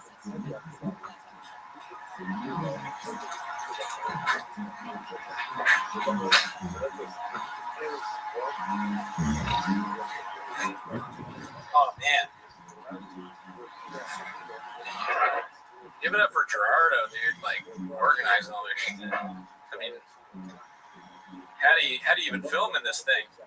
Got chairs everywhere, different setups. I think we're probably gonna move back to the couch soon, so we can, because most of the guests are gonna be the Zoom. For that, we're not gonna have people show up in person going forward. Oh, balloon fart. We don't matter. We don't count, dude. All right. Hell yeah, guys. Give it up for Mark Harley, dude. We gotta put back on the stream. Yeah. Oh, Unique. Yeah, I don't know about Unique. I don't think so. I wish him the best, and he's funny, but I don't think I want to deal with all that. Too much, dude. That's a little too much. The guy really talks a lot. Shout out to Largo. Shout out to you guys. We got a lot of people in here, dude. Cody Quail, shout out to Kengar. Hilarious. Kengar. Somebody from the beginning. Cody. What's up, dude? Thanks for watching that long. You got your phone? I do. It's over. I did have it. I'm not sure where my phone is at the moment. Oh, it's over there. It's over there. Thanks. Check on that. Yeah. Is he responding? I don't think. No, not yet. Oh my god, that was a lot, y'all. I think this is the longest we've ever streamed. Definitely the longest we've ever streamed. Are you kidding me? Yeah, dude. Would you want Nikki HSG on? Who the fuck is that guy? I gave her a birthday shout out or something. She's nice. I guess I'll wish her the best. Oh, the stream's going. Oh yeah. No audio. Oh yeah. Sometimes we had a lot of audio in here. It's true. As he says, he's taking a nacho. Giving it nacho cheese. My bad, Mr. Whole Foods. Oh, my bad, Mr. Whole Foods. My bad. Is your back hurting at all? Or? No. Okay. Just gotta constantly adjust. Yeah. Keep guessing. I've been watching you guys forever. Never get to see you live usually as in the UK. Keep them busy. Is this mine? Operation Warp Speed. Mine. Let's get vaccinated. They're like, yeah. Dude. Buy a dozen donuts, get You know, I am struggling. I won't lie to you. Because I probably have undiagnosed sleep apnea. Yeah. Probably the brain kind. But I'm fine. I'm not gonna fall asleep, but my head hurts. Yeah. I got Advil if you want some. I want it. Okay, oh okay. yeah, thank you. Yeah. Oh, that's good. I'll take the whole bottle, please. When I walk out, push number 2. Okay. Okay. But for now, when I walk out, Listening to March long game Okay. Graves too. Will I be able to do it? All right. Oh, so just me. Mark gave us all Graves. Does anybody else? Am I the only person with Graves' disease? Does anyone else have any thyroid issues? I'm gonna keep the special flame. I really called my Oh, Vladimir, what's up? getting vaccinated. Dude, I got a lot of stuff. I got Graves' disease, small chain zig gums. I got a headache. My wrist is maybe broken again. You know, so that's the thing about, they'll tell you about podcasting. A lot of your favorite podcasters have chronic diseases. In fact, most of them do.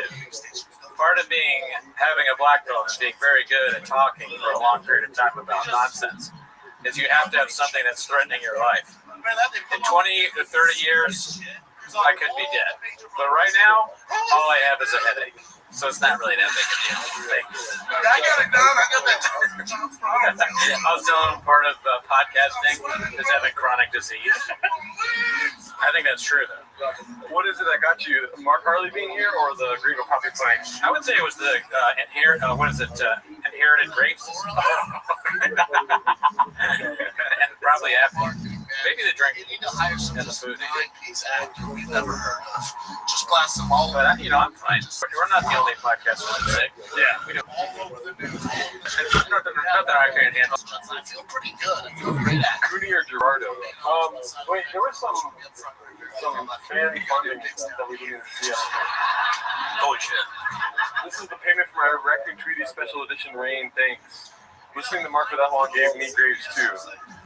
Mark thinking the center screenplay needs work is what does Kino mean? I don't know, but I was like, I just assumed that meant Dicey. I read it around. Oh yeah, it's like everybody likes that movie. I've not talked to anybody who doesn't like it. It's surprising. Shout out to y'all for the fan funding.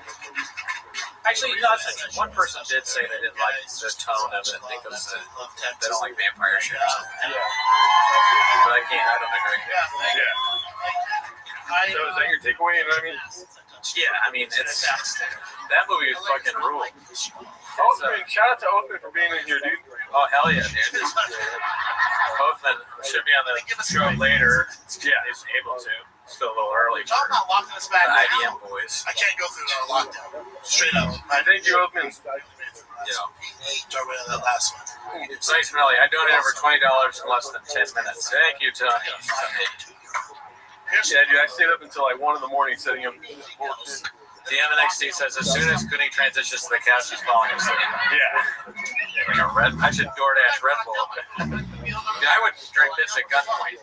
I can get you Red Bull if you want. Do you have Red Bull? No, but I can go to the Aldi right here. If you want to. Yeah, I can do that. Maybe sure. Can you? Yeah, I mean, listen, I'll just keep talking to the chat. Okay, I'll go get 2 Red Bulls from you. Yeah. I got you. Don't worry. Yeah, you're good.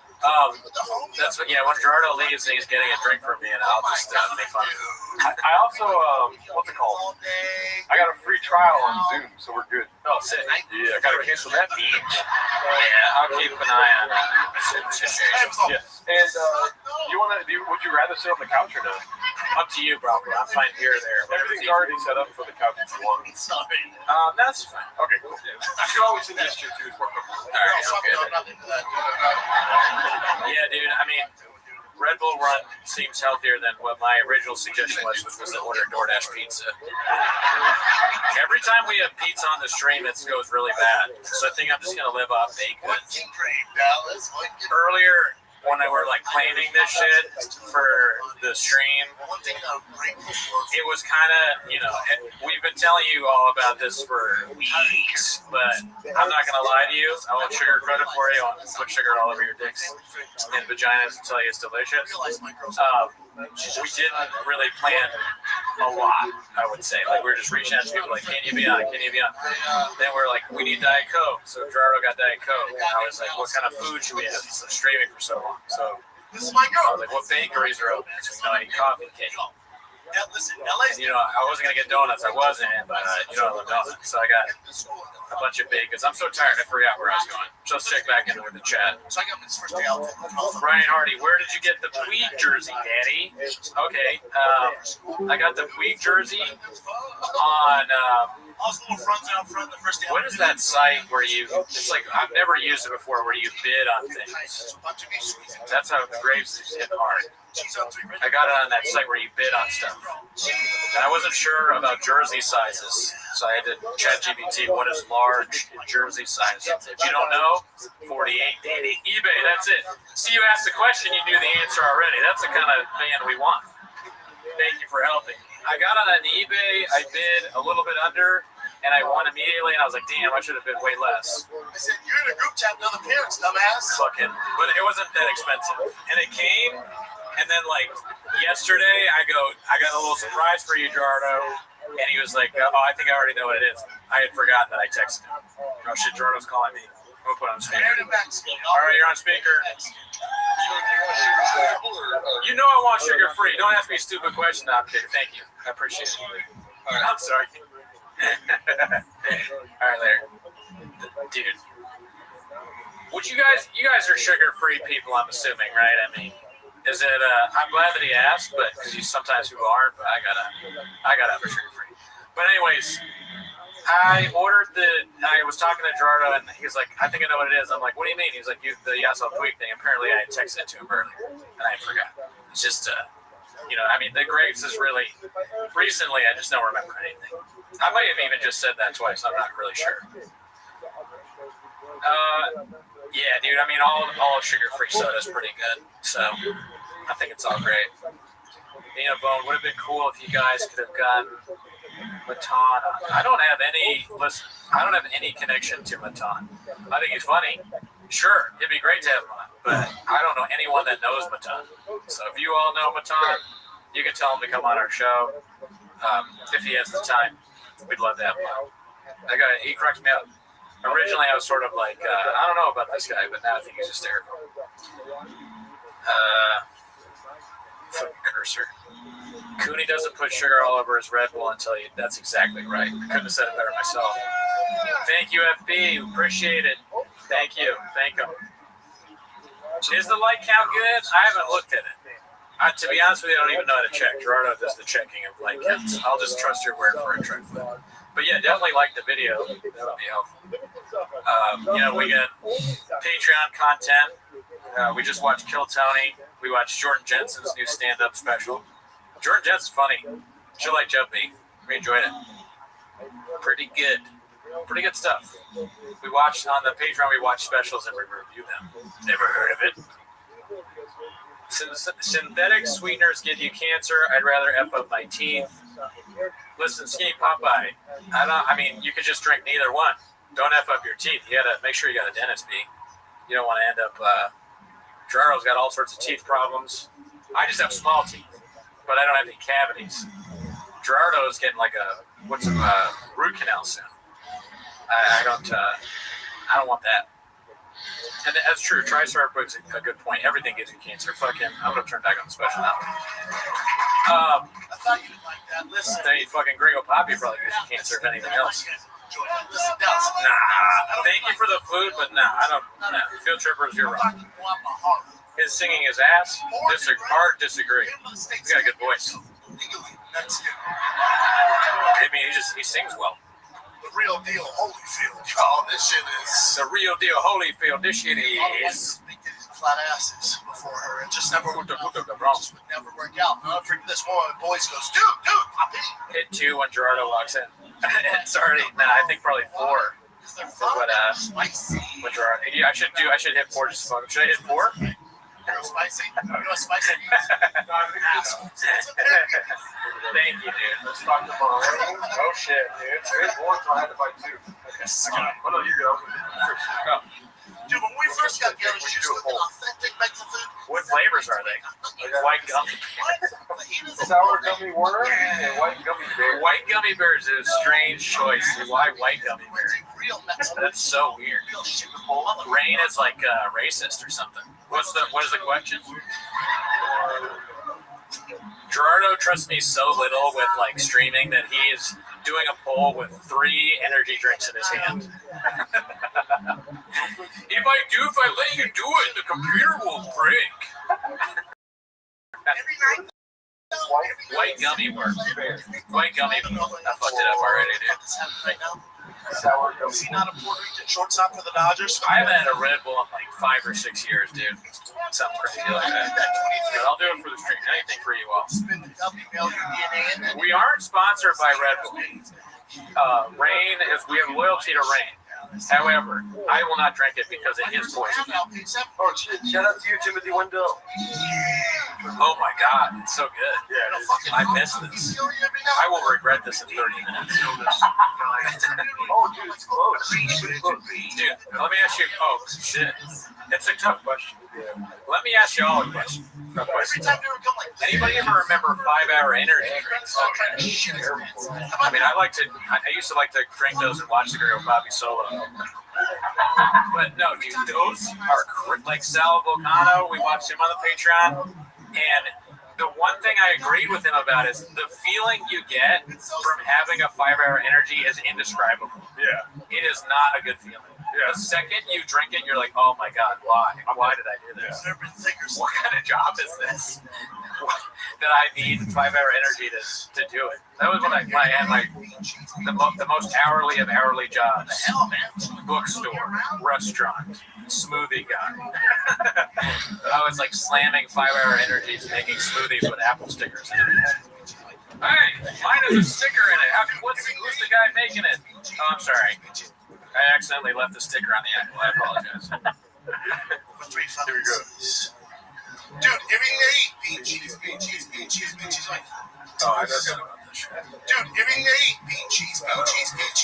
Like, what the hell, man? Pushing the carb load year round? We never tail off the carbs? That's the game plan? I got you. I'm talking sorry. All right. They go, wait, Paul Pierce is going to be on the show? No. The truth. Like, hey, Paul, what do you think? What do you think about the Gringo Poppy? He's like, man, you got to get you fucking better special than that. Dude, it's half and half. They don't know which one they want me to drink. They're both so good. I mean, Rain is pretty good. I'm not going to lie. I was pretty pissed when he drank my Rain because they don't even have that flavor there. Flavors there anymore, dude. It's crazy that they got new flavors. I don't understand the marketing of Rain. Like, why make a new monster? Yeah. Why rebrand like that? Yeah. You're cutting into monster sales. It's like, we need something for Gen Z. A new kind of. I'm fine with This is the perfect energy drink right here. Well, coffee, but the second best. Which one do you want me to drink? I'm not gonna look. I mean, I think white gummy bear. You gotta try the new one. That's all. I fucked up as usual. Don't vote for me. Don't vote just like I vote, okay? Don't copy me. Don't be a cuck.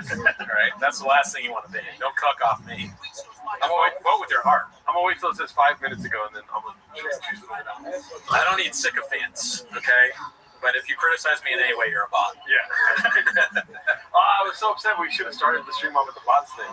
We kind of killed the bot joke, but I forgot everything I was going to say anyways. Yeah. So we met up last night and talked for 3 hours about this bot bit that we were going to do.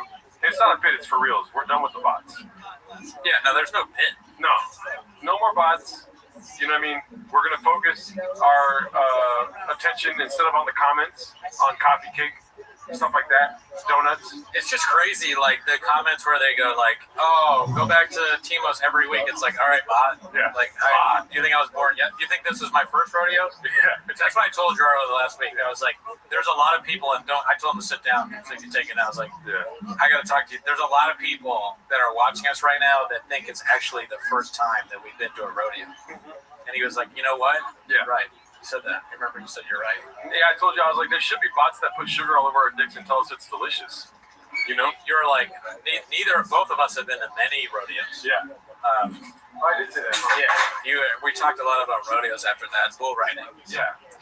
And we came to, after we talked for a long time about bull riding, we were like, you know what? Bots need to go. We have a no bot policy. We don't read the comments, so we won't know. But if we did and we saw a negative comment, we'd just be like, oh, that's a bot. Ignore it. Yep. You know, don't leave them up. We're not going to delete them. Yeah. But we'll know that any kind of criticism whatsoever, anyway, even if it's not just like enough reverential, like it's something that's not like you guys are amazing, then I know it's a bot commenting. Yeah. You know, it's like, who's going to read it? The other bots. So why would we delete it? You know what I mean? The bots are communicating and liking each other's posts. Elizabeth Marsden, peace myself laughing. What up, Ireland? What up, Irish bot? What's up? I do like a Schultz thing. What's up, fam? And Ireland, bro? What's up, my fucking home country? I saw some Irish comments, so I was happy to see the Irish flag, and you know, I went to I went to see Swell Season last night at the Greek Theater. Shout out to Irish people. I don't know if any of you are fans of Swell Season in the chat, but it was pretty good. Never heard of the movie once? Never heard of it. Take these broken boat. All right, it looks like White Gummy Bear won for that poll. So let's go ahead and fridge up the other one. Peach up 55. Cooney, go get sleep study, please. I agree, dude. I think Othman was right. I don't know if I mentioned that earlier. Othman is the one that told me I probably have apnea. Because he's got it, but it affects his brain is so small. Yeah. That that's why he has sleep apnea, because they measured his brain and it's very small. The bots are blowing each other. That's another bot telling us what's happening in the bot room, dude. I know. I mean, for all I know, bots can have sex with each other. I have no idea. Check this out, dude. Ready for this? Well, I've been at Belfast. Belfast. Truck flap and Belfast. I'm really losing it. You're good. But I have been.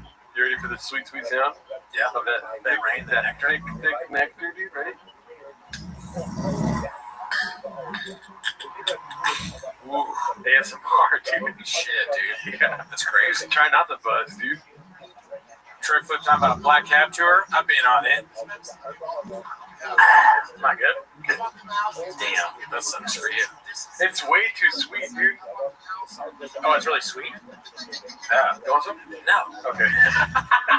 Absolutely not. Now you dig your own grave. Get that away from me. You're right. Just smell my hand. Oh, dude. The crash from the energy drink probably, yeah. The last time I had Red Bull might have been more than 6 years ago. Yeah. I think it was. Because it was I was hanging out with my old roommate from Philly, and they were drinking, and he goes, "Hey, I got your Red Bull." Of course. And I was like, "Oh man, really?" And he's like, "Yeah, we could drink some Red Bull and stay up drinking." And I was like, "All right." I was pissed off. I don't want to drink a Red Bull, but cheers. What you guys got a lot of bots in the spot? Yeah. We need a cocaine dono. No. Check this out though. Look at the screen over there. Watch this. Whoa, dude. Have you ever seen someone looking like they have more fun in their life? Rain fucking rules. Yeah. It's just so good. Dude. it's such a good project. They do a lot of volunteer work and charity and shit. There's a Rain charity where they give sour gummy worm to like mothers in need when they're pregnant. And it just I'm gonna get emotional talking about it, but they're a great company and it means a lot to us that they support. I told you off this podcast, but my kid was having seizures and I gave him Rain. That's so stupid. I'm so sorry. No, that was hilarious. Fucking Rain, the Rain treating seizures. Yeah. Oh my God, Justin's having a seizure. Quick! And they open his mouth. And you pour in sour gummy worm or cherry limeade or cherry limeade's not Rain. That's Sonic, I think. G, you play music. Admit Chin singing his ass. I'll do it for $3 for sure. Yep. I gotta turn this off. Man, shout out to Lucas Cicero. He said, "Oof, just turned on the stream. 19 hours to go. Praying for y'all. Pray." Oh, dude, I haven't seen enough Gringo Poppy yet. No, me neither. I'm just trying to get more in, you know. Oh, I did have a fun bit that we don't have to do it now, but we'll do it a little later. Okay. We're still waiting on some motherfucking guests. My kids need to be enlarged. I know. When I saw him with the second coffee cake, it was amazing. I cannot believe I've never had a Porto's coffee cake before. That might be the best coffee cake I've ever had in my life. Don't say that. I didn't get a bite. How does it? Well, it's easy to get and it's cheap. We'll go there after. But listen, how does it? Coffee cake with icing on it? Whoa! What the fuck? I didn't know it had icing on it until I took a bite. I didn't see the icing. I was like, oh my God. I didn't even think about this. There's a cookie left. There's guava cheese roll. That donut is disgusting. Oh, really? Yeah, it's horrible. But you can eat it if you want. Cookies? If the donut's not from Portland, so I won't say where. Oh, okay. Antigua. It's not from Antigua. I went into Antigua, but I was like, cool story. I don't know what you got going on here, but I don't like what I see. Yeah. So I didn't buy anything.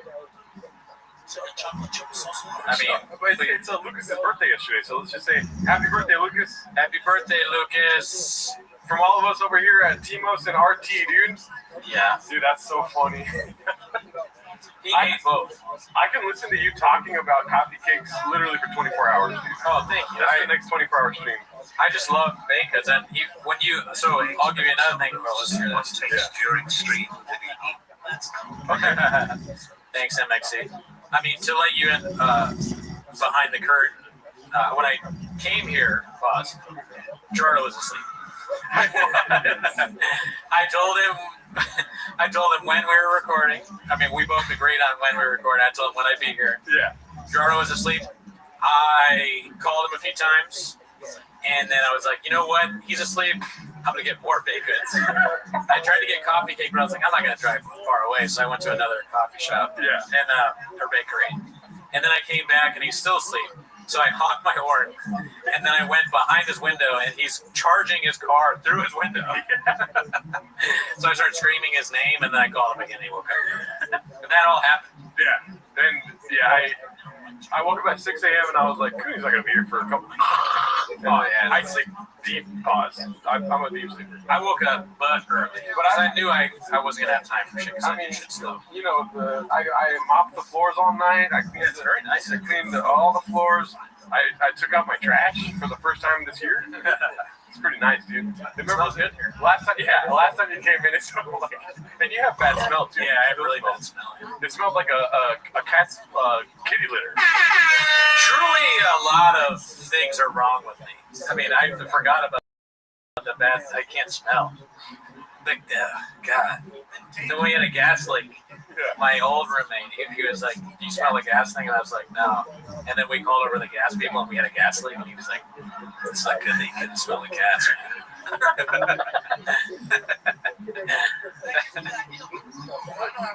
That's hilarious. Fucking gas leak. The guy that did the gas leak claimed to have fixed it, and he didn't fix it. He just left the leak going. So we had to have another gas guy come out. They're trying to kill me, dude. My shop hired him. They're flappers. Does anything on Cooney work? Taste. He's a lemon. I can still taste. I can see. My eyesight's okay. That's one of the things that goes with grapes. Then I say. So Mark has been a screenwriter for 20 years. Everyone was comfortable with the truthiness of that statement. He's been a screenwriter for 20 years. Everyone was comfortable with the truthiness of that statement. Listen, you don't come here for the truth. You come here for the facts, right? That's true. Yeah, so think about that. And facts you can choose. That was so fun. You looked at me, the 20-year thing.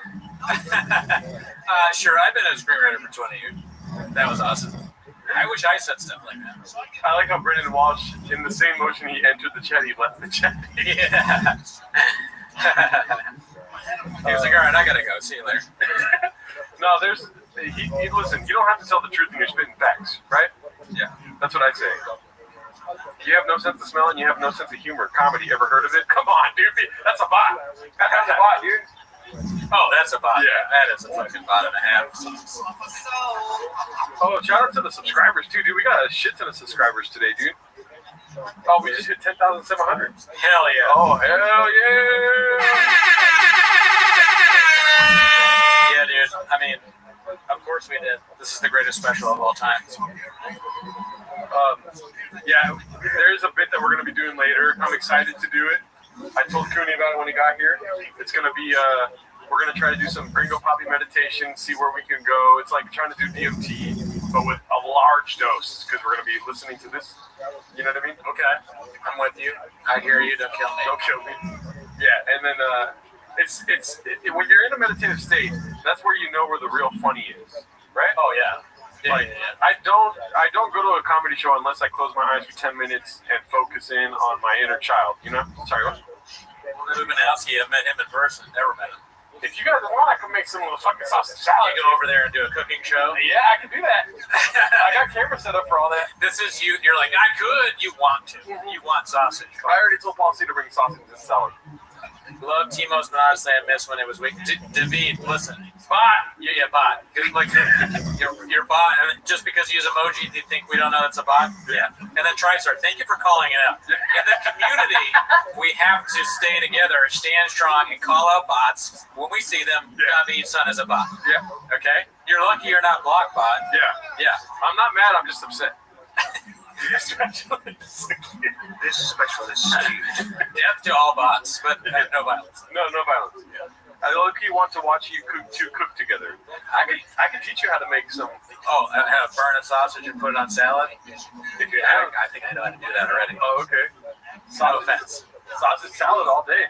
I'm gonna tell Paul C to bring some sausage and some fucking salad, dude. Sorry for calling. Yeah, I mean, listen.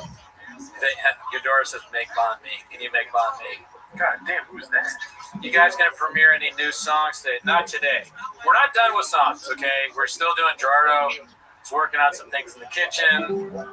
We may go back to songs. I mean, we want, and that's our goal. But as you can see, we're very busy. Energy drinks. The Gringo Poppy has to play for 24 hours. A song on today's podcast. But you got Cowbell, you got Mark, you got Walsh, maybe some more guests. You know, don't ask for too much. You're a bot. Actually, that's a bot question. That's a bot. You tried to trick me, bot. You tried to trick me, bot. I forget where you were, who you are. I mean, we just noticed this a couple days ago, so we're gonna be struggling with who's bots and who's not. Timbo's sentient beanie. How many hours deep? I don't know, 6 hours? I was thinking about making beans and cheese, but that seems like a mission. Beans, cheese. That would be crazy. I remember I said on the phone nachos, but I was like, that's gross. Oh, yeah, the nachos is bad. That would fuck us up. Yeah. I mean, pizza would fuck us up, too. When you left, I was laughing about how hard it is to stream and eat pizza. Yeah. Not a good time. But, you know, if you're asking me what I want, pizza's always the right answer, you know what I mean? Pizza later. I mean, I think it's the greatest idea ever. I'm ordering right now. Who's your top 5 comedians? I'm also incredibly gay. I don't know. Well, actually, that's easy. Yeah. So, Eddie Murphy, Chris Rock, George Carlton, Richard Pryor, and Dave Chappelle. Boom. Done. Boom. Nice. Easiest thing I've ever had to do in my life. I mean, you know, you forgot the wild card. Which one's that? Oh, Hannah Gadsby. Well, that's my top. Yeah. That's my top. Yeah. Hannah Gadsby is the best she's ever done. What was I gonna say though? Oh, can you watch the first Papa special, or will the stream get gadooshed? John Doe, the stream will get gadooshed. If you don't know, in our early days of podcasting, we did watch the first special and we uploaded it to YouTube, and it got gadooshed immediately, dude. What was that? The first special. Oh yeah. Dude, yeah, look at that. Should we do that for a bit until later? Yeah. Okay. Hell yeah. Same link? Hell yeah, Papa. Yeah, same link. Or wait, no, that meeting's over. Let me. Okay. I'll leave this over here for you. Yeah, gotcha. All right. Dude, thank you, Wade. We love you too. Oh, hell yeah. Look, what is the color of our belt? Black. Always. Black belt. We were black belts like when we first started, honestly. We were doing it even before we started. Yeah. It's just something we know. Something we know how to do. Is talking on a podcast about shop. Rosa in the chat. What's up? Rosa! What's up? The Madre. Okay, she started the whole thing, fellas. Mom, can we call you later? Oh yeah, are you free to hop on a call? Or? If not, it's all good. They really want you. Everyone's asking about you, Mom.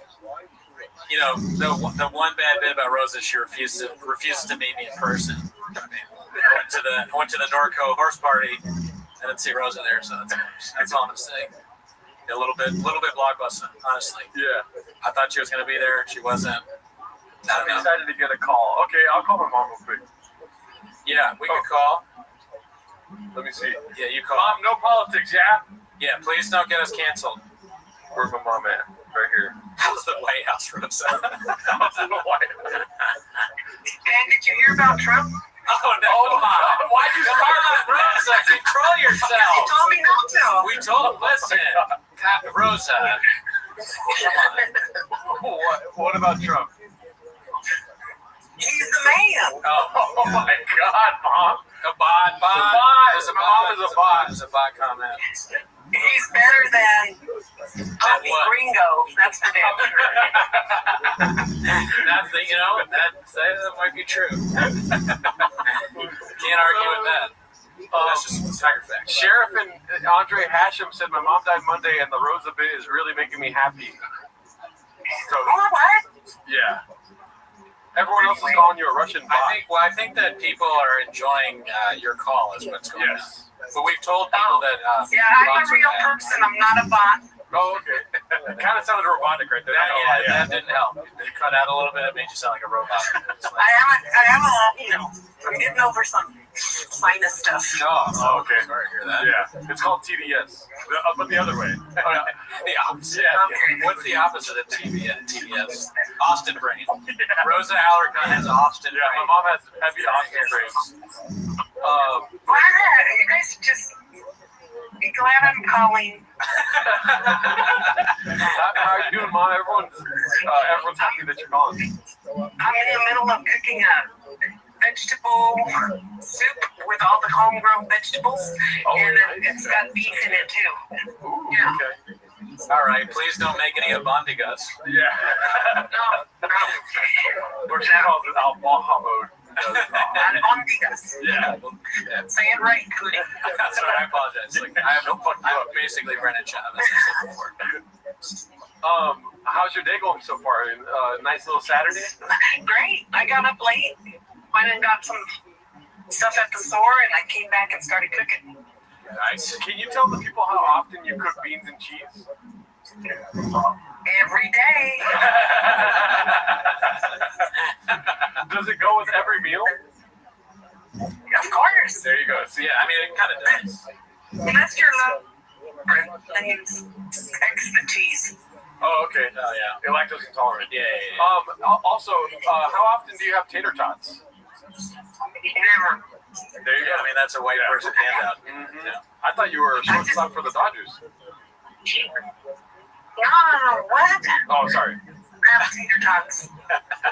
Never have tater tots. There's no such thing in our house. Okay. We do potatoes, but we don't do tater tots. But here's the thing, I know that you're Mexican, right? But you guys have a lot of mayonnaise, right? Yes, the only best foods. You know what's funny, Mom, is I was telling somebody the story. Remember when I was a kid? We've talked about this on the podcast before, when the seagull shit in my sandwich?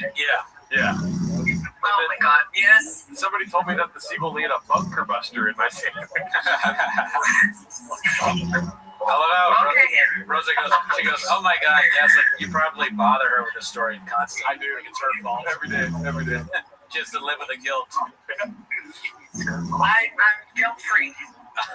So you got beef, you got some vegetables, you just like, it's steamy in the kitchen right now, or what? Yeah. I have so that group to the mall, and I saw the carrots. They were like red carrots, orange carrots, white carrot, you know, all the different colors. Yeah. But they look so pretty. I'm like, I want to make a soup of that. Yeah. So here I am. Okay. Nice. Well, thank you for talking to us. I know that you have no interest in watching the Gringo Poppy. Never seen it, right? No, he's an idiot. Why do you guys even give him so much glory? Oh my God.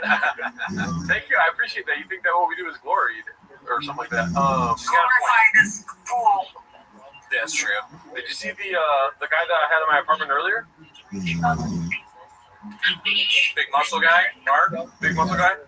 Which one? His name is Mark, but we call him BTL for short. No.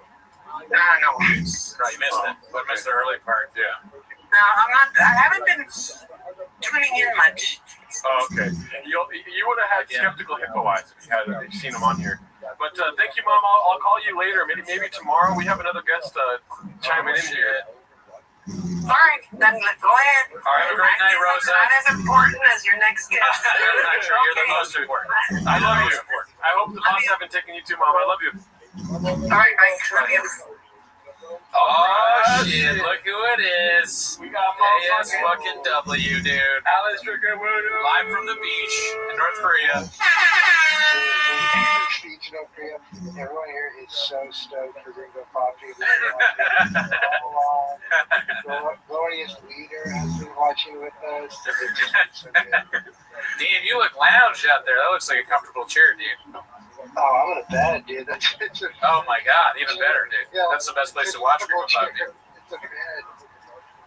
We had Walsh on earlier. I don't know if you didn't see any of that, did you? No, man, I've been living my life. As you should.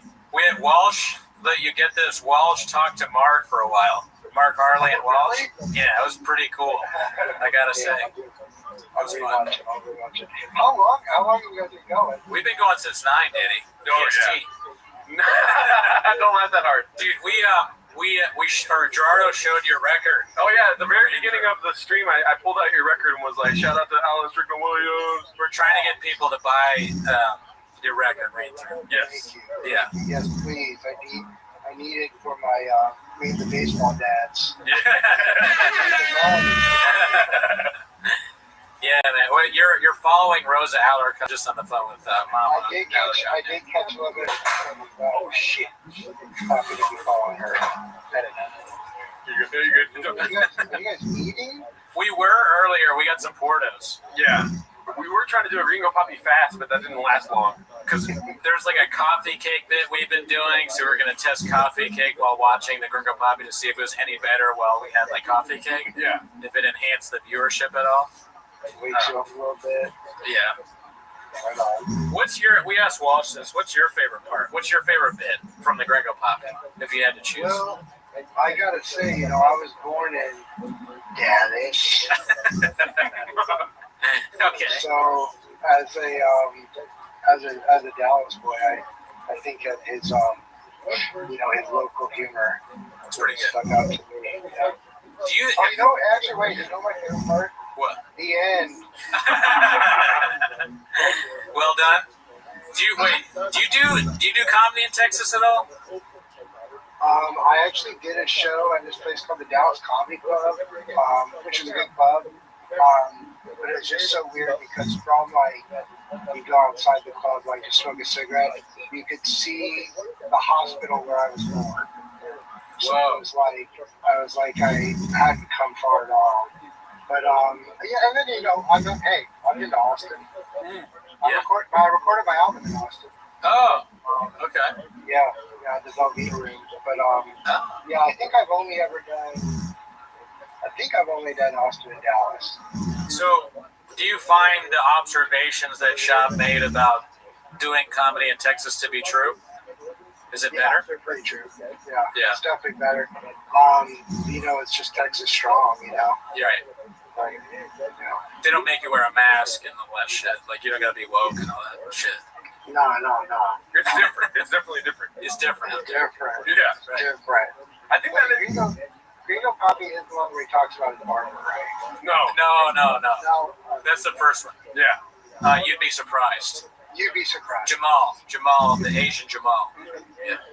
I think my favorite joke is North Korea with the beach on Gringo Poppy. That is a pretty good one. I think that might be mine. I like Mr. Whole Foods a lot, though. That sticks out to me personally. Yeah. And I'm glad that we could celebrate the special itself on a glorious day like this Saturday, Dude, Alan, you gotta, if I could be so bold as to give you advice, I think you gotta do that as an improv. Yeah, no, you're right. I think you gotta do that, dude. I mean, look, I just, right now, I'm just trying to focus on my kid. And we all got COVID, so we're canceling some dates. We'll get back. Dude, COVID's not real now. I mean, and also, I know you know about the double placebo blind studies that were done, so you're all in. Wait, you know what? I never realized it. I wonder if he did Addie's in Addison. Yeah, for sure he did. Yeah. You think they can get the Gringo Poppy without Adderall, dude? Did you see the thing that Moses Storm did when he did the Addison improv, like the IG story? No, I don't think so. Oh, I should have asked him if he wanted to be on. I didn't think about that. But Moses, he had a show at the Addison Improv, and he posted this really funny video of how honored he was to be doing it, and he edited in clips of the most offensive shot bits, and he starts pretending to cry, and then at the end he put us in it. I was like, holy shit! And that's how you get our favor. It's just including us in any way, shape, or form. That's how we know you're not a bot. If you want to not be a bot, you have to be on the Patreon or be friends with us. Yeah. Otherwise, you're a bot. Those are funny. Yeah. Things to try. So you got to do it too. That's what I'm saying. Okay. Please make a video as an improv. Include us. Yeah. We should do a live 10 minutes there. Oh, that would be nuts. That's the goal.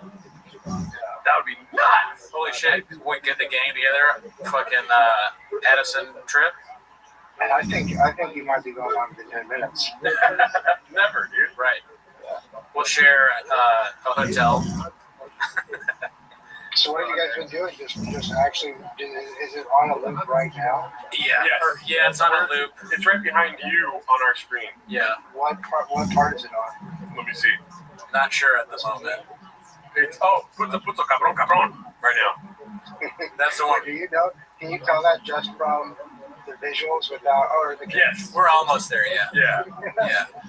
No, I can tell from the timestamp on the bottom, the red line. I clamp that with my finger like that, and I'm like, puto cabron. Yeah, we have a huge general setup. We have 3 screens back to back to back, and I'm not joking around. It's for real. Just everything feeding me information while we stream here. Wait, so how you had Harley on? Oh yeah. Yeah, dude, Harley came in the beginning of the stream, and he has the energy of 1,000 men. He did 3 or 4 hours straight of BAPA intelligence. Of facts. Tiger facts. Oh, that's great. Yeah, and I mean, it's hilarious to have him meet people. So I wish he could talk to you as well. Yeah. But watching him talk to Wallace was pretty fun. Yeah. It was a good time. Something's going viral on Ching's right now that he said. What's going on? Apparently, Bob would ask the baddies to talk. Oh, okay. Yeah. I don't want to read that one. You can just go on the subreddit, or I'll send it to you. Not right now, but I'll send it to you eventually. Unless Gerardo, you want to send it to me. So right now. When Walsh was on the stream, He was talking. You know how he talks to us about how he's like obsessed.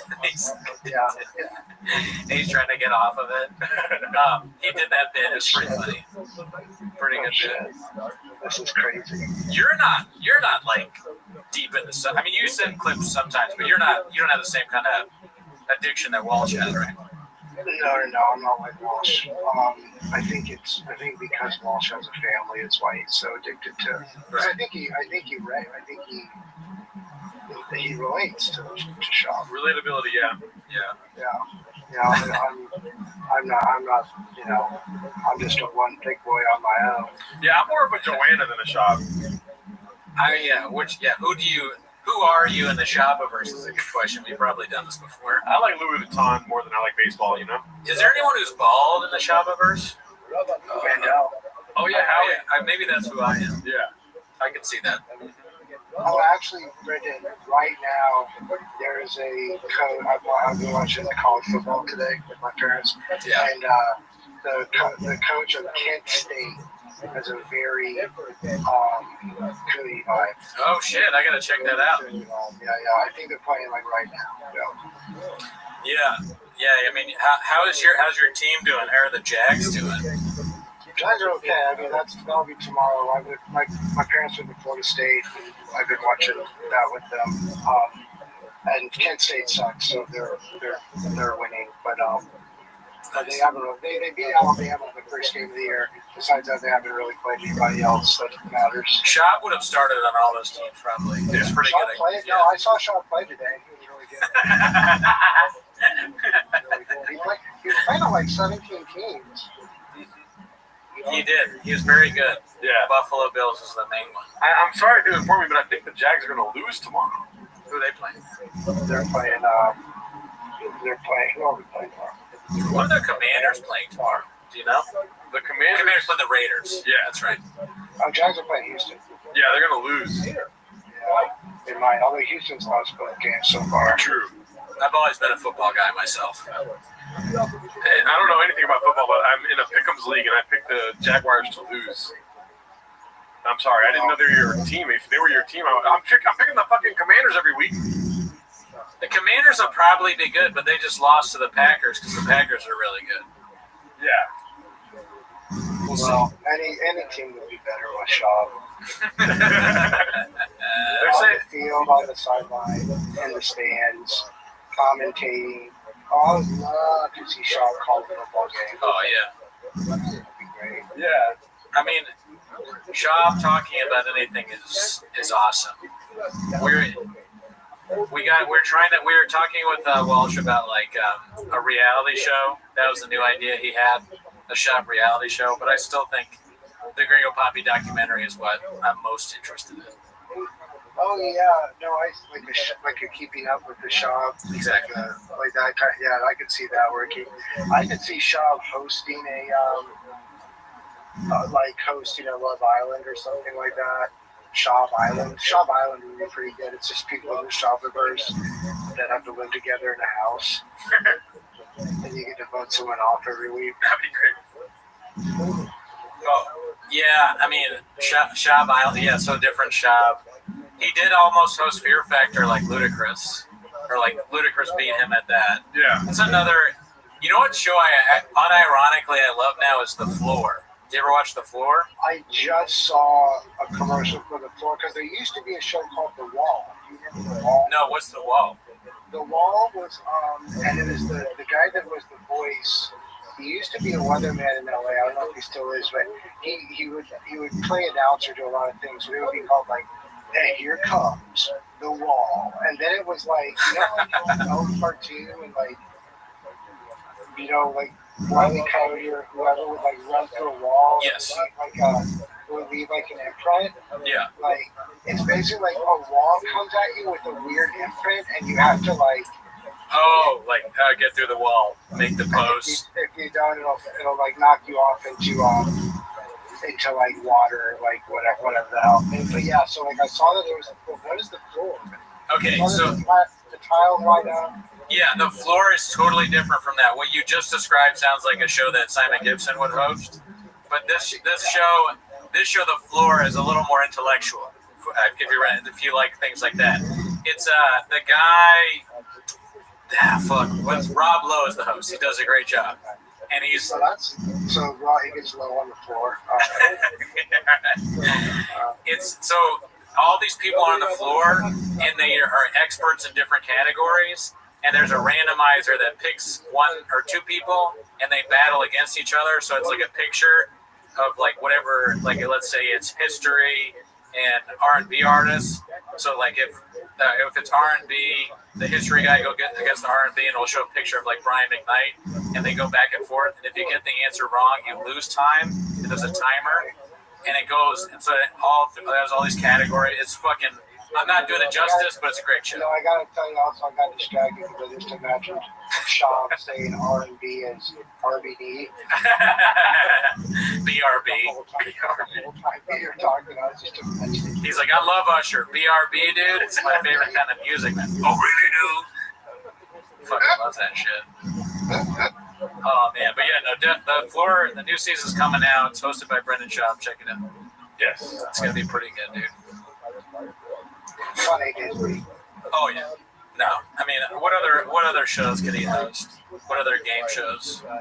I mean, Price is Right will be good because he wouldn't know the price of anything, and he would he'd probably start arguing. But he would do if he was the host. Also, just what he would do if he was the host and stuff. He's on the Jeopardy. He says the thing out. Someone gets it right. He goes, I heard it both ways. He'd be like, he doubts, he'd be like maybe arguing with like the actual answers, even though they're definitely right. Yeah, not yet. I'm not sure about that one. What's the capital of Massachusetts? Boston. He doesn't even know his Boston. But I guess that's what was the suitcase show where there's money in it? He'd probably tell people the amounts by accident. What was that called? Make it. I think that might have been Make a Deal. Let's Make a Deal. Was that a Howie Mandel show? I'm not sure. I think you're right. I think it was for a minute. Yeah, I've been saying, like, I know Howie Mandel is funny when he makes fun of Schaub, but I've been kind of saying he sucks. He's not good. Like, I don't understand why people like him. Howie's not. I mean, Howie was just like one of those. There's this old clip where you can watch Howie, like, you're like, oh, this is what he used to do. This is what made him famous. It's like from the 80s, and it's like, I don't know if he was actually coked up, but like it has that just like crazy energy. Yeah, I've seen that. You know what I'm talking about? Where he like puts the like nurse glove over his head and blows it up and everything. Robbie Goodwin retweeted that and wrote Casey Rocket. Howie Mandel's funnier than Casey. No, but I met Howie Mandel because I used to work at NBC, and he came to the office one day, and it was like there was an email that went around and was like, "Hey, Howie's coming to the office. Don't try to shake his hand."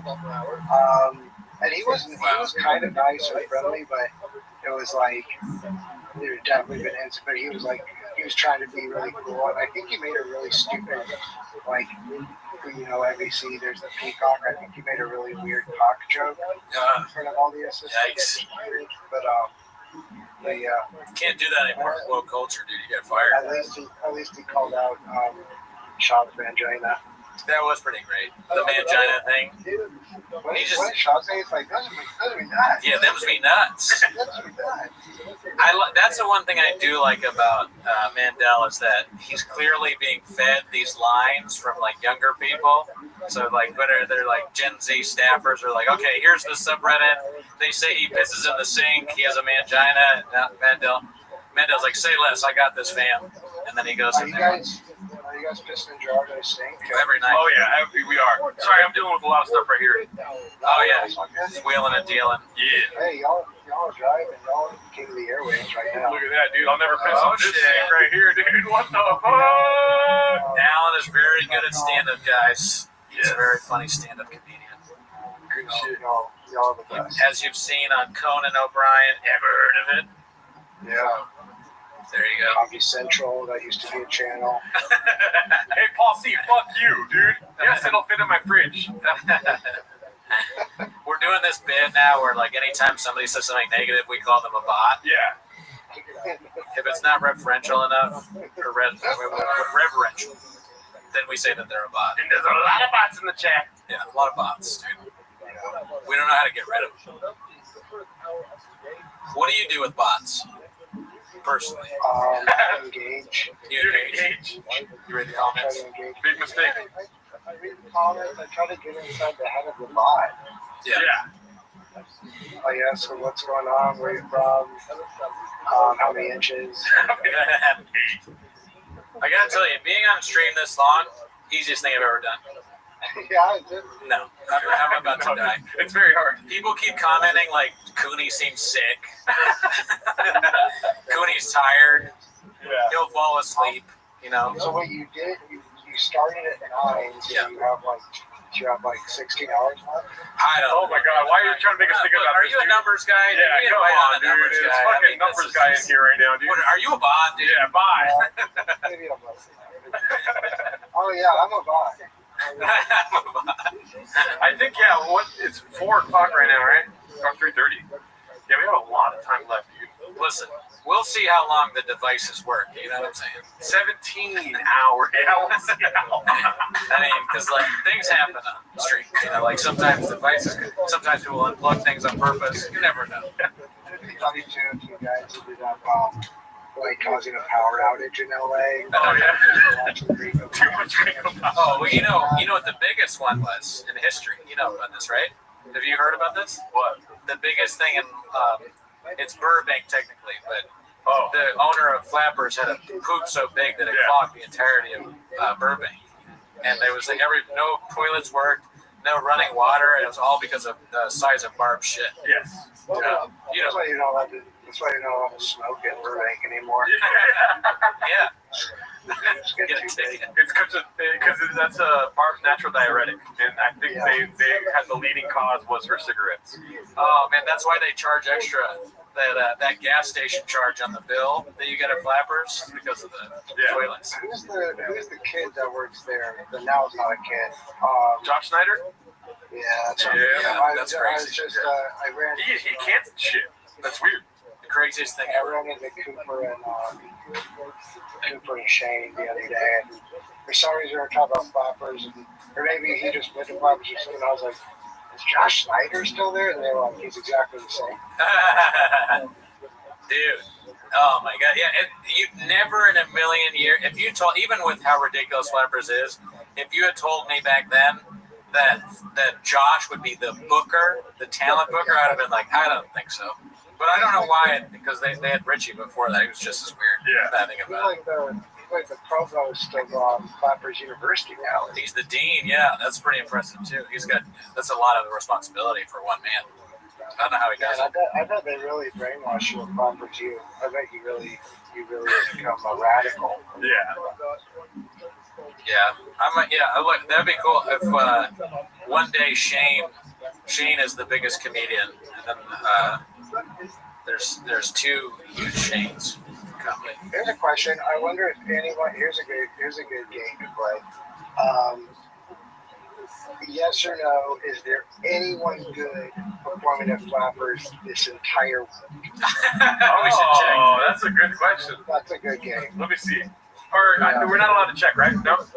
No. I mean, I think you go through and you just see like, okay, yeah, like Maria Bamford's good. She's performed at Flappers, but like you check to see if anyone.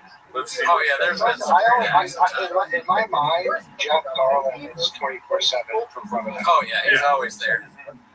He's a mainstay. Yeah. But I heard a rumor that Jeff Garland's actually the name of the shit that Barbara started. She named it Jeff. Yeah. She took it Jeff. They told her you can't take any more Jeff Garlands, okay, huh? Yeah, look, the mainstays were like Jeff Garland, Hal Sparks, Alonzo Bowden. Who else? Barbara took a shit and she went to the shit in the toilet, and then the Curb Your Enthusiasm theme started playing. Alonzo Bowden's like, what's that smell? Oh shit, dude. What? Who's playing? Oh, fuck. A Unique subscribed to our channel. That's crazy. Do you know who Unique is? No, who is it? So Unique is like this, now that he's our fan, Yeah. I have to watch my works. Yeah. But what He's the famous YouTuber that got sued by Shop. Yeah, he got sued by Shop for showing a video where Shop gives a piece of paper with a phone number on it to a chick. Yeah. The baddie. Yeah. Shout out to Unique. Yeah. That post is crazy, by the way. I looked at that, Jordan. That's nuts. Oh, yeah. Yeah. Oh, yeah. But that checks out. That checks out. You know that Sean's... Dude, is Sean have a micro penis? Probably. I mean, who knows? He's a wild guy. You know? Apparently it's 8 inches. You know, he always says that. Yeah, but would you say it that much? We, oh, jeez. Oh, my God. We shit on Jeff Dye a lot in the beginning. Oh, man. You know what's funny is, like, I kind of was like, oh, Jeff, whatever. He's just whatever. And then I saw him, like, when the Mark Maron stuff was going on. And he was like, who's this? I'm like, dude, shut the fuck up. Like, what are you talking about, dude? Yeah. You're Jeff Guy. You got to do why. Yeah. Shut up. We watched on Patreon this hilarious thing that he did. Did I tell you about this already? Okay, so he did a video on his YouTube channel where it's like Jeff Dye hates women or something, and he goes and it's him and he's like, all these people think I hate women. I don't hate women. I women are great. In fact, here's a list of women I think are funny, and he starts listing off women that he thinks are funny, and he puts their picture up. It's so good. It's everything you would think it was. But is he being, like, sincere? Yeah. No, if he wasn't, then it would be funny, almost. Yeah. But he was like, at one point, he picked this, he goes, he looks at his own list that he made, and he's like, Don, who's that? He forgot who the woman was. And he's like, oh, wait, yeah, no, she's good. That's funny. And they were all like, it was like Whitney Cummings and industry plants. Yeah. But he's like, see, I don't hate women. I think they're, they can be funny sometimes. Saying stuff like that. It was amazing. Whitney's really lost it. No, she's crazy now. Yeah, we lost a good one.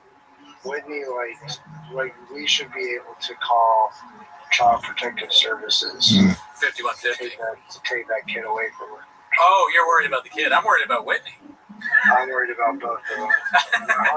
My heart goes out to them both. CPS. Dude, Mark said that. I feel bad saying this again, Margaret, but maybe, you know what? I'm not going to say it again. Okay. I'm going to leave that. I'll tell you later. Everyone in the chat knows. I'm not going to say that again. I don't want that. I don't want a clip of me saying that. Actually. Yeah. Now that I think about it, I'll leave that alone. Text it to me and I'll say it.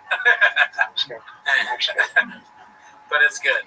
It was funny. Unique is in the chat and he said acknowledge me. We did though. We said shout out to you, dude. Yeah, thanks for subbing. Yeah. He said sub balloon. Everybody loves balloon fart. Balloon fart is one of the mainstays here. Balloon fart, very friendly. Originally it was Wadsworth, but then he disappeared. He waddled somewhere else. But yeah, I don't know where Wadsworth is anymore. Is Alton Graveyard in that? Sometimes he chats in, but he's not. No, he hasn't chatted in today. I mean, he's a legend. I think he's just hiding right now. Yeah. Smiley face emoji. People like. Oh, sorry. You're good. No, you're good. Thank you. Like regular people were like asking me about that. Oh yeah. Yeah. I mean, that really broke into like past just like insane comedians that talk about other comedians all day. Yeah, he transcended the box. Yeah, I mean, Mark Maron was talking about Elephant Graveyard on like the New York Times podcast or something like that. It was hilarious. Yeah. He was like, you gotta get this guy. Who's your guy? He was like, this guy, Elephant Graveyard. And they're like, okay, next question, please. Please don't ask us. Please don't talk about that on this. This is a newspaper, sir. Ran by billionaire technocrats. They don't want. They listen. They got their own simulacrum at the fucking New York. Yeah, Jeff Bezos, believe me. Washington Post. Has Sean said anything about free speech in the past 48 hours? There was that one. The Moonding clip is about something about like how something's fake. I forget with the Kirk stuff. I just wonder if he said anything on Kimmel. I don't know, but you know he will. You know he will at some point soon. Oh, that's what he should do. He should take over Kimmel's spot. Yeah. Brandon Schaub should take over Kimmel. How have I not thought about it? Do you know? Guillermo, our brother Colin, just turned into Guillermo. Yeah, Chin as Guillermo. All right, who's Guillermo? Brian? I think Callan. Callan? Yeah. Okay. Guillermo's so much more talented than Callan. Yeah. And likable. Nice. Alan, do you know the band The Swell Season? Or the movie Once? You ever heard of that? I've heard of one. That's like a musical Irish thing. Yeah. I saw them. So, were you in that? I wish, Danny. I saw them last night at the Greek, and the guy, he said that they were supposed to be on Kimmel. Can you believe that? Oh, really? Yeah, they came to LA. That was so funny. Yeah. I was like, oh, am I going to get a job on Kimmel because it just got canceled? Like, what happened? Oh, fuck. Yeah. Feel bad for the writers. I think that it sounds like maybe they'll be back, but wait, isn't the Greek awesome? Yeah, I mean, it's great. I went for the first time last year, and it was like, cause it's pretty close to me, so I can like walk there and shit. Nice. All right, cool. I'll let you know when. Yeah, I mean, I've been there twice. This time we got the seats in the front, and they were super nice seats, good food, very laid back. Everyone's friendly. It's not like one of those like venues where they're very strict about shit. They just kind of, oh yeah, your seat's over there. Got a little salsa on it. Yeah, the Greek is the Hollywood Bowl with salsa on it. Yeah. It's very good. Very good place. Highly recommend. Who would you see? I saw St. Vincent. Ah, okay. Yeah. And Gerardo's I'm going to see Rilo Kiley there in a couple weeks. Oh, yeah, I know. You're a big music guy. Rilo Kiley's sick. Yeah, I'm seeing them. That's why I'm here. I'm seeing them tomorrow in St. Augustine. Oh, shit. And you're on tour with Vampire Weekend. Yeah, I've seen them like 9 times this year. You don't have kids, you can see Vampire Weekend 9 times in 1 year. I fucking love that band. I want to go to Vampire Weekend. And then on my bucket list is to go to Ween with Welsh. Oh, yeah, Ween with Welsh. That'd be nice. Oh, thanks, Buck. Schaub could host I'm Not Smarter Than a Fifth Grader. Ever heard of it? Sean could host I'm Not Smarter Than a Fifth Grader. Ever heard of it? Brown Cornelius says, asking you if Rilo Kiley is back together. Obviously they are, right? Yeah, they're reunited to do shows. I don't know if they're going to put out a new album or anything, but they've been touring, I think, since June, July, something like that. I think the same thing happened with the band from Once, because like they were together and they broke up. But what's happening too is like we're around the same age, so it's like the bands that we liked back then, like their big albums or whatever, are hitting like their 25-year anniversary or like 20-year or whatever. Yeah. I mean, I'm only 17, but yeah, Rilo Kiley's like white woman. Never thought about that.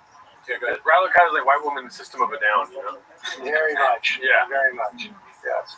That is crazy that we're at the age now where the bands are like reuniting. Like, I guess me seeing the Swell Season is like my parents forcing me to see the Temptations. Yeah.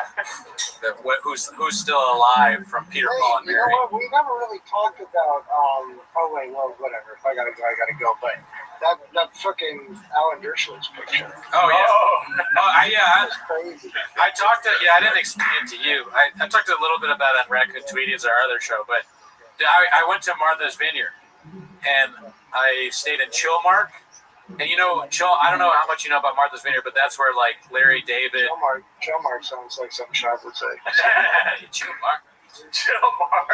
That's where Larry David and Alan Dershowitz got into a fight. Did you hear about that? Yeah, I did. Larry David got into his face like, "You suck, you fucking asshole." So I've always thought like maybe I'll run into Alan Dershowitz here, but I went to the Chilmark Tavern, which is right next to the cottage that we're staying at, and we sit down, and the Dersh walks up. He starts walking towards the restaurant, and I'm like, "Oh my God, that's Alan Dershowitz!" I'm trying to whisper it to my family, and they're all like, "Who? What?" I go, "Alan." They're like, "Alan Dershowitz." They're yelling his name as he's walking up, and he sat at the table next to us, and he's literally right next to me. And my mom's like, "Where is he sitting?" I go, "Behind me." Okay. And I did a selfie. Yeah. Yeah. I wanted to give him shit, but my family was there and it felt fucked up. But I didn't. I saw him twice though, because he was at the tavern, and then we bought tickets to a play, and his daughter was the star of the play. So we watched. He sat at the table next to me there too, but then thankfully didn't have a seat near me during the play, so I didn't have to deal with all that. But yeah. I just got one question. What's that? Was she hot? His daughter? She's cute. She's got a. I didn't understand it. To go children in school play. Was she hot?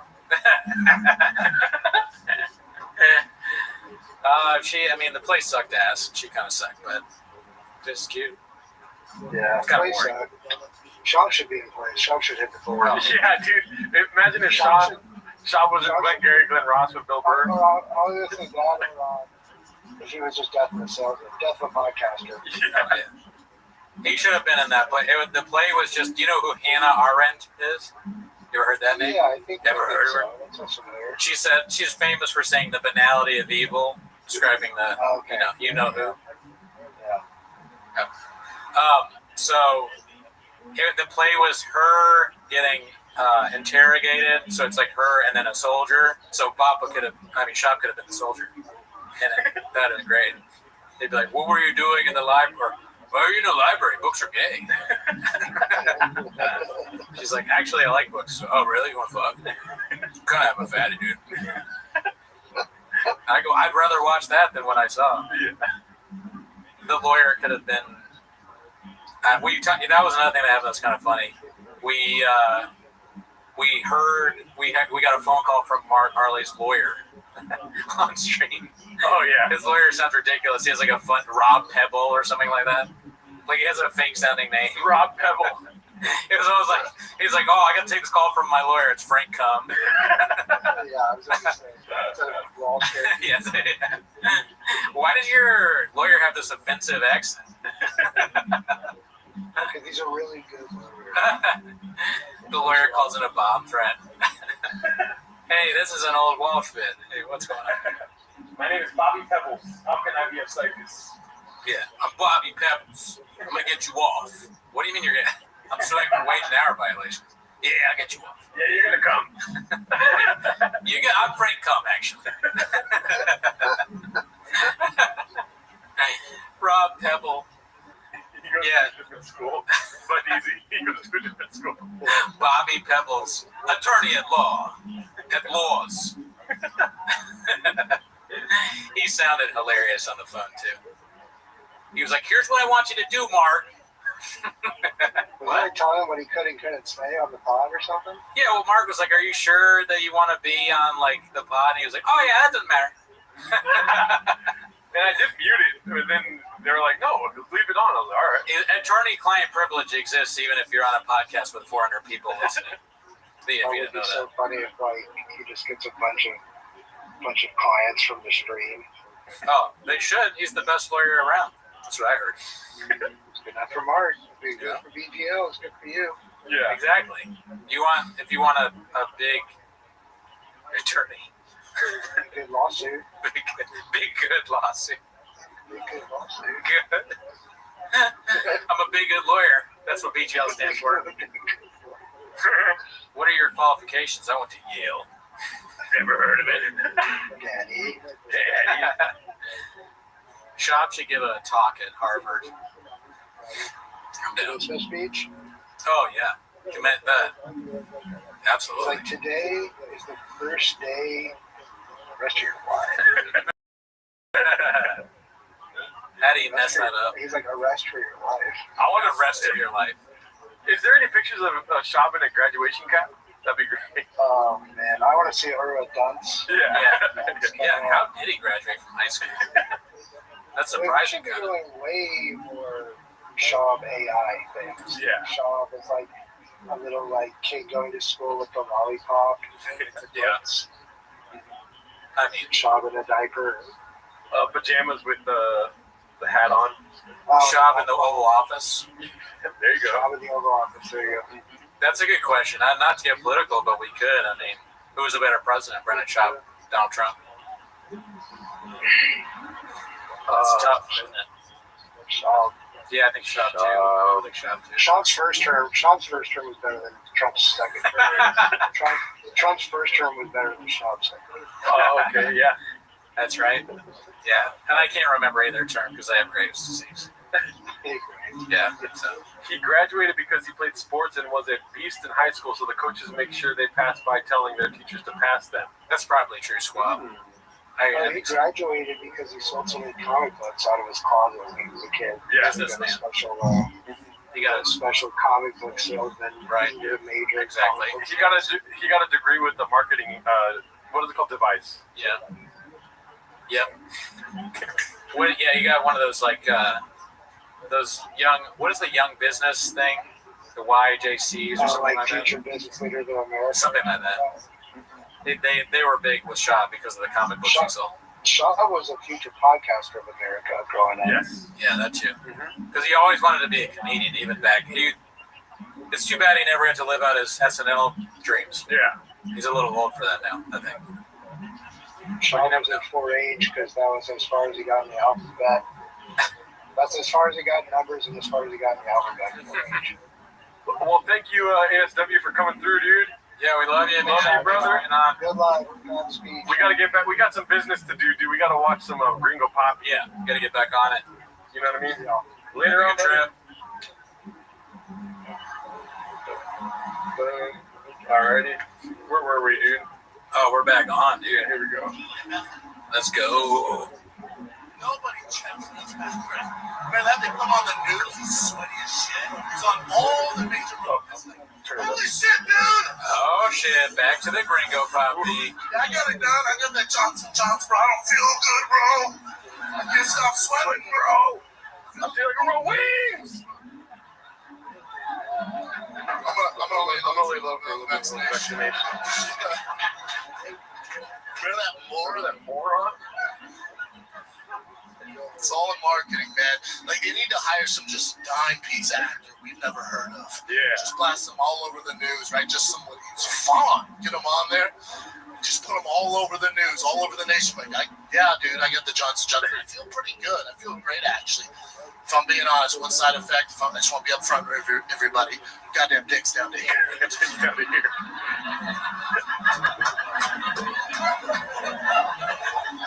You'd have a line of bros at CVS just like, just trying to do my part, bro.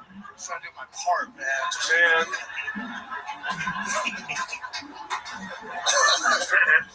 It's good to be in Dallas, man. You guys doing it? That's a rough cut, right?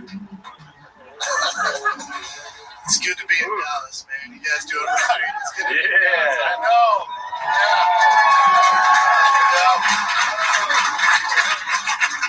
There's a reason I decided to shoot my special here, man. You guys just give me so much love. I absolutely love Texas, man. Thank you. I haven't touched a mask since I touched down. It is fantastic. LA is not like this, y'all. LA is North Korea with a beach. That's so good. One of the greatest jokes ever written. Yeah. Let's see. I'm gonna leave this. How did he even think of that? Yeah. You know, North Korea with a beach, dude. But they give us Wi-Fi, so that's cool. What's the over/under on him writing that bit? 0%. Zero. I would never take credit for it, though. The writers, that's another thing that's funny. Is like no writer has ever taken credit for anything. But you know someone else wrote a lot of the stories. Robbie, yeah, Walsh was on, like, I've lost track of time now, but maybe an hour ago, 2 hours ago. Yeah, he was on it, like, noon or something. Yeah. Yeah, just. I mean, the time is really strange when you do a stream. I'm now learning that because I'm used to the longest we've ever done is probably 2-3 hours. Yeah. And we started at 9. It's now almost 4. That's insane. Yeah, I mean, watching the Gringo Poppies helped me a lot. If it wasn't a Gringo Poppy thing, I don't know if I could do it. That and also, it felt like when what's his name came? Mark. I feel like Mark, like, he saw us as paper, and so he folded us up into a little airplane, and he launched us into the future like 5 hours. You know what I mean? No, but the grave is telling me yes. Yeah. I was in, but I did understand it. Yeah. Mark said he's coming back. It's cool that a lot of y'all are staying on. We're happy to see some of you back. We haven't seen Elizabeth in quite some time. Yeah. TriStar, I think. Shop is sacrificed for the corn, but all of his friends are nearly as bad as, in fairness, be better Austin. Sean is sacrificed for the corn, but all his friends are nearly as bad in fairness. Be better Austin. Be better Austin. Shout out to you, Timothy Wendell up. I wonder what Austin is actually like. I need to ask one of my friends that moved there and be like, give me but you can't. They won't give me an honest opinion because they live there now. Yeah. So we got to go ourselves.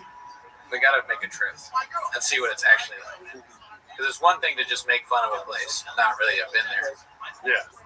Like North Korea with the beach. I got to go and experience it myself. Like, what's good about it? I don't know. Me neither.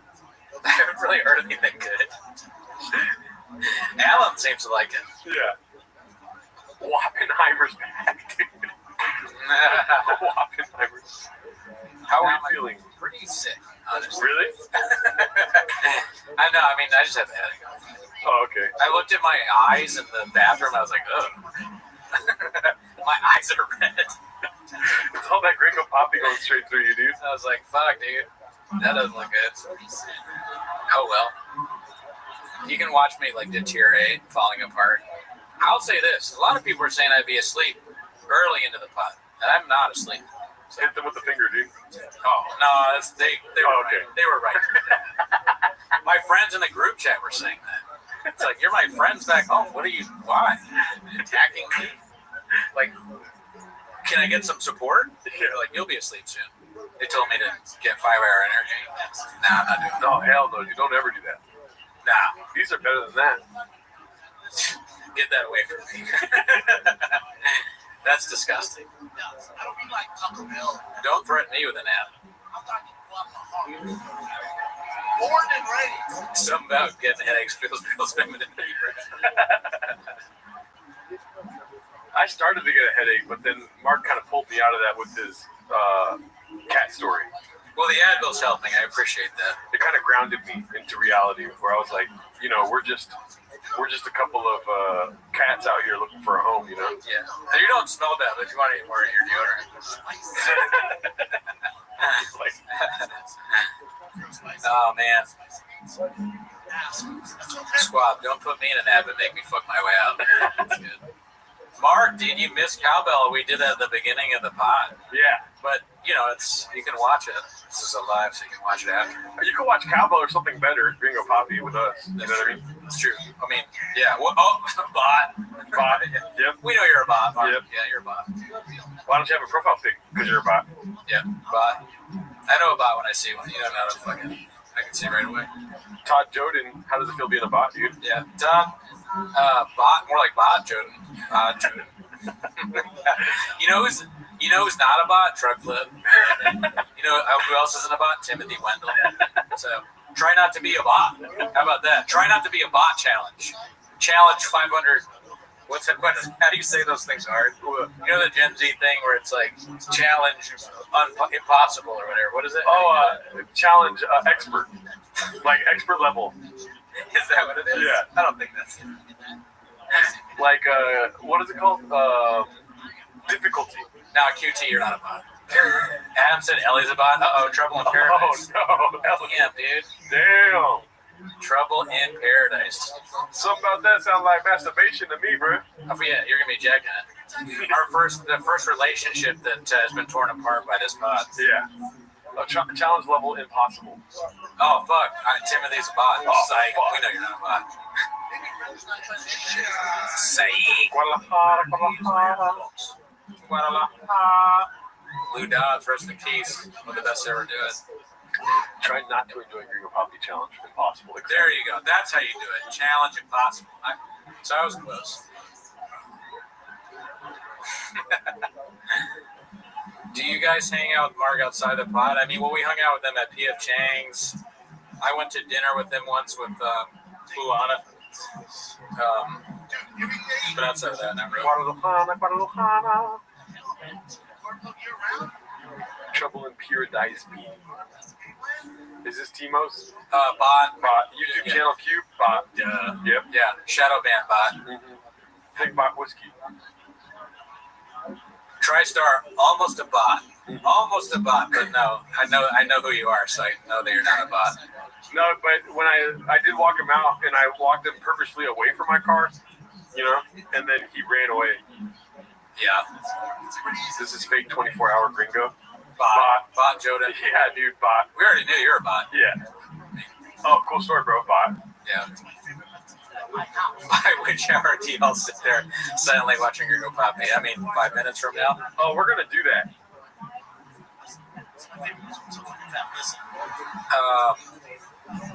Yeah, dude. Honestly, Smith and Burns is making me kind of want P.F. Chang's food. I know, right? It was pretty good.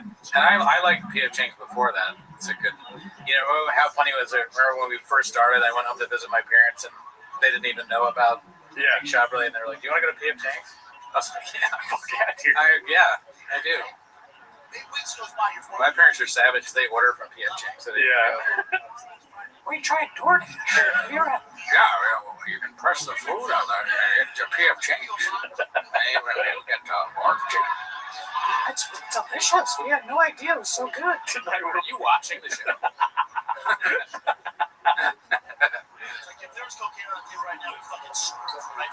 Smarter from right field, dude. Pasole. Dude, that's how I am with Pasole. Never had it. Throw Walden on? Damn, that sounds like a good idea. Walden is a good move. You wouldn't like that, Walden. Oh, shit, the bot paid us. Oh, thanks, YouTube channel. You're not a bot anymore. Thank you, Butter. Good to see you. Here is some money for therapy after watching Papa for so long. That's a good thought. How many Loser Gringo Poppy have y'all had already? It's hard to count, but we do have expert, what is it called? Beast. We have lawyers, AI, and they're going to tell us after the stream. We'll be sure to be transparent about the numbers. It's a tactical amount. Yeah. Therapy will be key. We had tactical coffee cake early. Yeah. There's still an A cookie left. There's some baba cheese. Yeah. It's the worst donut I've ever had in my life. What's that other thing, That weird cinnamon thing? I don't know. I'll find out for sure. You should eat that. Yeah. I want you to have it. Those cookies were nuts. Dude, I can't believe you've not had Portos. I've had Portos. Oh, it was great. It was Mark. Sorry. I get offended by food. When people say they haven't had Portos here, it's like the craziest thing I've ever heard in my life. I can't, you live in Los Angeles, you haven't been to Portos? Oh, really? Oh, really? That's crazy. That was sus, my guy. 24 hours is 23.5 hours too much. That's hilarious, Steve Keith. If you walk around in Los Angeles, we don't have a big, we're like North Korea, the beach, but you will find a Portos at some point. They got one in Downey, they got one in Glendale, they got one in Burbank, they got one in Pasadena. They got one everywhere. I don't know if they have one in Pasadena, but they have one everywhere. Is this content transformative? I'm worried for you. Timothy, are you kidding me? I don't know what to say, but what's it called? Somebody was saying something that I wanted to comment on. See, this is the 7-hour stream brain right now, dude. What you trying to do? I was trying to figure out something. I was going to say something. I forgot what it was, though. Oh, I've had the Cuban sandwiches at Portos. Those are fucking bomb. Their sandwiches are really good, too. Yeah. I thought about it. I was like, I could get, real food, but by the time we need it, it wouldn't be. Like, potato balls. So I was like, we'll be eating cold potato balls. I don't really want to do that. I mean, I have done that many times. But today, I was like, I'm going to have coffee and cold potato balls. Janae wants to know if you brought extra Graves meds to make it through the night. I only have to take it 5 times a week now today, so suck on that. Bot. And only once, and it's so small, it's very low milligrams. And my levels so far, knock on wood, are almost normal. You guys might not be able to hear the Gringo Poppy that loud, but the way I have the, Cooney set up the stream earlier, it's blaring in our ears. Yeah. The way that Cooney set it up, it's like the noise that we make on stream times 10. It's just him being like, Nini Fauci, Nini Delta. You want to do some smelling salts? I do. I just read that. That'd be fucking dope if we had selling salts right now.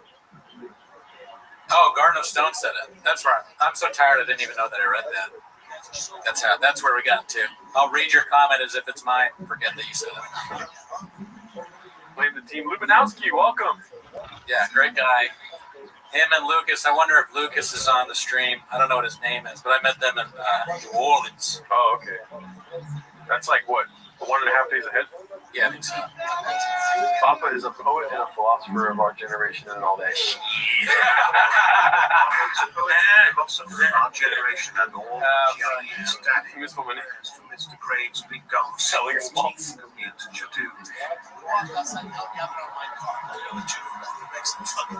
Oh, yeah. When they try and fit everybody in the car.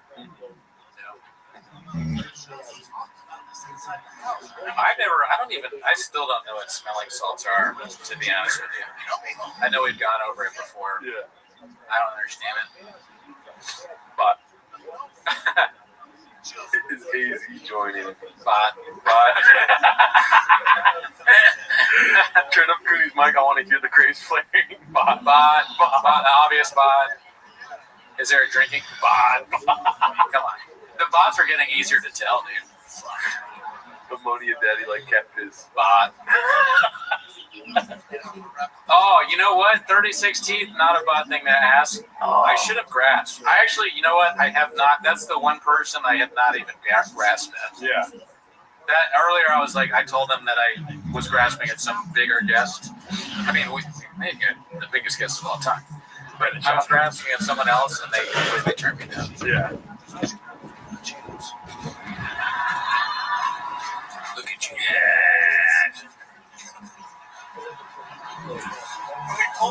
Look at you guys as another sleeper for greatest thing he's ever said. Yeah.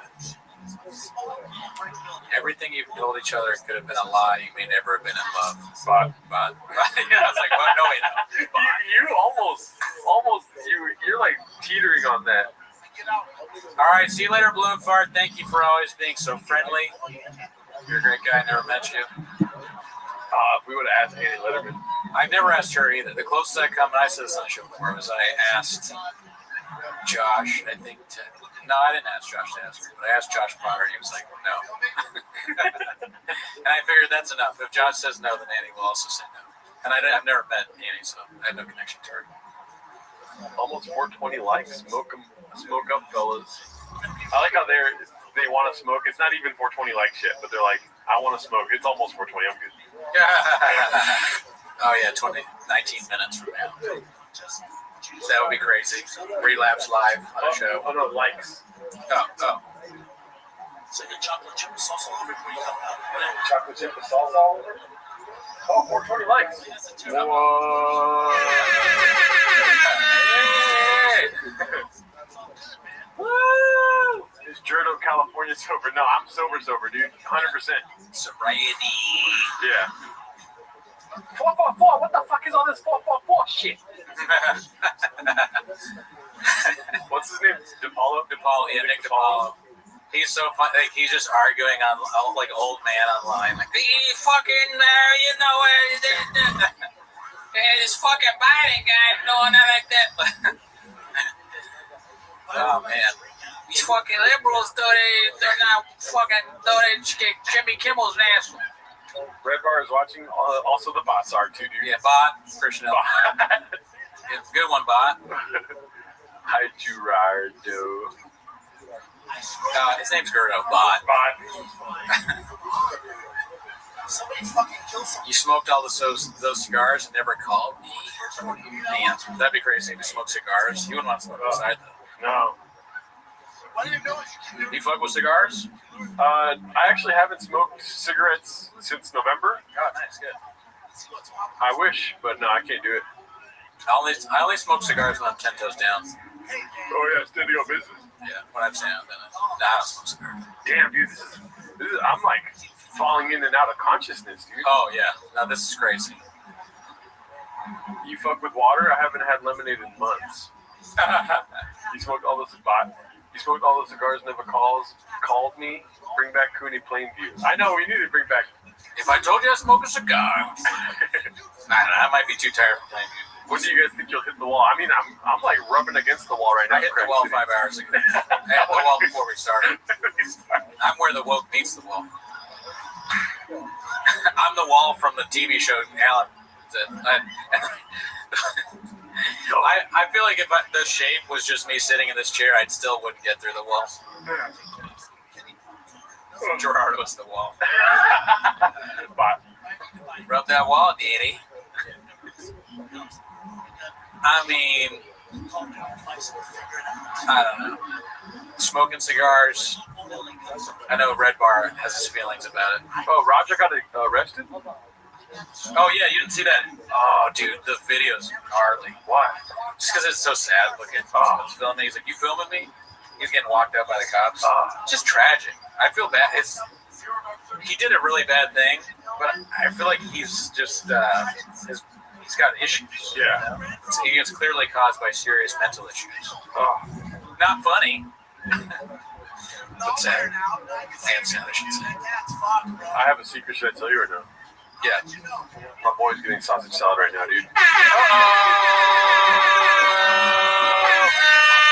Yeah, I got to text McCorkle soon and see what he's up to. I think we fumbled the bag on McCorkle, right? We might have fumbled the bag. Might have been too late because he did say that he could only do early, and then Mark was here for 5 hours or something like that. I want him on. I mean, we'll get him on. Yeah. Love the guy. Yeah. He's probably doing whatever he said he was going to have to do. Yeah. Unfortunately. Zero Dark 30. We will probably have. We'll have a few more guests, so don't get it twisted. There's more guests coming. Yeah. What's he doing right now? Oh, he's starting the closing bit. Oh yeah. Yes. The Lions. Yeah. I know I said this earlier. I would like to see the what happened? Elizabeth Marsden. What'd she say?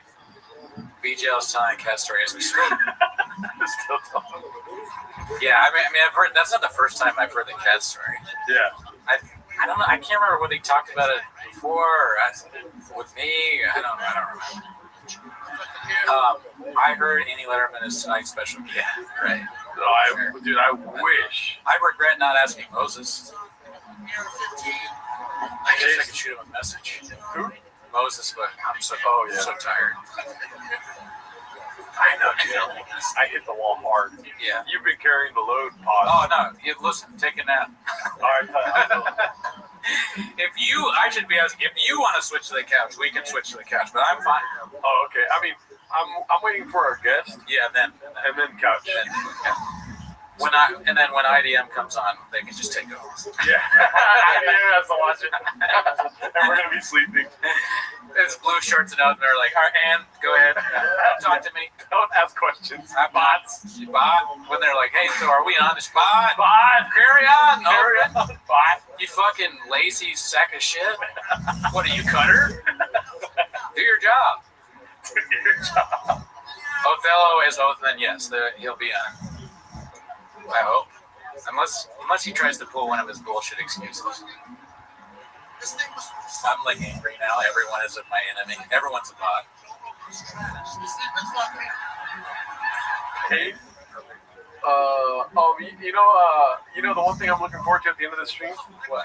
I'm gonna watch fucking Cowbell at the beginning, dude. You missed Cowbell. I did miss Cowbell. Okay, that's nice. How was it on a scale of 1 to amazing? How was it being him again? Or what do you mean? Wait, what are you talking about being him again? Yeah, I'm not Cowbell. I'm sorry. I'm F. Graves. Yeah. How was Cowbell did great. Hey, we should end the stream. Goody's acting weird, dude. Adam and Goody getting more unhinged as each hour passes. I don't know about that. You should see the things I call Othello in chat. I get canceled for that. Let me see. I want to actually ask the chat. Oh, man, where are you? Back to the beginning, I guess. What's up, Dallas? Oh, you like that song? Huh? Let that boy get some sleep. Thank you, TriStar. You are not a bot. How good was Cowbell? Seemed better. Oh wait, you can't get canceled when nobody knows who you are, mate. Even better. Demo 18 to 36 pros. Let's see what they think. That's what I specialize in. Did you see Cowbell earlier? I am cracked. We should have taken a nap while Mark was here. Yeah, we could have, yeah. What's up, Dallas? Nice. What do you think this? That Neil's not touching this fucking temple, Daddy. Look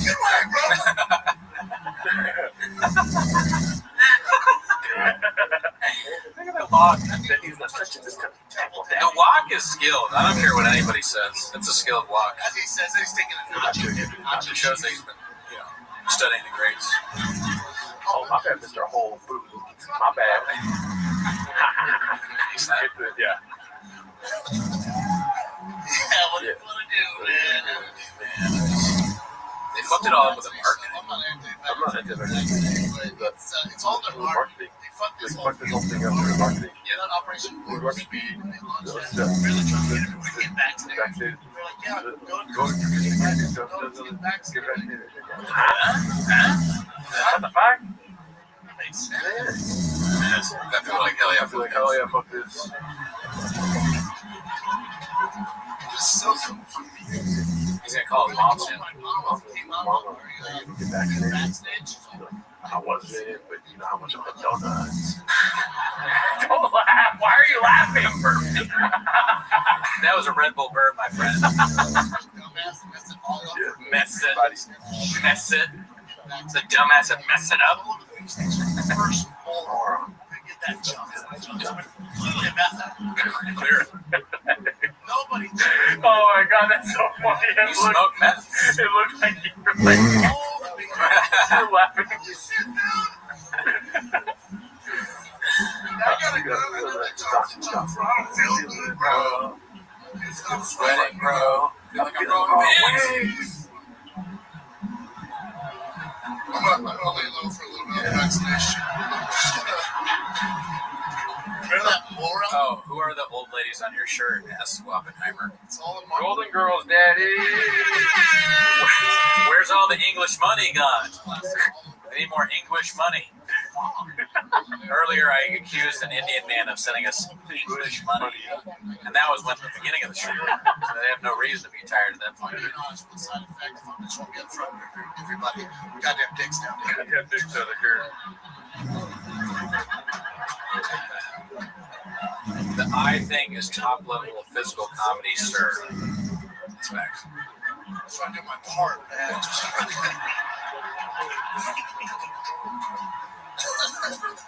It's good to be in Dallas. Oh, Nathan, are you English? Shout out to London. Always good to have international. Successful egg is back. Goddamn sticks out of it. Yeah, you're right. Goddamn dicks out of here is pretty funny. But get back in the kitchen, Successful Egg. You need to go viral on the Reddit. Okay? Hurry up. You can watch the stream for a little bit, and then you got to go right back to making clips. Oh, shit. LA is North Korea with a beach. San Diego airport is closed due to a nose gear collapse on the runway. It's a nose gear collapse. Sounds bad. Yeah, Out. I can't go through another lockdown. Straight up. Oh shit, LB from England as well. Or whatever that last one. We did not do Or the UK. Alex, I like that. English and shit. Yeah. Here's what I'm talking about. I would rather do anything. Sounds like what we need to do. Bring a poppy, dude. We're not going to do fight with the other week. You're like, now we're fucked. Just fight with me. What are we going to do? Oh my God. My life would be So much easier if I was just eating shit. The laugh after that is so crazy. I'll talk down with the rose, Dallas. The homies. Oh my God, dude. We'd like play video games all day. We work out. And then we fuck each other. That guy. It's like, Oh, fuck.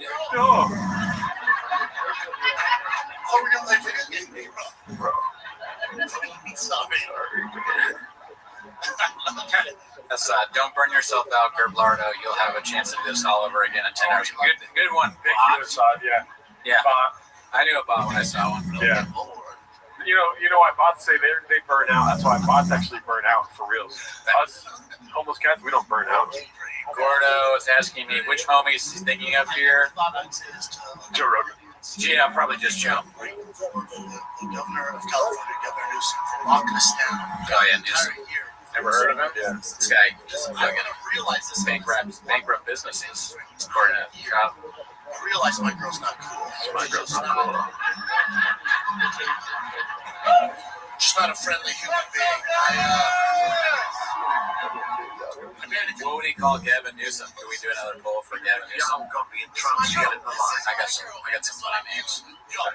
Nah, take your time. I was gonna say he called Gavin Newsom Gavin DeGraw. What else? Gavin, I'm so tired thinking of things. Gavin Newsom, Gerardo Alarcon, Gordon got some. Gordon Gecko. Cheese on 3, ready? 1, 2, 3. Cheese. Oh yeah. I snap a Gavin Bluesome. She gets it. She looks at cheese. Okay, come on. We've been 8 hours and we haven't said the name. We're trying to not do that one.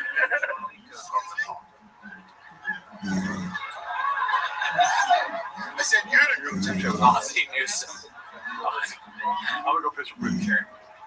I'm gonna go shake out my people. Savage. Bot. What is he drinking? Tiger Thick or no? That's before Tiger Thick. So just whiskey. It's tough, honestly. I think to just drink something like whiskey while doing stand-up. I've had a beer on stage. That was fine. I don't mean like Taco Bell. Whiskey during your set does seem difficult. Depressing, different. Born and raised. Came to the States 10 years ago. Legally. That's illegally. The real deal, Holyfield. Oh, this shit is. Oh, yeah, LP, yeah. Who knows? I wonder how many tabs I got. Just to see. The old bit. This one voice goes, dude, Papi, dude. Get with a Latina, bro. You know why? Because they're fun and they're spicy. No doubt, definitely spicy. Real spicy, right? Let's see. Real spicy. You know what spicy tabs. is? How you want to guess how many tabs I got open right now? Throw some numbers in the chat. How many tabs do I have on my phone currently? It's way higher than 14. Go way higher. Closer. Let's see if anyone gets it. Ooh, that was close. Jesus Christ. Oh, you got really close. Oh my God. I got 40. Paul was very close. Paul Kersey. 444. Everybody, Paul Kersey, very close. Oh, yeah. You're good.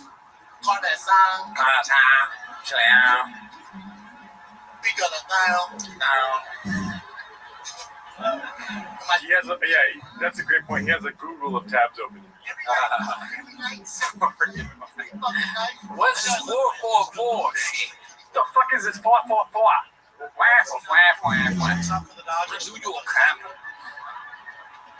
New York. I did that 23andMe. I did that shit. Spin the W. We measured my teeth. Yeah. They sent me jar mayonnaise. They are. But they look small. Yeah. My first tab out was 7, bitch. I need a fucking tater tot once a week. A fucking hot pot can kill you every now and then. I need a fucking tater tot. One person in and out. Let's go with every goddamn. She for real? Every time they were going, like, does it ever occur to her? Maybe Brendan's not trying to shit his pants. You know, you want to hear something true, Cooney? Yeah. I'm talking to this girl, and yesterday the last message I sent her was, I'm watching the world's worst stand-up special for 24 hours tomorrow. What did she respond back? Can we flirt? Close, but no. Good. Can I watch it with you? No. She didn't respond. Yeah.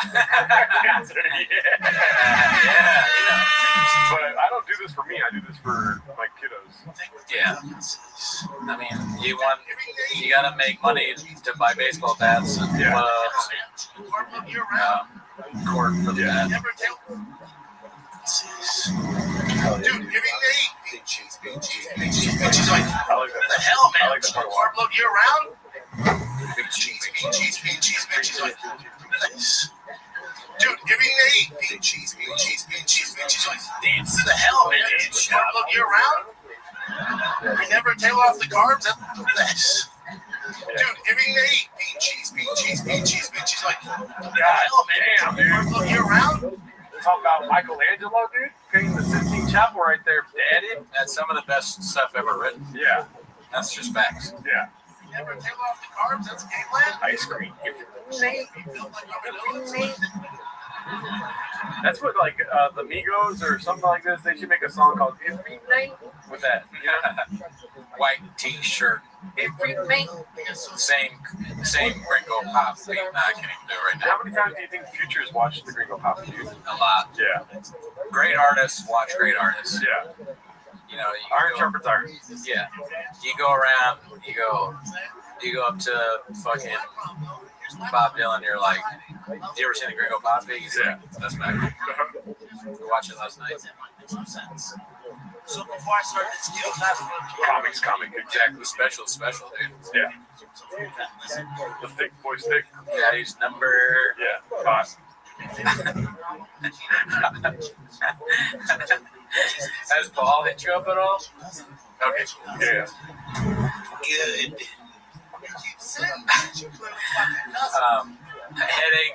Headache 1 hour in. Good. Gerardo's not awake for the start. Good. Oh fuck. I feel like that sounds like I'm Brendan talking to George when I say it like that. That was just funny. Do you guys think you can write a set that parallels Gringo Poppy but with slightly different jokes? Yeah. Yeah, probably easily. Yeah. Bye. Yeah. Bye. That's why I'm a fucking Pozole. I see it, dude. I will fucking take it to the snout. I can't be around it. I see it, I eat it. So I walked in, I go, Mama. Are you tired and complaining of grave disease? Bot. Bot. Yeah, way to make me laugh, Bot. Gordo, none of your business, Bot. It's keto, bitch! Dude, Ryan coming in with a jelly roll talk. We haven't talked about jelly roll at all. Yeah. Dude, jelly roll would have been a fucking great get right here. Yes, you know, I really like what you show, and you know, the way you treated McGill just reminded me of how I treated one of my friends I thought was a dog bitch, you know. Somebody watch Gringo Poppy for 24 hours. That's a sleeper for the funniest part of Elephant Graveyard's videos where he shows him crying about Mitzi. Like, that's crazy. Yeah. When you stare into the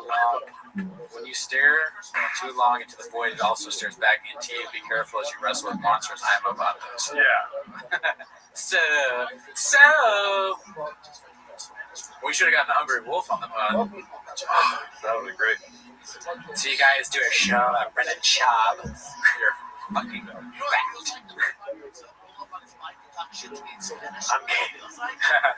When's the UB Surprise 24-hour stream? I don't think we can get away with that.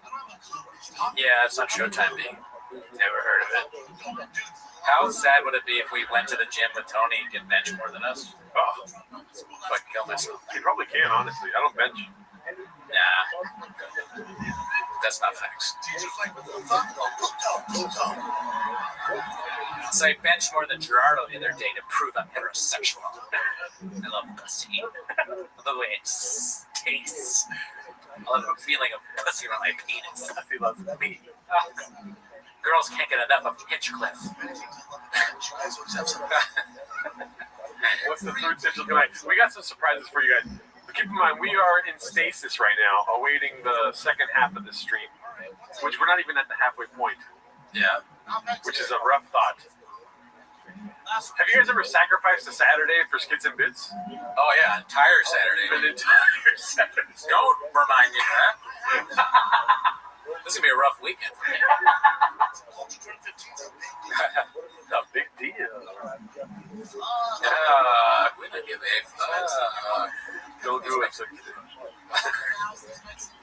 Social distancing. There was a mask inside. Ask Ellie.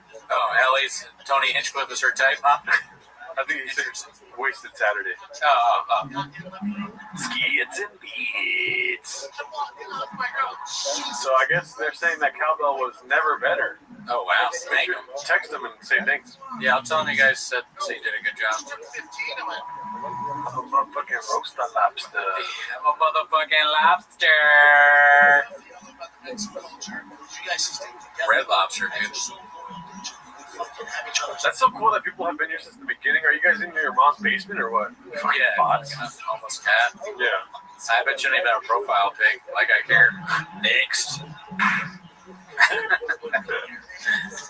Dude, fuck doing this for the rest of your life. Imagine streaming every day. That's crazy that those guys do that. The big streamer people. That's insane. I guess at some point you just gotta completely tune out. Like, I'm surprised. Yeah, I know. Well, you know what the cool part about doing this though is that sometimes you get to meet your idols. You know what I mean? Yeah, sometimes. Sometimes it's just like what unbelievable that you get to talk to people like this, dude. The CEO, which I'm gonna take my hat off. Oh yeah, dude, take off your hat, dude. Bald ass head. I can't have a hat on meeting the president. The CEO. I should have worn a suit. I have a sports jersey. I'm embarrassed. It's number 66. I can't hear Brian though. Wait, that's. Oh, there he is. I can hear him now. We did it. We got him. Thing on what? Yeah. What's up, Alice? Yeah. Hey. Whoa. Crazy. Man. BC, dude. Just is amazing. What are we calling today's episode? 24 hours of shop? Is that what this is? Yeah. Oh, yeah. We've been, I don't know if you know this, but we've been streaming. Well, yeah, you do know this. We've been streaming the Gringo Poppy since 9 a.m. Wow. I did tune in early when Hella Mark was in there. I didn't see any baddies, but I could see in his eyes lots of ass.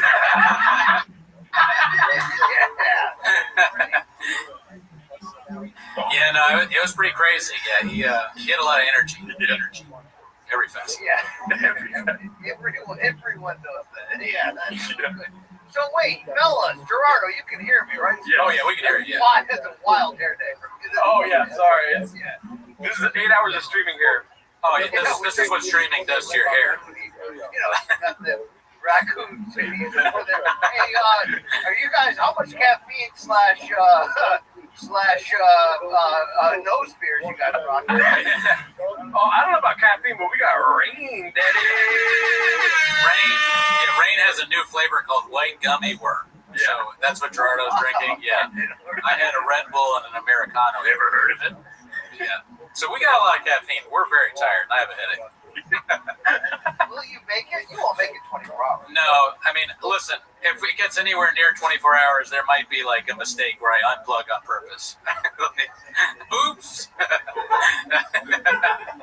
I don't know how much longer I can do this, but. And you know the answer to it? Sorry, what was that, Brian? I said, what did I miss? Oh, yeah, that's a good question. Well, you missed how my hair got this way, but you know why I don't cut my hair, dude? Because it's cheaper to get a Cubitek hat, dog. You know what I'm saying? You see that right there? Yeah. We're all about merch. Yeah, dude. What did you miss? Let's see. We had on, well, you saw Mark. We had on Brendan Walsh, Alan Strickland Williams. You missed about 30 to 50 replays of bean cheese. But, you know, like, you didn't miss that much, is what I'm saying. Yeah. Did you recreate the entire show? Like, I was hoping that you guys were actually going to do joke for joke. One time, I think you probably saw, I did, like, the first 10 minutes, and the second 5 minutes is on the Patreon, but I've never done the full thing. I know I've let you down. I apologize. All right. But I want to get there someday. It's keto, bitch.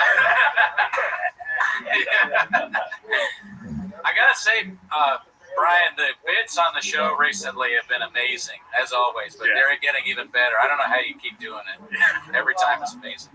I mean, I'm just recycling them. So, but the whole point is that, you know, is this community cruel and unnecessary? Possibly. Yeah. You guys know comedy, and I don't know if you guys are contributors to the Reddit or just beneficiaries of it, and then, you know, you've spun it forward to make your own insanely hilarious comedy within the shop. But this community of homeless feral cats, I laugh my freaking balls off. Oh, like yeah. on a daily basis. So. Oh yeah, some of the funniest guys ever do it. We're mainly just beneficiaries. We didn't count. We didn't matter. I'll ask you this: Brendan Walsh, comedian, famed comedian, he was saying he's like addicted to the Reddit. Do you ever feel like you're addicted to the Reddit? It's a problem in your life? I do. I feel like it becomes a problem. Sometimes it gets a little out of bounds, and I'm like, do I want to be associated? These are good questions to ask every day, every night. Definitely good questions. But, then I laugh my balls off enough that I'm like, somebody needs to document this consistent level of ridiculousness. I mean, the Patreon era has been illuminating. Oh, at the very least. Yeah, and I mean, it's hit after hit. And then, like, Land Moonding, that was pretty good, the latest one. That was pretty damn epic. Yeah. I mean, is Drive Fast, Eat Ass, is that show still around? I don't know. We always laugh about it because the episodes take like 6 months to make, So it's so weird to have a truck show, and then every show starts with these like, all right, fam. He claps his hands, and then 6 months later, there's a new truck. So I'm hoping that in a few more months we can get another episode. Today we're serving Francis Ngannou out of this carburetor. This is great. Yeah. If he can get him there to Austin and the storage unit, fingers crossed. Oh yeah, I was hoping you were going to get Jesse on fire, or Methy on fire, or maybe even Chen on today. Was there a chance? Nah, I don't. We didn't even reach out. We haven't tried to get Chen on. I don't know if I want to have Jesse on fire. The way you're hesitant to be associated with Shab is the way I'm hesitant to be associated with Jesse on fire. I hear that. I mean, did you ever have any reservations about the BGL entering your home? Because it's happened a few times now. Yes, no, that's a good question. We should have that, but we don't. Unfortunately, we just, it's a all risk, no reward. Or all risk, all reward. Yes. Yeah. Me and Mark, we went out to dinner before the first time I met him, and we sized each other up, and I was like, I could take this guy, so I let him come over.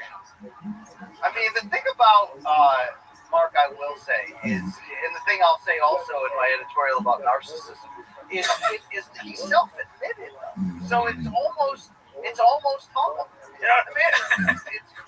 You know what I'm saying? Like, because if you think about it, the lack of self-awareness of Bappa is entirely what fuels both his demise, your podcast, and the Reddit sphere. Yes. Yet, Hello Mark certainly has to have a few bolts missing to work there to begin with, but when he changed over to the light side of the force, it really was a moment in time. I mean, you have to suspend the fact that we have seen the video of him lifting the car from behind. Yeah, I mean, that was all Photoshop AI or whatever. That didn't happen. Didn't count. No, well said, though. Well said.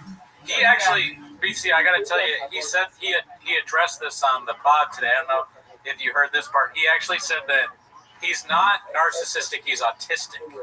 So he's saying he's autistic. He actually revealed that too. That's very humble. Wow. Yeah. Okay, that is. He did say that, right? Or am I just in a fever dream? I could have sworn, because we've been recording for 9 hours, it seems like, so I may have made that up in my head, but I'm pretty sure he said that. Oh, did you guys, share the origin story? I don't even know how you guys started. Oh, yeah, no, great. Thank you. Yeah, great question. I know we have, but, so what happened is our mutual guy that we both know, Othello, he told me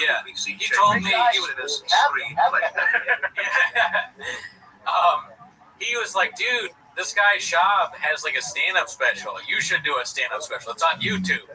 And I was like, yeah, sure, okay. I'm sure we're the same level of. But anyways, it was Gringo Poppy.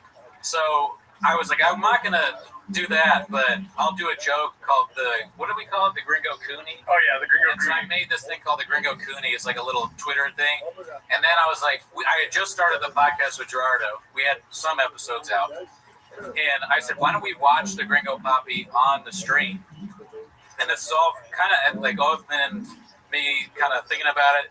So we watched the stream. We streamed the Gringo Poppy, and it got such a huge hit. And then somebody independently posted in the Reddit Could have been Oathman. We'll never know, allegedly. And it got this big hit, and we just started doing it. We started finding out about Papa, and then we weren't going to do it, and then we were like, why don't we just watch 10 minutes of it? And then we started making the songs, and then Bobby Lee reached out. Yeah. When it really evolved, when it really went to a new level. Yeah. Yeah. I mean, I don't know, Gerard, are you a comedian as well, or just a regular dude with weird hair? Both, actually. All right. All three. You say this is some of your best work, these songs? Oh, yeah. Like, I'm a musician, so playing music and doing this and being funny, I've always wanted to be funny, but I make sad love songs. So it's kind of like helped me grow into, like, funny songs. Yeah. You know what I mean? Now, did you guys play at, I mean, I don't understand the comedy scene, right? Right. I get food out of my own kitchen with dad jokes. Believe me. Did you guys play in the store during the golden era when Joseph was ruling? Did you ever walk by the truck, and if it was a rocket, and you possibly came and knocked? I mean, I did I think like a few pre-roast battle shows that when Rogan made. I saw Rogan there once. I don't think I ever ran into Shab. We would see Dalia around, not in the store, but like the Improv. Actually, got in the store too. Yeah. Yeah, Dalia, one of the greatest ever do it. Oh, really do. So, but I never saw live Bob or Rogan stand up. Right? What's that? Great comedian, bad boyfriend. Yeah. What's the thing? I'm working on my Dalia impressions. Now, why doesn't Papa protect him? Why doesn't it drive him nuts that Dalia is so often accused? Yeah, it's a good question. I thought they were all going to stick together, Yeah, I thought we were going to fight. Yeah, not so much. Like, what is Eric Griffin missing? Is it just a paycheck that forces him to go there? Yeah, I think they're all kind of like tied together. Dalia's got nowhere to go. It's a show that Theo Vaughn was there for a while, and then he had to go figure some stuff out. He's going through a lot, and then they were just like, "We'll just keep going." It's one of the best shows out there right now. So. You do YouTube, yeah. I do. So, have you ever been approached by Shaw, by his he is involved in plenty of lawsuits. So, like, have you received any subpoenas? No, but I think we have like interactions with all the Shopahverse. Like, I've met Eric Griffin. He told me to move, motherfucker, but like not mean. But I was like in his way in an open micer. And then I've met Chris D'Elia. He disappeared into a restroom. I've met Joe Rogan a long time ago. I met Tony Hinchcliffe. The only blowback. Shab is the only one. Yeah, and also there's credit to Shab if he knows about it at all for not suing us. Thank you. Thank you. But the only blowback at all that I've received is one time I did a show a long time ago, and the producer of the show told me, he was like, "Hey, the guy that does Shab's poster work saw your name on the thing." And he was like, "I can't do this poster because this guy makes fun of Shab." And I was like, "Oh shit, really?" And he's like, "Yeah," but I was like, "I'm still gonna put his name on," and they just ignored it. Or actually, no, the poster guy was like, "I'm just kidding. I can still work with you or whatever." But he was at least aware that I did that. But that is the only blowback whatsoever that I've heard from us doing. I just can't believe how much the Shab's podcasting game continues to birth things. I mean, is your entire YouTube algorithm like mine? Just full-time podcast cringe, unique, the beige guy, and I don't even subscribe to any of these. Sure you don't. Yeah, you don't yeah, right. I mean, do you know how many people are making a living off of this man's work? Yeah, dude. I mean, his father doesn't even know it, but he's financially fueling not just his son to stay alive, but all these other comedians. And we thank Harold Shab. We're so happy that he was able to move here from South Africa in the Emerald Mines. Yes. We really appreciate that. Yeah. But to answer your question, absolutely, 100%. Our algorithms are just as embarrassing as yours, if not worse. I am subscribed to some of those things, unfortunately. I mean, some of that podcast cringe guys got like 3 channels and they're good. Yeah, I mean, podcast cringe. I mean, good. I'm not sure I'm willing to go as far as the president. You've always been you go out there. You heard it here first. Brian Campbell, podcast cringe good. We haven't ever said that. We watch it. Yeah, it's great stuff. I have so many questions. I mean, I'm sure you guys do. Because here's the thing, I had a cup of coffee in the timeline of Shops That Punk, right? It was, it was South Florida. It was a little fight known as Floyd Mayweather versus Logan Paul. And it was a Showtime pay-per-view, and Papa and LT and I were, the talent hosting the weigh-in or something. And, it was a time when I started to realize that this Reddit thing, because all these MK, I do Morning Combat, all these MK fans were like, yo, you gotta check out this Reddit thing. It's wild, because they're like, this guy, LT's friends with him, Shab. I'm like, kind of. And then, you go to it, and you're just like, oh my God, like, the rap song, like, that guy, South Oregon Bird. I mean, like, I mean, some of these guys are just accidentally brilliant. Like, I don't even know if they can balance checkbooks, but they can make me laugh, And so they started to get in my DMs, and I realized there's a lot of crossover here, and they're like, you gotta do Shab to Shab. Right? Oh, shit. Yeah. You gotta bring the bits to him. And I remember thinking, there's a chance I can get my ass kicked for this. Like, there's a chance this could go south. But I've got to be honest, I delivered those during that weekend when I shared a few streams with him. I delivered those Shabisms, assuming that he would. I'm almost throwing the lob for him to dunk on. Exactly. We're the pro comedians. Yeah. I'm the stupid guy who thinks he's funny, who isn't. So I'm just gonna lob them, and then you'll dunk on me. Yeah. And then, or plan B, I was thinking of, if I can get him to address it, it actually will kill the hatred. Yeah. Right. I had trying to help zero idea of the lack of self-awareness, and that 6 years later we'd be right here, right now. Still, yeah. I actually thought I was helping him in a sense, right? Yeah. No, it's impossible to help him. I think is probably what you learned that day. Because I still can't figure out if he no-sold the shit out of me, or he just literally didn't get it. I mean, that's probably the latter. I could say didn't get it, or it could be either one. Oh, one thing I wanted to ask you, and feel free to, you don't have to answer, but when we first started on the Reddit, we would hear about you, and they'd be like the CEO Brian Campbell, BC.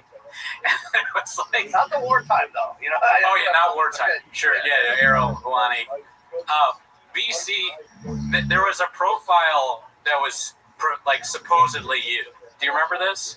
I do remember this, and to this day, I wouldn't even know how to post on it. Okay, so we don't know who that is. Hi, BC, I'm sure you just, or whatever. Yeah. No, I have no idea. We have no idea who that was. Okay. I just recently figured out that it's an app that you can download. Like, I'm 47 going on 75. I have no idea. Oh, we're with you. I mean, we used to always say, we're so much like Shab. Like, when he was, he was accusing Kalila and Bobby Lee of, hacker shit or whatever. And she was like, do you know how Reddit works? And he was like, no. That's how I felt for a long time. I still kind of feel like that. A little bit, yeah. I mean, do you think, for example, the latest I saw, it could be many life struggles behind, but the Patreon thing, he answered, potentially liable answers on Patreon about the CBD lawsuit. Oh, really? Does he, not assume that people can take that and put it on Reddit, or that, even worse, every single Patreon subscriber is just a Redditor? I mean, there is no deeper pain than being an attorney for Brendan Schaub, I'd imagine. It's got to be why? No, stop! We actually, speaking of attorneys, You think this is funny? When Mark was on, he had his attorney call in the show, and he was just live on the air for a while. And then Mark was like, "Is it okay to talk about the thing?" And his attorney was like, "Yeah, it's fine." He had some sort of comical like TV character, like Bob Blah Blah. Rob Pebble. His name was Rob Pebble. We're like, all right. Sure, he's an attorney. It was ridiculous. And then he was like, "Yeah, he's a great attorney. We went to college together, and we did Roy's." We're like, all right, but like, okay, you're not helping this guy. Like, poor Rob Pebble, Bobby Pebbles, accordion law. Because like when he's like, I have nothing to do with this, blah blah blah blah blah. I'm like, I just don't believe that. Yeah. Oh yeah. No, I mean. The thing that I was disturbed by the most is when the person was telling him that their child had epilepsy, and Shaw was like, "Oh, you got to get him on CBD. Just give him some CBD." Like it's a dog. Yeah. Like promo code SHAB SHAB. Yeah. You know how people give CBD treats to their dog? Yeah. Just give them CBD. It cures up. The epilepsy goes right away. Yeah. Wet and wild CBD. Just give it to your 5-year-old. It's like this extended run of us enjoying this comedy, largely at his expense, but completely his fault. Like, I think of how often it could have just ended with one piece of self-awareness, one piece of like, I know what's out there, jokes on me, guys, okay, but enough. But it's either, I don't read the comments, or or I'll sue you over this. Yeah, the lawsuit shit is crazy. I guess I'm not a litigious person. It would not cross my mind to sue somebody, but Shab is very litigious. He's a hungry wolf, dude. And they gave him a chance. Yeah, he wants to spill the beans on some motherfucker. Yeah, that is true. I mean, it's like some people think it was maybe infidelity that led him away from comedy. Some people think it was, children's baseball. You know what I mean? I really think it was a turning point with the San Francisco DA. You know what I mean? Like, once them streets were no longer safe, we could have had a third comedy special. But here's what I really want to bring up to you guys. I'll just interview on your own 24 podcast. Yes. I listen to I'm an old school pro wrestling fan, so I listen to this fantastic podcast called The Lapsed Fan, which is built upon old school wrestling fans who hate the current product that just deep dive the shit out of what went on back in the day. So when Hulk Hogan died, they are in the midst of like a 9-episode special about like the history of his life. Each episode's like 3 hours long. They research every newspaper archive in history. The other day they had on some like 75-year-old guy who grew up with him. Like they're literally trying to find basically just to prove how much Hogan was alive. They're like interviewing his little league teammates, and they're like, here's what he said in the second book. Is this true? I don't know if this is you guys, if you're skilled enough. But at some point, if this thing continues, we're going to need people that are like going to find the guy that got Gadoosh through the glass door, whose mom put name tags on all of his Nutri-Grain bars. We got to find, we really get Gary Barnett on there, get that chick who, like the taste of the dick, you know what I mean? Yeah. Look at the way the dick tastes. Yeah, kicker. I mean, there are so many people that Tim Tebow, that would be one of them. You know what I mean? Right, to find out about the bench press record there for the Broncos. There are so many people that really can add color to how we got here that no one stepped up and done that yet. Is that a Cooney and Gerardo production in the future? Well, I'm glad he's asking because, we act like this is a 24-hour stream we're watching the Gringo Poppy, but really it is the inciting incident that leads to the documentary about Gringo Poppy and the life of Brendan Schaub. Yeah. It's important that we bring that to awareness, and I'm glad you asked the question because I was willing to say that. Yeah, if I may. You're doing it? I think we're bringing awareness to the fact that it needs to be made. Mr. President, I hear your words. Yes. I hear what these edicts or injunctions that you're giving us, and this is something that we're going to work tirelessly to do. We're inspired by the work that you've done so far, and I won't lay down personally. I mean, I'm going to fight really hard to find all these people. I've been streaming for too long. I can't even put words in conjunction. What is that? I'm losing it, man. We're not putting sugar all over your dick and telling you it's delicious or anything, but yeah, we want the docuseries involving all the aspects, and the main component of that needs to be Shab at the center, just like Michael Jordan, because he's brought so much. Yeah, the last day. I want weed. I want realtor during that staged house buy for Abuela. You know what I'm talking about? Like, there's a few things I need. Yeah, the people that work with them at the grocery store, you know, the one that got fired, I'll definitely have them on. Old bosses. Yeah. Whoever gave them the cappuccino. Little League dads. Oh, yeah. Little League dads? That'd be great. Yeah. Little League dads got to come on. We tried to find, we actually tried to find the bully roommate. Oh, yeah, we did. Which is crazy that we did that. Sean McCorkle thinks he has all these people, right? He's like, I got the guy with the Triscuits, you know, like all these people. Yeah, Sean does. Sean thinks. No, we want to, but I think we missed the window because Mark took over for a long time. But I'll try and send him a message. Yeah. Sometimes I'm sitting on real hot info that I'm like, I don't want to say on camera, but somebody needs to know. You know? Oh, yeah. Listen, I'm sure people tell you a lot of stuff. You're the president. So. The meetings, when you're in the room, the situation room, you can only imagine what you hear there. Like, for instance, I watch them. Yeah. You got one of the keys to turn. I don't want to say who, but somebody messaged us before the truck flip incident and sent us a picture of the truck flip. But it looked like it was just the truck and like a random, like the same exact model type thing. So we didn't share it. Like we just kept it to ourselves. And then the whole truck flip incident happened, and I was like, "Oh my God, that full a month ago was right." Yeah, that was the craziest thing ever because he sent it. I don't know. He sent it to you, right? Yeah. Did he send it to me too? Probably. I think so, but I ignored it. I think Jaro was like, "Look at this," and I was like, "What does it even mean?" And then it happened, and we were like, "Oh my God!" And it was the exact same picture. Yeah, and this guy, whoever it was. If we had really, I'm sure they could get fired for whatever it is that they. So it's like we were like, damn, how do you get this? Wow. Man, I mean, I don't want to ask how this ends. Yeah, sorry. I don't want to ask how this story ends because because what? Sorry? It's probably going to be sad. Right. I just wonder, like, what twists and turns, because lately I've been trying to get in the mind of Callan when I watch these.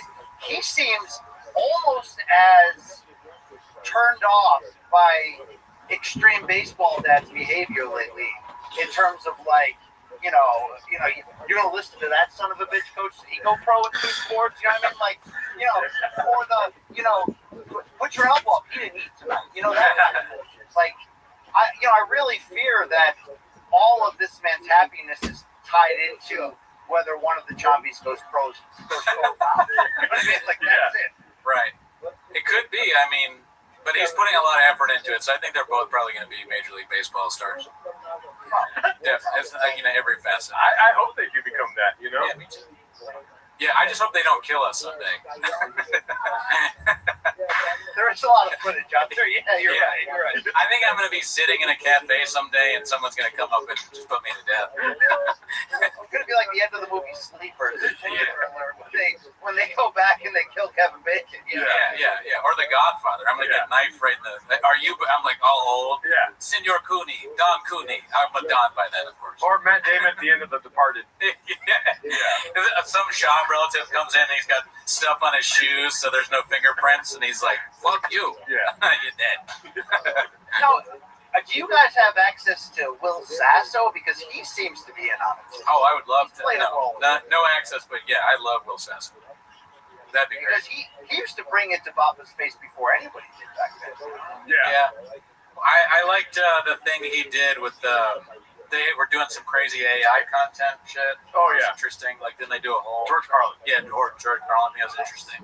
Creative guy. Rousey, too. There's there's times when I'm like, yo, if I could get an interview with Rousey, because sometimes she's, pushing a comic book or some movie or some reality show, and, through my journalistic connections, I can conceivably get a stupid interview where I'm, obligated to ask 4 questions about something no one cares about. Right. And sometimes I'm like, can I slip in the kind of question that can continue, could illuminate some of the missing pieces that we don't know in this stuff?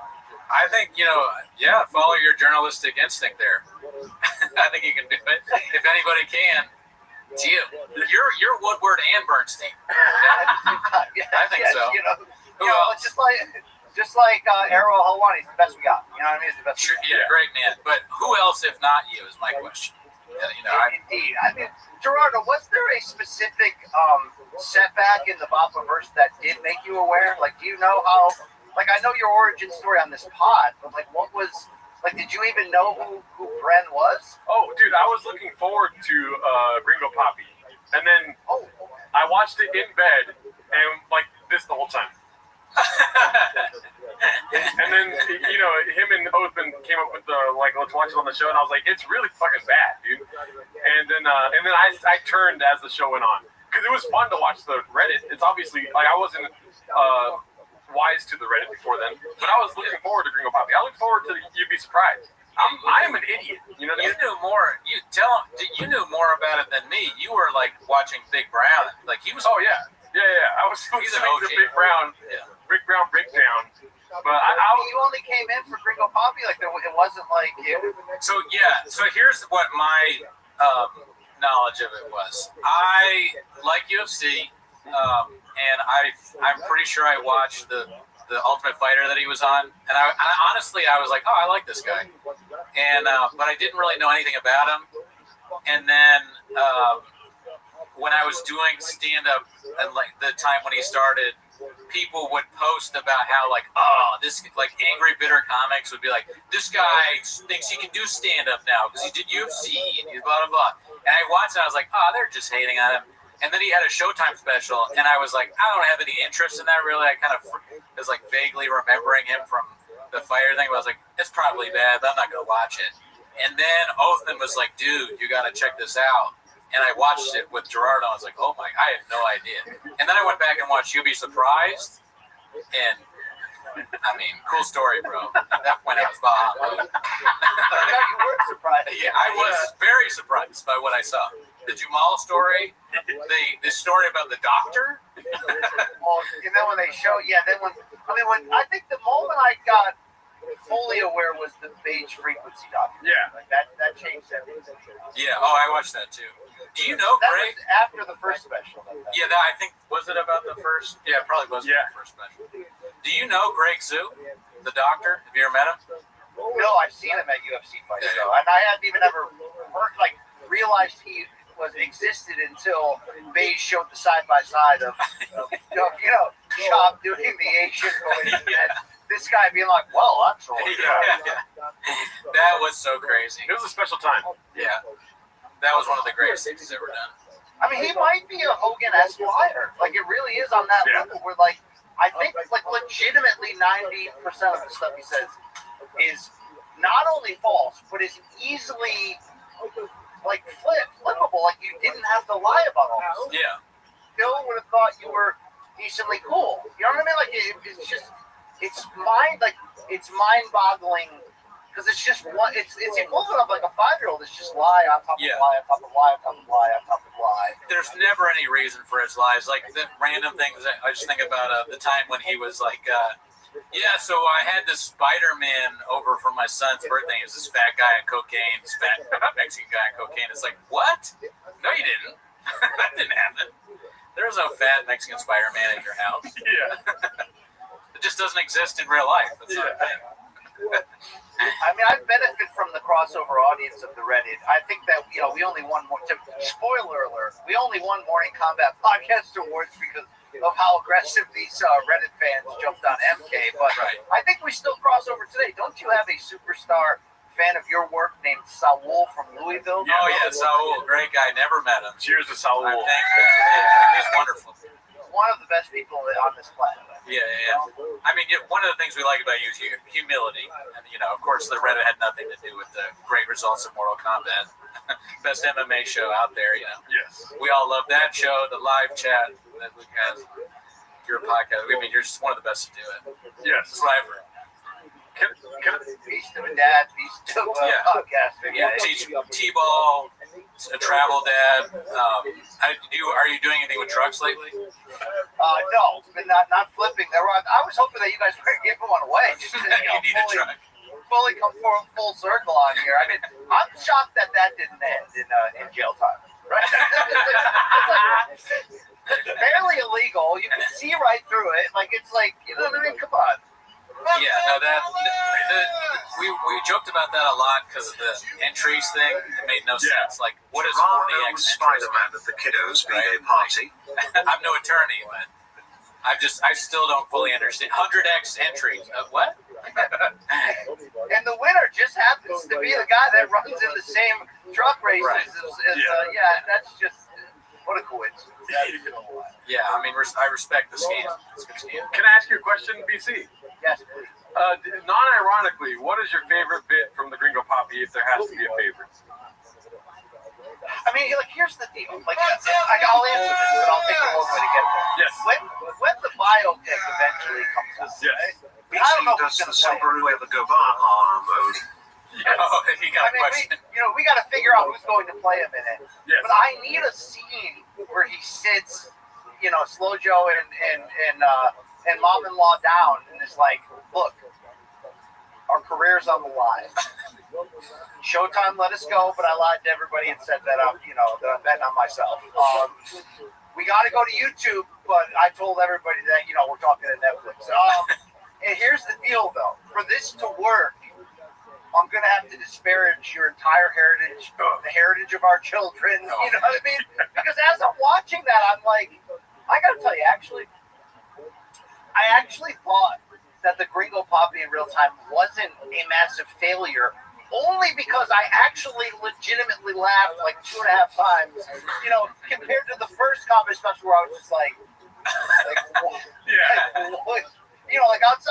I'll give him credit. The Rousey story, how he built to it there. Like the guy could tell a story when he has professional writers like he did for that one, setting him up there. But like that second one, I remember thinking like, wow, he really tried. And if I'm a member of his extended family, like we're calling the divorce lawyer, right? So definitely to answer your question, it was like it's how the escalation of his eye and face muscles when he's going down the line of like Chilaquiles. It's like, it's like each one, it's like it's just going to a new level.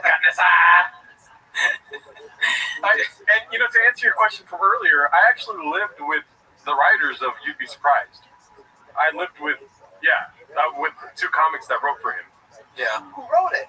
Hassan Ahmad and Derek Boston. Derek Boston didn't live there, but he was there writing with Hassan all the time. So I always assumed that like that whole first thing was not him. The whole first thing. I mean, they were always working with him. Like they were always busy and then always going on the road with him and whatnot. Yeah, like you need somebody to watch him, make sure he doesn't fall over, eat something wrong, right? That kind of thing. Make sure you drink enough water. Make sure there's a sink around the corner, if anything, Right. I mean, do you think Joseph led him down the comedy road only because he felt bad about calling him out on the podcast live and ending his fighting career? Even though people forget that Chop did consider a cut down to light heavyweight after that and actually was like gonna do it, and the doors kind of slammed in his face. So did Rogan overcompensate from a friendship standpoint and push him into that just to like give him a soft landing, having no idea how it was? He eventually get exposed as a bald guy that. Yeah, I mean, he's a bald guy that slings dick. Honestly, I don't think that Rogan felt bad at all because I believe the real reason he left was because he couldn't get sponsorship money. BC can an early prediction. What's his name? Brendan Chop runs on sponsorship. He fucking intravenously takes sponsorship money every day. And when they started changing to the Reebok deal and whatnot, he left coincidentally. What I think, and nobody thinks this, so I'm just a kook. I'm a crazy guy. I say a lot of wild stuff. What I think is that Joe Rogan, at one point in his life, somebody told him, like, they sat him down, they're like, hey, you know what? You're not funny. Yeah. You're not funny. And he heard that, and he was like, oh, I'm not funny? Well, then no one will be funny. Yeah. And that's how he started. He was like, I'm going to be the worst comedian ever. Yeah. And then I'm going to become so popular that everyone else has to be bad. And I will make my friends the biggest stand-up comedians there are, who are also not funny. Yeah. One of them is just going to be some goon that throws people out of doors and, you know, like is a racist. He eats other people's food and their Triscuits and calls their mom a whore or whatever. And it's a big strategy. He wants no more comedy.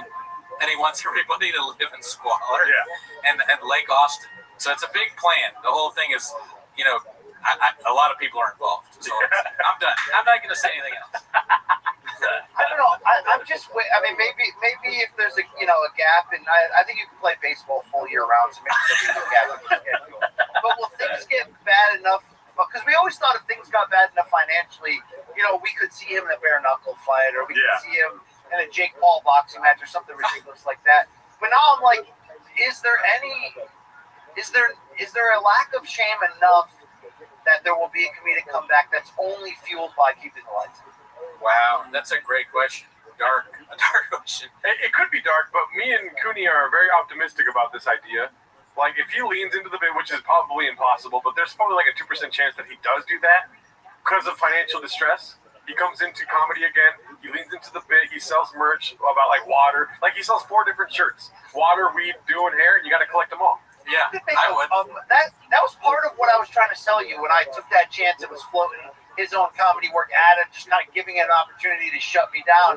I was hoping that he would actually lean in enough to not only make the hate go away, but exactly what you're saying. If you leaned in and did your own bits, leaned into your own ridiculousness, put the slogans on a T-shirt, that's money. That isn't even like the amount of views another special would get on YouTube. I mean, so many. Yeah. Like at least 2 million, but probably more. And he should do it just because of that. And you don't even have to buy the views this time.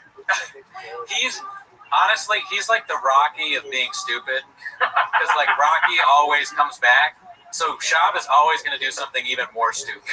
You know, I did this last time, but this time I'm going to drink poison on air, whatever. He's the stupidest person of all time. Like the fish tank era was quick. Yeah. What's left? What's the not like music? Music, baby.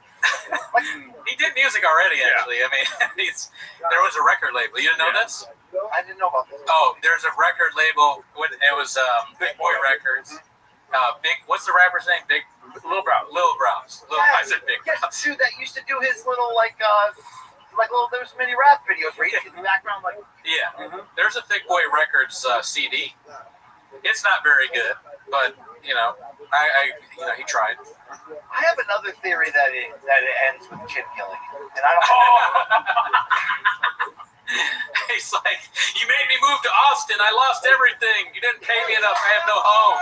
I live with Donald Trump the dog. Yeah. And then it ends the whole film ends with Chin throwing a match onto the house dripping with gasoline. He just throws a match on him. Right. Yeah, that's right. That could happen. Did I say house? I meant to say storage. Storage unit. Yeah. Shot's living in a storage unit. He's been kicked out of his own house. I mean, you remember those first couple episodes there? The lights would go off because they were on timers. The train would go by. I mean, it really was just. Oh, Mark Hartley's. Is there going to come a time when he was in on it all along? I don't think so. I mean, he's like Pagliacci, the mask off. I've been talking because this will be forget Andy Kaufman. This will be his greatest work. It'll be chef's kiss genius if it turns that way. And I think he should just lean into it now if he's listening and lie and act like he was. Because if you really think about it, let's go over. If we take a pie chart, let's look at his viewership right now. I'd say 82% of viewers are bots. And then 12% are Redditors. Yeah. Right. You know what I mean? Probably. And then probably a couple other Little League dads and some of those baddies. Some of those baddies in each city, right? You know what I mean? Oh, women love Shot. Because I wonder if the hate financially has kept him afloat. The reality is no, it's been his dad. But if the hate is, you know what I mean? If the hate clicks have kept him afloat, if one day he just goes it's like the big reveal at the end of the movie. He's like, I was in on this. Like, this was all. I mean, that would really be beautiful. Yeah, he should wear Joker makeup when he does it too. Yeah. That'd be amazing. Yeah. It was me the whole time. I don't know though. I just like it just seems too convenient for him to be like 60 years old and be like, by the way, I did that all on purpose. It's like he could have been way more successful if he didn't. And I think success is like his barometer. I like whether it's on purpose or not. It's unlike any, and Walsh said this too. It's unlike anything I've ever seen from anyone in history. And I've studied history. Yeah. I've not seen anything like this. He's like Rasputin or something. He's a historical figure. I just he lies like Rasputin. But he's not as smart. People are more smart than they were back then. My favorite Chavism, and I think it's died lately. Like, I don't even think the new kids know about this, right? Is Underwater Lopez. Yeah. Like, what was that? Mark doesn't even know. Is that a glitch in the Matrix? Like what? You know what I mean? Those are one of those moments where you're like, suddenly you see like a non-playable character walking on the hillside, and then they just disappear. What was that? We don't know, and Mark doesn't know. And when we were talking about that with Walsh, he was saying that like Shab is so ridiculous that he almost feels like he's in another reality. Like he doesn't see this as real. Yeah. The Shab stuff is so strange, all this stuff happening, that he's like, is this even real at this point? How is this possible? And I talked to people that worked in that West Coast office during the Showtime era, and the whole like pissing in the office sink in front of everyone as people are getting their lunch out of the fridge, like that's 100% real. That's not a bit. That is like complete Hell's Angel, mark my territory. Yeah. I don't give a damn about any of you. I mean, could you imagine there's like somebody filling up their coffee mug, somebody else going on there, and this dude's just, spreading it wide over the community sink. Do you think he rinses it afterwards, or just like? No. I don't think so. Yeah, I mean that's funny. I've never really put myself in that position where it's like, can you imagine your boss? Yeah. You're just working at a bookstore or something, and you see the boss go and piss in the sink. Yeah. You're like, huh? They're like, did you rinse it? He's like, I didn't shit, I pissed. Why would I rinse it? He's like, we've been streaming for a long time. I just hope Chin isn't the one that has to go in like the seat cushions and pick out all those like bags. Yeah, Zins. That's crazy to put it in your own furniture. Yeah. You own that furniture. Yeah. And why? It's yours. Yeah. You're definitely suffering from Down syndrome. Degrading your own stuff. It is one of the great epic falls, but at such a slow, sustained pace. Yeah. It's the slowest fall in history. Yeah.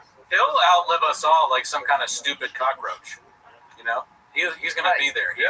When we're dead and gone, he's going to be like calling the president of some country the wrong name. Like in an offensive way. How many more do you think of Tiger's birthdays that Theo will show up? Like, is that only I just hope he doesn't kill me type of gesture, or what? I don't know. I mean, they stick together. He hasn't missed one. Really? Well, I think Theo is like of service to others. He, Shop had a big part of his earlier days type shit. You know what I mean? So maybe he'll never stop.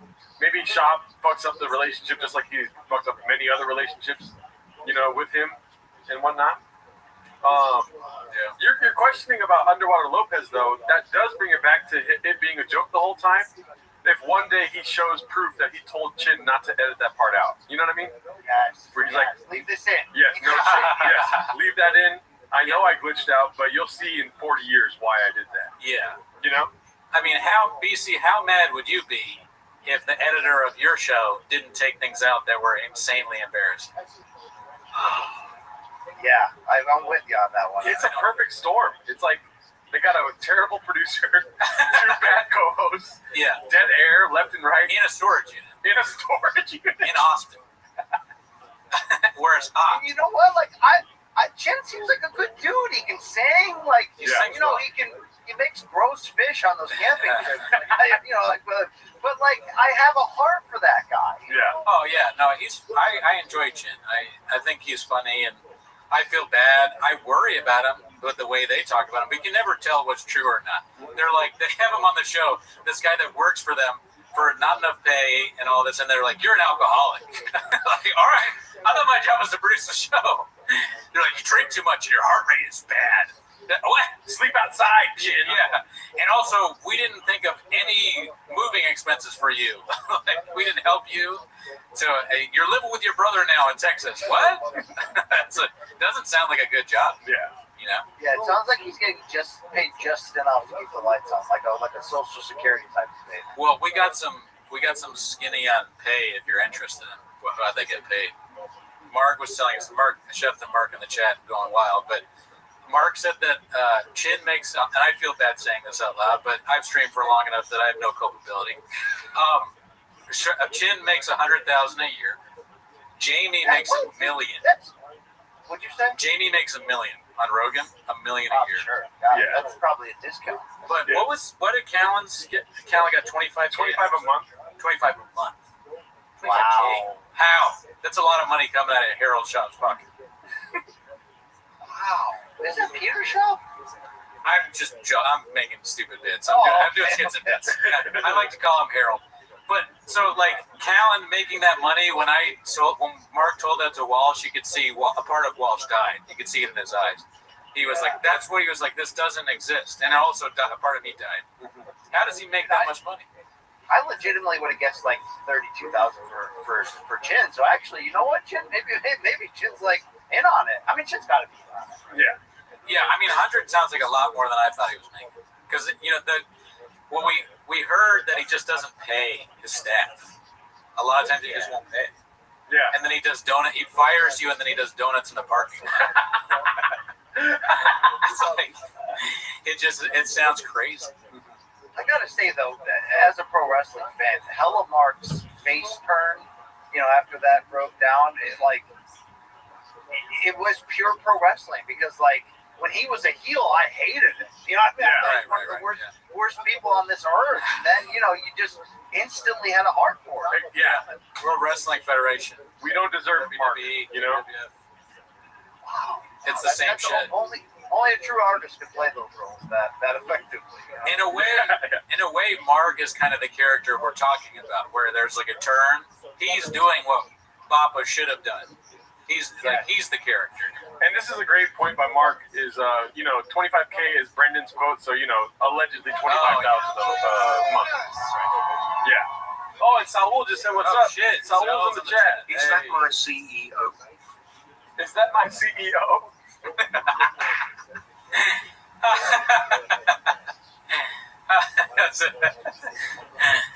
Man, damn. I mean, if this documentary is going to be, I mean, what if you just got all of those power players together? Everyone that's contributed to this, just pool your talents, right? Like you guys could be the voiceovers, the hosts, Right. And, I mean, we'll get podcast Fringe in there. We'll get. Yeah, you love that guy. We'll get Elephant Graveyard, not that guy. We'll try and get Elephant Graveyard first. Let me ask you a question. Are you ready for Sundance, B? Ready to go to Utah? Yes, please. Okay, let's do it. That someday, me, you, Mark Harley, we'll all be in Sundance, Papa. Utah. I don't ski, but I'll have some hot cocoa with you. Red carpet, Sundance. Oh yeah, we got to do it. I thank you guys for doing this. It really, it allows us like-minded individuals from different backgrounds, but just to come together and have community. I agree. We're not a club lot, for sure. At the end of the day, it's about spreading love, community, just helping out a friend, all the good stuff. And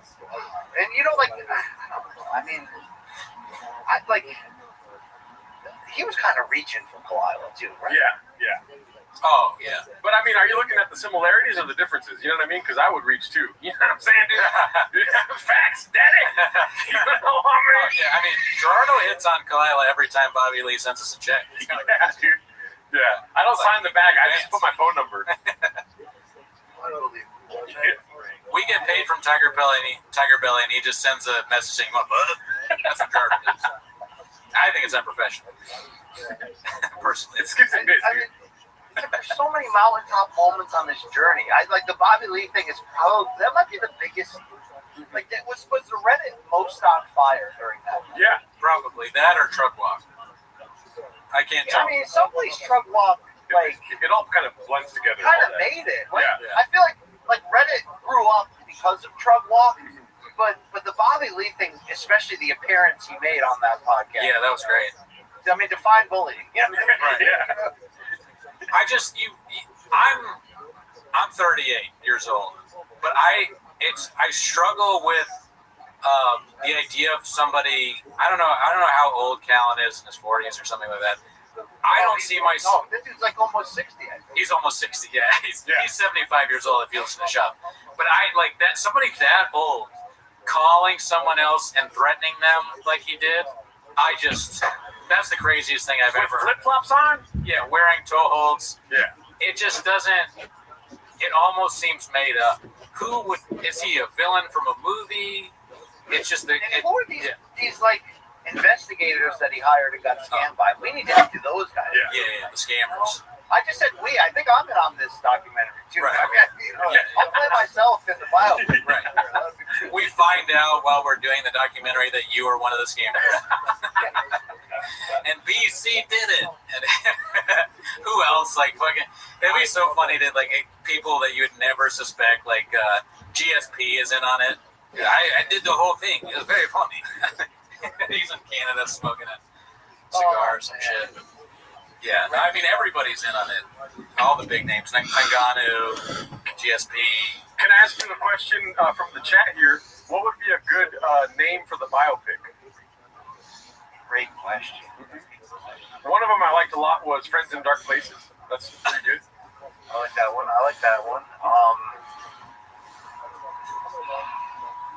I'm trying to get, you gotta have the word brown in there potentially. Oh, yeah. I think I'm like using like a stain or skid mark. I don't know. Like it kind of depends how it ends, right? Like, is there a hero turn? Is there a chapter in the Bappa sphere?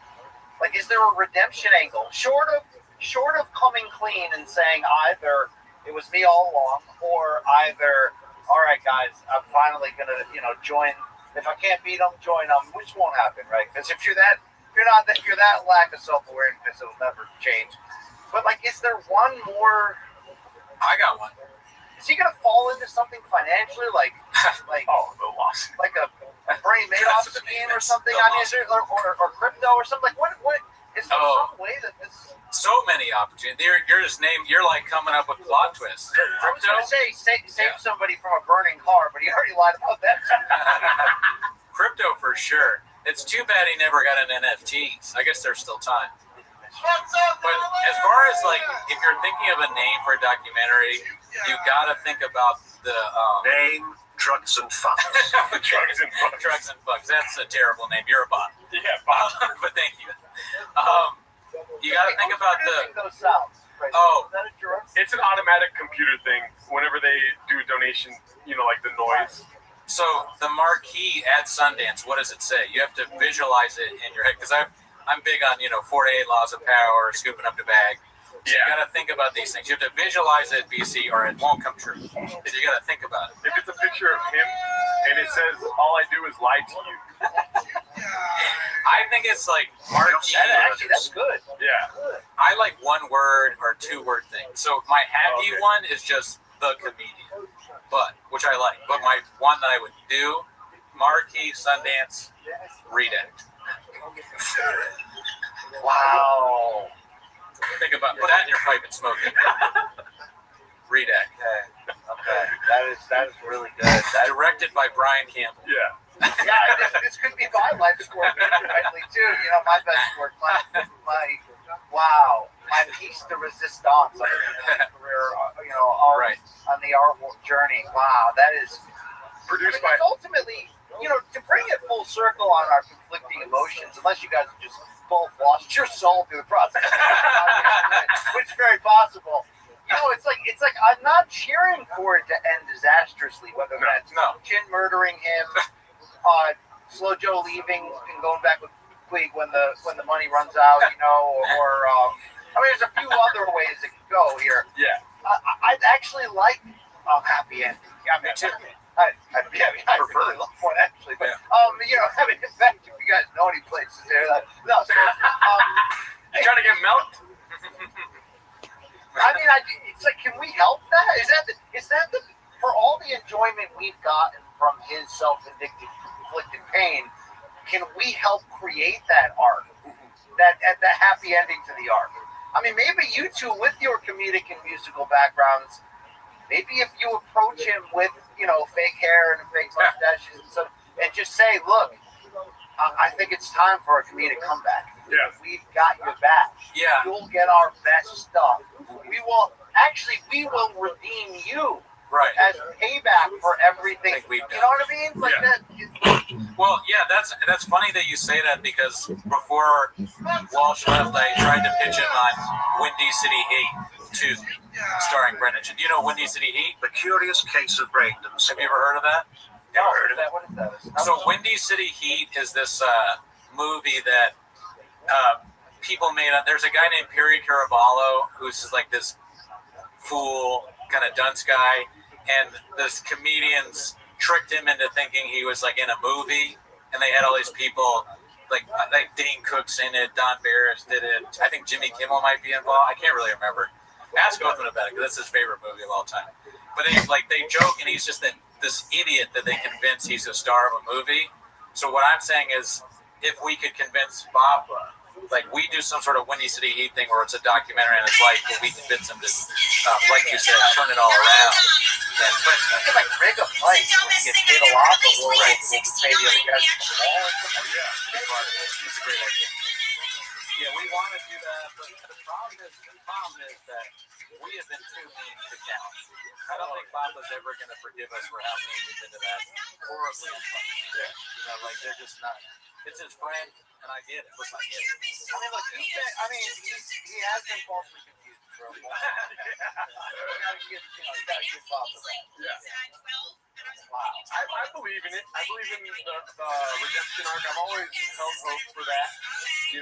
I don't think it's gonna come with a lot of resistance.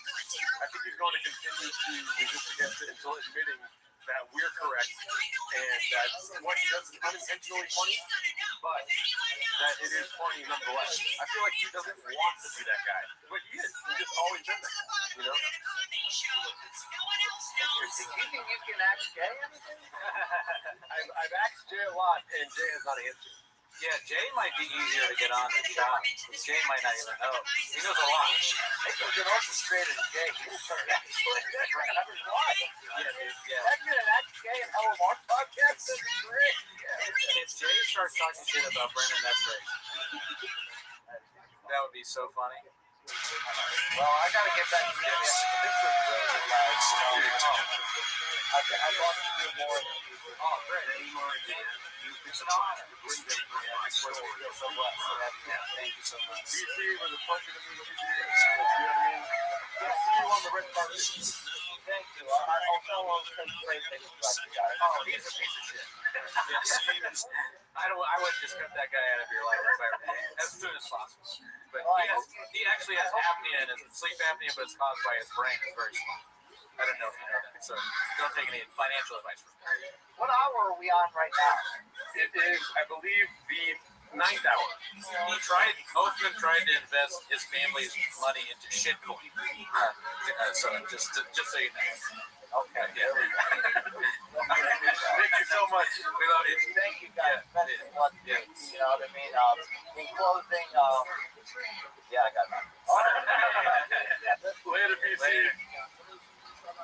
All right. Yeah, I lost it. I'm going to keep streaming, but who knows what I'll say next. I'm going to grab a water. Okay, yeah. You want water? Oh, sure. Hell yeah, that was great.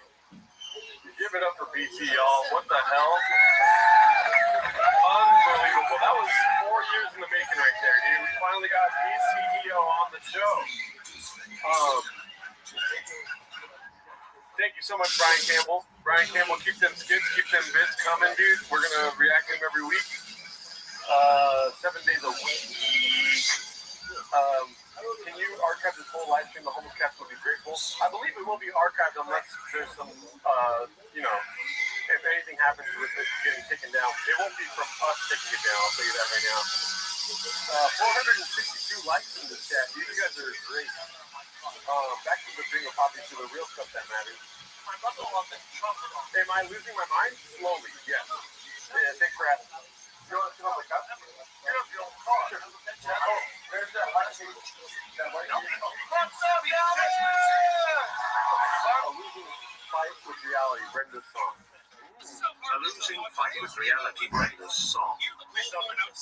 I think we're gonna move to the couch now. Yeah. There's that white table that usually works. Turn off the video. It's too fucking big. Yeah, right? That's good. Yeah. This total hang out and spoil it. Make it fucked. There you go. Get out, I'm gonna wrap up this Mexican bag going hard on my family. My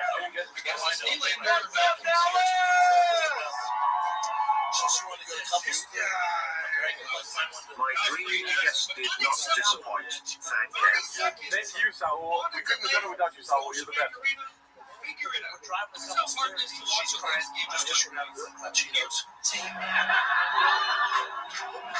I'm crying just as my life. And by the way, we still have more stuff planned for you guys, so stick around here. We both have this brick building, a small brick building. There's Oh, no, there's your guys there. brick building. We both do it. And the which has our Can you rewind the special I Missed My Fat joke? Okay, which joke is that? Is it? I'm assuming it's Mexican One of culture. many things I love about the Mexican food. Or let's go to Mexican food. Take the three fucking. All right. Let me get Dude, give me my cheese. Like, what the hell, man? I'm just gonna carb load year round. Eat meat, cheese. Like, what the hell, man? I'm just gonna carb load year round. We never tail off the carbs. That's the game plan. Result to be built like armadillos. Oh shit, I'm back. Well, am I back? Can you hear me? Yeah. Okay, good. I think so, yeah. Yeah, it's good. It's not loud. Oh, that's cool chats right here. Eating meat. Mark, the fact that I bought McCorkle driving nuts. It's all good, Mark. I gotta text him. It is hard to text and do a show at the same time. Stick around, brother. I was in the waiting room for the stream to start. So, ooh, dude, you got a shout out from DC. How cool is that? That's awesome. Do me a favor, though. I don't want to be tempted. I don't want the house. Do me a favor. Tell your mom I'm on keto. Can you do that? What's your tell her? She speaks English. I got no idea what you're talking about. Guys, we have surprises coming up for you. Just checking to see if the surprises are still going on. Okay, let's talk to the chat. Hi, Devin. How are you? Really well. It's nice to meet you. Thank you. This is Anthony, Steve Warren. Thank you. I appreciate that. My favorite food. You know how I feel vodka. Christ, what else you got? So, but just hang on. We got more. At least we're gonna get the. It doesn't matter being on at some point. I think we have another surprise for you though. How awesome was that interview? That I was so tired. I think my headache went away. That shit was crazy. Reese is hilarious. Right? How funny was he? Oh, you know what? I wish I had connections to Mayhem. We'd have them on. Maybe we should have an episode of Mayhem and Sean.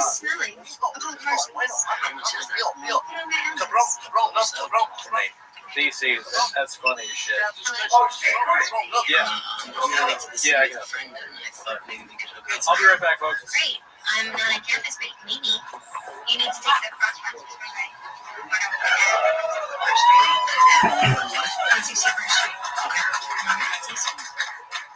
Stay fit, y'all. It's my DNA. Oh, the other thing you should know about the events, nobody told me this. There's big flight hot Cheetos all over your house. They love it. They love it. It's like catnip for Mexico. They love it.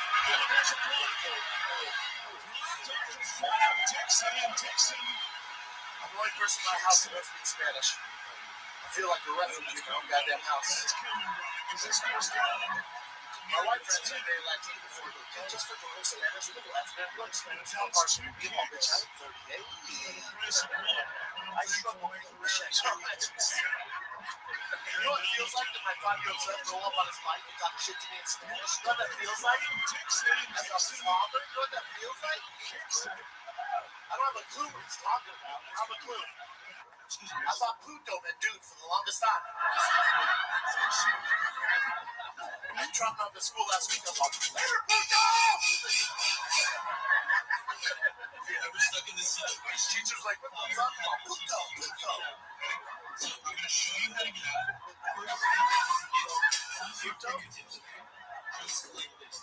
All right, we're back. Shout out to this COVID protocols. It's a little tough here. You know, both of us did a double blind vaccine placebo thing. So we wanted to just be careful and I'm taking this thing. Last week, some girls are 15. What are we doing, B? Not even related. I will say this face mask is unfortunate, dude. I do not like the face mask. No, I can't believe people are wearing it. Yeah, this is ridiculous. What is the airport? Well, good thing we got the Gringo Poppy. You can't see the chat. I can't see the Gringo Poppy. It's like a watching the Gringo Poppy drunk. Can you hear me? I can hear you. I can hear you. Barely? I don't think I can hear you with a mic. Mic check, mic check. Yeah, I like your jersey. Thank you. Yeah, I mean, just because you're being safe doesn't mean you can also not have fun. Yeah. I can't see shit with this mask on. I think we gotta take the mask off. No, we're good. I can make a bigger pause. The other thing I love about How do you guys think we look? I can't see it. I'll tell you what we look like. You want to know? Yeah. We got black folks on right now. This is the next level of podcasting right now. You're gonna just went Super Saiyan. Oh, you just went Super Saiyan. Look at you. Really? He's basically calling his family redacted for having Cheetos around the house. I guess it's probably not a good idea to have the jersey on. The whole point of the hazmat suit is that you take it off and burn it afterwards, right? You know why you're doing that? Why? Because you got the best release. Why? No, you're going to Oh, I think I'll probably have to burn the jersey now. True. Oh, yeah. Because it's outside the hazmat suit. Right. we just talked about this inside the house. Remember, you're in the hazmat.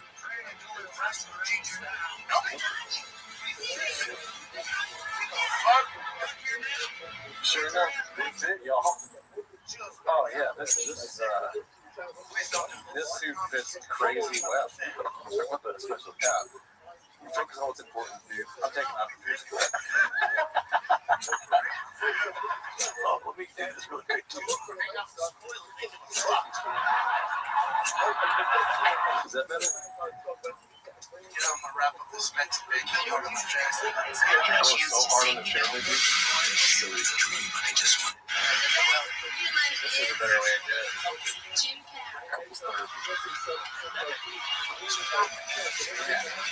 This has been a crazy stream, man. There's been a lot of small sides. You were trying to hide his small teeth behind that thing. After you need to try to hide the small teeth behind the thing. What do you guys think of our six? Do you like him? This is the worst super glam I've ever seen. Looks like season 3 Walter White. This is, we look like people just got fire hired. That's for it. It's so, like with the mask on earlier when I was fully over my face, it was so hard to concentrate. I was like, you know what, I think I'll take a nap. The mask sucks. The mask sucks. I know. It's a tough, now it feels like I'm a poker guy. Like I'm counting. It's kind of funny. It's kind of like a hat. Oh yeah, put it up. I forget how good that vision is with the mask on. Welcome back to Rick Glassman's podcast. I'm Rick. This is Glassman. I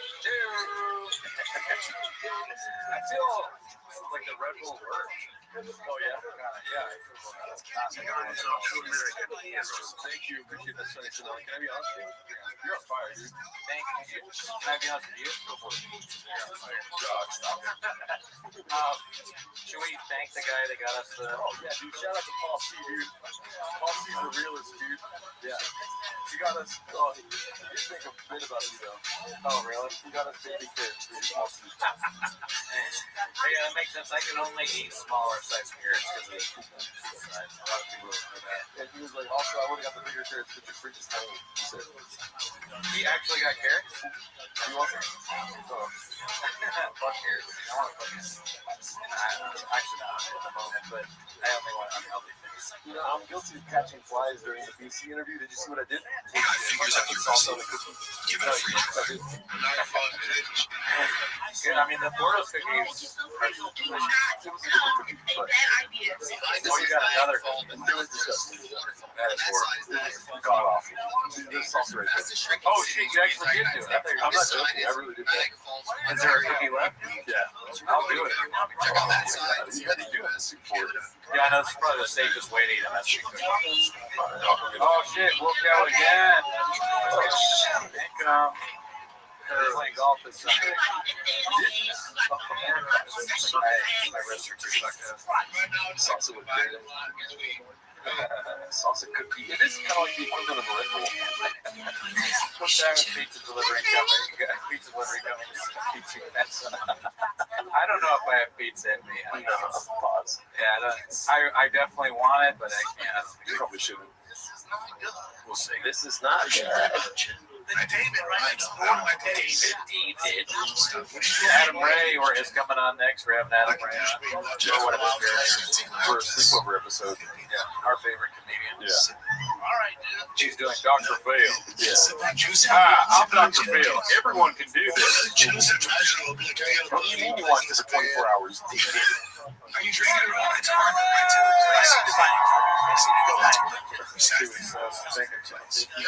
Some guys knocked on my door with literature about a simulacrum. Is that legit? Tony Hinchcliffe was on the panel. Simulacrum. Yeah, but this, I mean, people watching this probably think they're in a simulacrum. Look at this, it's crazy what we're doing. I mean, it's hard to not join the simulacrum when you see our fucking fly fits like this, dude. No, you could have a yellow suit too. All you gotta do is not be a bot. Yeah. This is what we're missing right here.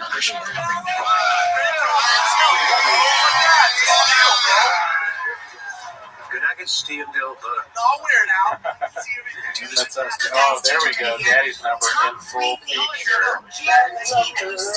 Mark, if you ask nicely, Nathan. What? Jesse? Your Jesse sounds like a I said the other day on Twitter that everything that Walt did, or I said nothing that Walt did in Breaking Bad was worse than Andrew Schultz's voice. Cheers. Be cool, Tom Brady. So I'll pump my sweat. Big dick. Be cool, Tom Brady first. Big dick trash. Dude, I think you can see my big dick with this suit on. Sorry about that. Yeah, sorry about that. Just have it happen, dude. Do you guys want me to eat a Mexican cookie again? Seems like a ruining. As soon as I get up to restart it, I'll get you some Mexican cookie action. Fair enough. You're lucky I didn't eat all the cookies, dude. Cookies in my fucking dude. You're welcome to it. I'll let you eat the cookie. I don't know. You're eating a Mexican cookie. Take your shoes off, podcast. Take your socks off and take your shoes off. Take your shoes off. Take your shoes off. I've only seen one episode. You know who the guest was? Brendan Shaw. Tony Hinchcliffe. Okay, yeah. I was interesting to listen to that. They had grievances against each other that they ironed out. I watched the Dane Cook one. That was pretty cool. What happens in that one? He pulls out his old records. It was funny when Brian was like, he was like, I really like Podcast Grant. Like, whoa. I don't have a problem with podcast, Grant. I just thought that was funny. Yeah. God damn it! I'm rubbing my feet together. Son of a bitch. This is why I have the mask on, dude. I can't see the bots. What's a Yeah, bot? that. With him, he like with his employees. He goes, yeah, he's obsessed with me. It's weird. And he goes, bad fire because he had no skills. I was like, oh, that's the third fake reason for firing me. Yeah. As I was editing 6 clips in a night, but I have no skills. You know, so the Red Bar story, not much more to it than they just reached out. So had people not wanted to have me on the show, it's not like I was going, I need to like expose this story. People were reaching out to me going, do you want to come on my podcast? And I was just like, I guess. And Red Bar, they are so scared of Red Bar on T5K, and I didn't know a ton about him because it was just one of these things where it's like, oh, stay away from Red Bar. It's like the forbidden clause. Who tells you that when you start? Is that an orientation? Brandon versus his vibe, like they knew of Red Bar, and it was like kind of like the Reddit. It's like stay away from the Reddit. Don't look at the Reddit. But I mean, to me, Red Bar is funny and does good content. With that, that's kind of funny to me because that makes me think like I was joking there, but an orientation of some kind where you start at Big Boy Nation and they're like, here are the few things. Thanks for joining the team. It's like orientation. Here's a donut. It's like strips on your shirt. I got you. You're not gonna get paid. Watch out for the Doopy Donuts. Nothing they say is true. But Red Bar was treated like the boogeyman. Yeah. I swear to God, I've never got that. I'm like, can't even say it. Why are you guys so scared of this? Like Voldemort. Yeah. Really? No, okay. He was like, because we used to be like that too. Oh yeah. We love Red Bar. I mean, it's hilarious, and he's a controversial figure. But when we first started, we were just like, maybe we shouldn't even say anything. Yeah. You know what's funny is his fans have been really cool to me. Like that's one of the more supportive communities of people where I came on and a lot of people were like, oh, he was trolling me the whole time. I'm like, I don't give a fuck. Yeah. What his intentions were. We had Mike, I know he probably wanted a little more out of me and he was trying to press the conversation, but he's being a good broadcaster. It's like Howard Stern is trying to press you to say the most controversial. I get that's his appearance. I didn't feel mocked a little bit. But you were in on the bit or you're enjoying it regardless. Like because he was like had me on FaceTime, he was like maybe going like, oh, this is water by the way. Great one, never met her. Oh yeah. He was holding on FaceTime, and people were like, "Oh, didn't you see Red Bar was trolling you?" I'm like, I don't know.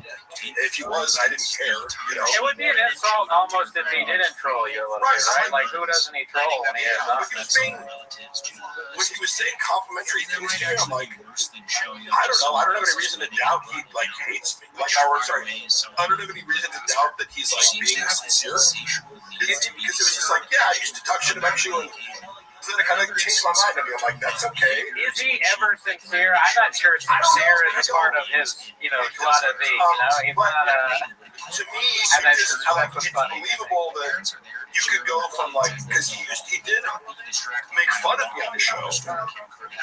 And again, like if you don't know the context of what you're comparing me to Brendan Schaub, there are certain things that I do that are sarcastic or tongue in cheek that might not be obvious if you're just going, this guy's Brendan Schaub's friend, and therefore he's as stupid and narcissistic as Brendan Schaub, and therefore if I'm doing like doing a little act out where I'm acting more Jim Rotation, then you're just go, oh, this guy's really Indian Man wants to know if what do you think of Elephant Graveyard? Oh yeah, one of my guys. Amazing, yeah. I'm sorry for calling you the Indian Man. Nah, yeah, but you never told me. Amazing because I like content like that where YouTubers like put instead of daily content. And this is, I consider you guys this because you do custom songs. I think you put a lot of effort. Oh, thank you. This podcast is elevated, something greater than just two people talking, right? And I think Elephant Graveyard is an example. This guy puts a lot of effort into the artistic output. Yeah. Oh yeah, I mean he's a legend. I mean, Yeah. those two are like they're like soccer team Plato or something like that. Or we're standing on the shoulders of giants. Oh, stop it, Kellen. What's the most salary? Over 100K. Goddamn. He's crazy. Allegedly. Yeah. She's more That's true. What did you say? Plus. I know. Oh, his salary. Years ago, he negotiated 100K because he found out that Jamie on Joe Rogan makes $1 million a year. It's reasonable because it's well, if your boss is making That's hilarious. $100 million a year, You heard it here. can't throw $1 million my way. I'm gonna go to the thing real quick. Jamie basically in poverty in Austin there. Yeah, exactly. $1 million. What the fuck is Mark talking about? Effort? I don't know what that means. Seth was watching. Let's get set up today. Thank you, FB. Did you watch the latest? I forget what it's called. The latest Culture Graveyard that just blew everybody away. Yeah. So funny. I would at least post. Yeah. So, what was the title for that, chat? I have grades. I forgot. Put the title in the chat. But yeah, I mean, that guy just. I really. Have you ever done something like that where you sat down and made like an edited thing where you're talking about something?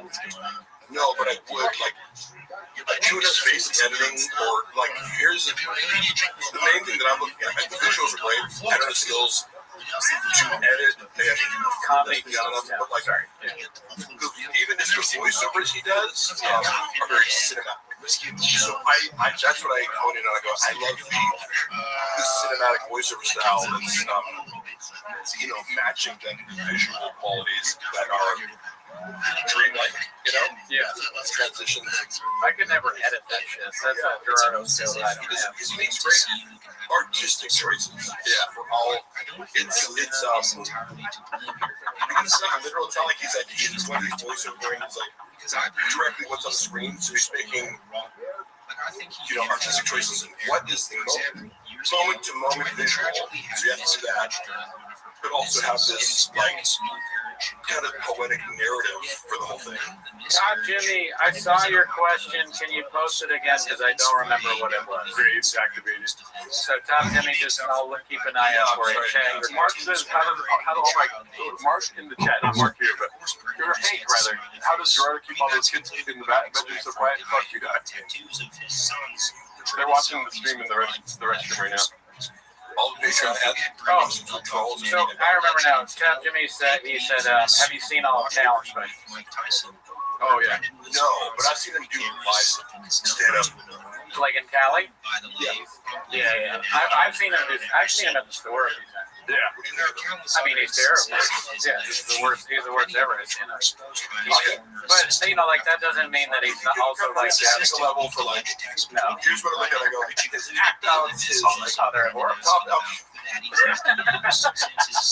You see that? It's not that objective because I like Brian. Yeah, you're his friend. You can't say he's bad. And I like at least when people use different. Like I appreciate physical comedy, or that he's doing something. It's like he's making choices that you don't like, but I go, he's way better than Sam. Yeah, I don't know. I mean, I'm not sure. Wait, I'm not sure.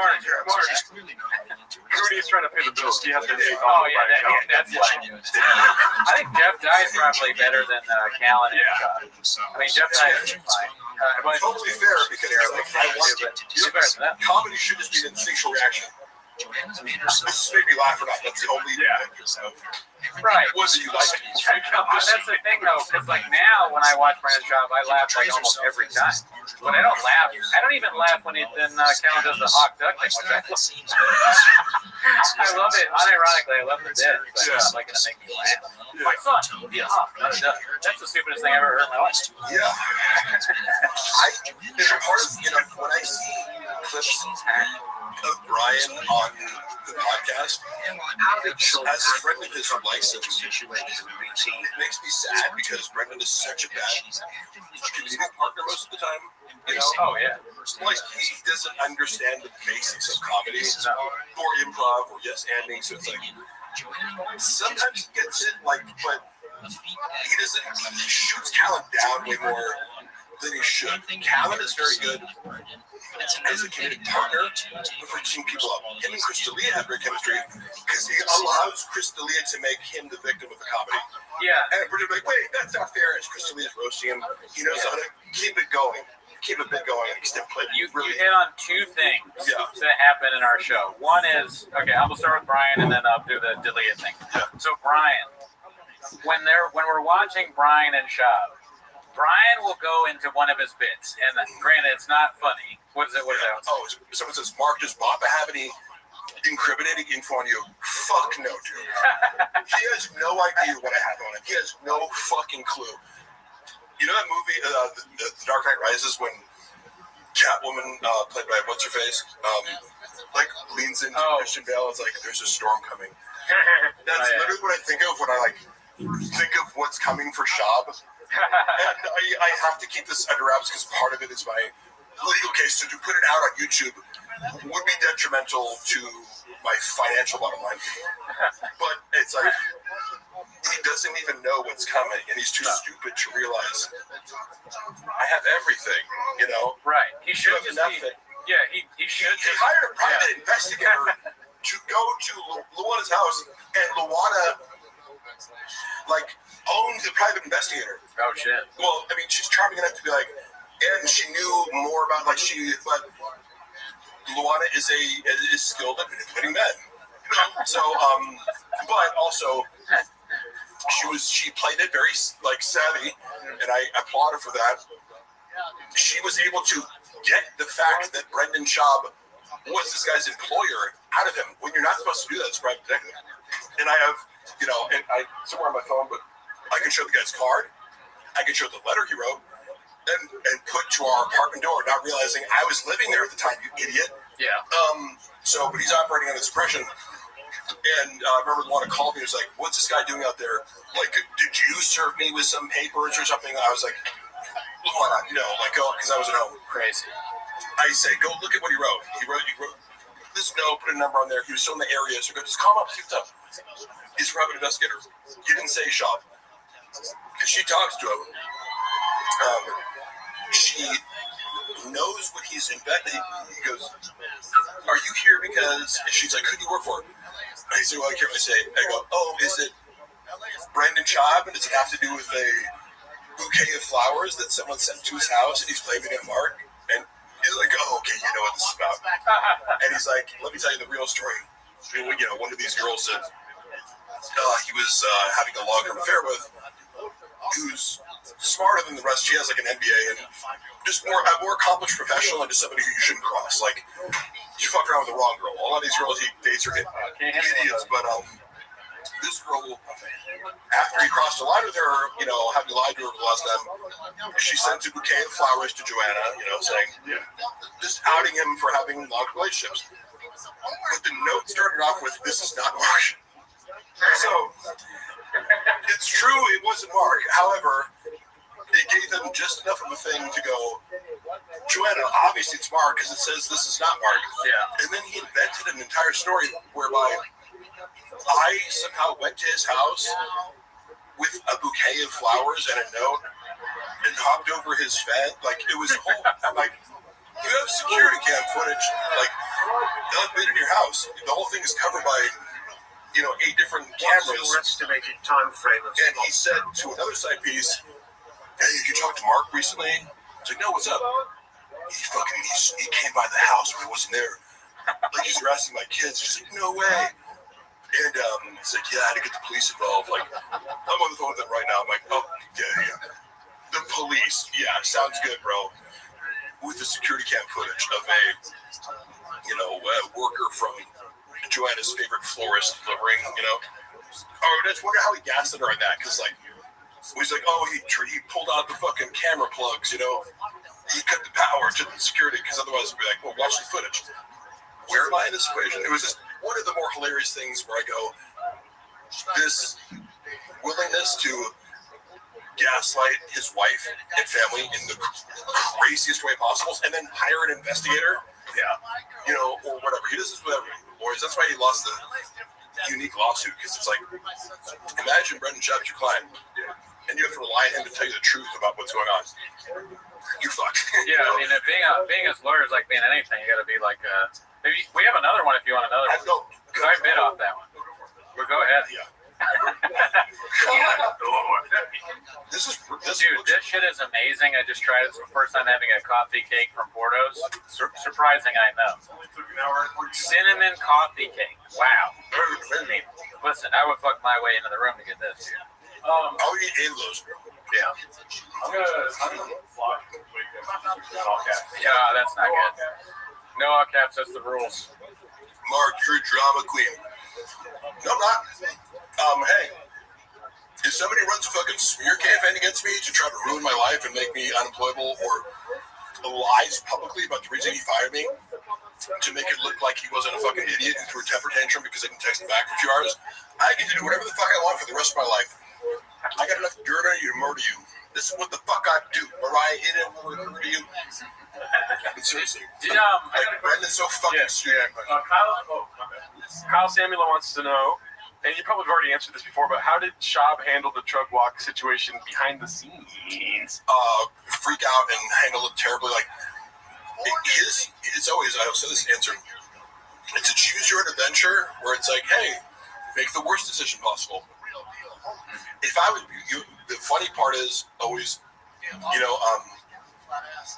if I'm tagged in a video, they'll go Brendan Chubb's handler. I'm like, how could I be someone's handler who doesn't listen to any other human about anything? That's facts. You could give him the best advice ever. It's like, hey, what you're about to do, like Joe Rogan said, he needs someone to say, what are you going to do? No, don't do that. Yeah. I would say that to him. He just wouldn't listen. Yeah, It's like, how are you going to handle this drug walk situation? Stutter on fucking...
Hey, bitch, you ever lived the lyrics to a song? Said certified freak, 7 days a week, wet ass pussy, make that pull out game weak. Woo! Yeah, yeah.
What up, Riser? How you living, pimp?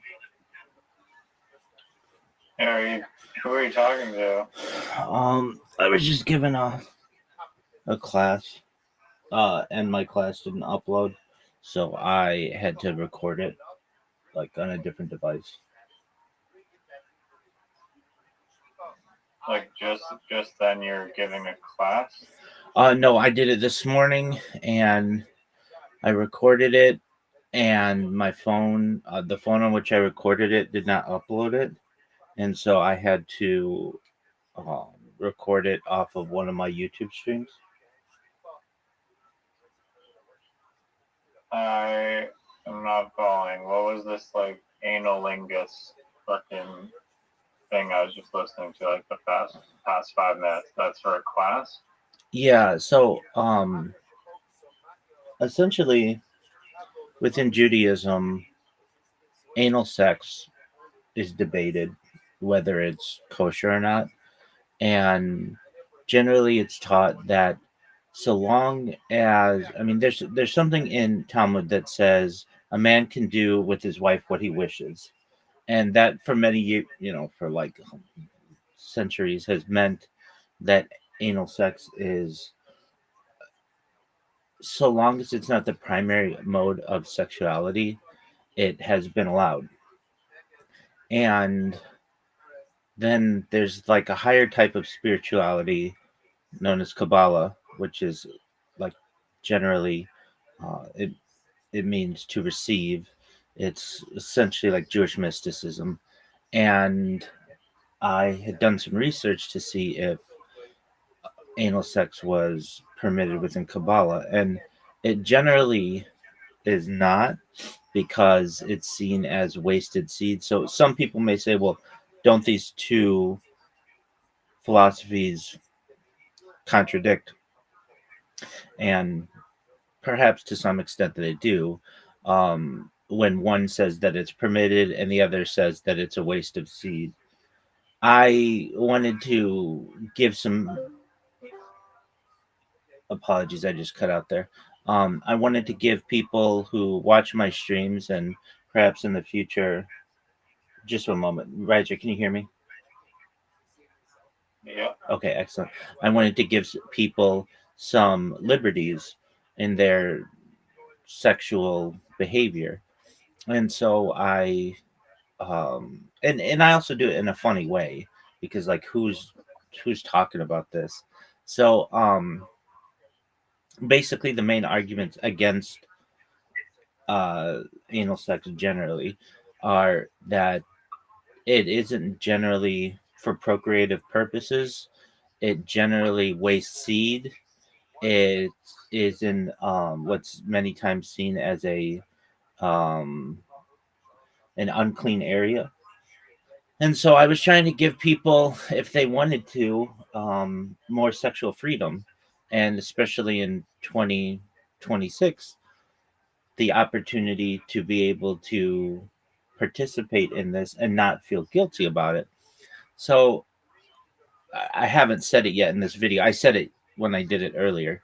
But what I'm saying is you haven't heard it in this recording, but it is already said on my recording on YouTube, is that generally I would permit it under certain conditions. First and foremost, cleanliness. And basically, like if you like an enema can certainly clean out the rectum, and would make it perhaps no different than any other orifice if it were clean. And then additionally, I state that I feel as if, so long as anal sex isn't the primary mode of sexuality, and if at points you still can use it for procreative purposes. And what do I mean? Just making an effort to recognize that perhaps there's a chance that your seminal fluid may somehow impregnate your wife. And then also the idea of it strengthening the bond between the two people. And I say this in my recording that if you're at a point in your sexual relationship where you feel that anal sex will bring you stronger and tighten the bond between you, then I necessarily would not be against it.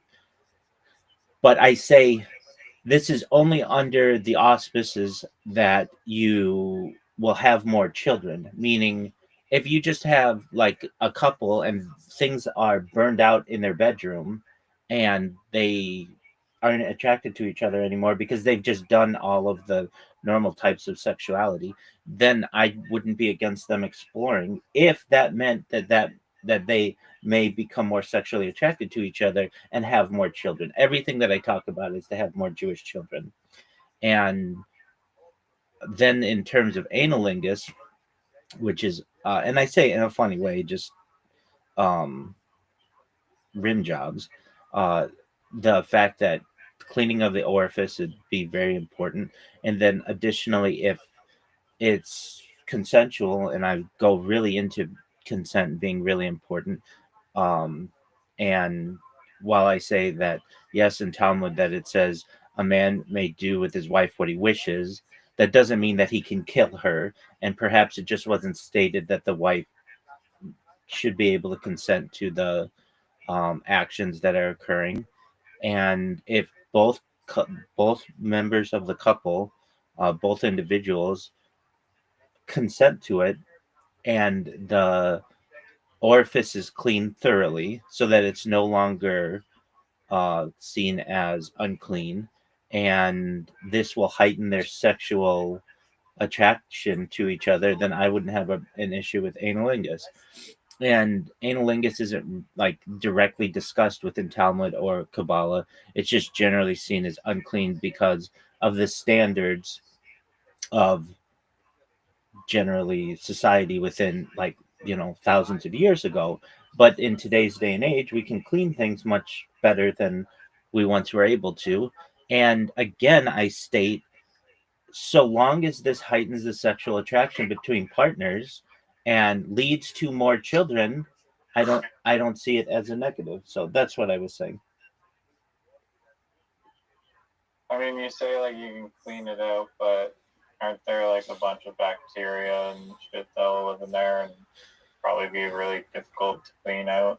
As much as there would be in a vagina. I mean, vagina is full of bacteria, flora, and there are ways you could, if you wanted to use different douching and enema cleanses, that you could kill all the bacteria in your anus. And would that even be healthy? Well, that's what I'm saying. I wouldn't necessarily recommend destroying your bodily, how would I say, your bodily neutrality to ensure that it is absolutely 100% sterile. But what I'm saying is that if you clean it to the point where the skin is as clean as the skin that would be on your lips or on a vagina, I'd be fine with it. And generally it's going to be. It's not as if it's any different skin just because it had feces in it. Once an enema takes place that cleanses all of that, you can literally stick your finger in the rectum of someone who has had an enema, and it's as clean as the inside of a mouth would be, perhaps even cleaner, and perhaps even cleaner than a vaginal canal. So at that point, it's a relatively clean orifice. Now, there's a certain timetable on there where feces will begin to uh, be uh, be uh, how would I want to say it? Like be excreted eventually, but you have a good hour or two, so long as digestion hasn't happened immediately, to ensure that you can partake in this type of activity in a relatively clean manner. And generally what's going to happen between people is they're already having anal sex. It's already something that's been around for, well, since the beginning of time, and it's already something that's been approved by many of the sages of Judaism.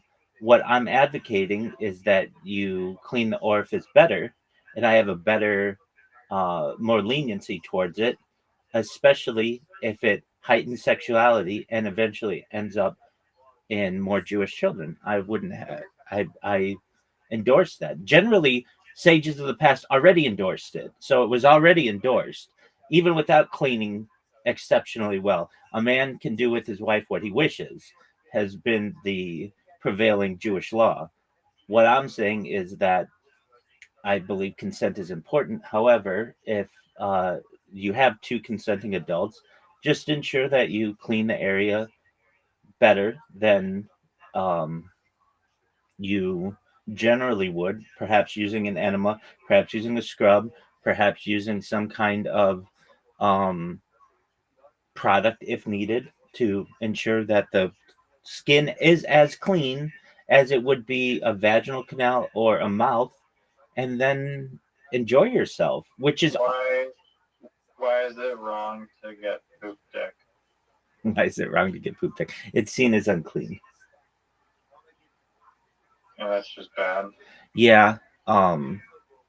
So generally, like, we're supposed to keep our bodies as clean as possible for both health reasons and spiritual reasons. And feces is seen as generally something that's unclean that we want to avoid. However, if you clean out the area, Why is it considered unclean, arguably? I mean, I guess it's like the body's way of like purging a bunch of stuff, but it comes from like the body, so isn't that also like, you know what I mean? yeah, it's a good question. I mean, really, fecal matter in many ways is sterile, but the sages of the past did not know that, and they recognized that this was something that the body rejected. This was waste that the body rejected, and it was unnecessary to having it was unnecessary to living the daily activities. It was seen as something that was to be discarded, and there are all kinds of really specific rules in terms of not just feces, but flatulence, farting, and when it can be done and when it can't be done, and what you do if you have to do it, like especially if you're praying or eating or something like that. I mean, Wait, there's actually, what are you supposed to do if you have to fart while you're praying? yeah. Hold it in? So what you're supposed to do generally, if you have tefillin on, I mean, and there are different ways that, like different times of day where you'd be praying, but if you have tefillin on, which is the little black boxes that you see, sometimes you see me wear, um, you'll see me wear them daily, but if you don't always watch me at those times, but what we Orthodox people wear, Orthodox men, what you should do is remove that and go to the restroom. If that's unavailable to you, then you should, if you like absolutely have to fart, you do, but then there are biblical measurements about 10 feet. You want to stay outside that range. So you might walk to the side and flatulate and then walk back, but you don't want to be praying in the immediate epicenter of where you just farted. And that's it's pretty strict about that. And I mean, Talmud is 2,711 pages. There are debates on these topics. It's a lot of just day-to-day practical ways to live your life, and the sages knew that flatulence was a part of this, and so they discuss it. And then I can tell you that I do my best to avoid it. If I ever have to fart while davening or praying, I do my best to do it in an area away from where I'm currently praying, and then I'll walk back to my normal spot. And You don't necessarily want to make it obvious either. So usually you're praying in a group with like at least 10 men while you're in shul. And so you may just wander over to a certain area. Um, but do your best not to make it obvious, like just walk into the corner, fart, and then come back. You might kind of do it and then you mosey, for lack of a better term, but make a rounded walk back to where you're supposed to be so that it doesn't distract from other people necessarily. But yeah, that's flatulence. And so anyway, I was having these discussions um, of the halakha, the Jewish law, Jewish rulings on anal sex. And again, I know that it's not prohibited. Your mic is super choppy. I don't know what it is. Your mic is being all choppy. Yeah, I'm not sure. I might have to restart this computer, but the practical halakha is that anal sex is permitted. I want to raise the cleanliness of it, and also I want people to understand that if done under certain contexts, that it should be allowed. Would you please give me 2 minutes to reset my computer so it's easier to hear me? Yeah, go for it. Thank you, sir. How's your day going?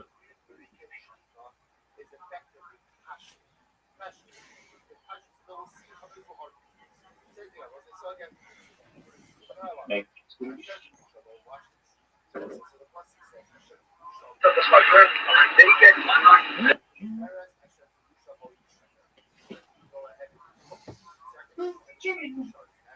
Look, Jimmy on the plane.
At what are you laughing? Oh, you can hear me?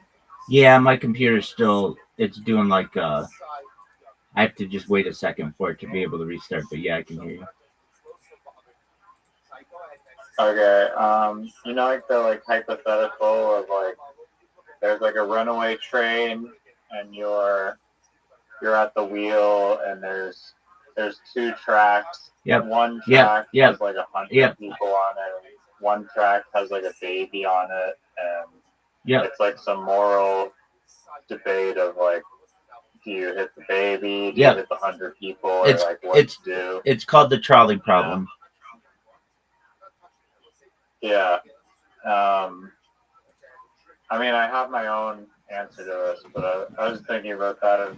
And there's some people that answer it, and they're just like, oh, well, I just wouldn't interfere with the train and let the train take its natural course of whatever way, and I'm not going to interject with faith or whatever. But I just think that's such like a funny, like little cop-out response almost. I mean, I understand it, but I just find it funny, but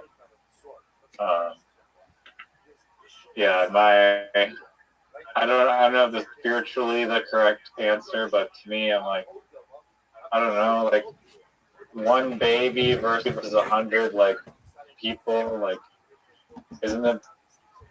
To me, it makes more sense to just take out the baby because the one baby's life like doesn't even exist yet practically, and then also it's like what makes this baby's life worth 100 other lives?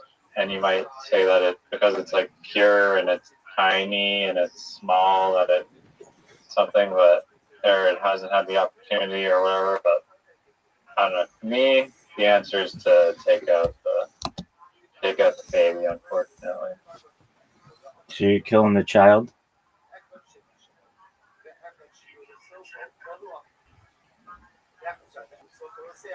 So I mean, that's one way to look at it. I'm saving the 100 people from being killed by